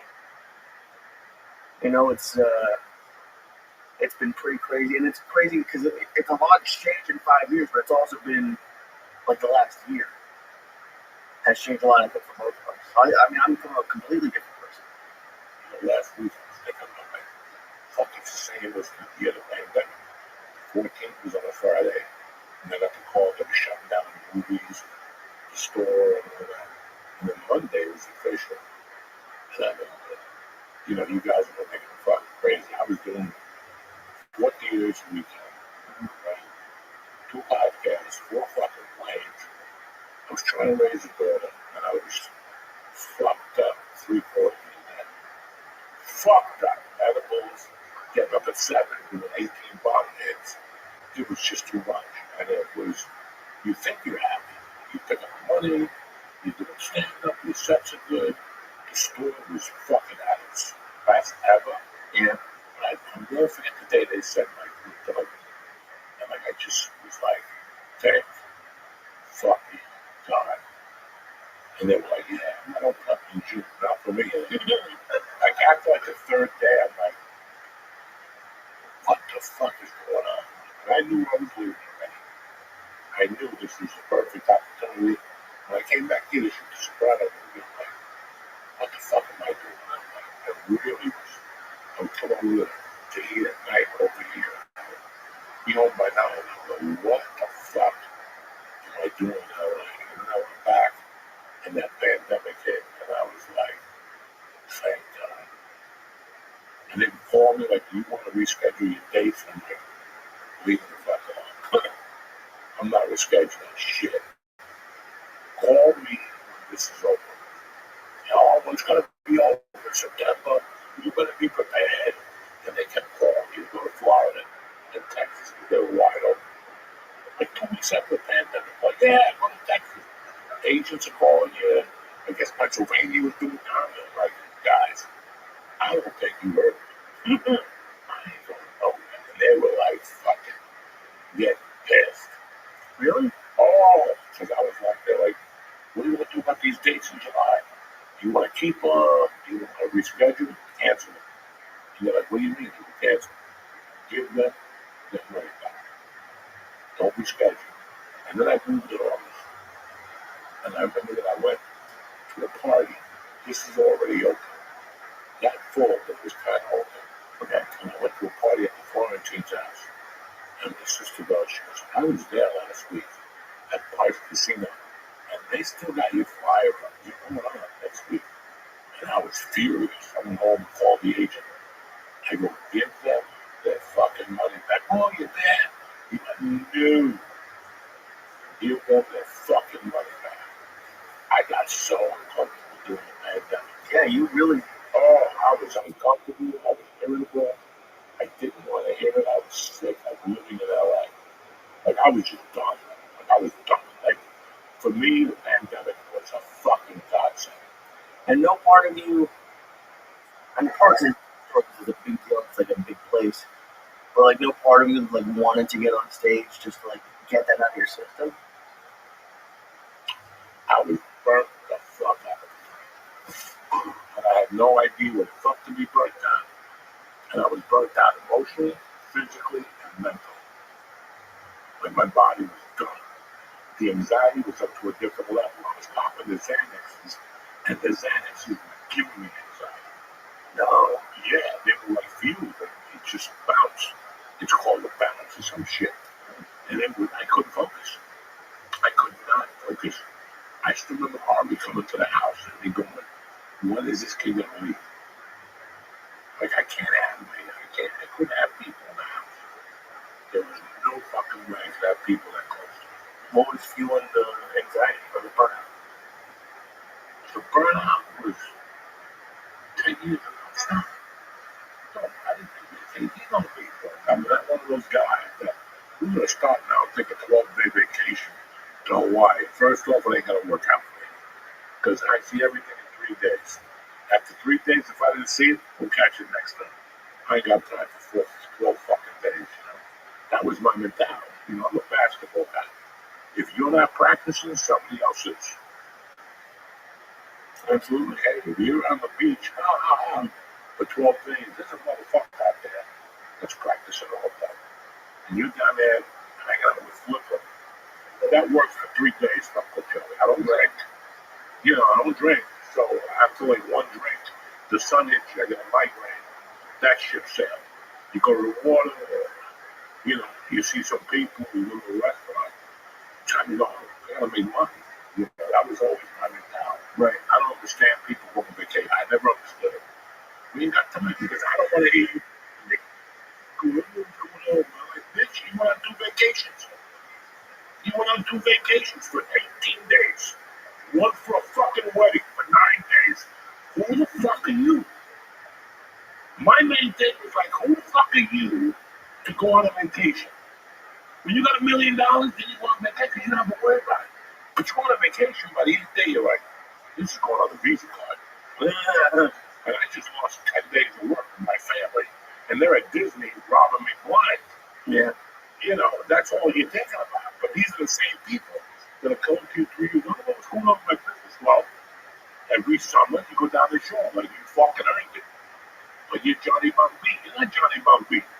You gotta work, bitch. You know, I never understood that.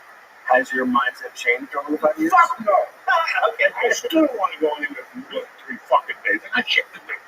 Okay. We're gonna sit there. You know, when you're 90, maybe you can sit there with your feet up like the dudes in a fucking Corona commercial. You know, Snoop Dogg and the white dude. They can't do that. But knowing what you know, knowing that you burned out, do you wish you took? I'm not saying 14 days in the south of France, but I wish I would have taken time to smell the roses more. But that still doesn't mean vacation. Meanwhile, I was ready to go to a concert a week at the Hollywood Bowl. I should have taken Dean Delray up for more concerts, maybe gone to a couple sporting events. I should have done that. But I have so many people that cry in my life. So many people cry in life. I never offered you a good guy. Somebody offers you money, they offer you a $4 gig. Can you imagine 10 years from now, you're fucking $4 short on the rent, and you're like, I should have taken that gig. But that's how I think. did you see Bill Burr's special yet? Yeah, it's too good. Because his whole thing, like a big part of it was like how he changed his point of view or his relationship with his wife. And it was, you know, it was interesting. I thought the special was really good, but you know, changing your perspective. So like now that you're starting to do more stand up again, are you gonna smell the roses? Are you gonna do anything? I have a daughter. That's my rose. That's my rose. Yeah, I don't fucking go. Like, you have to be around when they're young. You gotta be there. You gotta pick her up like everybody else. Fucking have to party. I mean, you know, I don't want to live through that shit. That's my biggest fear. Right? For I don't have daddy issues. I lived in LA for 23 years. Everybody I met had daddy issues. And you can fucking see it. So that's my rules. Yeah, spend time with her. But at the same time, you know I was spending time with her before LA. Of course. You know, I was always there during the week. On the weekends, I was gone. And she told me. She told me when she was 70, you gotta stop. And I said, you're right.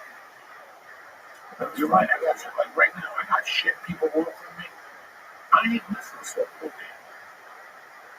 Why would I? I don't want to miss a fucking softball game. Whatever you got to offer me, because every time I'm at a softball game on a Saturday or Sunday, I always ask myself and check myself, where would I rather be right now? And you're right. You put yourself in scenarios. I'm going to be in a Chinese orgy and I'm fucking shoot up morphine and just sit there with my mouth open. That sounds like fun. I'd rather be here. Okay, so that's how I feel. But I can't sit in a hotel room all day on a Saturday ever again. Like ever again. Well, I did it for 30 fucking years. I did it for 30 years. To wake up on a Saturday, have a great breakfast, take a walk around the town, and now it's 1 o'clock. And your show's at 8 o'clock, and you gotta sit in your hotel room, and maybe go to a movie, and then you call home, and my wife's out with the girls, and they're jumping up and down, the kids are yelling, and you gotta sit in your lonely hotel room, listening to these kids having a good time. Right? So that was my smell the roses. Ever since they put me in a fucking hospital 2 months ago, 3 months ago, I looked at my wife and I go, this is completely different. So I changed my perspective. This is completely different now. You know, I always loved my wife. You know, I like to strangle her sometimes. I love my wife like 25 years, but you have to look at things a lot differently. But that shit I was doing in LA, like I told you, like, I would take it a boxing class or whatever, kickboxing. I get 16 calls in 45 minutes. I have to get up and go out and get items for nothing. Nothing. You can tell me this shit later. Nothing. Once I realized that, I'm not picking up these phone calls. Let them fucking call 80 times. I'm not picking it up. 16, 17 phone calls in 45 fucking minutes. Hi. You have a gig in 2 months or I wrote music you want? Listen, man. Go fuck you. They bother you. They fucking the agents put desperation in you. Oh, we got a gig for you. You gotta take it. Gotta take this gig. And I'm like, no. it just was something that I just fell apart. That's what really happened during the pandemic. I just fucking fell apart. I was like, I'm still getting on stage here. It was an outdoor show.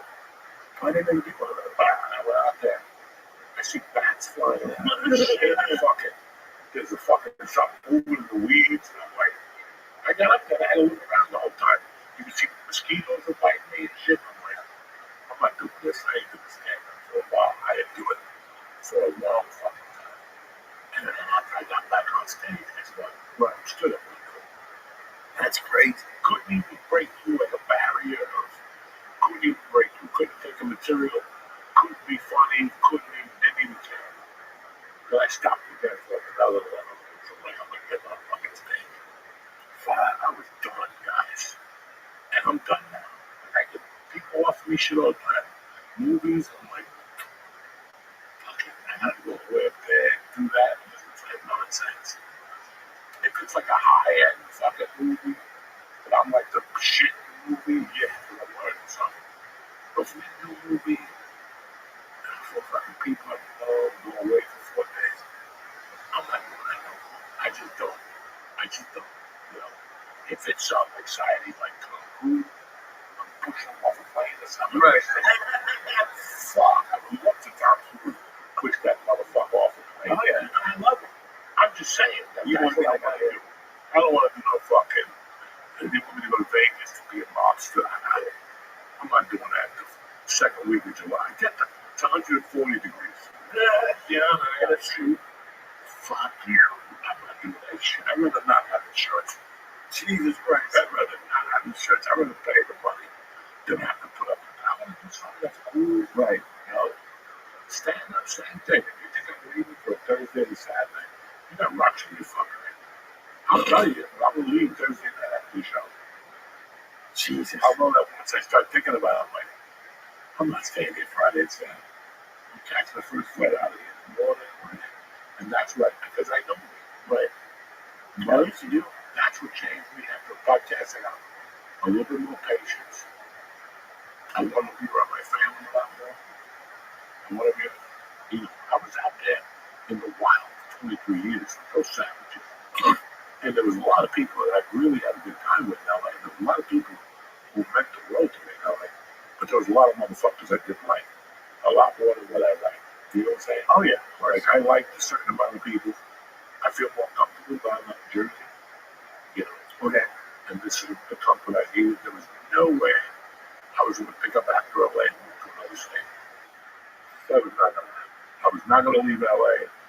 The only state I considered over Jersey home. But they didn't have no school the whole year. So I was like, I'm going back to Jersey. I can't take my daughter in for another fucking year. You shoot yourself in the head with a computer in the back. Fuck that. Do you think if Colorado had school, would have done there? Yeah. Whoa, okay. But I think I would have been here by now. Yeah, would have been too much. I think I wasn't ready to go and be a stranger. I didn't want to be a fucking stranger in LA and stuff from scratch. No, I'm 60. What am I? I'm not doing it. I love that I live here now. Where I live is a little on the boring side. But that's how I like it. You know, the other night I heard something outside. There was a deer that crashed into my house. I'm like, what the fuck is outside the yard, you know? And I enjoy that about it. And I enjoy my life now. I don't have much going on down there, which was a hard, you know, transition from Studio City to just moving down there with love. And I figured out, like, ever since the first of the year, I didn't really know how to. I used to always take a ride. Now I'm not smoking dope, so I don't even take that ride anymore. And somebody needs support. Somebody called me from LA, and I got shit going on. I'm like, you know what? I'll leave here at 7, and that's 4 in LA, and I can still talk to whatever they call me. That's the only time I'll take a ride. But I don't really want to hang out at bars anymore. I don't want to do anything. How do you feel not smoking? It was time. It was time. It was, she was getting older. Kids are starting to come over the house. You know, I smoke all day, guys. You know what I'm saying? Like, I'm one of those guys, I don't know how to do like everybody else. You know, I get up in the morning, I have a cup of coffee, I give like 30 notice that most people are drinking coffee and watching CNN. What's Trump doing today? I'm already fucking out the garage. Bang, bang, bang. Right. And that's what lets me know what the day's going to bring. Like, as sad as it sounds, man. I don't know what I want to do today. And now, I'm not smoking. And again, I know what I want to do. Sometimes I need black coffee. That's for it. I was going down there one day. I went down there the other day for like 8 or I said, give me all of them, dog. This is going to be a long week. Jesus. Sometimes I put it on the mushroom. Oh, Lord. I love, you always act like you're sober. There's no sober at all. Which, by the way, these are starting to kick in. Saturday, I was sober. Nothing. But Sunday, shit. The Lord's Day? You gotta be ready on the Lord's Day. Don't be crying. I don't give a fuck about the rest of the week. But Sunday is just a good day to get fucked up early at 10 o'clock. Do you miss smoking at all?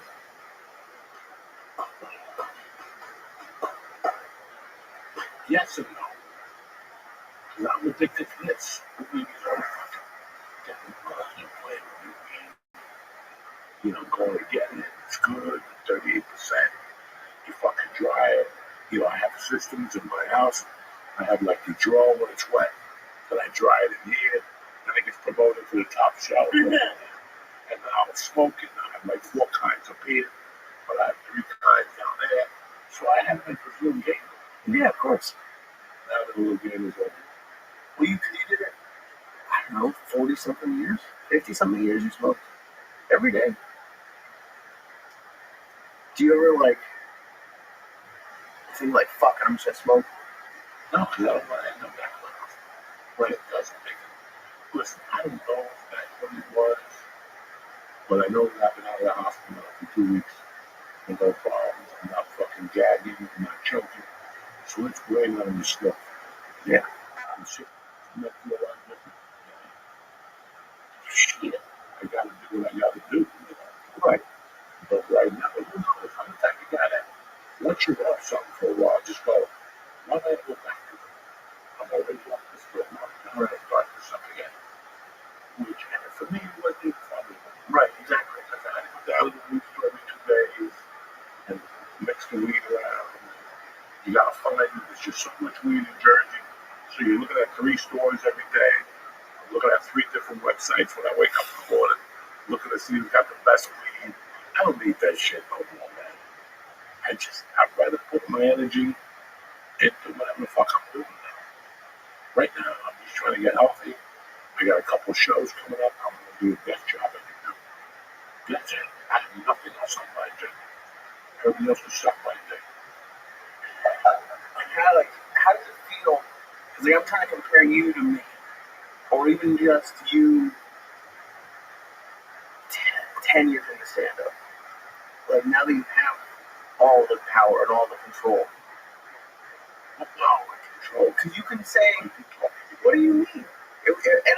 Maybe not, but to me, in my head, you could call any club in the world and be like, I want to come in, boom, boom, boom. I want to come in tonight. And you would never bump anybody. No. But you, at least for stand-up, the world is open to you. That's the way I look at it. So there's some clubs that may not like you or whatever. But like to... I don't like that. Exactly. But like to have that control and to be able to say no, like to say no to some things, I'm sure you tell yourself, but what the fuck are you saying no to? Here's the secret to this. Here's the secret to this. You really don't think about this. You always had control. You just never wanted to impose it. How? And as you, like I told you, I had a rule after the 3rd year of comedy. I don't mind coming into your club and showcase. But how would we, and as you ever say something that you're saying it, you know you're fucking up. I mean, I was saying it, I knew I was fucking up. But at the same time, it was saving me 6 months of my life. And I would call people up and lie to Sean, Joe Diaz. Yeah, you're fine. I want to come in and do a showcase. Well, I'll be there Sunday night. Sean, I would say just like this, 3 years in, we'll come down there on a Sunday night with a showcase for young gentlemen. When I get off the stage, is there something going to be there to give me a week's worth of comedy? Now, that's two things. You're already putting the seedlings here, that I want to book it. You know what I'm saying? This is tough to say, this is not. Yeah.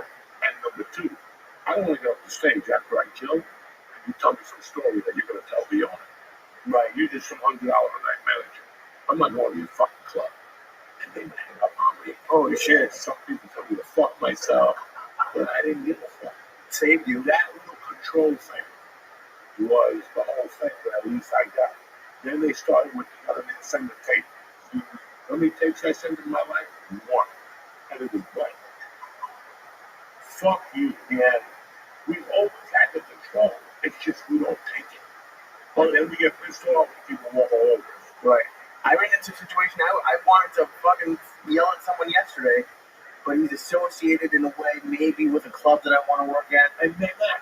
Right. They're not. Right. Because they're bummers. And they're going to threaten you, and they're going to say you'll never work here again. And by the time you're rocking and rolling, you're not even in the business.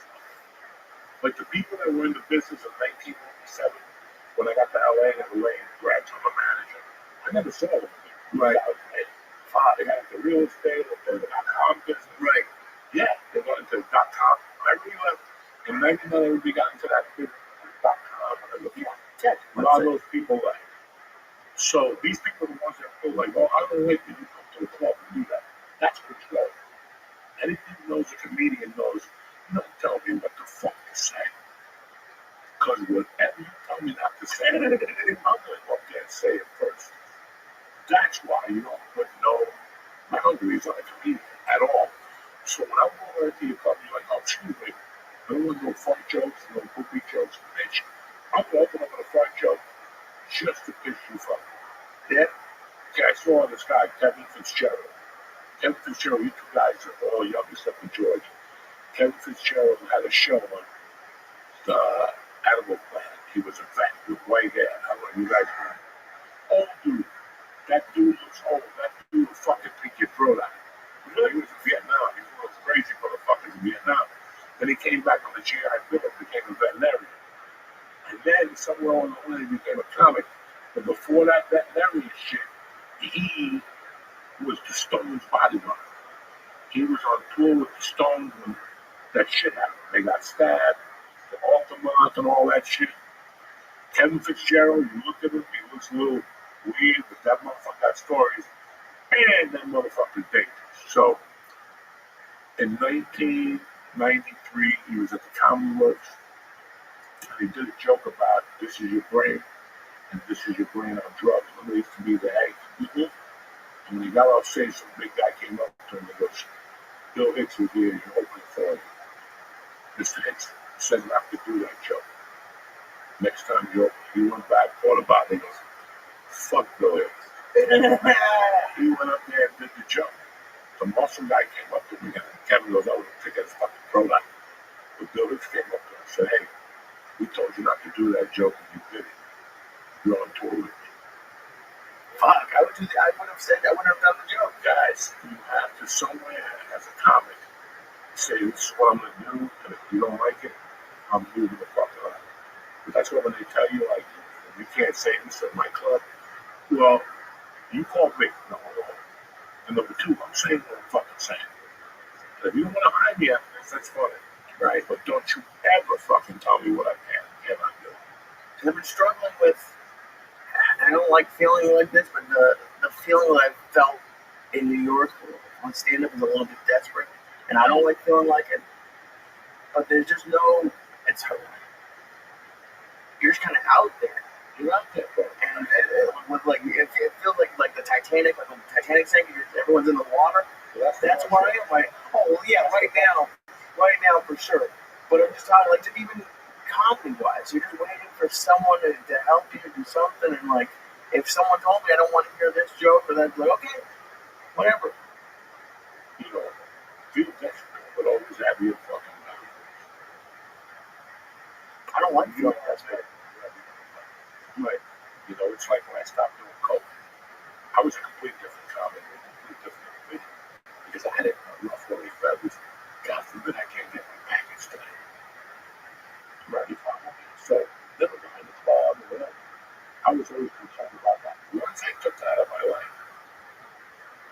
totally different. And that's when my career really started because I started telling people, like, this is what I'm doing. You gotta look something. Now, if you know any of the stories about me, I didn't look Sundays when I was featured. That's I crazy. didn't look fucking Sunday. I'm looking like money. Which point is my favorite. That's the attitude. I tell people, I bought you for second. It's Sunday. Would you make this other company on Sunday? No. Then why are you making me come again on Sunday?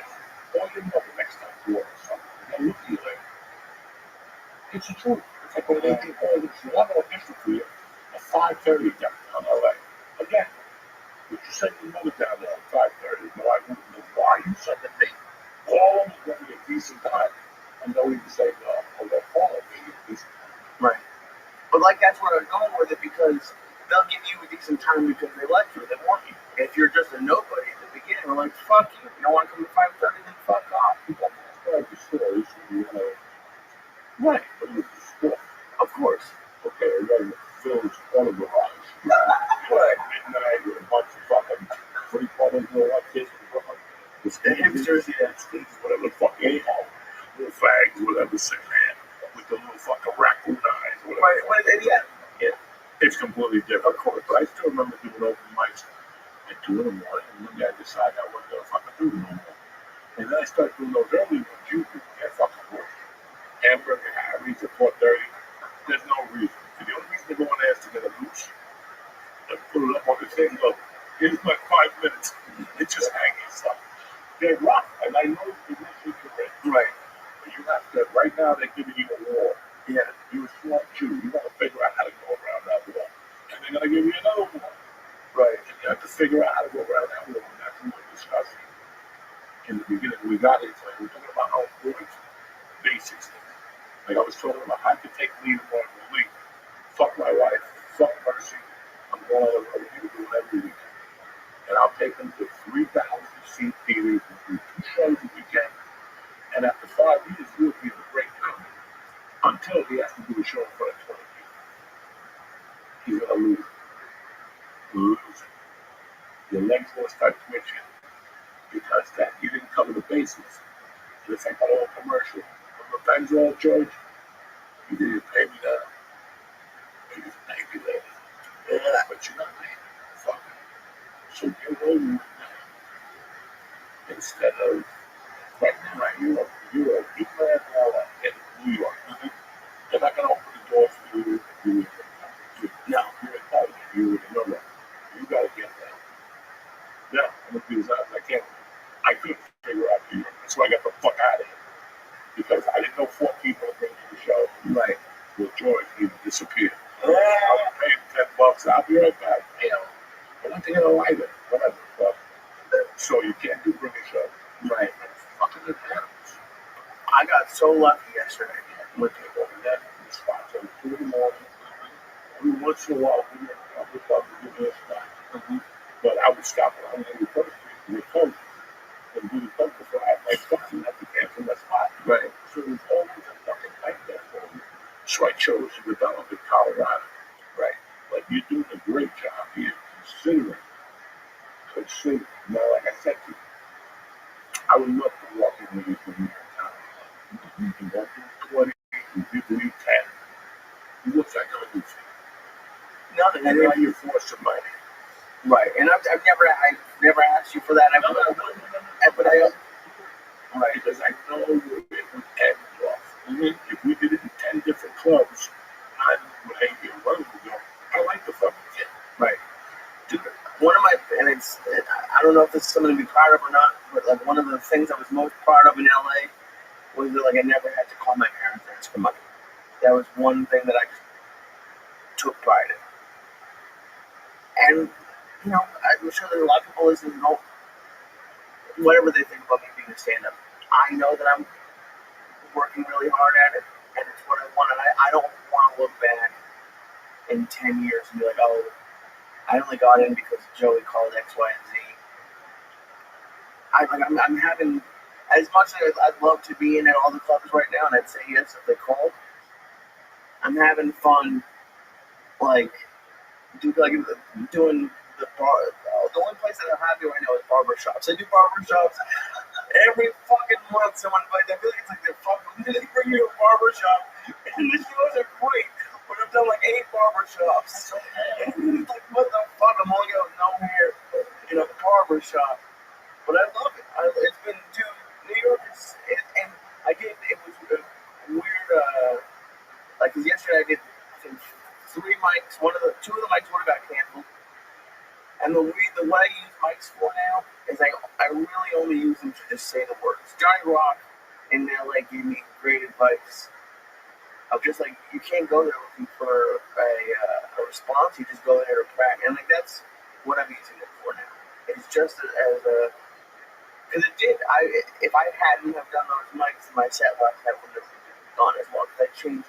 I'm not at a place yet where I can look at my notebook and like see if things are gonna work or see if the order's right. I have to do it, and then I'm like, oh, okay. And then so for me, that's what I'm using that stuff for from New York. Because I am nowhere close to figuring out New York. But I'm further along today than I was in January when I really started. Because like even when I got here in September, I was gone every week. I was here in town for 2 days a week, maybe. I was watching something the other day where shows Andrew was on Club Station. Mm-hmm. He was talking about Rogan. He was, Rogan has made a lot of billions, And I thought about it. I was sitting there going, it's funny. Rogan didn't make millions. He opened up the door for people. Mm-hmm. People are doing work. I know 10 guys that Rogan has helped that never, they're still featuring. I know comics that Rogan got with Dave Fussell. They're still featuring. I still don't get the longest shot of somebody, but it must be nice for Rogan to call Adam Sandler. Fuck off. Do you really think that's how they do shit? Like, so I know the feeling of people thinking Right. that they made a call, feed it down. They didn't make a call. They sent someone a podcast, and I had to deliver the goods every fucking night. Right. I still had to write the comedy. I still had to go down there. There's people, look at last comic stand, open up the door for 10 comics. Where are they today? Teaching comedy classes. On Zoom. These guys had opportunities. They just didn't know what to follow. Mm-hmm. I always thought about this. People always want to get on Rogan. When I started, it was always Letterman. It was always Johnny Cash, Johnny Carson. Right. Well, that's the one thing. It's what you do after you get that. Mm-hmm. That's going to rock it. It's not getting that. I get my job. All right, now what? You got the job. Now what the fuck are you going to do with it? Mm-hmm. That's what you're always planning. Like, I'm always planning not what's in front of me. I'm already planning exactly how this goes down without moving a finger. I let things do it for me. I'll give you an example. I'm doing the podcast. Fuck yeah, dude. Okay? No, but don't come up. I'll be rough. I only have the time. 20 minutes. No, because I didn't earn it. He called me and said, do you want it? And I took it. Now, the picture that somebody's going to take of me and post, I don't have to do the work. There's 18,000 people there. Let's pretend 100 take a picture and put it up at the post next day. The next day, just people see that and I go, I'm going to go see where I can buy a ticket. But I know that. I'm using it as a workout. I'm using the garden as a 20-minute fucking workout. I got no material either. Yes, you do. I'm using it as a fucking workout. But I already know where it's going to take me. I'm already thinking like that. You're not going to get that from just starting comedy for that. You're going to get that from over time doing it. And you start learning different fucking things. And that's what I like about what you're doing right now. Don't worry about where you're at. You do. That's the most important thing. I know 20 people at home right now going, oh, what is this thing? The family wants the Knicks tonight because the Knicks are going to be the play. I'm not. The Knicks are more important to you. I know 100 people. Like I said, we could put a fucking sign out tomorrow. Put a building in New Brunswick by Rutgers and go, be the next Joe Rogan. Learn how to podcast. I can quit doing comedy.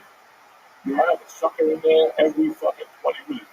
I want to be like, I shave my head, I got this. You know, it's crazy. People think not but the work. It's nice. I mean, it's nice to be a bartender. Remember when we were kids? Yeah, Bruce Willis was a bartender. And somebody went in there and put him on Miami Vice. Yeah, like you bought that fucking wine. No, we had to go to acting class. We didn't know a bunch of shit. Like when he got Miami Vice, he was involved in 20 things already. When he was shooting Miami Vice, he got the show on ABC. But growing up, they said, oh, he was bartending. Some guy went in there and saw bartender. Unless he's sucking dick behind the bar, doing his shit with Bruce Willis. Now you don't remember. You know what I'm saying? Now you don't remember, right? That's, you know, we all think that things are going to happen for fucking influencers. These girls that are hot. And they're like, oh, if I do a profile, somebody will put me in a movie. They're not putting you in a movie, but they're going to fuck the shit out of you first. They're going to have sperm going out everywhere like a Harvey Weinstein no shit. They'll put you in a movie, but I don't want you to think that putting you in a movie because of your artistic fucking whatever. They're putting you in a movie because you got big tits. And they'll just take you, they'll cut you out. They'll cut you out, you know. They'll cut you out. You'll be the next one. That really hot chick that's in all the movies, and she's a fucking nightmare to work with. I just saw her acting in a movie. First off, it was the worst movie I ever saw in my life. The first, The Expendables. Okay. God, that's terrible. But the Fox girl, that's her name. It's Megan Fox. She was in that. And I'm like, this is what she does the rest of her life. Somebody fucked her. She's hot. And this is it. But there's no fucking great roles for her. There's no fucking pretty women for her. Or, you know, whatever the fuck those roles are. Well, let's take that out though. So like, let's, because you did it in acting too. You did $100 a day. If someone called you for the longest yard when you were just in LA and you'd only done a couple of things, would you like been ready or like what? Well, I would have got ready, but sometimes you gotta get ready. So for me, it was, I had two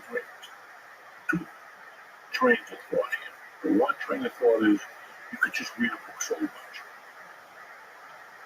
That's what we have as Americans. I want to be a writer. Let me go to fucking place and buy 20 books on writing. You just killed yourself for 5 years reading. Right, I'm going to get good at writing. Is to write. Even if you start with, I'm going to the zoo today. It gets improved from a week. I'm going to the zoo. It's going to be a sunny day. Today I'm going to kick the fucking apron. Whatever the fuck you're going to do. We've become too booky and we think too much. Okay? When I got called for basketball, do you think I went to an acting class before that? Do you think I knew anything about acting? I knew about Bruce Lee flying through the air, and I knew about The Godfather. I liked Marlon Brando, how he acted, but I didn't know anything. I still remember going on that set and stepping on your mark, and I'm like, look, what mark? And like the marks, your marks. And then I remember going on another acting job, and they were saying the same things to me, and I had to tell them, I don't know what I'm doing. I have no idea what they're like. And they're like, how the fuck? I don't know what I'm doing. And the only thing that saved me was that girl, her father was big, Sidney Portier. Oh shit, and that was his daughter. And when I was working with Snowmass, Sidney Portier used to come to the video store with that little black girl. I asked her, I go, who was Snowmass as a kid? She goes, yeah, all the time, like that. I go, he used to come to the command of the video. Ask your dad next time you talk to me. She goes, I'll ask him tonight.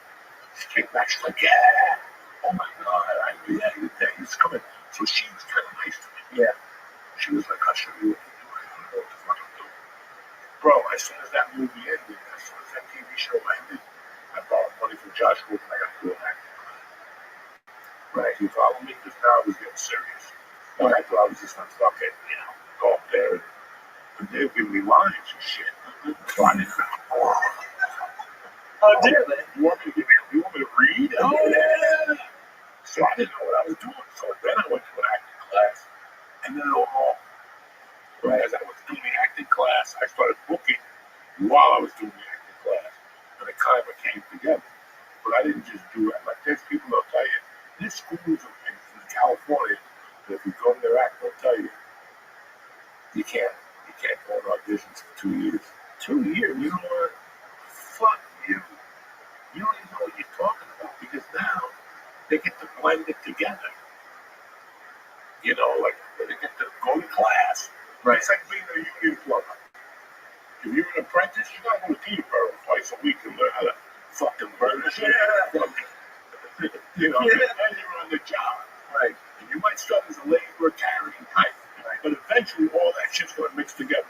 So you're gonna be doing pipe and then you go over there and they're gonna be teaching how to do certain pipe. That's what it all is really saying.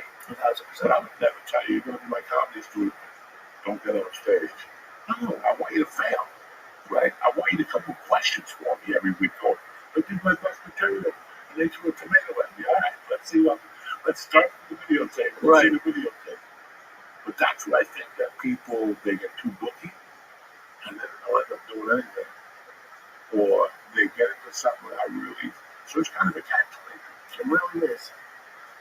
Because it's like, as someone listening to it, not mad at you or anything, but it's like, you can't, it's hard to be like, okay, get prepared, but then also do some of this stuff. Like, it's, you know, it's like sort of like, if you have to prepare doing certain things, like certain roles, or certain set, like doing the open mics, doing those 4 p.m. open mics.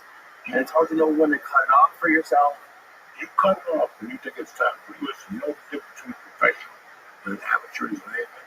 What's that? A mindset. If you really fucking think about it. But there's a lot of people who are really How do you as a laborer coming here every day, bang nails and shit, but you'll feel like a laborer until one day you look me down and go, really think you any kind of paint. Maybe, you know, they do. I can do this too. I'm a fucking painter. No, I'm 15 when I was doing your paying me. It's your decision. Mm-hmm. An amateur professional, it's you. It's not somebody else holding you back. You decide you're going to want to do this as a fucking professional. They want me to be here at 8, I'm going to be there 4 today. You know, I'm going to be the best motherfucker in this room. That's the difference with the amateur and professional. It's not. You know? Right. But then also, and going to all these open mics and these shows, I see that there's people who have that mentality that you have, but don't have the skill. Well, they listen, there's a lot of people who are complacent. And that's didn't look to you the most. Is you gotta ask questions. Right. The cat died 7 times because he was fucking curious. Not because he's that bad. You know, looking at his window, the old lady does the yard every day. Right. The cat looks out the window and goes, look at that fucking bird. You got to kick his fucking ass, right? And then he goes out and the bird fucks him up. He comes in as a caterpillar and then he follows him. Because that's you know, I'm great, but because there's definitely people, and you know, people could be listening, asking if it's me, but they're like, I know you've seen comics who just aren't funny, and like, to make this, if they're listening right now, and they're like, okay, I gotta do this, I'm not doing it, but then maybe they're not doing what they're supposed to be doing, what's right for them. You know, isn't that kind of we will be all right, and then we'll talk about it. I gotta talk to people about DraftKings and about how perfect, and then I'll come back and give you time to relax. You can see that everything's moving right now. Yeah, So everything's moving. I'm not trying to keep it cool, to be honest with you.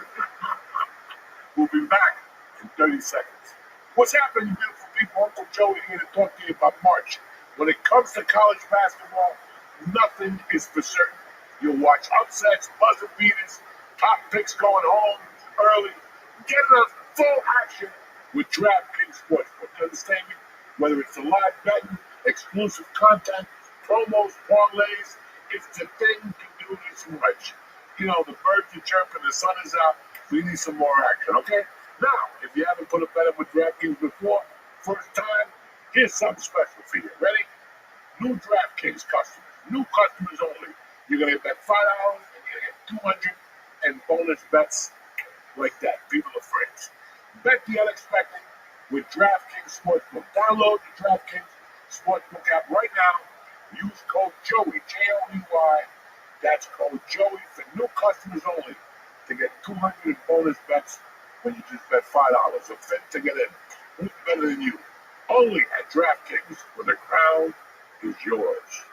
Gambling problem? Call 1-800-GAMBLER. In New York, call 877-8-HOPE-NY or text HOPE-NY 467-369. In Connecticut, help is available for problem gambling. Call 888-789-7777 or visit ccpg.org. Please play responsibly. On behalf of Boot Hill Casino and Resort in Kansas, 21 and over, age and eligibility varies by jurisdiction. Void in Ontario. New customers only. Bonus bets expire 168 hours after issuance. For additional terms and responsible gaming resources, see dkng.co/audio. This episode is also brought to you by BetterHelp, one of my favorite sponsors in the world. Why? Traditional in-person therapy can cost you anywhere from $100 to $250 a session to $400. With BetterHelp's online therapy, you can save an average up to 50% per session. Listen, the summer's coming. It's that time of year. Mental health is just as important as physical health. So it's time to give that brain a checkup. Listen, I was with BetterHelp for like 9-10 months. They helped me out a lot with anxiety and get me the tools to work for. What's the color of the wall? Blue. Okay. With over 30,000 therapists, BetterHelp is the world's largest online therapy platform. They've served over 5 million people globally. One of them has been me. If you want to switch therapists, you want it, it's done. It's easy to get started. It's easy to fit into your schedule. Your well-being is worth it. Visit BetterHelp.com/Diaz, DIAZ today to get 10% off your first month. That's BetterHelp.com, HELP.com/Diaz. And BetterHelp will help you out. Trust me what I'm telling you. I give you my personal fucking word on this. And that's it, guys. We're back, bitches. Don't forget, if you're hearing voices, BetterHelp will help you. And if, DraftKings, it's March, baby. It's the month you've been waiting for. Hey, we're back to talk about his voices. He calls fucking BetterHelp once a month. Just the best. Oh, me, you're talking about Ronald. Listen, who the fuck am I, or you? Have you had somebody come up to you and make you weird remark? Like the first 5 or 6 years you do comedy, people come up to you and make the weirdest remarks. And sometimes your feelings get hurt. Sometimes you don't know how to really handle it. You just start out. That's not perfect. I still remember doing a show in the city. And you wrote a bunch of guys driving. And on the way back, they're like, you suck. Right? They're like, no, you suck. Like, that guy was funny, not you. You're not funny. And that's how we were raised. We weren't raised. Oh my God, that was so brave. Nah, my friends will look at you and go, you know what? You suck tonight. That was God awful. In the back of the car, ready to cry, just doing coke. Like, okay, I suck. And then it hurts. It's not good. So who the fuck am I to tell somebody they're not funny? I think somebody right here, their mother's on board. Yeah, somebody going, you're really not funny. You should quit this shit. Because there was a time none of us were funny. And one day you just hit a fucking stage where it's like anything else in life. You get fucking torn apart for 18 months. And one day you decide to do something and all of a sudden it just changes. With stand-up, it's like these people get punched in the head for a living. We were talking about that before. They can be retarded after one punch, or they can be retarded after 5,000 punches. You just don't know what punches will make them a fucking retard. Who's going to make them call BetterHelp and go, oh, they're going to love this. So I can never ever tell a comic or you me that they're not funny. If they believe they're funny, let them go. Let them go. And you'll see these. The more you see comedy, you'll see open micers that show up everywhere and talk to them. You go, bro, I come down here, I do this, I go home, I hear voices over my grandmother's basement. They'll tell you what they are. Right, and 8 years from now, you will hear kids. I swear to God, when I lived this year, I'm not being a joke here. Plenty of open mics killed them. Some guy got on stage at the comedy store, went to the hotel, and jumped off the top of the fucking hotel. This is the shit people do. This is their whole life dream. Right. And this happens to musicians. How many fucking idiots go on that show, The Voice? Do you think about that? How many people are your mom's like with one eye, she got diabetes. I'm really good in the shower. I'll go down to the boys. Okay. And you go down, do Dolly Parton. It sounds like Joey Diaz. And they tell you, come back. That was great. That was great. We'll call you. You know, how many times can you hear that? Yeah. So I can never tell somebody they suck. They have a dream, and then let them go out there and pursue. But like, if you, and it's tough because I mean that's how I'll be able to stand up. Now, for the other side of that, let me just tell you something. About 10 days ago, Okay. I'm not gonna lie to you. I saw a name from LA that I'd forgotten about, and the first thing in my mind was that I said this to myself, I go, she didn't shoot herself yet? Because, you know, 20 years she's been trying this, right? 25 years on the back of my, I mean, she got there, she was there 5 years before I was there, and she's still doing it, so that I forgot about her. I've been out of LA for 5 fucking years, so obviously I forgot, and I go, she didn't shoot herself yet. That was my first reaction, so I get it. Like right now, I would have left LA in 2013. Wow. I wasted my time for years. I could have done whatever I was doing anywhere else because all it is now, you just work it. You do the goddamn job, you do stuff. And then you just a revolving thing. And if you do get something out of that, it's like, why am I going to go see it? He's going to get the comedy store. It's just a revolving door. You waste your time. Right, but for stand-up specifically, you don't think being like at the store once a week helped? Not as of 10 years ago. That helps you. But if you're already established at the store, well, I mean, you're established at the Improv, and you're established at the Laugh Factory, why are you still there if you're not acting? You're just going around. Everybody, I got another show, I'm not coming out. It's just a rotating door. Right, but you said you would have left in 2013, and I'm not talking about career. I'm not even take career out of it. I'm talking about you, because you know when you're funny, and you know when your jokes are where they're supposed to be. Do you think you would have been as funny if you left LA? At that point, in 2013, I was doing comedy, 20-something fucking years already. I mean, 2015. But it's all now. I've not seen a lot of things. Really bad. But 2015, listen, the only thing about me and my comedy career, I don't base it on anything. Anybody ever want to fucking say anything to me, I just say one word. Comedy store from 2016 to the pandemic hit. Mm-hmm. That's it, bitch. You want to say something about me? Come on out there like Tuesday and Thursday. Look at those lineups and what do you want to say? What the fuck do you can't say a word to me. Can't say a word to me. Because those lineups will never happen again. When you're following Bill Burr and bringing up fucking Rogan or bringing up Ali Wong or bringing up Whitney Cummings, you saw those lineups. Yeah. You saw those rooms in the paper. Forget Netflix special and all that faggotry that they got here. The Howard, the Mark Twain Award for comedy. You know, that's Mark Twain did something like that. The only thing that counts in my world for me was those nights at the store. Right? If you ever had any fucking doubt, come on down, motherfucker. And try it. Give it a whirl. Give it a whirl. But you did it. But you're somewhere else, not trying to fucking lay claim. Don't even, for me, it wasn't anything else. It was those 4 years.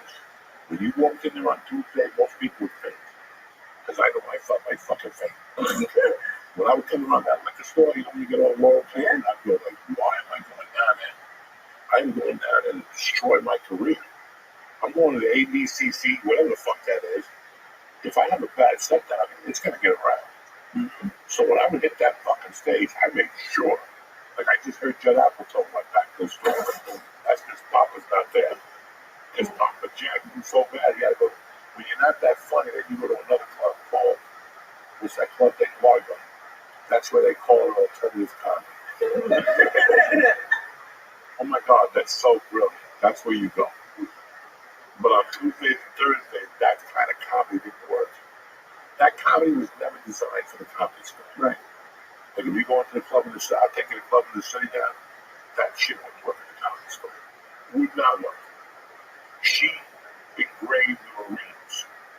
That's what she wanted, Marines. People who jump out of a plane, land, and instead of it exploding, they make you laugh. That's what Mitzi Shore trained. And I was a part of that. So everybody, all these, these people that you see on these comedy award shows, like Steve Martin with an arrow on his head, he did stuff like that. So like, and I'm not saying that this, but I'm just telling you how I feel. If you have a problem with that, come on down. right, but you also said at the beginning that said if you knew you now, you would have left. I would have left. I would have left. But that is something that sticks out of my mind. I'm happy I did. Okay. Because I was part of those fucking lineups. And you were part of them, dude. You were a lot of people wouldn't make those lineups today. A lot of people walk and look at that lineup and go, my mother's in bad shape. Yeah. And I saw it.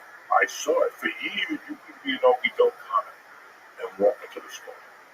It was not going to work for you. And now, over the years, it's gotten softer. And, oh my God, I don't really care. That shit is not work. Forget. God damn it. It was someone I just was watching a really great comic talking about competition. And he was saying that it wasn't, maybe it was Bill Murray, I don't know. But it was Bill Murray. But it wasn't so much like it was Bill Murray. I know in the stand-up sense, but in an acting sense, he's like, okay. And that's what the store felt like then, and I wasn't part of it, but it was all of the best in the world and being the best. So if you were even a step away, it would have been noticeable. It would have been noticeable, I think. Very noticeable. And I think, it was that's. I'm glad you stayed for that too, because dude, I don't know, and just going to shows back then, and having people whether it was the 20 minutes of the store or the hour, it was just a crazy. I've never experienced stand up like that. It was hard. All those people that wear hats, that take pictures of themselves smoking a cigarette that they take home, they disappeared from me. Anybody with scarves, guys that wear scarves to be cool on a Tuesday night, they disappeared from there. Tattoos and piercings, that shit didn't go over. It was a stage in life. And you better bring it. Just like life. You come in all disguises you want. Piercing, come in all disguises you want. When that's you got it, you don't. You can wear your little skull caps, smoke a cigarette, be cool in front of your friends. But when the shit comes down, either you got it or you don't. Those hats, those tattoos, those hairdos with the spikes, I'm gonna put blonde streaks. So my friends come up to me and go, oh my God, no, that's not funny, right? And that's what happened. That's why you go to some comedy clubs, people up there with a suit with sneakers on. Oh, fuck yourself. Come fuck yourself. This ain't a costume party. Yeah, there's a lot of this ain't a costume party. And that's why I always respected the store, and I respected coming out of the store. Because I saw a fucking dude play the piano all night at the store, and Eddie Griffin went up there and he goes, this ain't the music store, motherfucker. This is the comedy store, man. And we fucking died. The guy would kill. Yeah. The guy would kill with his piano. He's a black guy. No. Like, this ain't the music store, motherfucker. The guitar center's down the corner. Play all the guitars you want, drums and pianos. It's not fucking time. And now what I'm not even considering that. Because I have people banding up for fucking band shit. But right now you're in a spot where you have to make it. You have to be funny and figure it out on your own. That's it. You have to figure this out on your own. In time, you'll latch on to a club that gives you 7 spots a week. That'd be great. And then you can work your shit in. So take one person you want to have to get out of here. I bang the system. That's what I, for years, you're over there sending names. No one else, and it takes one guy to go. I play top of the fucking home. That's what happens. At least you're not at home, and that guy said to you, I'll talk to him tomorrow. What if you're just sitting at home with your girlfriend? Who would give me a butt? I can't get through New York. And all of a sudden I get here. Like the New York Comedy Club, now you're fucked. Yeah. You're there, you're prepared. Like when you do a pod, people think I used to want to roll the podcast and just get hot. I love that. Right. I love that. Everything was planned down to my shirt. Yeah. Everything is planned. I want you to think I'm stupid stoned. Yeah, keep thinking that, motherfucker. That's how I rock you. And then you said thief because you thought I was not gonna. You thought I was too coked up to put a gun to your fucking head. Well, I'm not. Okay. Yeah. I'm not. Okay. So it's the same thing. I knew I was going to tonight show. Right. So you gotta bring some shit to make him go back, and the people at home go, "What the fuck is he talking about?" What's that? Because he's got 1,000 guests right here. Right. So if you want to go in there with your own dog story with your grandmother, or some bullshit that your father got a splinter, you gotta go over there and drop it. And that's the comedy scene in New York. When you get your chance with something, bro, you don't used to do a spot from that you sure when you did comedy for 8 years. It was scary, but I knew it was that. Of me going back to my burger and so drugs and I got shot. OD or die. That's how I fucking did it. And it's weird to think this. This is the first thing I've been confident in probably my entire life. What? Yeah. It's confidence is not something I feel a lot. And I thought I did like I liked editing when I went to college for it. I was okay at it. But this comedy being confident in comedy, I'm not saying for where I am. But like the last 2-3 months, I feel very confident that I didn't. Why do you feel confident? Because you're prepared. Okay. Okay, nobody likes surprises because they're not prepared. Yeah, you're prepared. Fucking prepared. Getting on stage every night, I know. Listen, man, 5, 6, 7 years of comedy, it sucks. It sucks. You're trying to give up your job. You're trying to quit your day job. You're trying to make enough money every month to keep that. There's always a problem. There's always, there's always an obstacle. But there's obstacles in life. Right. So the first obstacle you have now is get rid of this fucking job shit. That's one obstacle. Now you gotta make enough money to pay the bills and all that shit. And that stress alone will kill you. And that's why you don't go on vacation. Right. Because the first you become a guy. I always tell people, I love working on commissions since I'm a kid. You know why? Because on the first you and me and you. There's no Joey Diaz been doing comedy for 30 years. There's none of that. We're even on the first. And that gets my dick hard. I never want enough. Why are you I'm looking for this? Well, we have a ceiling over your head, man. So go for it, motherfucker. If you're in commission, you gotta tell mama, we're not going to Parakeet Islands this year. Okay? Stick to it. I don't give a fuck about me. I'm not fucking doing it. I don't have time to lose. When I'm 60, then I'll fucking go to Parakeet Islands or whatever idea your family has or all this shit. If you want something, you gotta go for it, man. Yeah. And that's it. You're in New York. You're in the fucking major leagues. So you gotta go home and think about how do you belong in the major leagues. I know it, but Maybe you're looking at this differently. I want you to look at it like, what am I gonna do to belong in the major leagues? It took me 7 years to realize I was in the major leagues.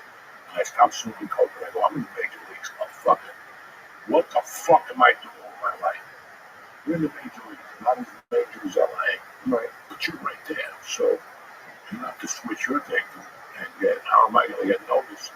Because that's pretty much it. Mm-hmm. You have to get mentioned before you get noticed.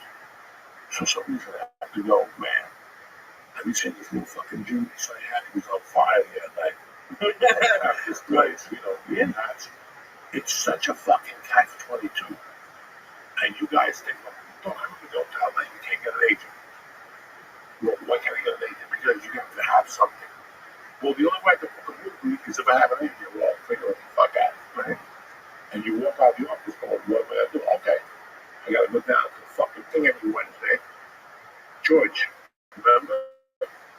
Every Thursday I used to buy that stupid magazine. He used to sell it.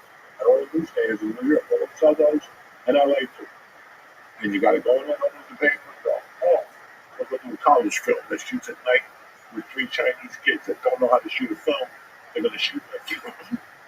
Which I did for 2 years. I just applied for all those, and I would get them on Wednesday, so the envelopes were out on Thursday, and I would get back by Friday. There was no, like, oh, well, and I would do that while I was booked out. When I get home from the comedy store, I fucking do those envelopes, write out with your hand instead of typing, so that when you put the time into it, it's fucking A to Z. It's not just, it's A to Z. That's what I'm saying. And that's why people become magicians. Because they don't go to work yet. They don't fucking work yet. So, like, you got to work out of the you're young. You have money for the rent. You know, it's time to really sit down, write your goals, and not overthink shit. You know, you got to plan and then make it real and change. You have to stick to that motherfucking plan. You have to really execute it, but stick to it. But every real 15 days, 33 months. But I gotta see it on Facebook. I gotta see it on Instagram. I gotta see it on my daughter's Instagram. Like if I look at her Instagram, her Instagram, right? Sharing it on there. That's it. Those are little things that you do, and you just nobody sees it. You watch it. The universe is always, and even though this is not in there, it's back to spring. You get rid of it too fucking late. You're not going to the package will leave coming, because that's how you have to look at it. You can't give up. Yeah. Listen, you don't get down on yourself, bitch. I get down on myself, and I've been doing this for 33 fucking years. And I know in the beginning when I was struggling, I'd really get down on myself. Yeah. For a few days. It's an emotion. Like you want to be down on yourself. Fuck yeah. Fuck yeah. Like right away you know what happened. Right? Yeah. When you bomb, as soon as you get off that stage, soon before your girlfriend comes up to you, oh my God, you were so funny. No, it wasn't. Shut the fuck up. I already know what I did wrong. I went up there with too ego. I went up there with too much ego. I went up there with too much. I didn't introduce myself properly. There's 1,000 reasons why you didn't go. And yeah, in my mind, all those reasons, shove them up your ass. I bombed because I suck. And you can give yourself a lot of wins. You know, there's comics in the microphone system keep telling yourself, right, telling yourself that stupid excuse. You bombed through yourself. Go home, have a roast beef sandwich, and come back tomorrow and let's try this motherfucker again. It's the same thing when the Haitian can beat you up. You're not gonna stay in. You're gonna have a roast beef sandwich. Go out there and go, let's go do the Haitian. Let's get more than 3 fucking rounds. And if you get beat up, it's the same shit. You go home, have another roast beef sandwich, and go out there and eventually you're gonna get a punch in, and eventually you're gonna knock the motherfucker out. Right. I'm definitely feeling that, man. I think I can see you. See it right now. You feel it. You know exactly what I'm feeling. Fucking the only place in the world. Let's take all these mushrooms and then have a normal conversation. One gram. First of all, you sent pictures of 2 different mushrooms. They were 1/8. Also, you get here, a Ziploc bag, and 26 different mushrooms in there.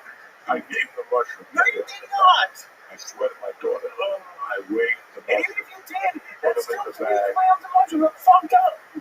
Fuck me. What do you mean, who gives a fuck? I don't get. I'm not. Is that complaining one podcast? I just fuck. I eat mushrooms every week for Jack Wilson. Let it go, man. Stop it. You're not training. You do that pussy shit during the week. Those 25 milligrams. You play high. And then you come here and look what happens. I was fine. You can pay me now. I've been paid. I didn't say one thing. I haven't been in outer space in a long fucking time. Because you keep saying.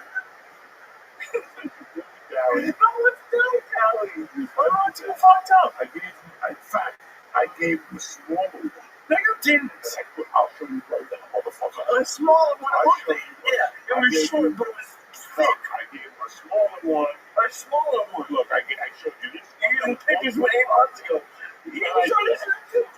I forgot about this. No, last week, I kept saying, you didn't weigh it. And then, You cried. no, I didn't cry.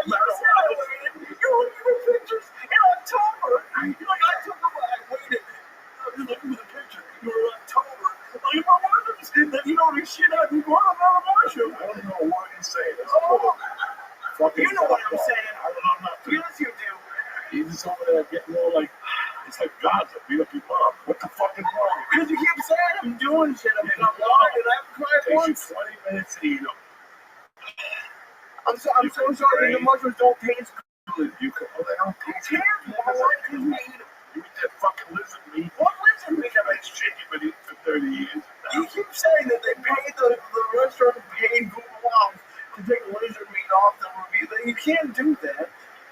There's no lizard meat. You can eat lizard meat. I can't say anything about food in my entire. I'll be 60 years old saying I like this restaurant. Lizard meat. Listen, you know what? It's like sucking a dick when you're 21. You're never going to win an argument after that. You know that. Yeah, but I would have done it. I didn't eat lizard meat. You You said tried it. it 20 years ago. That never gets forgotten. You ate lizard meat. At I the did not. restaurant, on top of the Frank, and they told you it was carnitas. First of all, I like carne asada. Not car. You like That was not carne asada, bro. This was the worst restaurant. You could see it was condemned. And he's It was not condemned. 1,000 restaurants in Hollywood. This guy was Condemned in Hollywood. Have you seen North Hollywood? And the entire city was condemned. One night I gave him and his girlfriend a gift certificate to a fucking fine dining establishment. Morton's, and these guys still didn't take it. Yeah, we said it was also for lunch, by the way. So we, So this was a relationship 10 years ago. Why are we in trouble for what she wanted to do when we lived in LA? Because his balls on you. No, it doesn't. Okay, I gave you Only a 2025. gift certificate from Morton's, and instead you went and got mystery meat somewhere because she wanted to get mystery meat. So did you. Okay, maybe I did. I don't know. Taco sounds good So to me. now you're gonna fucking tell me that So the first day you get the gift card, I have to use the gift card? exactly. I mean, it's like if I'm going to Burger King, right? If somebody gives me a fucking card to Maestro to get a steak, there's no double thinking. I wasn't double thinking. I don't know. I don't know what we have in life. What? You didn't end up at the steakhouse. Probably not. No. So that means But what does that have to do with today? What are you talking about? The steak I didn't get right away. In 2016. Why do you look at me? When you're saying this, like it's a normal conversation. You won't stop. Oh, you won't stop. He's It's really in 2016. I haven't seen him that upset since fucking, You're bringing up a relationship that was 2 relationships ago. That's like I said to you, once you suck a dick, I'll never get forgotten. What did I say? Once you eat I didn't eat lizard meat though. yes, you did. You kept eating it over. We used to go to that place. Delicious breakfast place. Let's make it here, but It was a good thing. ask me how many times you went there. I went a They would bunch. go to Denny's. You would not go to Denny's. No. You're lying. Fake news. I did not go to Denny's. The thing that you get upset about is that I would get it to go. I live 2 blocks away, and yeah, she wanted it to get. Yeah, but I didn't go to Denny's. They had fucking AIDS, basically. You would have been to Denny's with you. Denny's was open. We don't go to Denny's. You're like, I'll go up to him. You've been eating lizard meat, French fries, Come here, right, motherfucker. Long See it. Beach. Yeah, carne asada fries is good. Listen, I know carne asada fries, but the problem was there was no carne asada on those fries. It was lizard meat or pigeon, because you love those restaurants. Well, the pigeon tastes good, motherfucker. I don't know what the fuck you're talking about. Say that. It's you feet, you want to say. Oh, Anyway, guys, it was a great show. This pork bastard. I'm fine. You're talking about Well, it's 26. not documenting how long is the one. I'm still not done with the All motion. right, let's say the gram. Let's say the mushroom was 1.5 grams. It still took him 22 minutes. He Who looks taught at it. someone? He looks at it. If I gave him a fucking egg roll, it would be done. Yeah, because it's a much in more 3 seconds. enjoyable It could be experience. 2 days old, and he would eat it in 3 seconds. A mushroom, but they don't taste good. What about the lizard meat? I did eat lizard meat. And if I did eat, it was good. Yeah, because they creamed it up. Thank God. They put cream on it, they came on it. What the fuck are you Are eating? they coming on it? Yeah, because you don't do anything but fucking straight up guts. Anyway, I hope you enjoyed the show today. Sorry about this fucking retarded. What I do? Never ate the mushroom. Never want to be in training. I'm into it. We're soldiers here. Look at the shape. Last week, he was like he was doing coke. Every time we called him Lee, what? That wasn't me. But anyway, Lee, where you at this week? This weekend I'm at Off Cabot, Friday and Saturday. The 29th, I'm at Broadway Comedy Club. That's next week. I know. I didn't ask you about this week. I asked you about this week. I know, and I told you where it was. All right, don't mention next week. I know. This week, we're at the dojo on Wednesday. That's it. Doing a couple sets. I owe you people a shot. Just before the hospital stays, and that's it, motherfuckers. I love you. Tip Top Magoo. I want to thank DraftKings. I want to thank BetterHelp, Lease People, and Blue Chew. And I want to thank you guys for watching. Stay black. Have a great week, cocksuckers.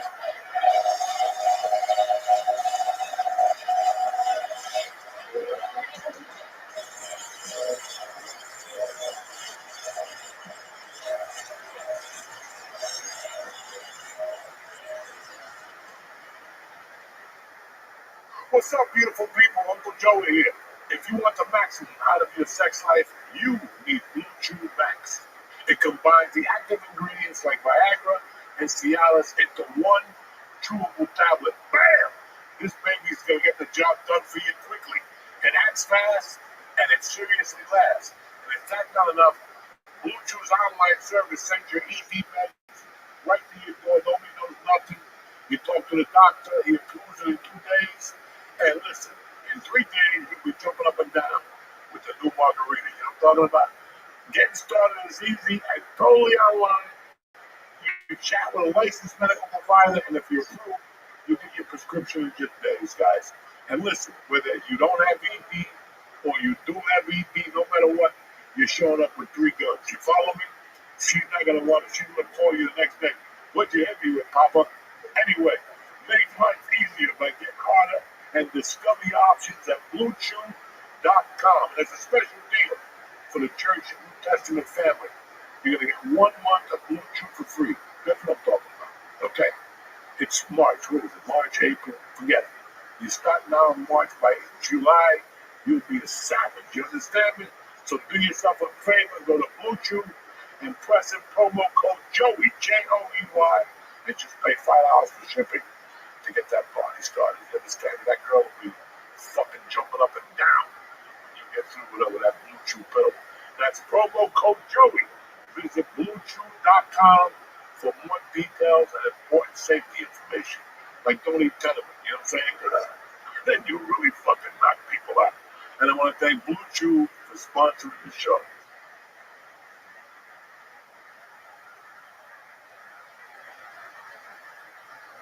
What's happening, you bad motherfuckers? We're back!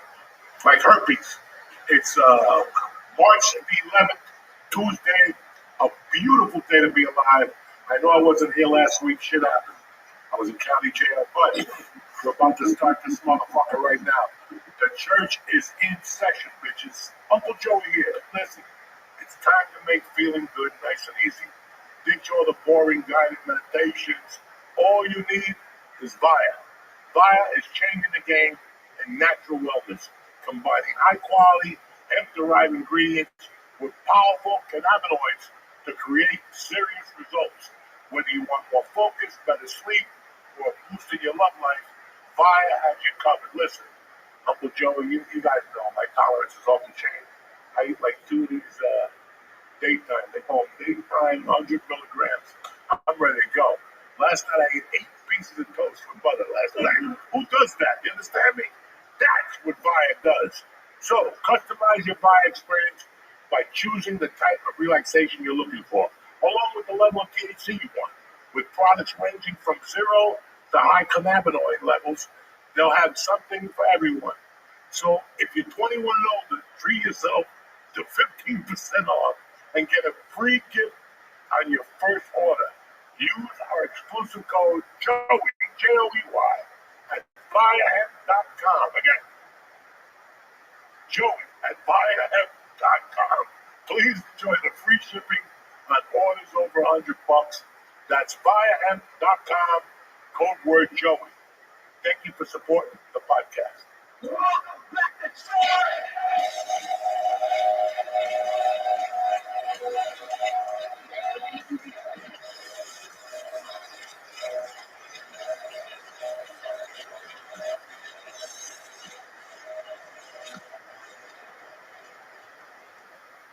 What's up, dog? We're back. We have the beautiful and talented Miss Rachel Feinstein here today. We got my man Lee Sayad, and I'm gonna eat a mushroom. Looking at it. You gotta put in a meatball sandwich. Unbelievable. You'll see by the end of this episode what wasn't a glam. It's a fire. It wasn't a glam. And they gave me two of them. They had each one had 8 different caps on it. It was bigger than any mushroom I've ever seen, and it wasn't even blue. It was already fuzzing over the blue. Yeah. I slept complaining in my toes that night. I know you did. I'm like 7. I'm gonna be fucking on the floor. That's okay. I got a couch for you here. Yeah, mushrooms are not like a Jew's drug. No, they're not. Jews don't do those. That's why we have Guinness. It's the most disgusting wine in the world. Jews don't get fucked up. I feel like we can drink, but like if I do mushrooms, like it just accentuates every quality I've been trying to erase my entire life. I'm just gonna be like shivering in a corner. I asked him, are you mad at me? Are you mad at me? Jews love to party. Epstein and Yahoo. Epstein. They love to party. This is the first Jew you have to We bring were up. the best, please. That's like, what if we bring up Cuba, we bring up Castro? Why do you bring up the word Jew? Epstein, he's Jewish, but just, he knows how to throw a party. He just fucking left the list on. That Yahoo, on the other hand, ain't that stupid. When he fucks you, he kills you afterwards. You ain't telling no stories. There's no list. There's no plane manifest. There's nothing. That's a real fucking Jew. You understand? Anyway, how's it going? Welcome to the podcast, people. Oh my God. I don't know. I'm dressed like a district attorney. I realize. I should announce that I really overdressed today. Oh, you look fantastic. Thanks, Your guys. class. But I do fucking roaches. I just. They come here with the titties sticking out, trying to get fucking spots at the Comedy Cellar. You bitches, you know what I'm saying? So, You can't hold your own like a woman. Fuck yeah. thank you. My Colombian friend, gay friends, and my makeup and picos. I was like, hey, do you think I look okay in picos? You're like, Colombia did a good job on you.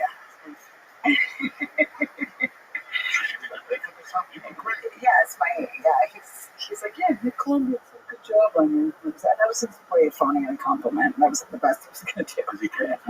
Yes. Oh, boy.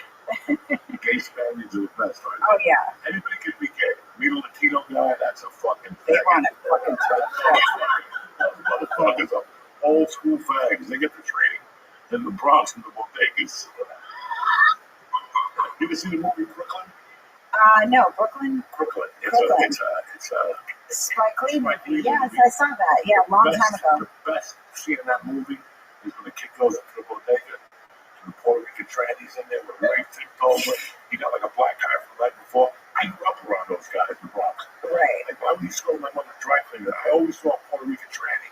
And they push it. This is way before, this is 40 years ago. They were like heels, the fucking makeup, the wig was always tight. What was it called? I feel like a lot of like gay guys, I feel like they know more about being a woman than women do sometimes. They'll give me notes where I wouldn't even have occurred to me because they've been thinking about it. Especially if you kind of want to be a woman, like you've been thinking about it your whole life. Like I don't know the difference between like a pencil skirt and a regular skirt, but like yeah, a gay guy will be like they'll fucking notice, and they clean me too. They notice I have debris on me because I'm like still a comic. I'm like an animal. Yeah, they teach me how to be a woman.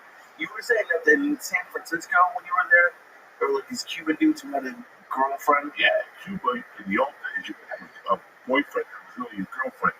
You dress them up in prison and they get backhands. It's hysterical. It's hysterical. They get backhands. Shut up, cállate. You know, fucking man. I feel like since I've got you, I have so many questions. I feel like this is the oldest reference ever, but I feel like Sandy from Greece. I'm like, what do you mean a backhand? Like, I need everything explained to me now. Like, I came here looking like a fucking paralegal. And I'm like, can you understand? Tell me about the dark days and what the bad boys did. No, I don't understand. Did that bring that little gay fucking friend of yours? And tell him, say, what do you do on Tuesday night? What happens in your world? Because that's what they're wizards. They're fucking wizards. And I've said this before. Men, the fireman, all of us in this room, we're just living till we die. Gay guys get that money's worth every fucking night. And it's all that dirty shit we dream of as men. We just aren't got the balls to do it. But gay guys, like we said, that in LA on Tuesdays, there was a place that attended it. Right. Our friend was gay at the comedy store. Still is. And he still is. And he said he would walk in the tent and try to fuck somebody or suck his dick. You know, unless you knew the person was, you had to go back in the tent. Like, it's torture. That's real fucking abuse. But you never see a gay guy go, I was on MC last week. He took bad dick. No, only we get in trouble for that shit. Straight guys. So wait, you're saying that the list, I mean, I think we can establish that, we can probably establish that Epstein is not a good guy. Like, I'd like to distance myself. Yeah, no, it's a joke, but No, I'm being absurd. he's not a good guy at all. No, he's not a class act, but no, I'm just being an asshole. Gay guys are class acts, but they do dirty things. Like Eric, Right. used to have a kid come over every Monday, rub his feet, and jerk off on his feet, and give like 100 bucks. Come over, cut my toenails, and you want to jerk off on us? That's a party. I won't tell him, you won't tell him. You know what I'm saying? Like, What do you say about toenails? cut his toenails and come on his feet, jerk off, come on his feet. That's it. The guy Oh my goodness! Now your grandma didn't tell you about fellas like that, did she? No. I know. They know what a If lot you of really want to lines get is. sucked off proper, I know a class act and cut your toenails for you too. This That was your bar mitzvah gift, right? This motherfucker told me he was beating a gay guy one day. They just beat one of the country together. What's wrong with that? I'm gonna get suck my dick or whatever. Some gay guy going, I'm 3 blocks away. Like, we can't do that. Yeah. We'll throw us in jail for doing that. If we just put out what's that app that people go on grind? No, the one for women too. And Tinder. You want Tinder? I'm just looking for somebody to suck my dick. Some chick is gonna raise her hand. I'm in Cliffside. Come over. But gay guys, who told me that? They were looking at somebody. I just the other coming here, too, because Eric, we started. He was before me, but we were doing open mics together. Showed me Grinder. I was on the bus the other day. Coming here, this dude had Grinder open on the bus, which is crazy. And the message said, "I can't make it, but my boyfriend will be home in an hour and a half. If you can make it here before that." Oh my! This is like that. Oh my God! I just started sounding like the lady from Greece again. I'm like, oh my stars! I've never heard of someone getting sucked off that briskly. That is also like one of my other friends. Another, I can't remember who it was. It was a comic, but he was telling me that like they have like a Planet Fitness that they meet in like Midtown, and like they write on the back of the guy's ass. Like there's just an ass waiting, like just in some sort of Planet Fitness bathroom. Also, you have a lot of time off if you have like 8 hours to get slammed into Planet Fitness, and they just write like a line. You know what I mean? Like each person that fucks them gets like a Sharpie or something. They just write another. Yeah. The motherfuckers are great. You go to jail for that. Yeah. But they get away with it. They're happy. And they just put a little tip on like some website, just like, yeah, you know, I don't know if it's Grindr or something, the next level of filth website. I don't know if they, and they're just like, yeah, there's a waiting ass in the Planet Fitness. But that's the thing about like they don't. It's not a big deal with them.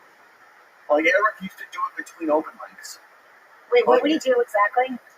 What do they do? No, not they. I mean, not all gay men collectively, but Eric. Eric was my favorite. He would go. He used to call it taking a walk with his Grinder. He would drive me home once. He would drive me home after I got too fucked up with Joey. And I'm like, do you want to call you Uber? Thanks for driving me home. He'd go, no, I'm going to go take a walk. He would just text me at 6 in the morning that he had been out. He just, because it tells you literally, like, on every other app, Right. it's like, hey, so-and-so's a few miles away or lives in New York. Grinder's like, hey, there's someone 18 feet away from you. Oh, And you can just message him right away. It's amazing. and that's it. There's like, Well, they have to say yes. yeah. But no, Norman has a joke about this, about there's no guardrails. Like, yeah, so men can there's just two disgraceful people operating very quickly, so they to it. Yeah. Yeah.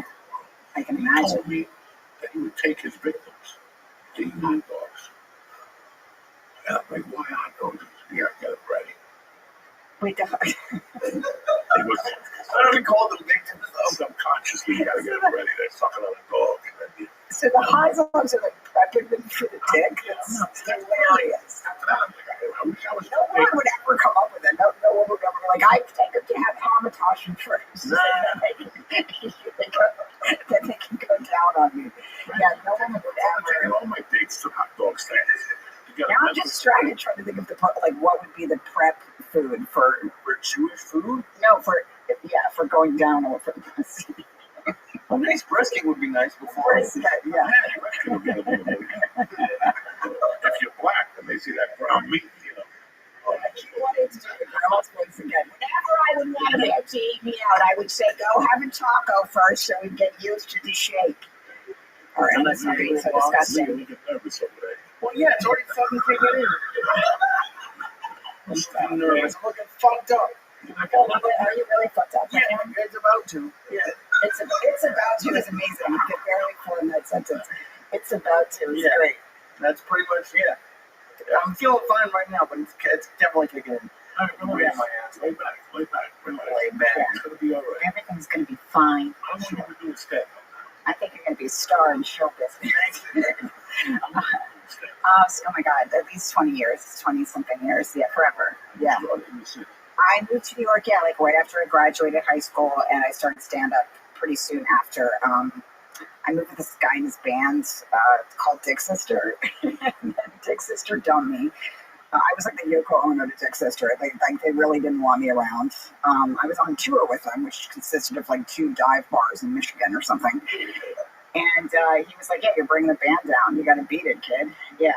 So I think I was just cock blocking him. He knew he could get a wider stream of puss, so he kind of shed me. But then I was in New York, so I was like, and I never went to college or anything. So I was like, oh, I'm gonna try to stand up.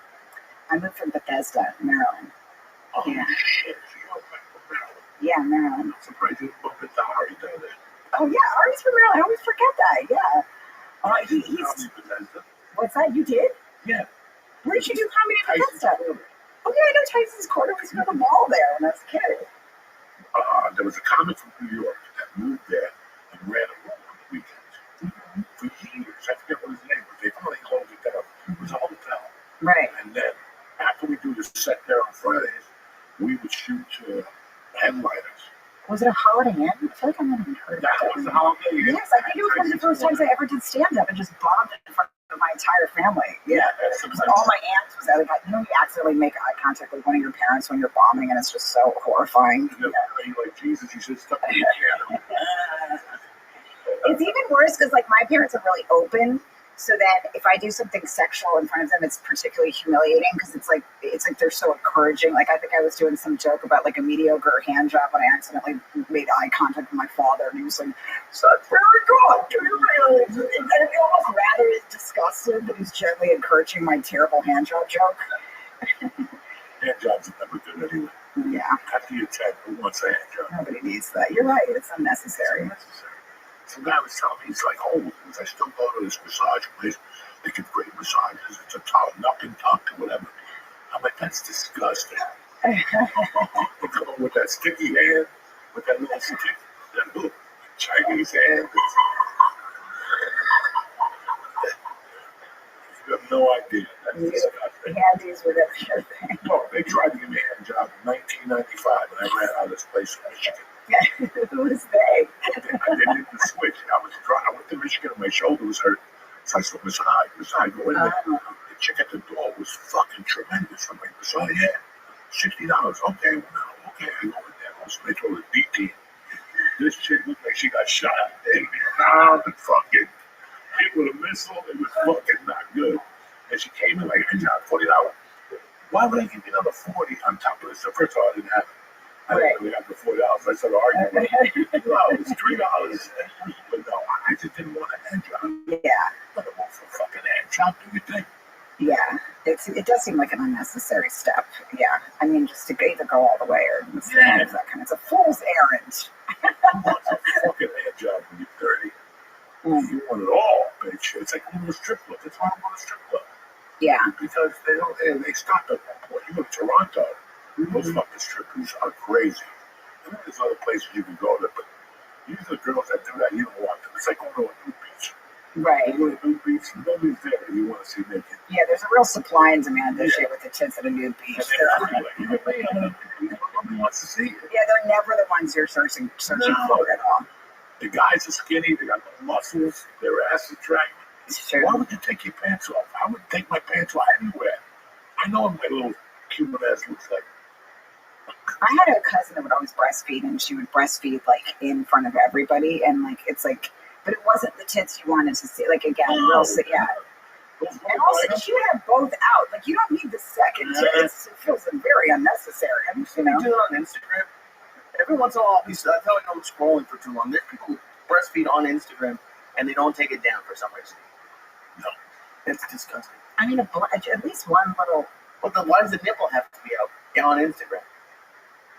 Oh, those chicks are hookers. They're showing me your tits. Yeah, if you on the back pages, they're always looking something, but they got pretty nice titties. You know, I argue that, but we want, you know, listen, we got a lot of people like pregnant women. People love that shit. Really? Yeah. With another guy's baby. A lot of guys have a thing for pregnant women. I don't fucking know. That is disgusting. I'll tell you what, when you see a woman who's pregnant, she's a lot fucking prettier. Oh, is she beautiful?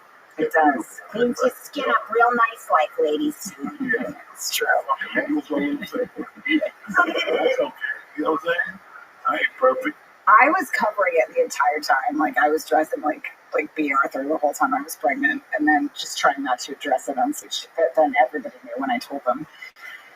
Yeah, it was like kind of the last. But I always felt like, I don't know, it's weird to do stand-up when pregnant. You know what I mean? It's a strange feeling because people just are distracted, and you can't be as much of an animal as usual. It's just a weird thing. I like the Allie Walk special. Oh, she was brilliant. Yeah. Really good. The first one. Got a bunch of women. I do feel like Allie was incredible and Rosebud because they addressed it head on. Rosebud special is really, really funny.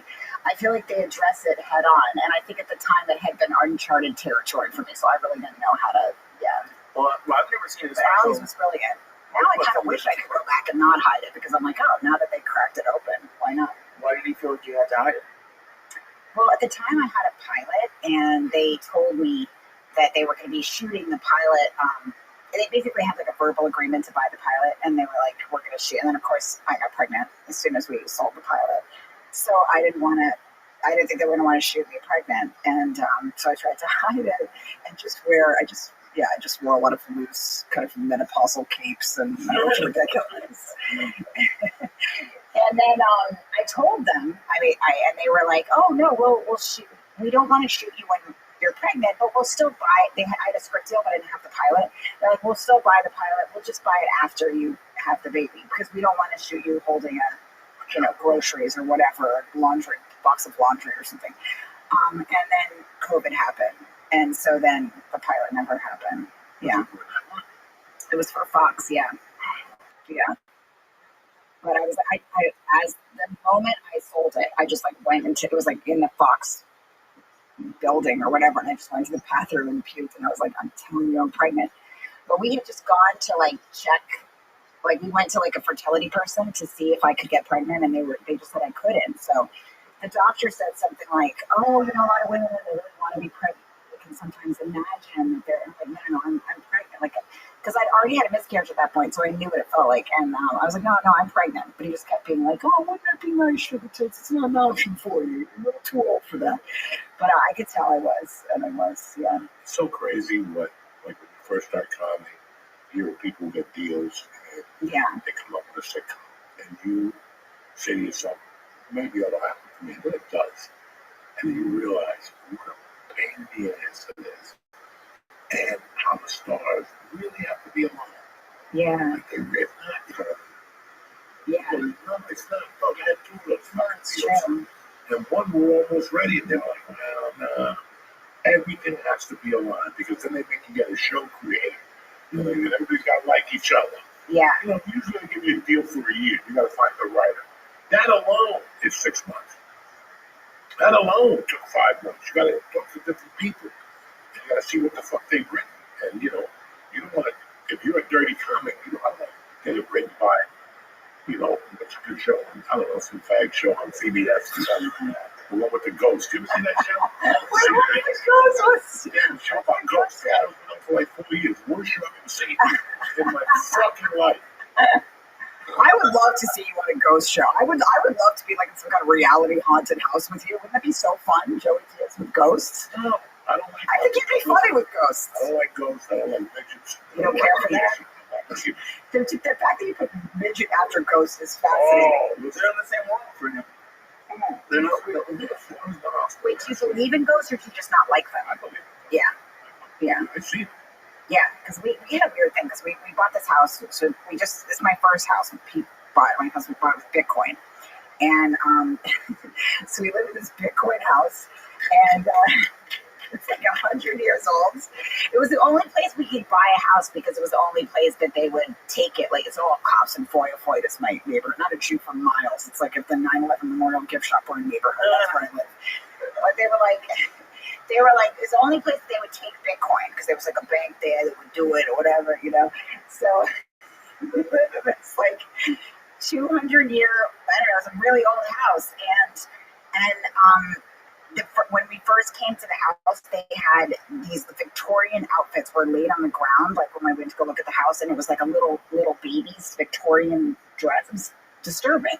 A weird thing to leave out, right? Yeah, that's a terrifying thing. That's like a voodoo thing. Yeah, and they were kind of these Victorian nightgown, and I was like, wasn't that strange? And then and I just kept thinking about it. But then we got the house, and then later on, I don't know if I should be talking about this, but fuck it, I'm talking about it. But later on, so one day I was out doing a club, and I looked on the cameras in the backyard, and Pete was grilling in the backyard, and my daughter was playing next to him. And then it's a live feed, and next to her, I saw this little girl. I don't want to sound like insane, but I saw a little girl with long braids who was like really pale, and so I called Pete, and I'm like, "Who's?" But I didn't see it like, "Oh, I saw a vision." I just saw it clear as day. So I called Pete. I was like, "Who's the little pale girl next to Frankie playing with? Who's playing with Frankie?" And he's like, "There's nobody there." And I was like, "What do you mean? There's a little girl there?" You know? I see her, and then I went back in the footage later, and I didn't see her. I'm high. I wasn't on anything.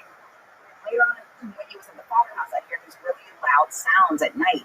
And the lady that owned the house told me, if you ever hear anything weird, call me, you know. So I called her, and I was like, "Oh, you hear these loud sounds?" And she was like, I was thinking you were going to call. It was like an old horror movie. You know, she's like, my brother died on the way back to the house, and he was hit by a car. And ever since then, he used to play with his dog in the kitchen, and there would be loud banging sounds. And then she said her sister, also who passed in the house, but I guess after a certain period of time, you don't have to tell anybody.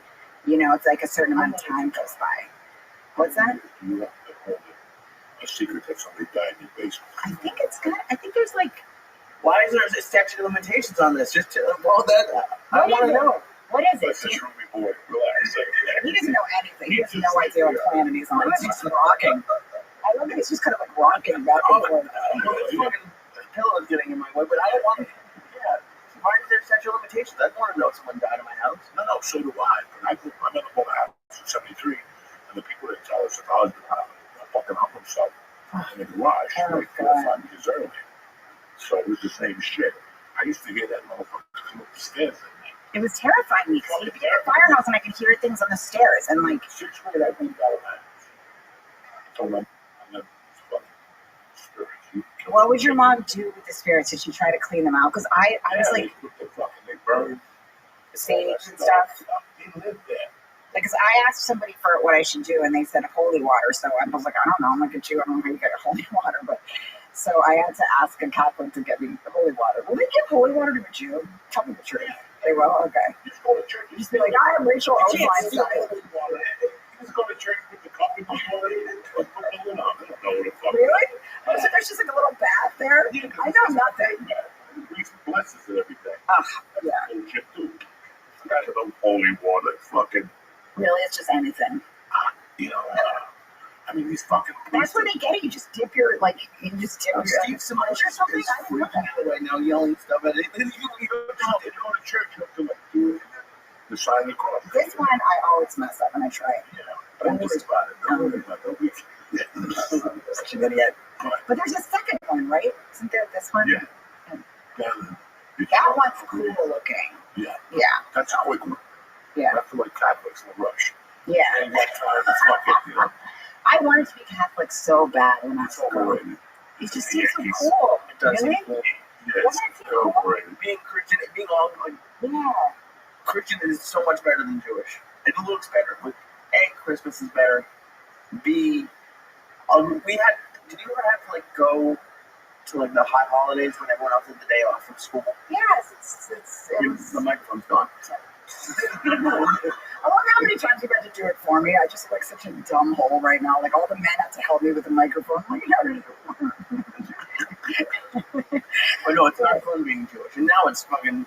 Yeah, now it's getting a little dicey. But I will say, but Catholics, yeah, they give you a hard time. If I get the craziest DMs, I'll be like, I swear to God, I'll just be promoting a show and somebody call me an oven magnet. I'm like, can you promote a show in Tampa? Not be being called a goddamn oven magnet?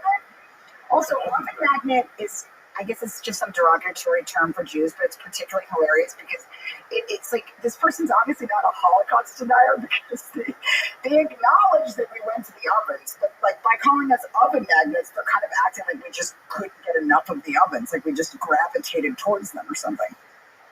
Oven magnet is the dumbest thing I've ever. We were eating at dinner, waiting dinner like the first night Saturday. We were talking about some of the Jews came up. I told my daughter, you know, listen, in my world, I read that. I still remember being like in the 5th grade, 6th grade, and hear about the Holocaust. It didn't bother me. Like, it just bothered me. Then I think about the American Indian, what they did to them. That's why I told my daughter, listen, in my world, the Indians can do whatever the fuck they want. And the Jews can do whatever the fuck they want. They can shoot as many people, Hamas, Puerto Ricans, Cubans, go.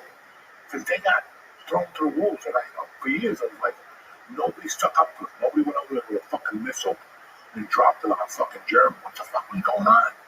Oh yeah, nobody did that. Nobody dropped a missile. I've never done I'm fortunate with Auschwitz jokes and shit. But on stage, I won't make an Auschwitz joke. I won't make an abortion joke. Right. Two things. Why abortion? What is it about abortion that makes you just think you don't want to do it? Yeah. You're gonna cringe a woman, you know. It's an abortion. She looks up at a Chinese guy with one leg and she's, you know. I was like so touched that was a hilarious thing to follow. But I got a sensitivity. Really For me. Sure, that was your line, what you felt uncomfortable with. Yeah. Abortion joke. I mean, I make fun of the Catholics all day. No abortion jokes and no Holocaust jokes. It just. Do you know what I was jealous of with Catholics confessing? Like, I was just like, it seems so satisfying to just go and confess everything and then you're just done with it. Did you like confessing or was it like. Yeah, but if I do what I do now, I go in there and make up shit. You know what I'm saying? Like, I really got going. I killed 2 people in the fucking 7th grade last week just to make it read the paper and shit. You gotta lie to the motherfucker. As I got older, I'm like, I never did that as a kid because I was always very, when I was a kid, I believed it. Yeah. I go in there and tell them story. I shoplift. You listen to your mother, you know, you look at the Playboy magazine or something. Would you have like your worst thing you did, but then you would just say, like, would you say the real things that you did, or would you have like? I heard that Catholics have like they have like the foil thing they say, and not the real stuff. So yeah, instead of saying I killed a prostitute, they're just like I didn't listen to my mom or something. You know? I was pretty honest with the guy. Yeah. And then one day I'm like, fuck him. You know what? I gotta tell him my shit for. You better tell me some fucking stories of what you did. I'll tell you where the fuck I'm coming That's a from. good point, actually. Yeah, after a while, I'm like, wait a minute. And then now I'm like, fuck, I wish I'd go there now and tell him, like, listen, I'm the one that's killing all the women in New York City. That is the funniest idea ever. That would be a great sketch to just go in and start admitting to different murders. Just like, yeah, I killed a few prostitutes, killed a few coins, but besides that, it's been a solid week, you know? Let's test the moral fucking whatever. Let's Yeah. see if you fucking watch it and call 911. But it just seemed like a very cleansing and neat thing. And I hear a lot of Catholics, they have bad memories associated with confessing. But for me, it was like I used to make my brother hold up the sheet and stuff, and so I would confess in between. It just seemed like very satisfying. You just get rid of everything bad you did and start all over again with more filth the following week, right? Well, that's what you have to do. What do you do? It wasn't much. When I was really into it, But aren't you supposed to say, like, I took the Lord's name in vain? Like, that's. And now you're talking about murders? and that's every day. That's right. Like goddamn, something like that. Yeah, you can. Yeah. No, I was never really. I just took it as I was raised really Catholic. Like, that's what. It still was. Like it's the guilt. The guilt, yeah. And Cuba is a Catholic fucking country. Mm-hmm. So, like, Thursday nights when most kids are, what's that week? Holy Week? My week ended on Wednesday. Mm-hmm. Thursday, there's no music, there's no TV. Friday, there's no music, there's no TV till fucking Saturday. Wait, is this just like to choose? Yeah. No TV, no music till that torch when you're ready. Like, fuck Jesus. No, You know yeah. what I'm saying? I'm missing Batman like a motherfucker. Because Jesus died. That's what it is. Well, you went to boarding school. Yeah. I went to Boarding school. Yeah. Was that traumatizing? Traumatizing. Like, the boarding school sounds terrifying to me. If it was just regular boarding school, like military or something, it wouldn't have been so bad. Do you think that if you didn't go to boarding school, I mean, obviously you're incredible comic, but do you think if you didn't go to boarding school, you would have been traumatized enough to be a comic? I'm really traumatized by just the life we were living. That's why my mom put me in boarding school, so I'd have to see the shit. Right. Those animals we fucking living through. So she did it to protect you. Yeah. There was a lot of shit going on there. So when I came out, then I still stuck to the rules. But once I smoked pot, I'm like, sorry, God, it ain't gonna work.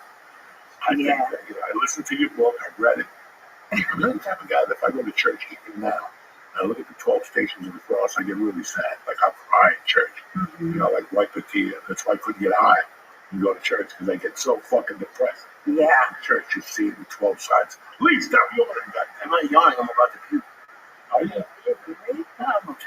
2 milligrams of mushrooms. That's not in the middle of the No, I won't make it. A little bucket. Yeah, have some water. Oh, Have some water. You're not drinking enough. Have some water and have like an apple or something. And you need a little snack, like a bar or something. I don't know. You need a little something. Bullshit. He was happy eating meatball, jumping up and down. It was really weird how it was just traumatizing how the nuns treated us. Like that wouldn't have been accepted today in somebody, but it was the 70s. Yeah. That's what your parents wanted. The nun to bat you in the head. Make sure you ate all your string beans. I fucking hated string beans. So they would beat me for that. Not eating string beans. Like, what the fuck? Can you imagine? I mean, what level of heightened twat do you have to be to beat a kid for not eating string And they beans? fucking turn that ring around and give you backhands and shit. Oh my So god. it was not fucking. Now I go to church and it's like, even the same church I grew up in. You got a case saying that. What the fuck? Do you, 8 in the morning with a scarf around his neck. when you, What the fuck is he doing singing? what are they, wait, you know what the gay guy is saying? I don't like what he's saying. What's he doing here at 7 in the morning? He should be somewhere stitching up his asshole from the night before. If he's a real gay guy, you know, he should be with the St. Bernard. If he's real, it's amazing. But what are the stations? I know I should know these things, but what are the stations? It's like what happened on Thursday.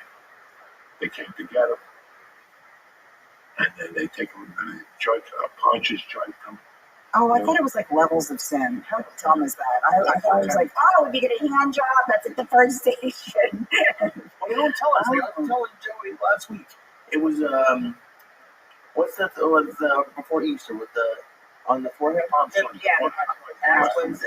I grew up in Massachusetts and around a lot of Catholics, but they didn't take off from school to do it. And I'm Jewish. I went to school in Boston.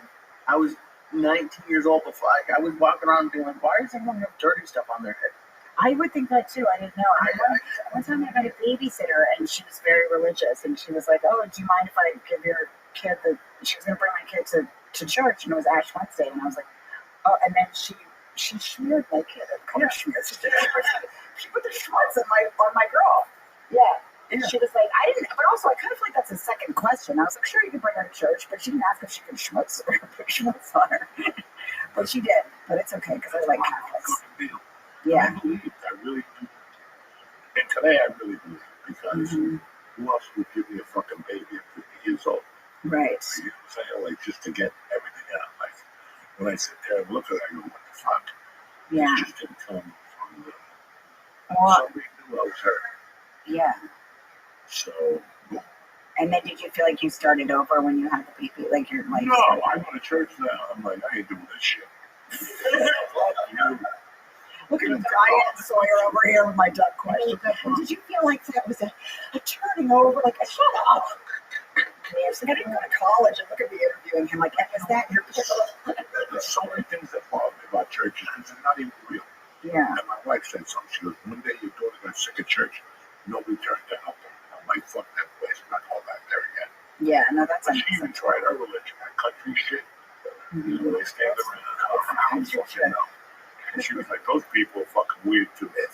Wait, Quaker? What country? Oh, like Baptist as they've been talking in tongues and all that. It's a heart attack, like, you know. Yeah. No, that is hilarious. The talking in tongues stuff is ridiculous. It's crazy.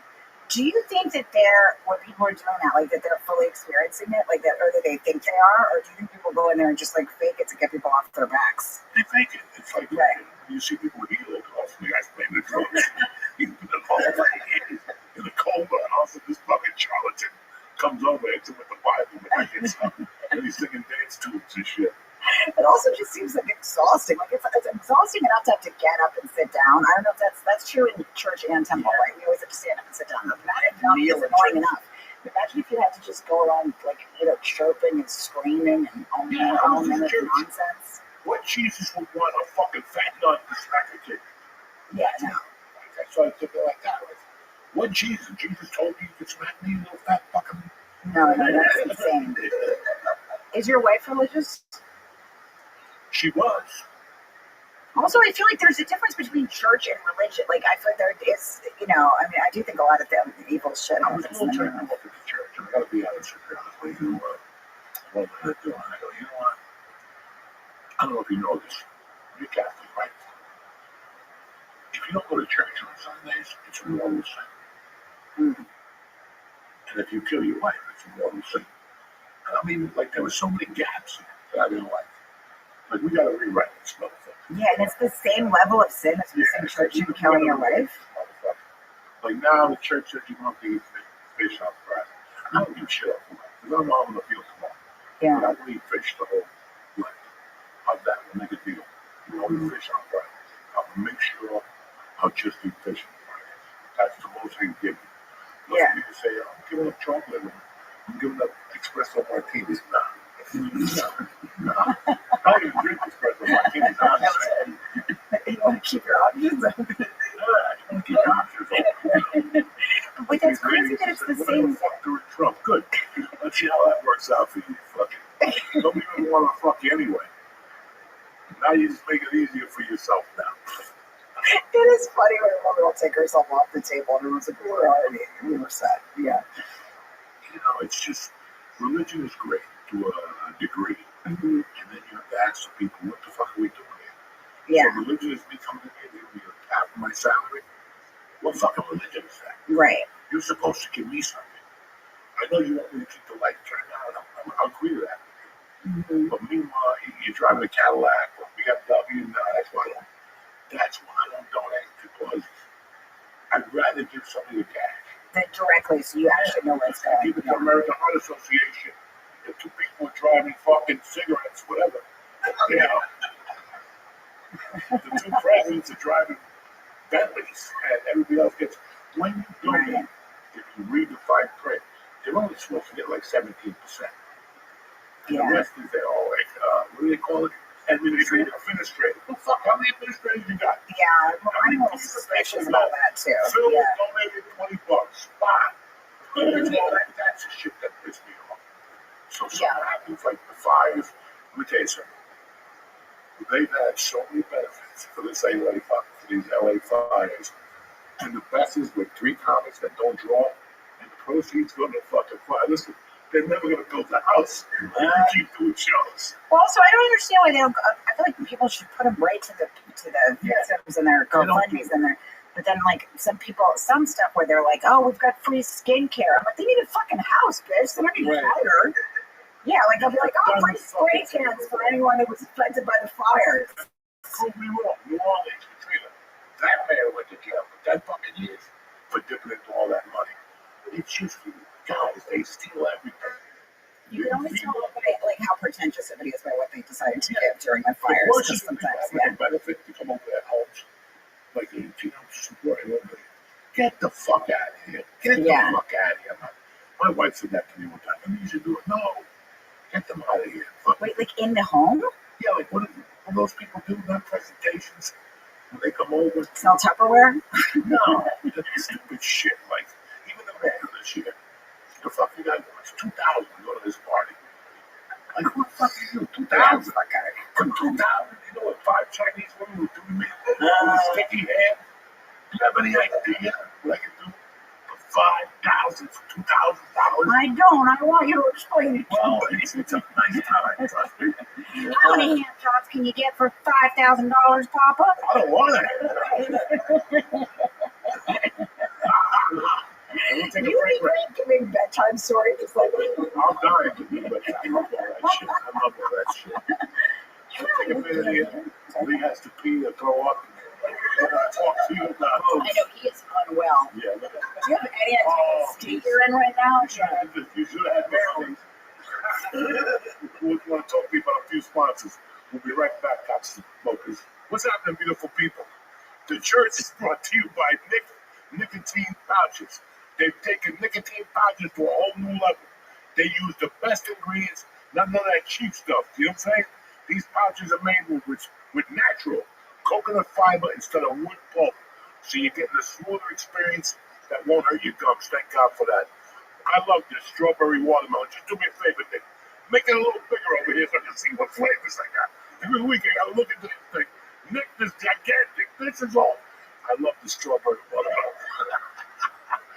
So you can hit the sweet spot, whether it's 3 milligrams, 6 milligrams, or 12 milligrams. If you want to see the devil, go with 12. With a range of flavors, unflavored options, you can choose your own adventure. You know what I'm saying? It's time to upgrade to nicotine pouches, just like your Uncle Joey. Right now, church listeners get 35% off when you order through our exclusive URL. That's nickpouches.com/church. CHURCH. If you're not Chinese, you didn't win the spelling bee contest, so I'm not gonna have time with that. So it's nickpouches.com/church, and you can use this code for up to 3 times. That's how good of a company Nick is. Don't wait, get 35% off now. nickpouches.com/church, and check out the church bundle with my favorite flavors, all right? Nick products are only for adults at legal age, and every order is age verified. Don't even think about it, you little sneaky bastard. This product contains nicotine, and nicotine is a very addictive chemical. 2025 is off to a busy start. You don't have time to worry about nutrition. You need Factor. Factor makes mealtime simple with fresh, fully prepared meals that you just heat and eat up like a savage. Whether you want to pop them in the microwave for 2 minutes or heat them up on a skillet, you're saving tons of time. I love the ravioli, and then they have this one with 4 chicken legs that have like broccoli cream on them.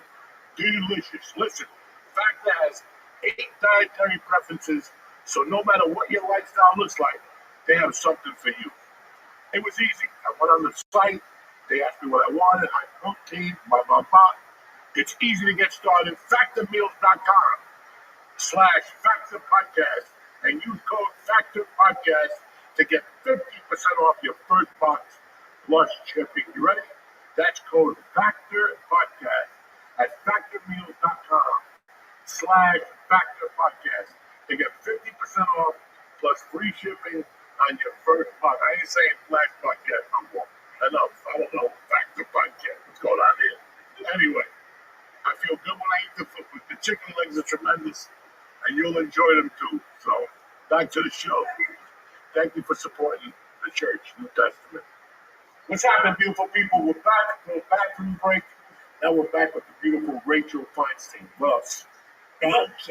What else Thank you you got? for having me. Yes. Oh God, it's good to be here.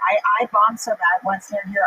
In the middle of my show, this guy just stood up. I think it was at high school. I don't remember the name of it. This guy stood up. I was wearing overalls, and he just goes, "Get off the stage, Super Mario Bros." And I threw those overalls in the trash after. You know, you're just like, ugh. You were talking about in your special, someone threw a piece of pizza at you? Yes, I've had snacks thrown at me. I've had bottles. Somebody threw me a note that told me to go back to the kitchen. I feel like at that time, if they had seen me in the kitchen, they wouldn't have wanted me to return there. Mm-hmm. But yeah, I've had a lot of things hurled at me on stage. Someone threw a pepperoni at me once, and that's Really? great. Yeah. On stage? Yeah, it was at the dojo in LA. I made a bad joke about her being transgender. But she was, if you know the LA comedy scene at the time, she's beautiful. She came to all the comedy, to every kill. Was she really a woman? No, Originally, she was born a man, but she was hot. And I made the other comments were fucking with her. I was like a year in stand-up, and I said, like, you ladies are fucking up. The hottest girl in here has a dick, and the audience loved it. She didn't think it was that funny. She threw a piece of pepperoni. She threw pepperoni. Yeah, she called me. I was about 100 plus pounds heavier too, so she called me. What's the guy from Always Sunny? Danny DeVito. Yeah, Danny DeVito. It was a taco though. It wasn't pizza. It was a soft taco. But Oh, okay, that's not bad. there's kind of a sadness to the way a taco sort of falls off your shittage, though. It's sort of a dumb moment. But I've definitely had a lot of things called at me before. I can't believe that people throw shit at a woman on stage. I can't believe that shit. You know, that, and since I started comedy, I thought women were funny. I've always thought women were funny. I mean, I grew up with Lucy fucking Ball. But yeah. And the other chick, I've always thought women are funny. And for years, people kept saying that. I didn't even, they got fired from London for saying women are Oh, funny. who said that? Yeah. People do still say that even when you get a compliment after a show, they'll be like, and honestly, a lot of women say it too. They'll be like, I usually hate female comedians, but you're good. And you're like, yeah, usually. And then whenever they have like a female comic tour, they would always make it be called like Bumps and Punchlines or like Bleeding Across America or something. Like it would never just be, it was almost like they have tits, but then they also do comedy. And there was just some asshole with like a you do the math expression. I'm like, we just do stand up. Why do you have to keep? They're like, what tits and God, how did it possibly work? Yeah, I don't know why that always happens. Yeah. What are they getting so upset about? Because I just saw your special on Netflix, and it was mostly about your husband. So, like, what were you talking about before that they get so upset about? I don't think it was like me specifically. Honestly, when I had a soft taco thrown at me, I honestly think I was performing at I'm not name dropping, but I was performing at the Culinary Academy of Vegas because obviously I'd made it in show business. And I think they just wanted to microwave something, and the microwave was behind me. I think I was an impediment to the microwave. Some bitch wanted to microwave like a Hot Pocket. She told her boyfriend to throw a taco at me because I was like standing in front of the Hot Pocket station. Yeah. I don't think it was like I'm so controversial that I made people question things. No, I think it was just like I was in the way of them. Yeah, their taco station. My aunt made me throw fucking chicken wings. That was black, right? And they were throwing them at black chicks. And you're black and you're throwing them at black chicks. I never understood that. Did you have a wing thrown at you? No. That shit I did 4 years into comedy. Yeah. Somebody came up with the stage man with the microphone. Batteries were everywhere. Blood. I don't give a fuck. Sue the club. I got off the stage, got my steak and left like nothing happened. Fuck you. You're gonna come fuck with us on stage. That's a security problem. Yeah. And a lot of clubs don't want to pay. Mm-hmm. They want to sit behind the fucking thing. So. See, I'm not like a big guy. What do I do if somebody attacks? I just go, you obviously don't know who my father is. He's Howie Feinstein. He's a lawyer. I just run up and like, Kick them in the fucking walls as hard as you can and run. yeah, it's a good That's point. what the girls got keeping real. And I even expect to look. And they look. Yeah. What's that? A midnight run? And they run like that dude. That's how you would always get away from the guy. You got eternity in them. Fucking, you know. They don't know. Yeah, nobody's afraid of my little chew fest. I have a wind up move that does not scare people. Nobody cares about a little chest like this. I've got nothing. I've never been in a fight in my life. We don't fight. We get, we litigate. You litigate, and there's a lot of ways to fucking do it. Yeah. But I never understood that. People could just throw a chicken wing on stage, or even myself. I had one problem. When I shot my first special for fucking CISO, whatever the fuck. It was, listen, you go to a show, and we're not here for shoot woman, but let's say, like Joe Rabbi. He had like, when he was on the radio, there was 30 women in the front row. But there's always like one husband that has to come. Being funny. Fuck him. Why you come to say, oh my friend, I'm coming. And they come and they sit there. The whole night, the girls are laughing. He's Yeah. the husband that just, you see that. You see that again and again. You All always the see some time. guy who looks backed up because, like, his wife, he hasn't gotten laid with his wife in the last year or so, and then she's laughing at this comic, and so he thinks that equates to he's never going to be inside of her or something. I'm like, why did you not bring her to comedy club in the first place? Yeah. Yeah, they just frown and glare at you. Yeah. Look at the lines. He's not funny. Okay. Whereas I feel like a female comedian does the opposite for a man. We're like a cock assist. We do the opposite of cock block because there's not like no guys like if I could just get better female comics. So I feel like we make your wife look nicer. Like I feel like there's a lot of couples that walk away from my shows and they're like, you know what, I got a good lady at home. You know, they're like, I don't love her me enough. They just see me, just this loud ass bitch, you know, just yammering about God knows what. I mean, yeah, my husband clearly, he's a chief now. He should have married like an esthetician or a nurse. I'm just out here talking out of turn. He doesn't need this hassle in his life. Pretty soon, I will play this tape and he'll rep me for some nurse named Gina, which is what he should have done before first. I love funny women. Like I never been that uptight on stage. I had a friend once. There used to be a comic in LA. She was a female Sam Kenneth. She was fucking fun. Yeah. She was at the store for years. She traveled. She had 4 kids. Yeah. But I saw a lot of people struggle behind that guy's egos. Yeah. And I saw, I had 2 instances. I saw a blow in Nick Pop. Wow. Because Nick crushes. He used to crush. Yeah. Did he laugh? Did he get angry? She brought him up, pushed her hand. Oh my That's God. the last time he performed at the store. Because Mitchie was hurt. But another time she was in oil. Yeah. And I was doing something in San Diego. So that day I went to the club and I saw the feature. He was a good guy. And I got one of the Chinese food. I go, so who's closing? I go, me. And I go, dog, you better be careful with this fucking shit. You better be real. Even me would say, you better be careful because Saturday night, it's date night. Yeah, It's all she around crushes. here. Let's flip it. Let's think about your common sense. Do you really want to go out there? If she gets a good window as a feature actor, you're done. Yeah. Why don't you just end it? Go up there, do your dirty thing, go home, and let it just go home. No, so that's what happened. You show Friday. She destroyed. Second, the rest of the weekend, she had a feature. And she was not happy about it. I remember seeing her that day. I was, fuck her. Then they started making excuses. She was dirty. I opened for this guy once and I had like a really good set before him. I don't even know who he was because it was like a road guy from years and years ago. And after he got off, he goes, you don't have to say all those things. And he gave me like a soft face rake. He was like, shh, you don't have to say all that, sweetheart. I'm like, don't tuck me in because I fucking killed before you. But yeah. When a woman starts killing, because you got to think, Saturday night is date night. Yeah. I want to play that ego thing. I just want to watch a good show. Right. For years, I was going to win.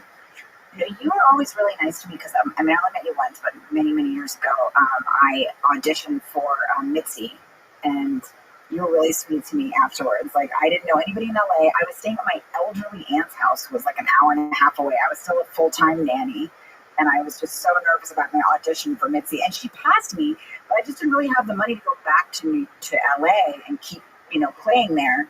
And I think I didn't really know what it meant, like I didn't understand the whole system. And yeah, I would go around with like, and I would just, it was so embarrassing. I would just go around with like I didn't know any better. I'd go around with like a business card and like hand it to people. And people were just like, no one needs this. But you were like, I was like, what does that mean? And you were like, it's good. She likes you. You did something interesting. And yeah, you were very kind to me. Yeah. Yeah.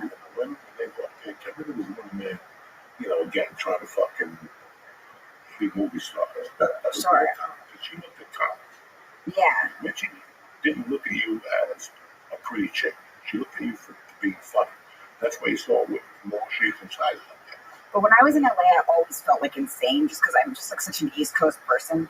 And I would get extra nervous there. And people could smell it on you when you're from New York and LA. Like, I would just go into a store and try to do the smallest thing. Like, I remember going into like ordering like cheese at like a deli type place, and they were just like, "Oh, you're from the East Coast." Like, they could just hear it right away because I just have that. I'm a lot, and I don't realize I'm a lot, And they were like, "Okay," like, they're they're just like, yeah, I'm like, I don't have that like kind of conversation before the conversation.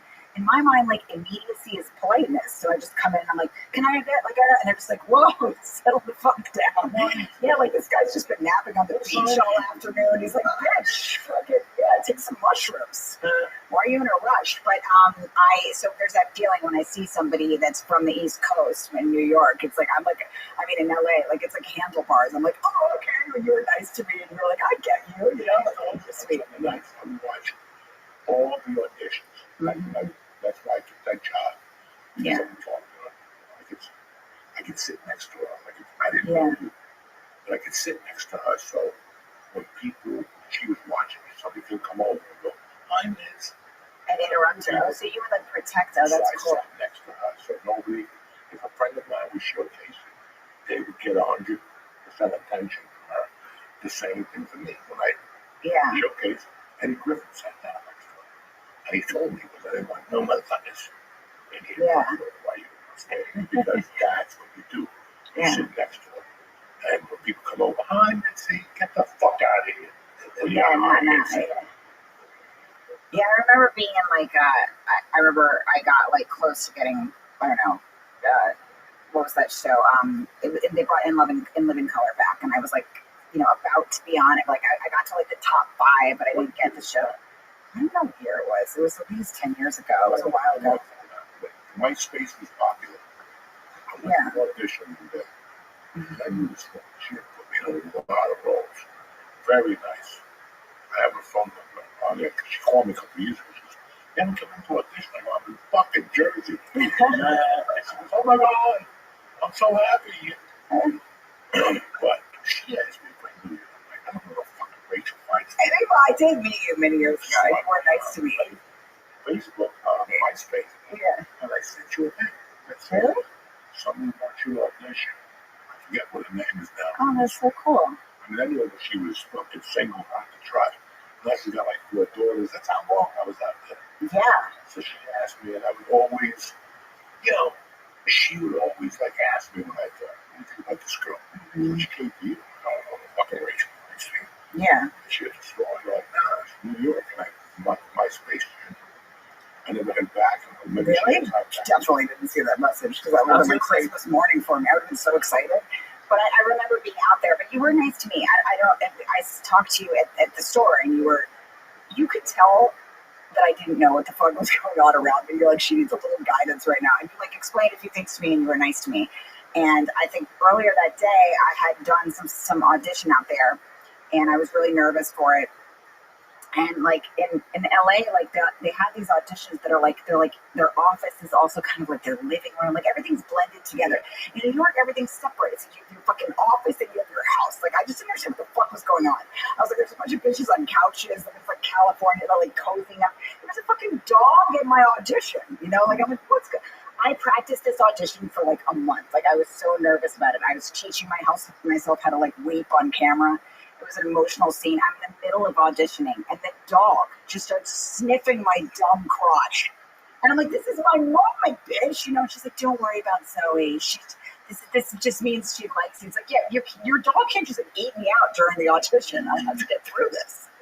Yeah. And I was but that would be like what would happen in LA. Like, I just didn't understand the vibe. I'm like, people either, like, here, it's like you work out or you don't. There, it's like, we're going to have a meandering hike, and you know what I mean? And just like, and read each other's auras. And I'm like, no, I want to go to the gym for 30 minutes and be furious the entire time and then go back home again. I want to go to a New York sports club and just play some kind of music that infuriates me and be done with it. Like, I don't understand this. Like, we're half hiking, but, we're also doing spiritual, like, rock work on each other or something. I'm like, yeah, I want to work out or read each other's signs. Really? I'd love to go get your own coach. Yeah, but the dog was going down on me. It was really distracting. Right. What the fuck you want me to do? I'll get the dogs, the whole fucking thing for the go back. Let's just get the job done.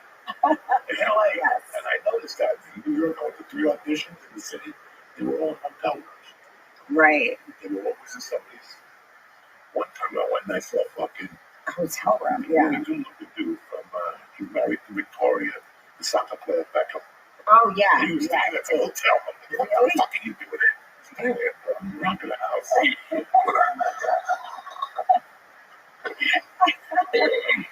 I went to an audition once where they asked me, when I got to the audition, they asked me, it was for some like independent film network or something.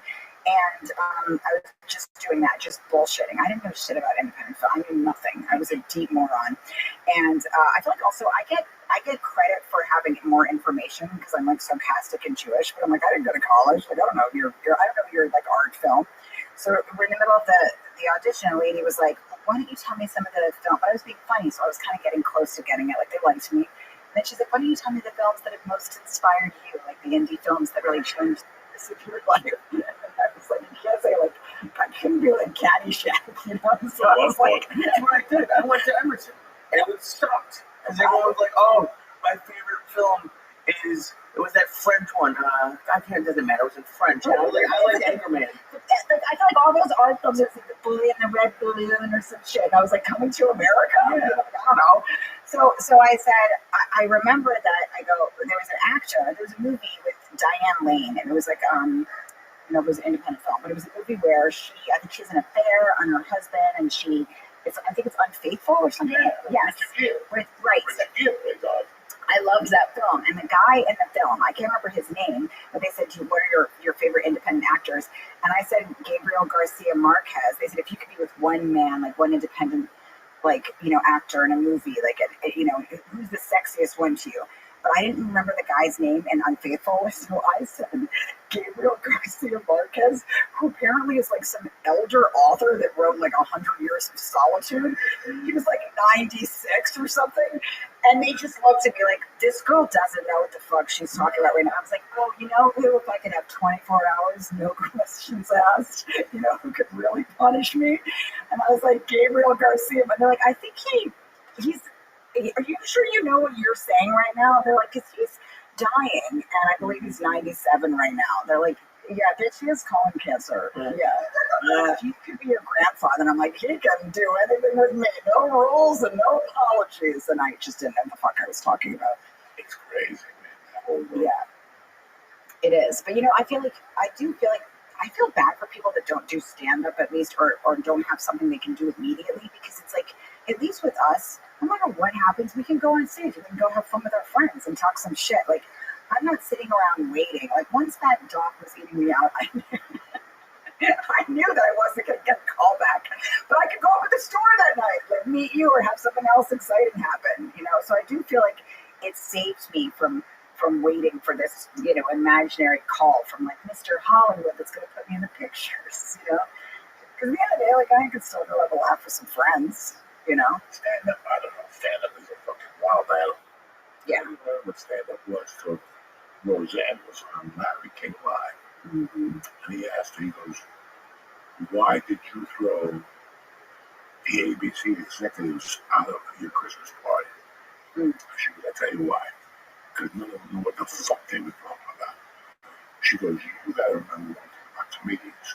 We produce, direct, right? We do it all. We don't even know what we do. I guess you're right. Yeah. We do it all. That's why we go to, I produce the show with God. Go fuck yourself.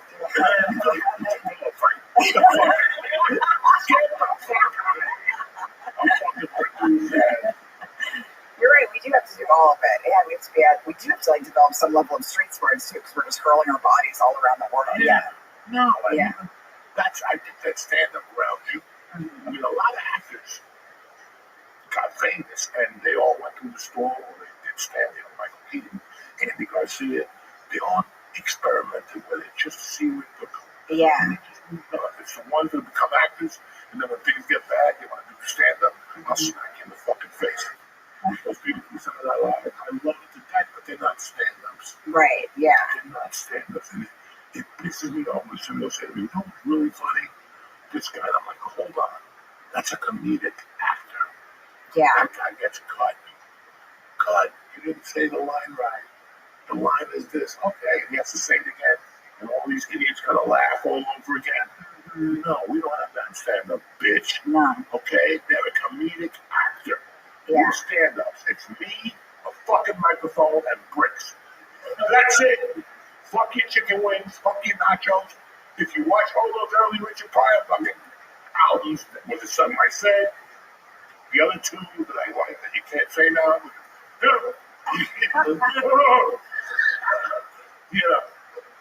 Yeah, no, I do also feel like when I was on the road a lot, like like the year, not some like years of my life were crazy where there was nobody else waiting for me, so I could just be on the road. But I do feel like you also learn what actually makes people laugh, and people will very quickly go to you like, "Oh no, that's not really funny." It's like I've taken this to the depths of hell and back, like, and I also realize when people be like, nobody wants to laugh at that, nobody's ready for this. Like, I'm like, it's not true. People, you go anywhere and people will laugh at anything. They don't care, like, and that's the one thing that I do feel like people kind of will dismiss stand-ups, but I'm just like, we know because we go around every pocket of this country and we actually know what people are laughing at today and that they don't give a shit. Like, that's why stand-ups were the first people to know that, like, the woke thing wasn't going to laugh, like the thing about being worried about everything you're going to say, because at the end of the day, people don't care. Yeah. Like the bitch that's writing me a joke about like, how dare you disrespect your husband, he's the hero or whatever. And I'm just like, the firemen are the ones at my show. Like it's like my show's now 80% fucking firemen who just want me to trash them. Yeah, I'm like, no, they don't give a shit. You think they care? They throw their bodies into burning buildings, come home and punch a wall. You think they're worried about some Jew's joke? Yeah, they don't care. Don't tell me what people care about. Yeah. City, I'll tell you what. That's why I walk into one of those clubs and I see all the young pussies. I will knock the fuck out of them and go off. I mean, I will go off, you little fucking faggot. Your mother raised a faggot. Look at that. It's out. They don't need egg yolks. That's how come they all became pussies, because this new generation, nobody wants to get egg yolks. They eat those egg yolks. Because egg yolks are one for each fucking nut. That's the way it is since you were born. You eat 2 egg yolks a day, 1 for each nut. And some white guy said, no, they're not good for you. Now look outside. That is amazing. Skinny faggots with the fucking blue shoes. And the brown. Look at these young guys, they do fucking little wings on their head. They look like a fucking, those are faggots. They don't even know they're faggots yet. They have no idea. I do think no fucking idea. egg yolk makes you gay theory is the most amazing thing I've ever heard. You can do from the fucking egg yolk. Don't you think the gay guys don't give a shit? Like, you can say anything to gay guys. No, anything. To the crowd in general, I'm just saying, like, gay guys, usually they don't give a shit. When you start comedy, you always have these things you put behind. Like, I hate doing comedy for people with white hair. Right. As soon as I saw somebody with white hair, I'm going to borrow. No, you're not. Right. No, you have those little things in your head. That's so true. Yeah. I can't say this. Dog, I saw Dice Clay light a room full of fags up in fucking Vegas, and they loved it. They were crying, bringing them up in the thing. He went up there and told me, "I build a whole new hotel for you faggots." Hey, I feel most afraid when I'm like, with the time that I have been nervous in the past was like when I'm doing shows in front of like old Jews, because I'm like, they are disappointed in me. Like I am a disappointment to most Jewish fathers. Like, yeah, like they don't want me out there going rogue like this, talking all this shit, Don't start laughing. No, I do feel like now I've gotten past it, but like I think in the beginning, like I remember when I did Last Comic Standing and I got eliminated, and I was next to like Felipe Esparza, who's a really funny comic, but like I didn't know I was going home, first of all. You know when you like don't know you're going home yet? Like I thought I had another show to do. So they go like, comics, please step forward. And I was really feeling myself, but I was like, this other comic, Tommy John, got really funny. I was like, Tommy, let's do like a dumb dance when they tell us to step forward. I was like, I'll do like a shimmy. So I was doing a fucking shimmy, and then they told me to leave. I was like mid-shimmy. I'm like, wait, no, I'm not supposed to leave right now. I was like just doing the dumbest, and then I got a million texts, not like, I'm so sorry they eliminated you. Like, were you just doing a shimmy? And I'm like, no, ironically. But I do feel like a lot of times, like when I looked at Felipe's crowds, they had signs for him. Like, the Latinos come out for their fucking people. You think the Jews were proud of me being up there? They were like, oh my goodness, it's just too much. The Jews invented this shit. In Auschwitz, they were doing somebody else there. Right? They're all getting ready to die. Let me tell you a joke one time. We Jews are Nazi walked through. There goes the match. There goes the oven. I do feel like there's a lot of times I'll be like a Jewish couple on my show, and I don't think they knew that they were going to see me. Like, I feel like they leave and they're like, Diane Feinstein seems very uptight tonight. I don't know why she's dating that police officer. Like, I feel like a lot of times old Jewish ladies leave my show and they meant to go to a different show. Do you know what I mean? They're like, Mamma Mia was supposed to be good, but then we saw that terrible whore. And, oh, well. No, I used to, I think all comics had, like I said, I didn't want to talk about abortions or abortions. We also have the same thing for audiences. Mm-hmm. We always have, like I remember going to North Carolina on a college run. I was so excited. Oh my God, Chapel Hill. I hated those motherfuckers afterward. They fucking did laugh. You're in college. This is the shit you laugh at. You were a gay I fuck. do feel like sometimes with colleges they're really uptight. Yeah. Yeah, this is 15 years ago. Really, yeah. Before the wokeness. I don't know. If I'm 18, all I want to hear about is tits, pussy, and fucking being right. That's, nobody wants to hear about anything else. When you're 18, 19. I thought, not down there, dog. They were like, what the fuck are you talking about? All right, I guess I gotta go. Wait, what? Also, it's the fucking college's fault. If it's a college, it books Joey Diaz at a college. What the fuck do you guys think? Which college, first of all? That's what I want to know. Here's the sick thing. They had a wet t-shirt contest at that time. So they brought up 2 comics at a wet t-shirt contest, and then I followed the wet t-shirt contest. So I'm like, I'm gonna flip. I'm gonna go pretend to about a flapjack titty. Yeah, if you follow damn tits, it's on them. Yeah, the titty smells like curry. No, they just stared there like, I'm like, okay. There was a wet t-shirt contest. You hate that shit as a comic.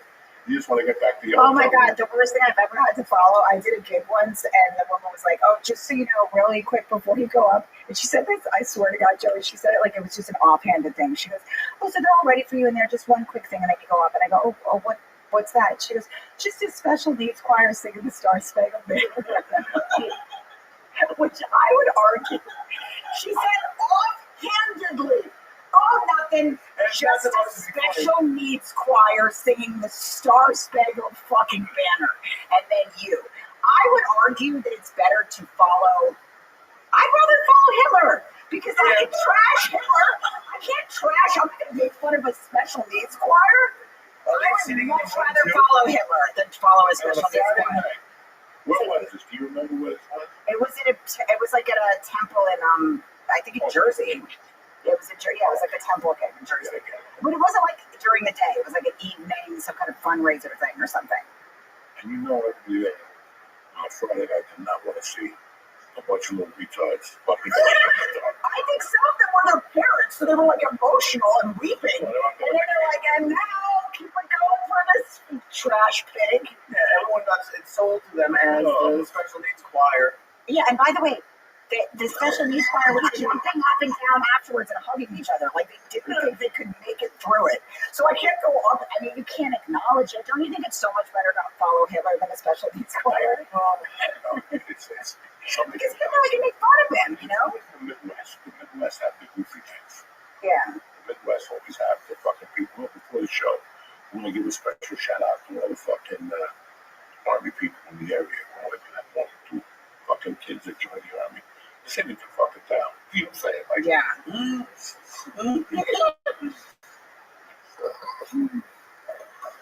they don't send the rich kids to the Army. I mean, you're not wrong. Yeah. When you work the Midwest, you always have those people. Let's keep it going for the armed service. Listen, they don't want to hear that shit. Just tell me the material. I know. And you always get the one mom in the back. My son's in Kuwait getting beat up as we speak, or whatever the fuck. You're right. They're ones in combat. How fun is that? I just, after a while, you just gotta be honest. I'm not going to be no more. You're not going to violate what you do. They make me how bad I need it. I'm not coming out. I would do communism, but it's just a couple states that you learned right off the bat. Did a show in Chicago. Plus, in Chicago, they told you it was whatever that is. What Chicago called the state. Illinois, whatever the fuck it is. It was at the edge of, it was like the capital of mess. Yeah. During that show, everybody was fucked up. And then when the parents left, huh? It was a Mexican restaurant. You were bringing them by this in. And once a month, guys, there was like 2 planes out of there a day. This is bringing up gigs I've done because oh my God, Yeah, the thing that at a certain point it's almost like abuse. Like it's like I've detached. I've gone to some of the darkest places in the world, Yeah. and you just detach. You're like a child going to a meta where it's safe while your uncle's abusing you. Like I'm like, this is bringing up memories for me. It was like one time I remember it was my fucking birthday. And I was on stage, freshly dumped by some guy, lost my suitcase. I was like in a fucking some university sweatshirt of some bitch that owned the club. She's like, just so you know, we don't have a sign outside. We lost our sign rights. Like that's how poor this town was. I'm like, well, how are they going to find the club? I don't know. She's like, I'm sorry, Shelly, but they need a sign outside. You know, on stage like 10, 9, 8. Like, how did I not just hang myself? Like that's when it's like, how did I not just walk into the ocean and drown? It's so you're in Iowa. And the crazy thing is that as a comic, you want to do comedy, but this ain't where you signed up. No one told me any of this. Yeah. I didn't sign up for that. I thought stardom was something different. Yeah. Stardom, whatever the fuck it is. I don't know. Human decency. You know, human decency. No, it's true. There's none of it. No, But why would they? I played in a laundromat, you guys. People were doing their laundry. Yeah, the laundromat. Yeah. And the name of the show didn't even have a ring to it. It was like Suds and Laps or something. And there was just like a few lonely people doing their laundry and me following them around the laundromat, just bothering them with my dumb act. And then you go home after that, and somehow I didn't kill myself. I don't know how. It's anyone's guess. I used to go home and cry and do coke. What the fuck am I doing with my life, man? I love when the door's on stage, so they have to come in through you. Oh God, that's the dumbest thing. That's always my I did a gig in Amsterdam where the guy could, they open up the show and they act like the guy could barely make it in. Like he goes through the kitchen like, oh, he's like scared on stage looking at his watch like, yay. And then they bring me on stage. I actually had a pretty good set in Amsterdam. The next comic goes up after me. He was bombing so bad, but we were dying laughing because it could have been me. It was just like an order thing, you know. He was bombing so bad they didn't have anything to cut to. They just cut to some fucking Austrian bitch drinking an empty glass.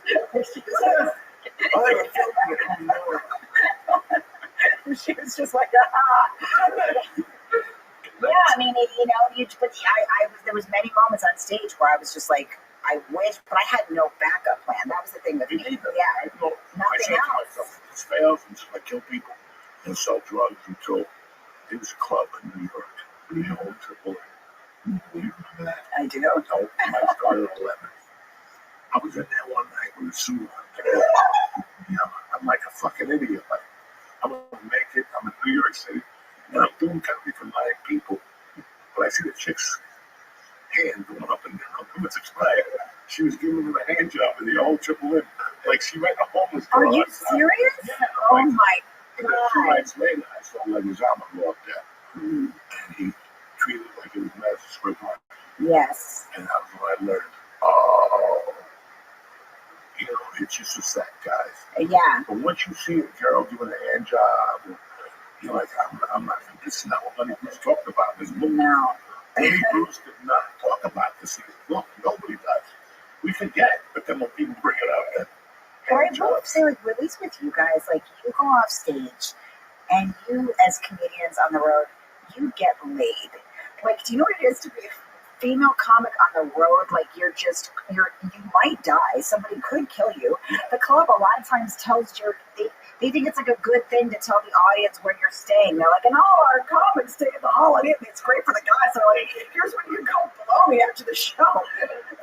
For us, I'm like, oh yeah, stop by and make a suit out of my skin after my fucking 10 o'clock show. I'm already gonna kill myself. I'm in Idaho. Yeah, like, so I do feel like there's another level of like active danger, but I do, you have, I guess it was some combination of not having any other skills for me, and also just like, I loved the high I got. I loved it, yeah. There was no backup plan. And when you say that it's easier girls, yeah, we fuck girls, but those girls are like that. Right. Okay? Yeah. Okay, why is that the moment? Are you? They are. I think about it now. Were you thinking about some old lady about 20 years ago? Yeah. No, it's worse. About it now. Like, Right. all those girls are mentally challenged or something because they would come to a show ready to fuck the comics. Right. But I can't get in small towns. But the opposite happens to us. Like, guys will come to me after a show and, like, give me a pound. They're like, good shit. Like, they talk to you like you're a man or something, you know? Like, not that I would have wanted to hook up with a stranger. I was, you know, but it just, like, just to have somebody like, oh, maybe they'll ask me on a date or something. It's like, it's a comic that, yeah, this doesn't happen. Yeah, you're just throbbing like lonely. Really hot. Never go stay away from her. Never, ever, You ever. just assume that in my mind. They assume that she's married or whatever, but don't think it's a fucking. I have 1,000 stories about those crazy women Really? that came into your room. You're like, why? I love my room. Yeah. Why? Now I wish they could fucking just leave. You know? And then they don't leave. So you've had to, yeah. Just let it. You're like, that's it. Nobody else is coming to my room no more. I'm going outside to get a blowjob or needs or something like that. I remember, I think Jimmy once, shit floor team, we were talking about him before. I can't remember if it was on this now, because now at this point I'm kind of drunk. But Jimmy would, you know, help me when I first started. And I remember sometimes, like, he would do a thing. I think it was that he would, when he was trying to get laid, he would take all the, oh, that's what he would do. He would take all the furniture out of his hotel room and put it in his features room, so there was nowhere else for the girl to sit but the bed. Can you imagine Jimmy just moving a coffee table like down the hall at some like kid's house, just so that he?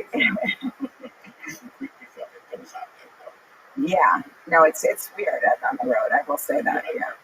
Nobody ever, and you know what? Nobody's ever, even today, I'm like, that chick in fucking Beaumont, Texas, better not call now and say she remembers what happened, but No kid, no pop-up kids, no surprise kids. Yeah. It's just the weirdest thing that I learned so many things about women at the comedy store. Like, a woman on a fucking date with her, and then blow a comic in the bathroom while she was on a date, go back to the table, like, nothing happened. God damn it. He probably was a hack, too. If I could, I'd be the Robin Hood of pussy. I'd take it away from some of these hacks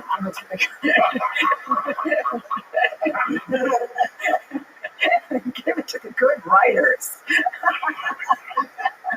Probably was it, yeah. It's a really weird. Listen, you gotta be crazy to do stand. You have to be insane. Obviously, I'm unwell. But also, I also feel like a lot of times, like, I would be opening for a guy. I don't know if you ever had this experience, or like some guy would be featuring, and I would be like, the guy would be the biggest hack, but then he'd be the loveliest, nicest person you've ever met in your life. So you do meet these people that are just mentions. They've been on the road forever. I remember I was like selling my album after my show, and this guy was opening for me, and he was selling stickers that said Beaver Hunter Catch and Release Program. And let me tell you, they were like flying off like hotcakes. Like, he sold every last sticker, you know? Well, that's what they're there for. Again, they'll talk, because I'm featuring right now. That's what I do. And they'll talk, they'll be like, oh, I sold out of every shirt, and they made it $1,600 in shirts, and they do. Yeah. That's gross. I wouldn't want to have to do that joke to sell that shirt. And sometimes it'll be the sweetest guy, too. Like, you know, and you could see the fatigue in his eyes when he was saying it. He was like, oh, Beaver Hunter, Catch and Release Program, come on, it's just $5. Just at the end, you could just see, like, again, like, he was just going to go back to his room and, like, do a line and finalize his divorce. Like, he was just trying to make money, you know? Like, I loved the road. Yeah. And then it just, once I stopped doing drugs, I'm like, I don't want to road. Yeah. Because I would go on the road to do drugs, and my wife wouldn't know. And I was like, fuck it. Once I got cleaned, I'm like, I don't want to go no more. I don't know if you've covered the story, or if you don't want to talk about it, but what was like the last thing where you were like, I can't do drugs anymore? Like, what was the thing where you stopped? Listen, I was trying to quit for like 3 fucking years. Mm-hmm. Because I knew I was going into the major leagues. Mm-hmm. The major leagues, you can't put this shit into you. Right. Like the fucking major leagues. I did that movie for Adam. I really got motivated to quit, and then it was just a thing that happened 3 days. My friend got cancer, and she was in the hospital for a long time. Real dirty town. Comedy store regular, Mitzi loved her. And I went to see her at the house, and when she was talking to me, she goes, you know, God wants me to not do dirty jokes no more. She goes, if I live through this, I'm never going to do a dirty joke again. In the middle of all that, she stopped, and she goes, you gotta stop with the coke. And the way she looked at me, she was dying. I knew she was like a week or 2 away from dying. But how she looked at me, like, I was got to go. Mhm. And I was like, I thought about it, and then I had something here. I had the whole weekend here. They put me up at the, no, what's the fucking hotel off the 3 where they sell Howard Johnson, where they sell fucking, they sell saltwater taffy and all that shit. I don't know if it's still there. This is my life. Yeah, this is 2007. I'm just happy. I remember like being excited to come here, and then one come that Friday. Mhm. And I went back to the room. I'm like, you know what? I'm not in the mood to do this. And the next day I got the call. She died. Oh my God. I'm really not doing this package. So it was like, I went back to LA, and they had a thing for her at the comedy store, like that Tuesday. Mhm. And I went, it was LA. So even people didn't like her, but they had like, eating the food. Sure, of course, I yeah. saw this one motherfucking producer that I knew she had problems with eating the food, like nothing. And I said, I opened my pocket. I'm not going to go through this without doing coke. Mhm. I'm like, I got on stage, I was doing some material, and I stopped. I go, you fucking cocksucker. How dare you come to the fucking rink? He used to talk shit about it. He's like, I go, you're not even funny, man. You're a fucking comedian. He's like, his name was Jeff Valdez. Mhm. He was half Jewish, half Mexican. Mhm. That was his fucking act. He'd come out with a hat on. He was fucking like that. He put like jingles. I don't know, but then play the guitar. Oh God, what is Yeah, it have to fucking comic, motherfucker.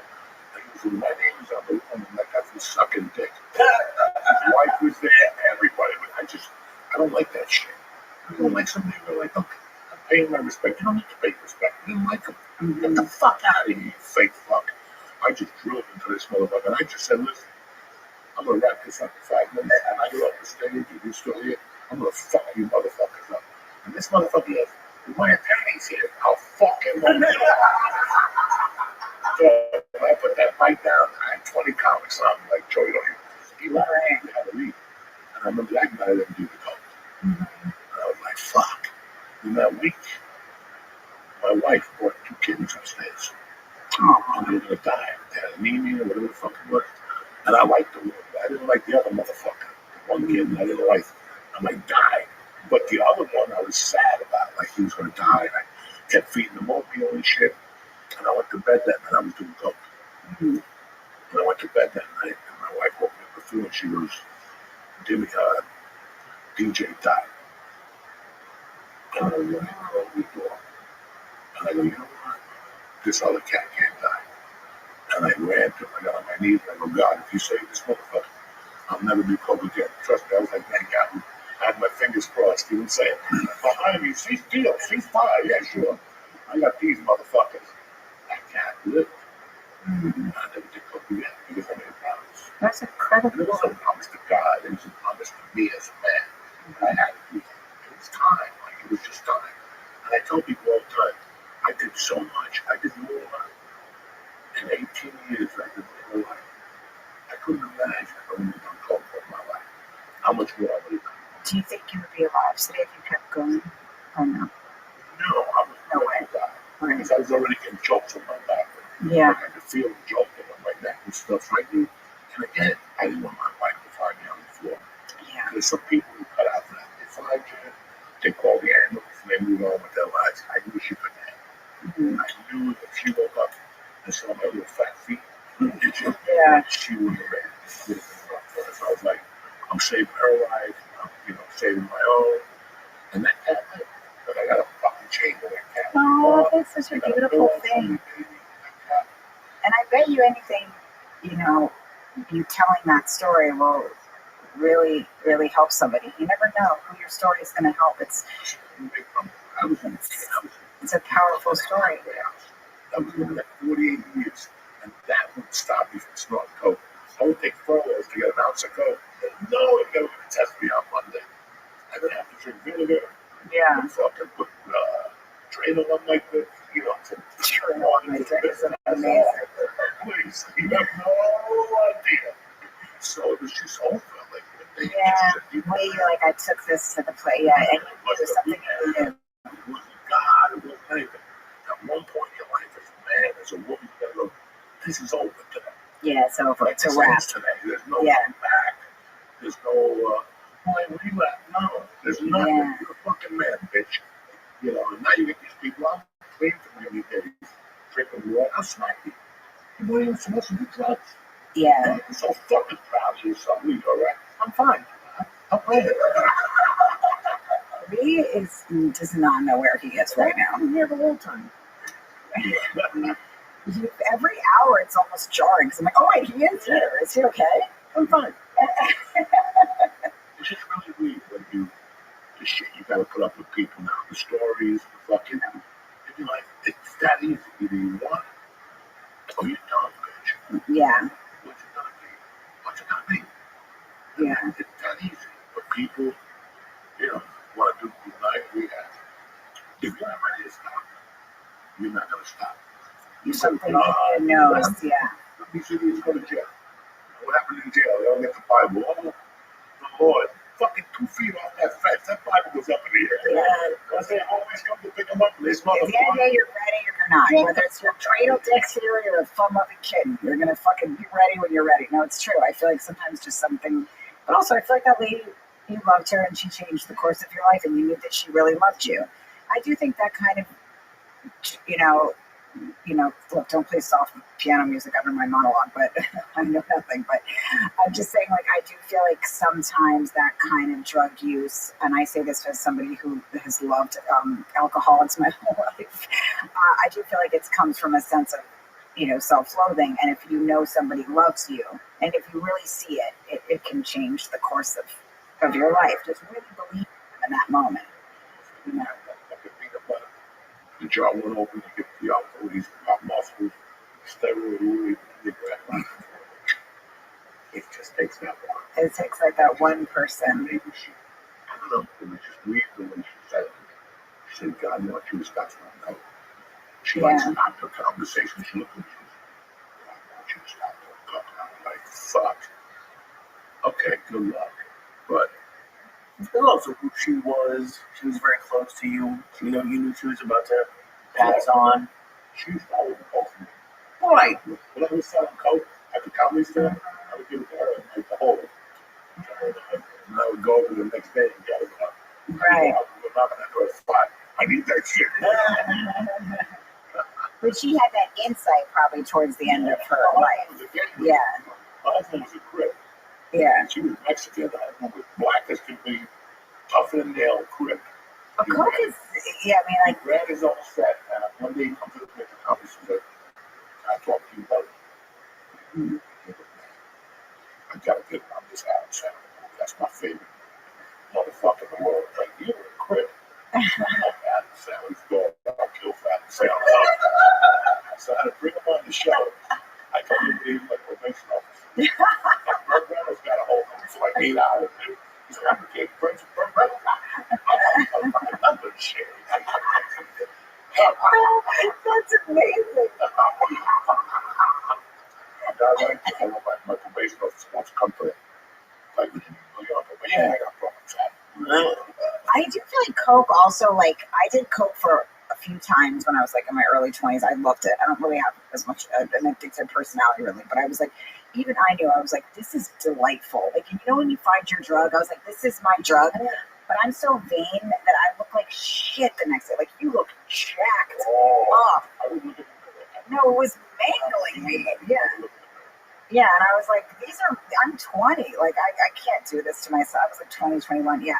And I stopped. But also, I feel like people lie on coke to such a degree that it's like, that is one thing that helped me to decide that I wasn't going to do it again, was just like watching other people on blow, because nothing makes you look more ludicrous than when you're not on blow talking to somebody who is.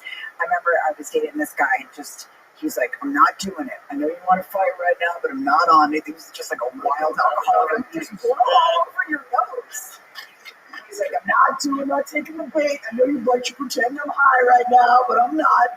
Yeah, he was fucked up out of his mind, drunk and high, and then he just sort of slowly fell into the carpet, like right after he said that. He was like, I'm not doing it, bitch. You want to fight with me? Go ahead and fight, but I don't get high. And it just, You meet those coke thieves on the road. You put coke in their asshole, on their pussy, on their titties. I didn't have that shared experience with him. I didn't put his I never put kitties Coke on no titties. You put a fucking ice cube, or you put those rock candies. You know what I love is that you respected me enough to think that I might have had that story. Like I'm like, oh yeah, the good old days when I was headlining, you fucking smothered some bitch's cans with blow. I wasn't even headlining. I was featured for Joe. Really? All those motherfuckers was what happened to Joey Diaz. That's why Joe called me the breeze. No reply, no nothing. I would go right to the office, give me an advance. Yeah. You gotta check with Joe. Listen, give me a fucking advance. Just give me the fucking 100. I would take the $100 bill, and I would buy. And could you find it anywhere? Yeah, that's the way. The waiter. I guess everybody has it. Yeah. Whenever they call me, like, stay away from that girl. That's the girl, right? You know, you bring home and she does 2 months and she's like, on the chair. Oh my God. She's grinding the fucking chair on blow. I do like candles in her ass. Oh, this is going to be great. And then I would just go to Miami. Right. I would go to that improv down there in Coconut Grove. They feature for 2 weeks in a row. Ooh, I would leave there. Fuck you. Fuck you. Did you have any money left, or did you be able to just blow it out? Once you started, you didn't stop. I would leave Miami owing up $250 for the next time. And I just finally got all of his credit card. All right, I got the general manager, Joe's dog. These motherfuckers forgot I'm from New York City. I got he gave it to me once. I said, I'm going to Montreal. And he just took his American Express card, the improv, and put it on the table. And tell him, you can pay me out of your check. Shit. I was booking flights everywhere on that fucking credit card. Oh my God. I was booking flights on that bitch. And then Joel.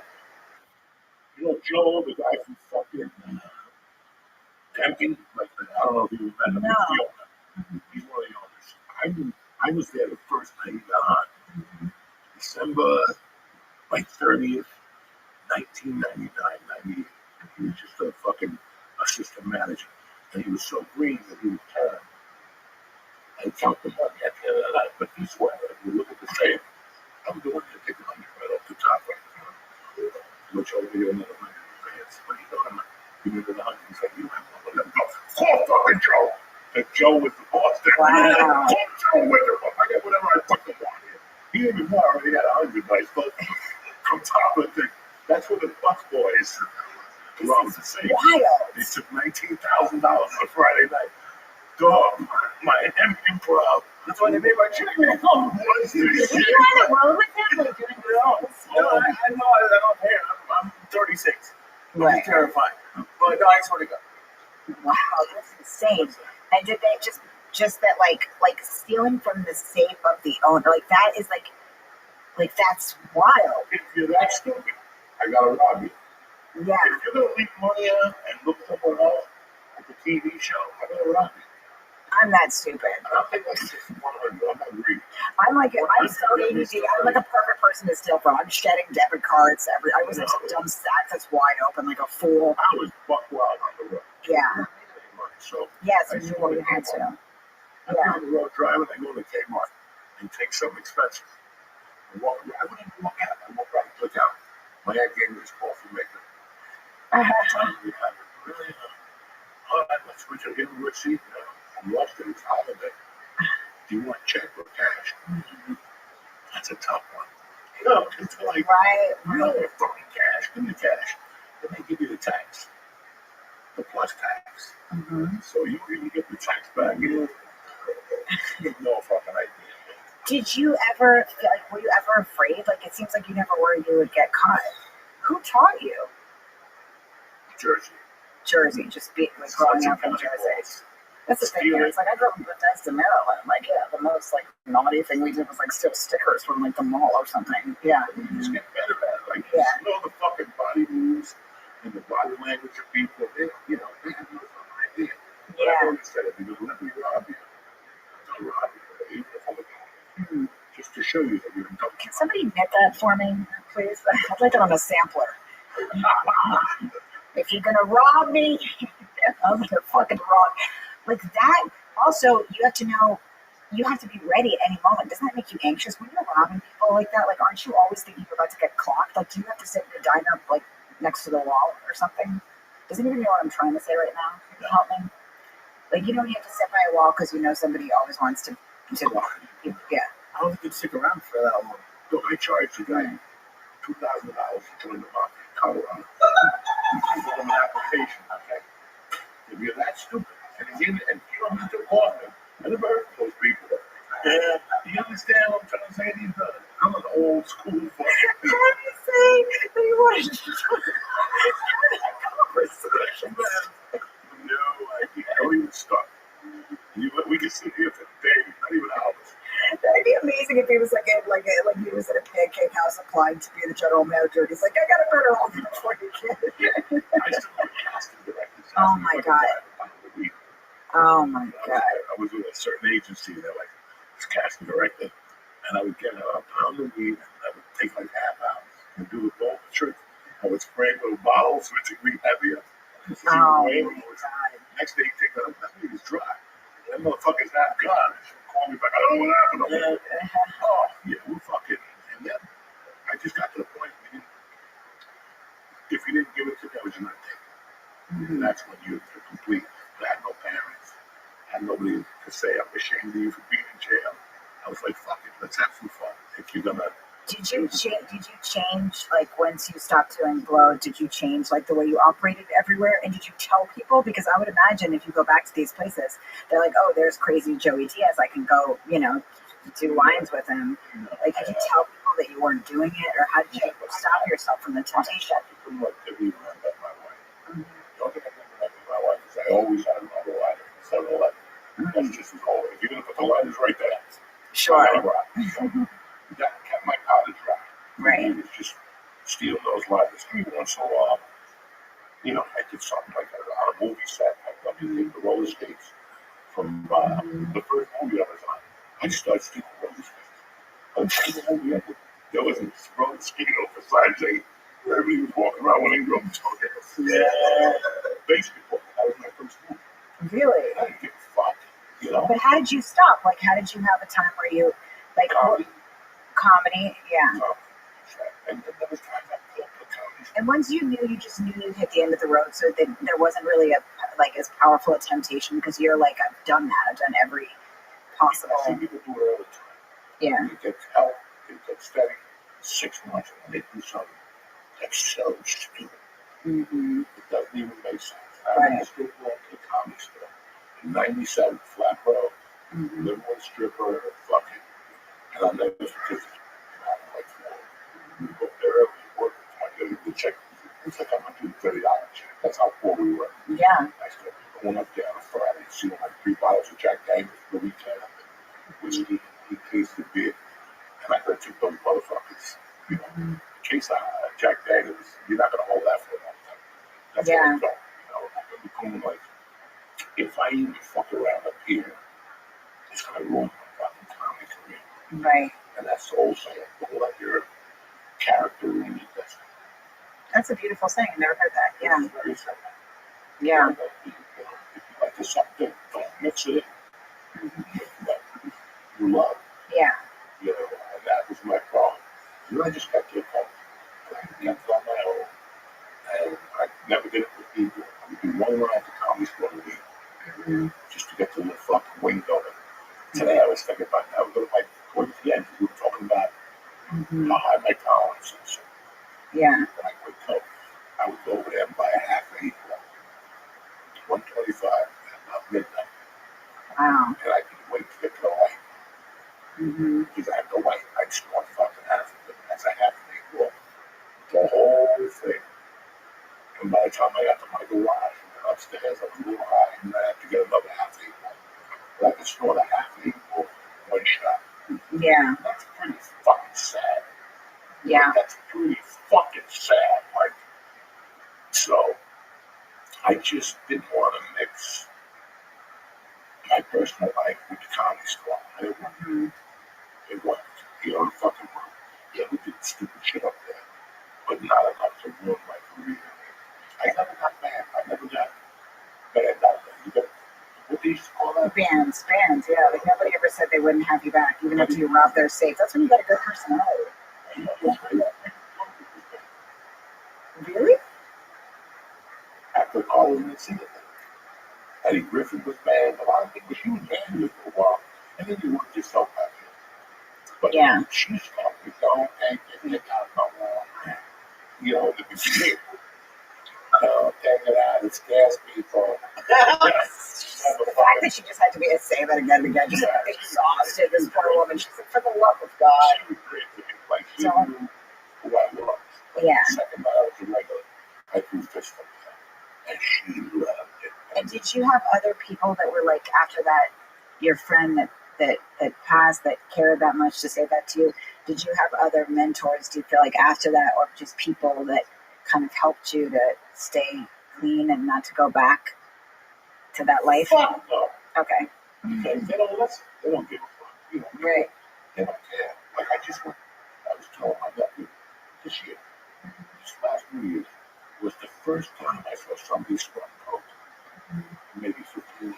I never saw that. One bird for that to do it. Like, I did not. I just knew it was not for me, but I know. Because who I am, if I ever get a line again, I'd be dead the next day. Yeah. Because I made a promise. Yeah. I made a promise to myself, which is better than anybody else can make a promise to. Yeah. So I know for a fact, if I did just a little bit, my life would go to be crazy. Daughter would disappear, money would disappear, Everything. my life would disappear, podcast would disappear, you know, everything would disappear. Mm-hmm.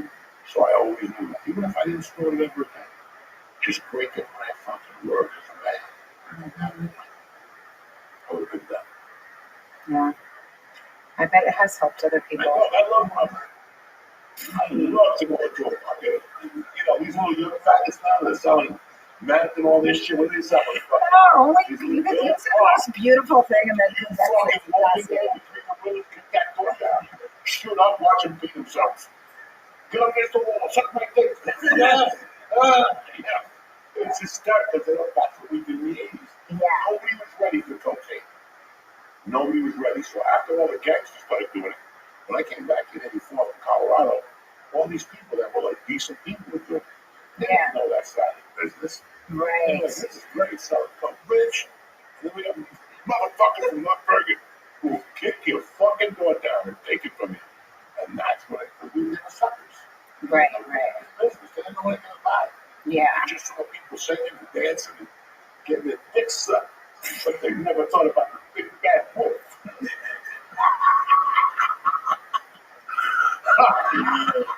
They never thought about the big bad wolf. And it was crazy. I had a protector when I lived in New Jersey all those years. I had two protectors. I had a cop and I had a buddy of mine, Mike Ryan. He was off the fucking chain crazy. My friend's hatchery had to call me to the side room. I'm a fucking don't pay for cigarettes. He just walks by the counter and takes them. He was a crazy dude growing up. I saw him do some crazy fucking things. When I left here, I was like, what am I going to do about my protector? And I had to become that. The only way I could survive was by becoming him. He was off the chain. Like, he didn't even let you put your hands up. You had something in your hand before you looked at your fucking mouth. Yeah. And that's what got me in trouble all the time. That we're from Jersey, from New York area. We ain't got time for this. Yeah. And then he snapped at me one day and say, I'm calling the police. You were just talking all this wobble shit. What police? What police? I'm going to drop the yeah. What do you think was going to happen?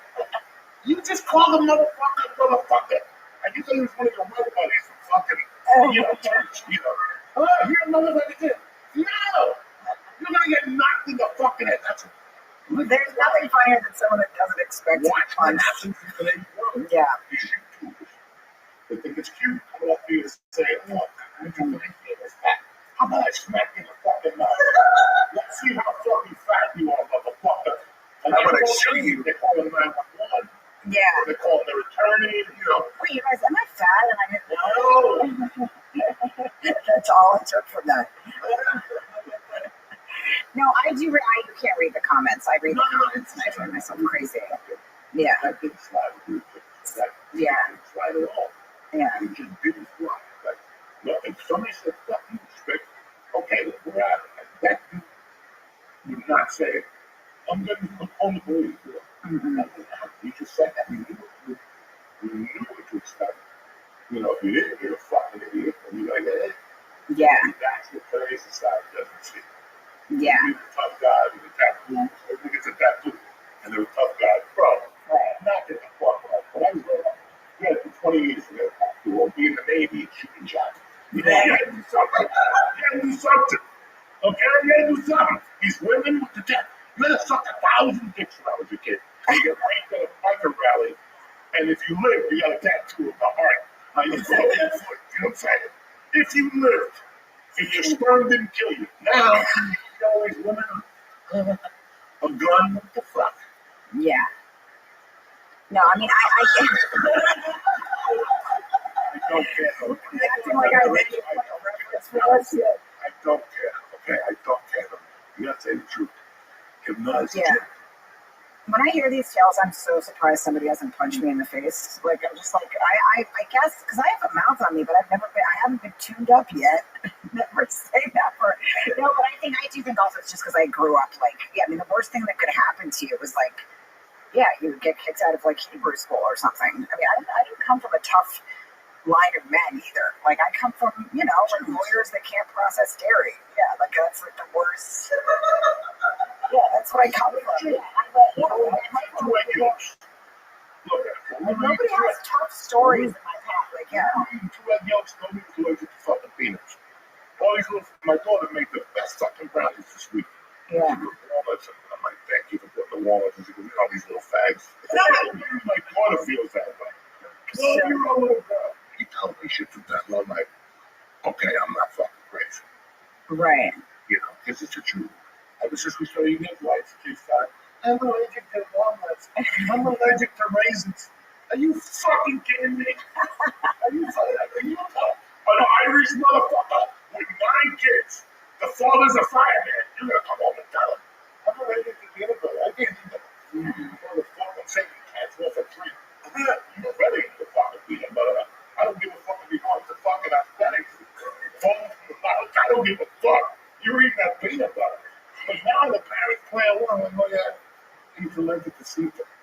No, Pete is he's like the opposite. No, I'm saying like, yeah.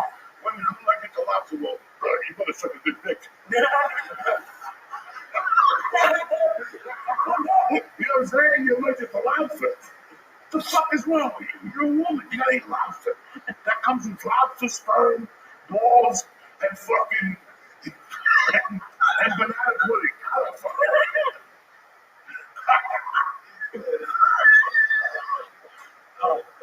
Yeah, he doesn't. Remember when Frankie was my daughter was like 6 months, but he's the opposite. I feel like firemen are way the opposite, where they don't give a shit about anything. You have to be on fire for them to be on fire.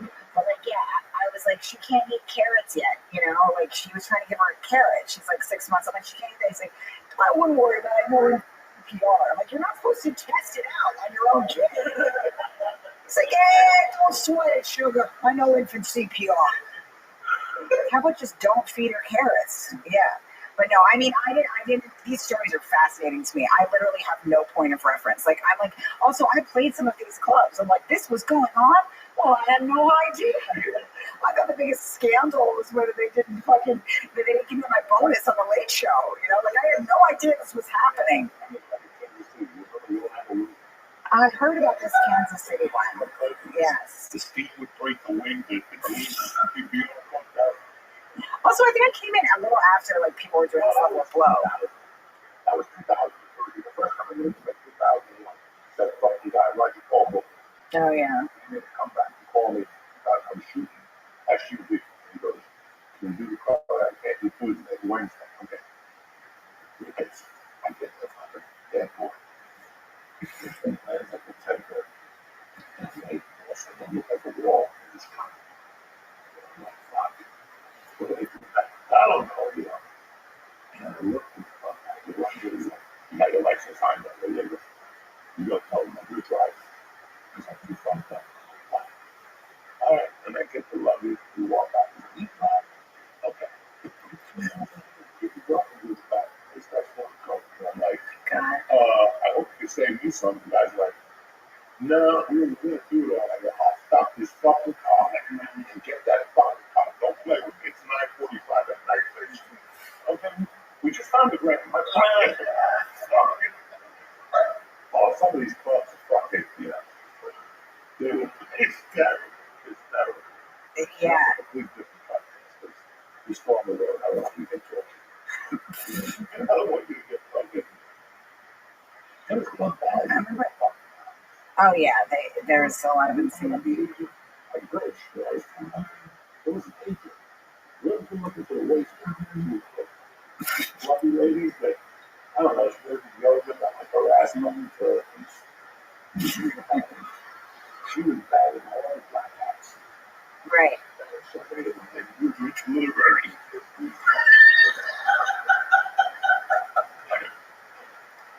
Moved you into literary is amazing. Like that would be the logical. Yeah, he goes to my office. You know what I'm saying? I don't know.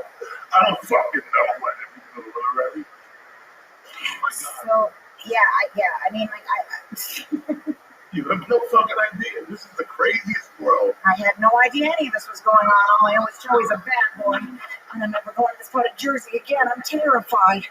I'm lucky I didn't get milked by a bunch of hoodlums. Oh my God. Yeah, you know, I mean, I didn't, like I said, I've been litigated. It's not like a faggot eating a corn dog in this motherfucker. So you go right next to it, you just fucking eat off. Can we take a quick break? No, we have preparation. Yes. She dates. I'm, I don't know if I'm going on the road ever again. I think I know it. I'm a secretary now, bitch. No, I'm on the road. Where am I? I'm going to be in Chicago and a bunch of other cities, San Diego, LA, and Texas. So next week I'm in Texas. You can go to rachel-feinstein.com or go to Punch Up Live and you can look my name up and also watch my Netflix special. It's called Big Guy and it's streaming right now. I learned so much today, Joseph. God, it's scary out there. I'm going to tell you about the pop rocks. It's a party too. My grandma told me about that. Yeah. She was like, wait, pop rocks on the pussy there. It's nothing like it. It's my favorite thing to do during Hanukkah. Tomato and some pussy pop rocks. It's a perfect cocktail. It's like the 4th of July. It's popping, and I don't know what the fuck to do. Fuck me up, you're like, Frigo. Oh my God. Dreidel. I had a great week. I got no fucking dates. I got, dude. I got, you got fucking Moon Tower. Yeah. Moon Tower, the second show, there's still tickets. I don't know what's going on in Jersey. They say it's sold out, but it's a bunch of people. I don't know. I don't even know. Who gives a fuck? Oh, May 17th. Big, Park Casino, Philadelphia. I know they still got tickets. I never even announced it. How fucking crazy am I? I'm in the hospital and shit. I had problems, guys. So, what's up, Joyce? Not a fucking peak tonight. Good. No Cafe Tivoli, nothing. All right. We'll be back next week with another fun-filled episode. And we'll have Rachel back to explain all that other shit to us. She's a nice girl. Love you, guys. Stay with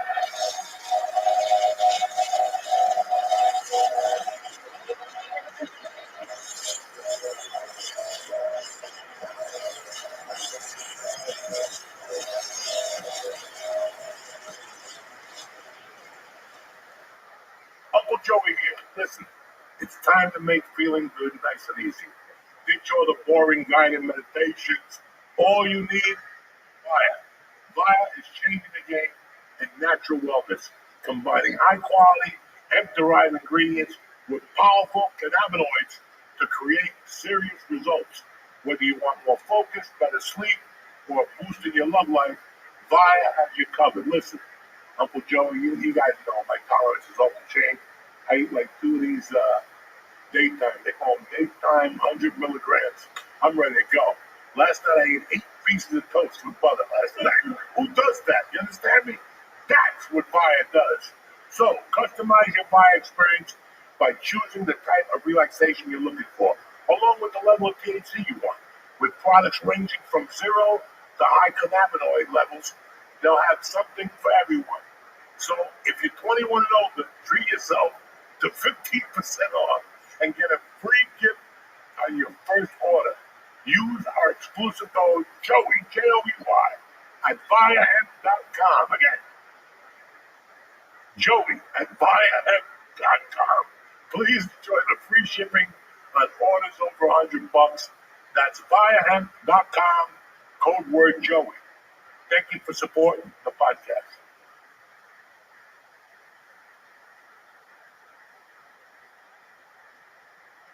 It's Tuesday, the 25th of February. It's almost over, cocksuckers.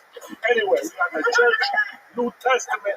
We got a nice guest, and it's Tuesday morning. Let's get this fucking party started. What's happening, you bad savages, you?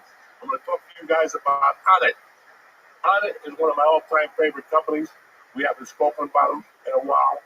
You know, I go on my little alpha brain cycles from time to time. Now they improve that alpha brain. They got alpha brain powder. They got alpha brain everywhere. And it's tremendous.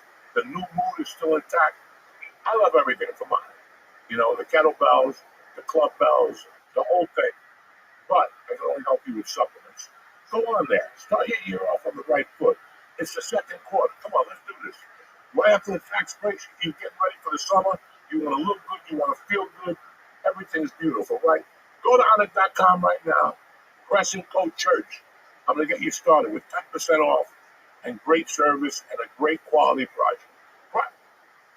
That's what I meant to say. Product. So go to Onnit.com right now. Press in CHURCH. Look at the supplements. There's a list of them, and they're all good. And tell them Uncle Joey sent you. Church, 10% off your first order.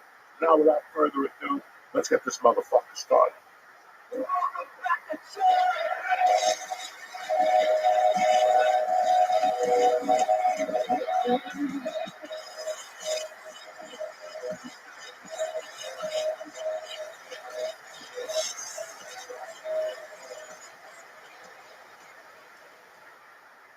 We're back, bitches.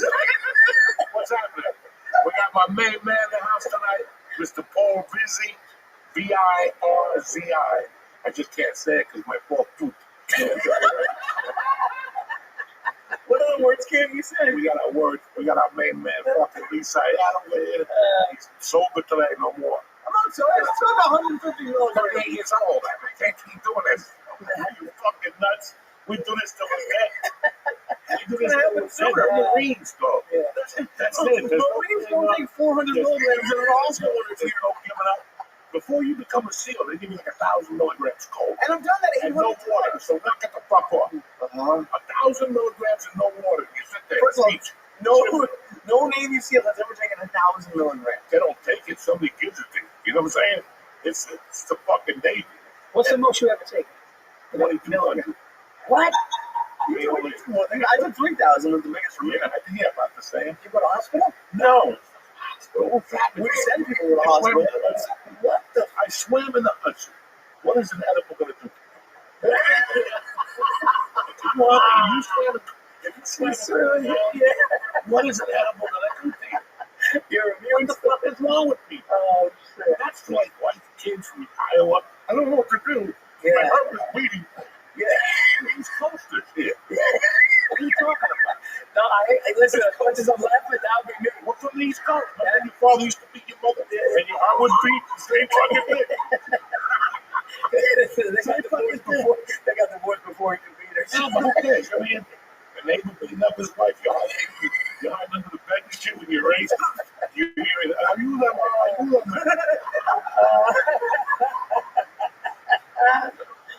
Oh, man. 20-something. I would be fucked up, man. Huh? Me and my buddies one time, we were like in high school. And I'm not a big weed guy because I get you know, that paranoid anxiety shit, you know. But I was drinking, you know, we go in, we do that 40 shit, we're drinking 40s and all that shit, right? We would just call people over, give them $5 and pay them a little. They would come out with either the Old English, Old English crazy horse, OD crazy horse, that shit, right? Those are your Negro days. So yeah. So no, my buddy had a Riviera. That's when you were still black. He was, dude, he had a Riviera. We go down the FDR with Wu-Tang pumping. Seriously. Wu-Tang's pumping. We're going down. We think we're cool, skipping school to drink in Manhattan, do dumb shit. And we picked up a hitchhiker off the FDR. And he goes, he gave us weed. And like assholes, we went back to my buddy's house and we smoked it. Dude, I hit this weed. And I remember, I don't know how long the time was because we did something to his lace. I'm staring at my buddy's kitchen floor. And my butt, I don't know if I stared at it for 5 minutes or 5 hours. I just was staring at it. And then I looked up at my friend, and the pattern of the floor was on his face. And I fucking started shaking. And I'm laying down on the couch. He's rubbing my back. He's telling me I'm going to die. I said, I'm going to die. I have a heart attack. You know, I go, how long was I sitting there? It was fun. So after that experience, the weed, I don't fuck with. But it was still, who smokes shit from a stranger? It was laced, something. I'm new to New York. That's The FDR is like a highway. That's the shit you would have loved. Yeah, when a stranger gives you weed, that's what It was a stranger hitchhiker. And we just fucking smoked it, and it did something to me, man. It fucking did something to me. How did you end up a hitchhiker on the FDR? It's like a highway. Yeah, he was just going like this. He was walking up, and it was off the side. My buddy was, come in. He ran up, ran in the car real quick. Hey, can you take me? Took him. Did you ever pick up a hitchhiker, Joey? Because you hitchhiked in Colorado. I don't know, but I never know. Unless you're a hot chick, I ain't about it. You know what I'm saying? Let's be honest. Yeah, you gonna some guy looks like Grizzly Adams. No, it could be 100 degrees. You're like, fuck this dude. There's a chick out there with a white dress and a thong on. You see how fucking, and she can have 20 zits on her face. You're still pulling over. You know what I'm saying? You're still pulling over. I got to look. I have to look and then go. Dog, I had the WINS experience, and no, the other one, the Brass. I was coming back from Michigan, and my fucking tire blows out, and I kept sitting on the side of the road, and a chick pulls up, and like a Toyota, fucking smoking, with a white dress on, fucking flip-flop, dirty chick, and she's like, get in, I'll give you a ride to town, all right, and she's like, you should come over. I'm like, oh shit! At that time, years earlier, HBO had a show called The Hitchhiker, and it would be a guy picking up a chick and he was talking something. He dropped her off in Jersey.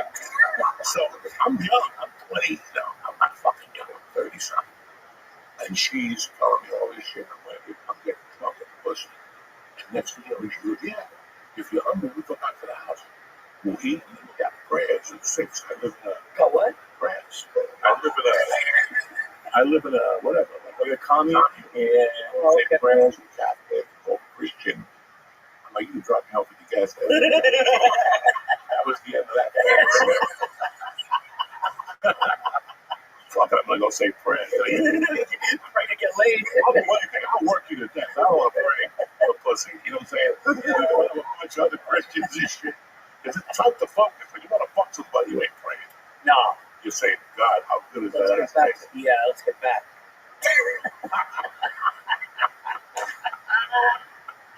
Oh, it's good to see you. Good to see you, brothers. You got a show this week? Yeah, I got a bunch of shit coming up. Into it coming up. No, but you got Wednesday night. Oh, Wednesday night doing dojo. Yeah. Yeah, I'd love to do it, but they're going to take this fucking ball out of me apparently. So I don't know what's going to happen. They're going to give me stitches and shit. I'm going to look like a Doberman with a bandage on. Oh, You ever see when a shepherd gets his ears done? People take a him little out. cone around your neck. Yeah. The poor guy don't even want to be out there. Dog's like, Jesus Christ.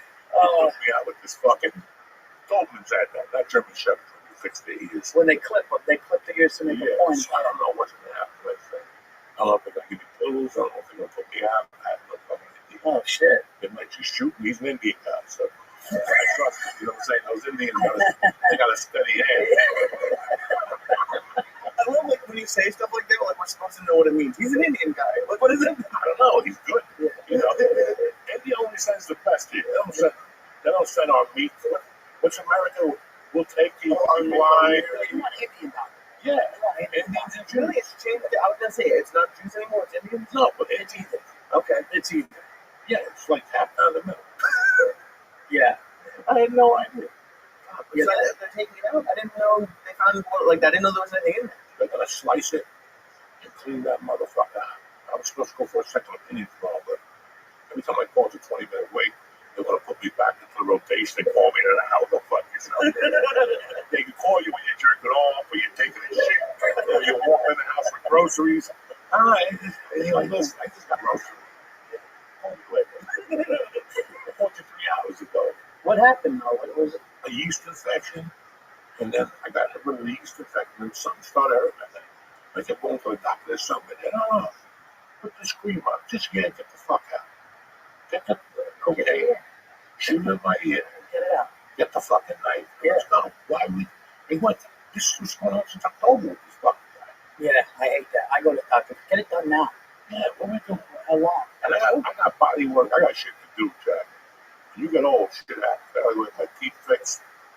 I gotta go fucking fix my ear. I need glasses.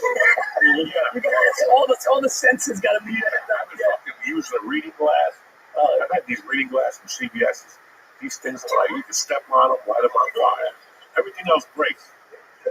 Do you even like do the test with those glasses to see which one helps? I feel like you just don't pick one, and it might not even be the right one. No, they have numbers on it. Right. 2.75, 3.0. Oh, okay. I think 3.0 is the highest. I don't know if they give you a dog. They give you a stick and a dog. I'm excited to get that fixed. It's been hurting me for a while. Your ear. Oh, some days I have a headache on this side, and the ear banging on this side. And every morning I gotta open this up and let the fucking shit draw. Ooh, is it hearing fucked up? So, I hear what I want. You know, I got selective here. Yeah. Why you do a gig for $50? What? ¿Qué pasó? No, great. My ear's fucked up. My ear's fucked up. Get that number up. I'll fucking hear you better. Number up, I hear you better. Yeah.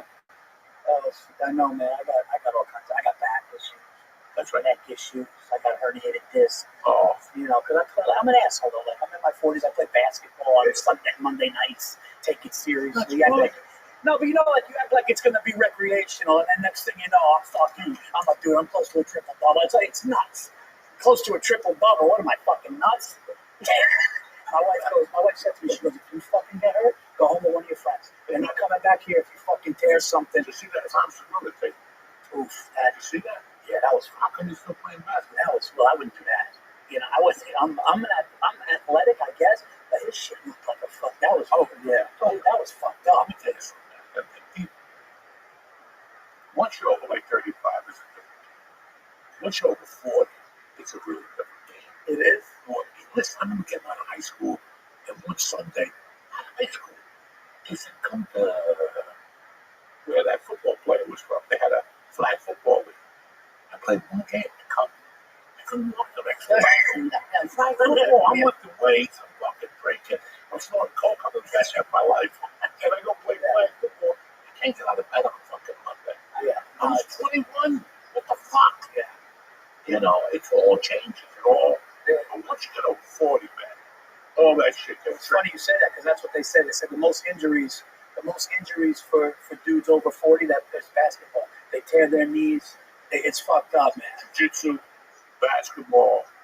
So I do anything I can to lose weight. So in LA, during the pandemic, I got the bike right. And that was okay.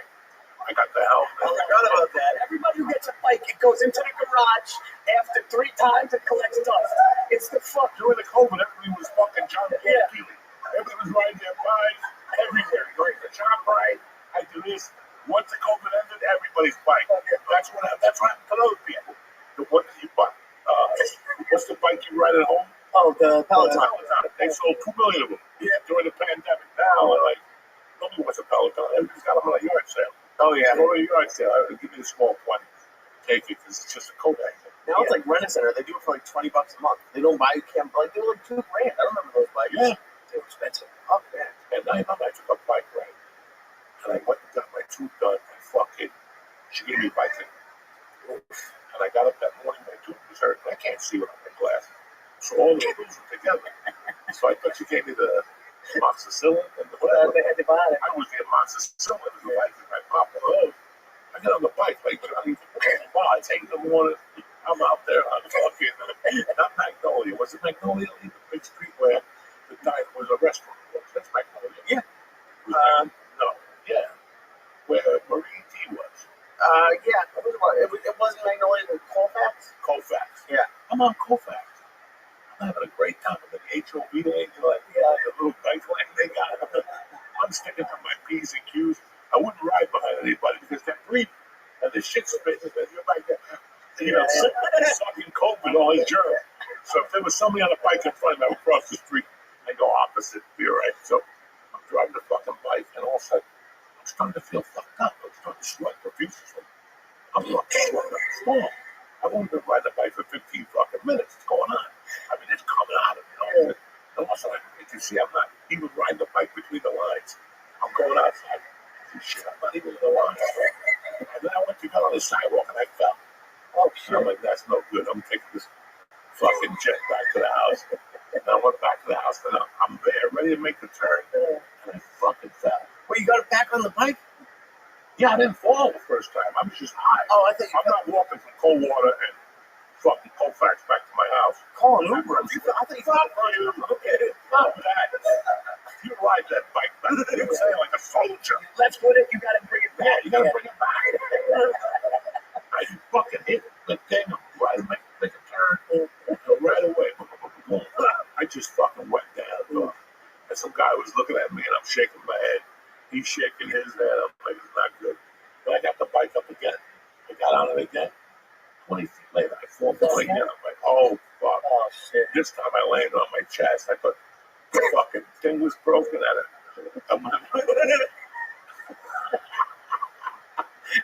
We do one by ourselves. Oh, yeah. Like, you don't need a camera for this shit. No. This is for your entertainment purposes. Oh, dude. I fell in Times Square like a month ago. You what? I was running to a mic, and I just, they had one of the, like, the crosswalks that had, like, a little island in the middle, and I didn't see the curb, and I just kicked it, and in the middle, I just, when I could be, for some reason, did time slow down when you fell on the bike? Because I was trying, I could feel myself, and I got my hands, and, like, tourists came over and saw if I was okay. Like, they was embarrassed. Oh, yeah. Oh, you fall. My brother, right up. My brother, I guess he just was with some whore online that he could found online, like a Craigslist whore back in the day. Like, you know, back in the day, you could just go to Craigslist. And like, my brother was like a shy kid, but like if he wanted to get laid, you know, he would. So this, and this chick, I guess, like he called me up. He goes, man, because my brother's one of these. He passes out when he sees blood and shit. So when he goes for a physical, he has to. They know, like he lays back. He can't see needles in the movie. He goes out. Right?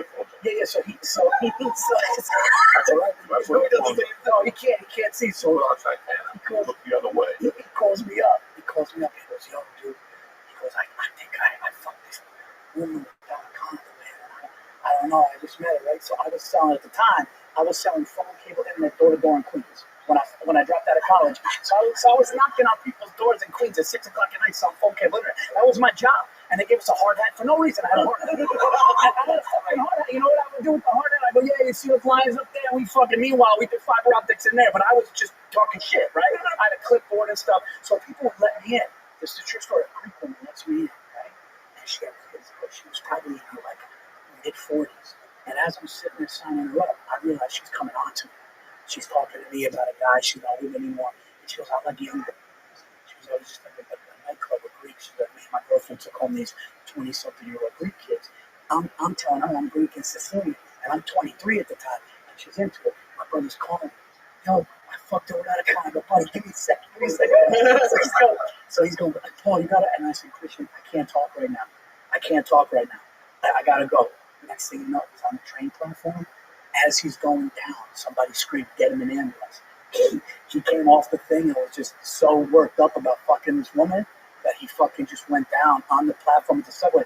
But he said, what Lee said is true. He said it was slow motion, but he said while he's going down, he hears call an ambulance. They said call an ambulance while he was down. But in his mind, he was fucking like this, but he was freaked out about that, man, and he fell in. I go, Did he fall where the trains were? Or did he fall downstairs? No, like in between the trains, right? He was on the platform, and he just was like really distraught over what happened. He went down, yeah. But he heard somebody say call an ambulance, but he was down when he heard it. Does he blame you for not being able to talk? Everything worked out. Like he was, everything worked out. He's fine. No, he's fine. You got a little twitch. No, there was the one time it freaked him the fuck out, though, man. It freaked him the fuck out. That happened to me with a condom on. What? At the 1040 Club, I was 17, and these animals went over there, and I didn't have my own car. And I got stuck with them, and they paid for me to go in the back. And I had a condom on. She jumped on top of me, and she was fucking just grinding. I'm like, this is disgusting. I could hear the condom. And the mattress was fucked up on the bed. It was one of those ping pong pools. The beds that you open up, and What's a ping pong that's pool? what you would call it. A ping pong pool. It's one of those beds that you open up, and you lay it down, and you Like a cot? yeah, like a cot. You sleep in your godmother's room. Right. This place is at 40 bucks. It's a hooker place. Oh, And the city was $9.99 plus tax. $10.40. So fucking. They had like beds with cubicle walls, Yeah. like little cubicle walls. You can hear everybody fucking. And she's on top of me, and I'm like, oh God, get off. I didn't know what to do. Finally, she stopped. She goes, for an extra $10, I'll let you eat my pussy. And I just threw her off. I was like, you fucking Billy Goat. I'm not licking that greasy thing. Remember those shitty futons with the woods that would break? Remember the futons? I broke a couple of them. You know what I mean, Oh, right? yeah. The thin wood. Yeah, the Japanese. Yeah. We got to put a Cuban out there that weighs 200. Ralphie May had a futon. When he first moved to fucking Rest his soul. Los Angeles, that motherfucker had a futon at Joy Medina's house. And I went over to see him. He was laying down in bed. When I walked in, he went, up, and he got up, and you're. You know what a futon is, right? Yeah. Oh, dude, it was. Nothing's worse than when you were gonna hook up and the bed situation was shitty, like a shitty mattress in the corner. Who needed a bed? No fucking. When I was young, there was no bed in the corner. Like There's no bed. What do you mean, no bed? no, you got up against the corner. You don't give a fuck, bro. You're in the heat of passion. She's like, ouch. You could be trying to pull her hamstring, pull her leg back, or eat a pussy in the car. You were in the car. Remember that fucking in the car? How disgusting was that? Like, you had to push the seat up. And Nah, that was the your worst. legs had to fucking stick out the window. Yeah, I had a Toyota I Cruise. drove 69. I almost died in a fucking car in the back of a chick in Michigan, Dearborn, Michigan. She's a little Arab chick. You almost died? Yeah, because I couldn't breathe. She dropped on me. On the back seat. She just dropped Is that on your me. face? Huh? She sat on your face? Oh, fuck yeah. I had my nose in her asshole. I could smell falafels, fucking. Fuck it. Oh, fuck. 1995, my first road How do you ever. remember the year? Because how are you going to forget somebody sitting on your face? Her legs gave out and she just dropped on my face. And I'm like, woo. I sound like a fucking kid with autism. I was like, Oh, this is not good tonight. You know what I'm saying? We're going to get canceled for this one. I don't give a fuck. I'm 62, I got nothing to lose. Take it all. I don't give a fuck at this point. You're going to try to say, yeah, take it all. I don't give a fuck. that shit's going away anyway, I think. What? Just every. No, that was all bullshit phase Yes. for people who bought into that shit. There's some people who made it back, and there's some people, who just didn't. They let it happen. Yeah. Don't let it happen. Stick up for yourself. Yeah. Say, this is why I did it. If you don't like, go fuck yourself. And then, yeah, you're not going to have a job. You're not going to have a sponsor for a while. You're going to start from scratch.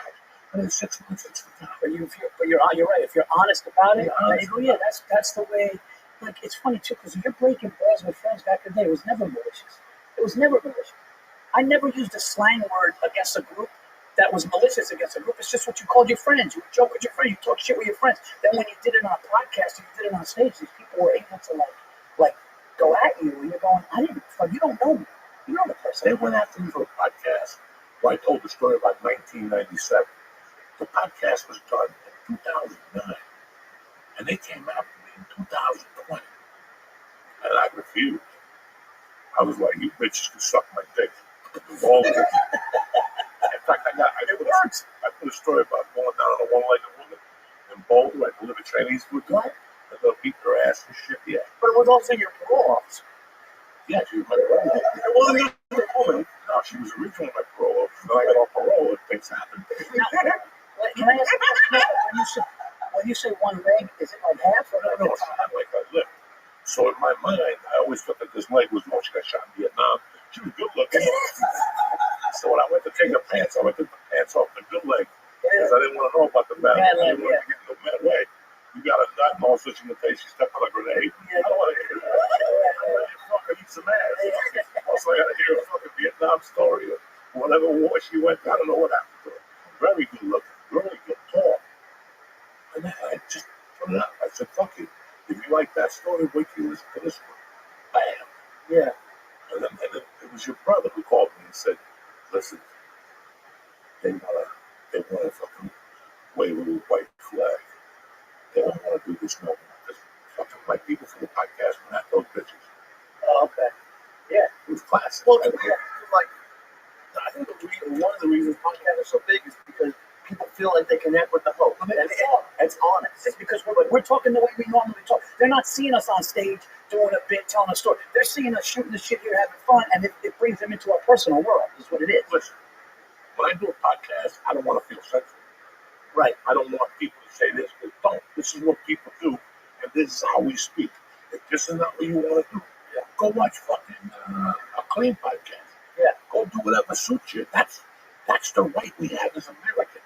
Yep. But the right that we don't have as Americans is me going, I don't like what Paul Rosie said. Right. I'm going to fucking show the video and cancel it.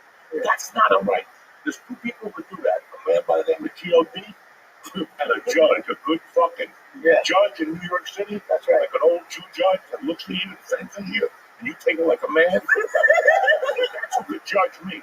How specific that not as that was going by. No, a nice old Jew that He stares you down for a second. He's got like fucking a bad foot or something. He's in a bad mood. Amazon stock went down. You know, you know, and that's who would judge me. That's who could sentence me. But 3 white chicks, 4 white dudes, because it's always a dude too. When it comes to sex, it's 2 chicks and a dude. I like to grab that dude by the neck and go, yeah. You need to tell me you can get your dick sucked in the back of a restaurant. Well, what? Yeah. You die for that. Yeah. You lying sack of shit. And you want to know something? You lying sack of shit. No, he's right. And a lot of times, these people that call out people for saying things, when you go to their past, it's worse. It's almost like a coven. Everybody's got their. Nobody's got some right. Yeah. To go into your past. Yeah.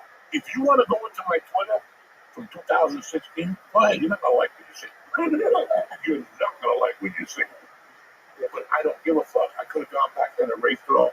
I don't care. Right. What's done is done. You cannot judge the one that destroyed me was when they went after the fucking white dude, the judge, because he grabbed the girl's mouth during a fucking sorority party. When he was the Supreme Court guy. Yeah, the Supreme Court guy. Remember how he covered the girl's mouth in a party? What would you rather do? Cover the mouth or put a dick in there? Let's get that off the bat. If you cover the mouth, that's one thing. If you imagine you put that dick in there, then that's another. But you're going to try to cancel about something that, dog, I saw a thing that were trying to cancel Sinatra. He was in a rap bag. People went out to Vegas. Oh, it was insane. Yeah, they went They in. were trying to go after Sinatra for being a fucking womanizer. But they were trying, dog, they went at Vegas and said, we want to take Sinatra out. Get the fuck out of here. He died, whatever. He wasn't even fucking over there. Wig. You forgetting his lyrics and shit. What the fuck is wrong with people? Yeah, it's because they just went on their run. They went on their run. They went down a list. Yeah, and they go and look at something. It's evil, man. They go and look at something you did in 1995. Listen, man, I can't judge over 1995. Right. How old were you in 1995? 14. You did creepy things. You jerked off in places you shouldn't have. Yeah. You came on things you shouldn't have, right? Yeah. If there was a camera, we all would have been in jail. He's fucking nailing it right now. It's I'm like, yo, he knows something, but yeah, no. You're 12 and 13, you do the creepiest. I did some shit that I'm not proud of. No. Yeah. I had a hand that had big kids. I would sniff a bra. I would go to a house and sniff a fucking bra. And I'd get all busy and shit. But that's what a 12-year-old does, or 11-year-old. Then when I was 13, I graduated to the douchebag stick. What? The hot water bag with the string. You go to your mother's house. Oh, gee, it has a red bag with a little thing. That's a douchebag. Oh, I don't know what that is. You take that, sniff that motherfucker. You pump out a little maluki in the bathroom. You come out, your cheeks are red, you're hungry. Your mom's like, what the hell? He hasn't eaten like this in a while. He's walking with a limp, you know. No, if people, that's actually a really good point, though. It's like if people would have saw some of the shit that you did as a 14, 15-year-old kid and then judge you today, it's kind of crazy if you think about When it. you're 40, you know what I mean? you were 25, you did something, Yeah. you're a completely different fucking person. Yeah. I'm 62, and I look at the years back and go, wow. I was a time, I didn't rob anything. But I could still take it. But I always stole lighters. I love going to 7-Eleven, talking to the Indian, and then taking a lighter, put it in my jacket. No shit. I was still right in front of him. Yeah, that's my gift. You don't steal in the back. Yeah. You steal right in front of him. Yeah. You talk to him. What do you like, the jacket? Oh, get your back. You know, I don't know what the fuck you're saying. It took me to my whole family. Everybody was worried about me because I would get arrested. I would steal, always drinking, getting fucked up, steal. And my mother said from like 22 on, I'm just a completely different. You know what I used to steal? I used to steal hunks of provolone cheese and gummy bears. I used to get fucked up and I would go in and I would go to the sharp provolone cheese, $18 hunk, fucking down my pants and gummy bears. I think I'm the same. Food. I would fucking, yeah. Is that what you got caught for? I was no, that one I got caught for cigarettes and dumb shit like that. But when I was a kid, I would steal provolone cheese, gummy bears, dumb shit like not like and then or like when we almost got arrested, big trouble. We almost got into big trouble. They wanted to make examples of us, but we got rid of this stuff. We tried to rob an outdoor bar by a pool. We tried to open up the bottom and steal bottles, and all of a sudden all these alarms went off. We're running. I fucking took off. I didn't know where my friend went. I'm running down the highway. I'm running slow. down. What's that? When you're running, driving slow too. It was When you're hearing the siren and shit. I was panicked because all sorts of alarms were up, and I'm running down the street. I don't know what happened to my buddy. And there were rumors going. When they find the kids that did this, they're going to make an example and put them away for a little bit. So I freaked out. But I got lucky. I got blessed, man.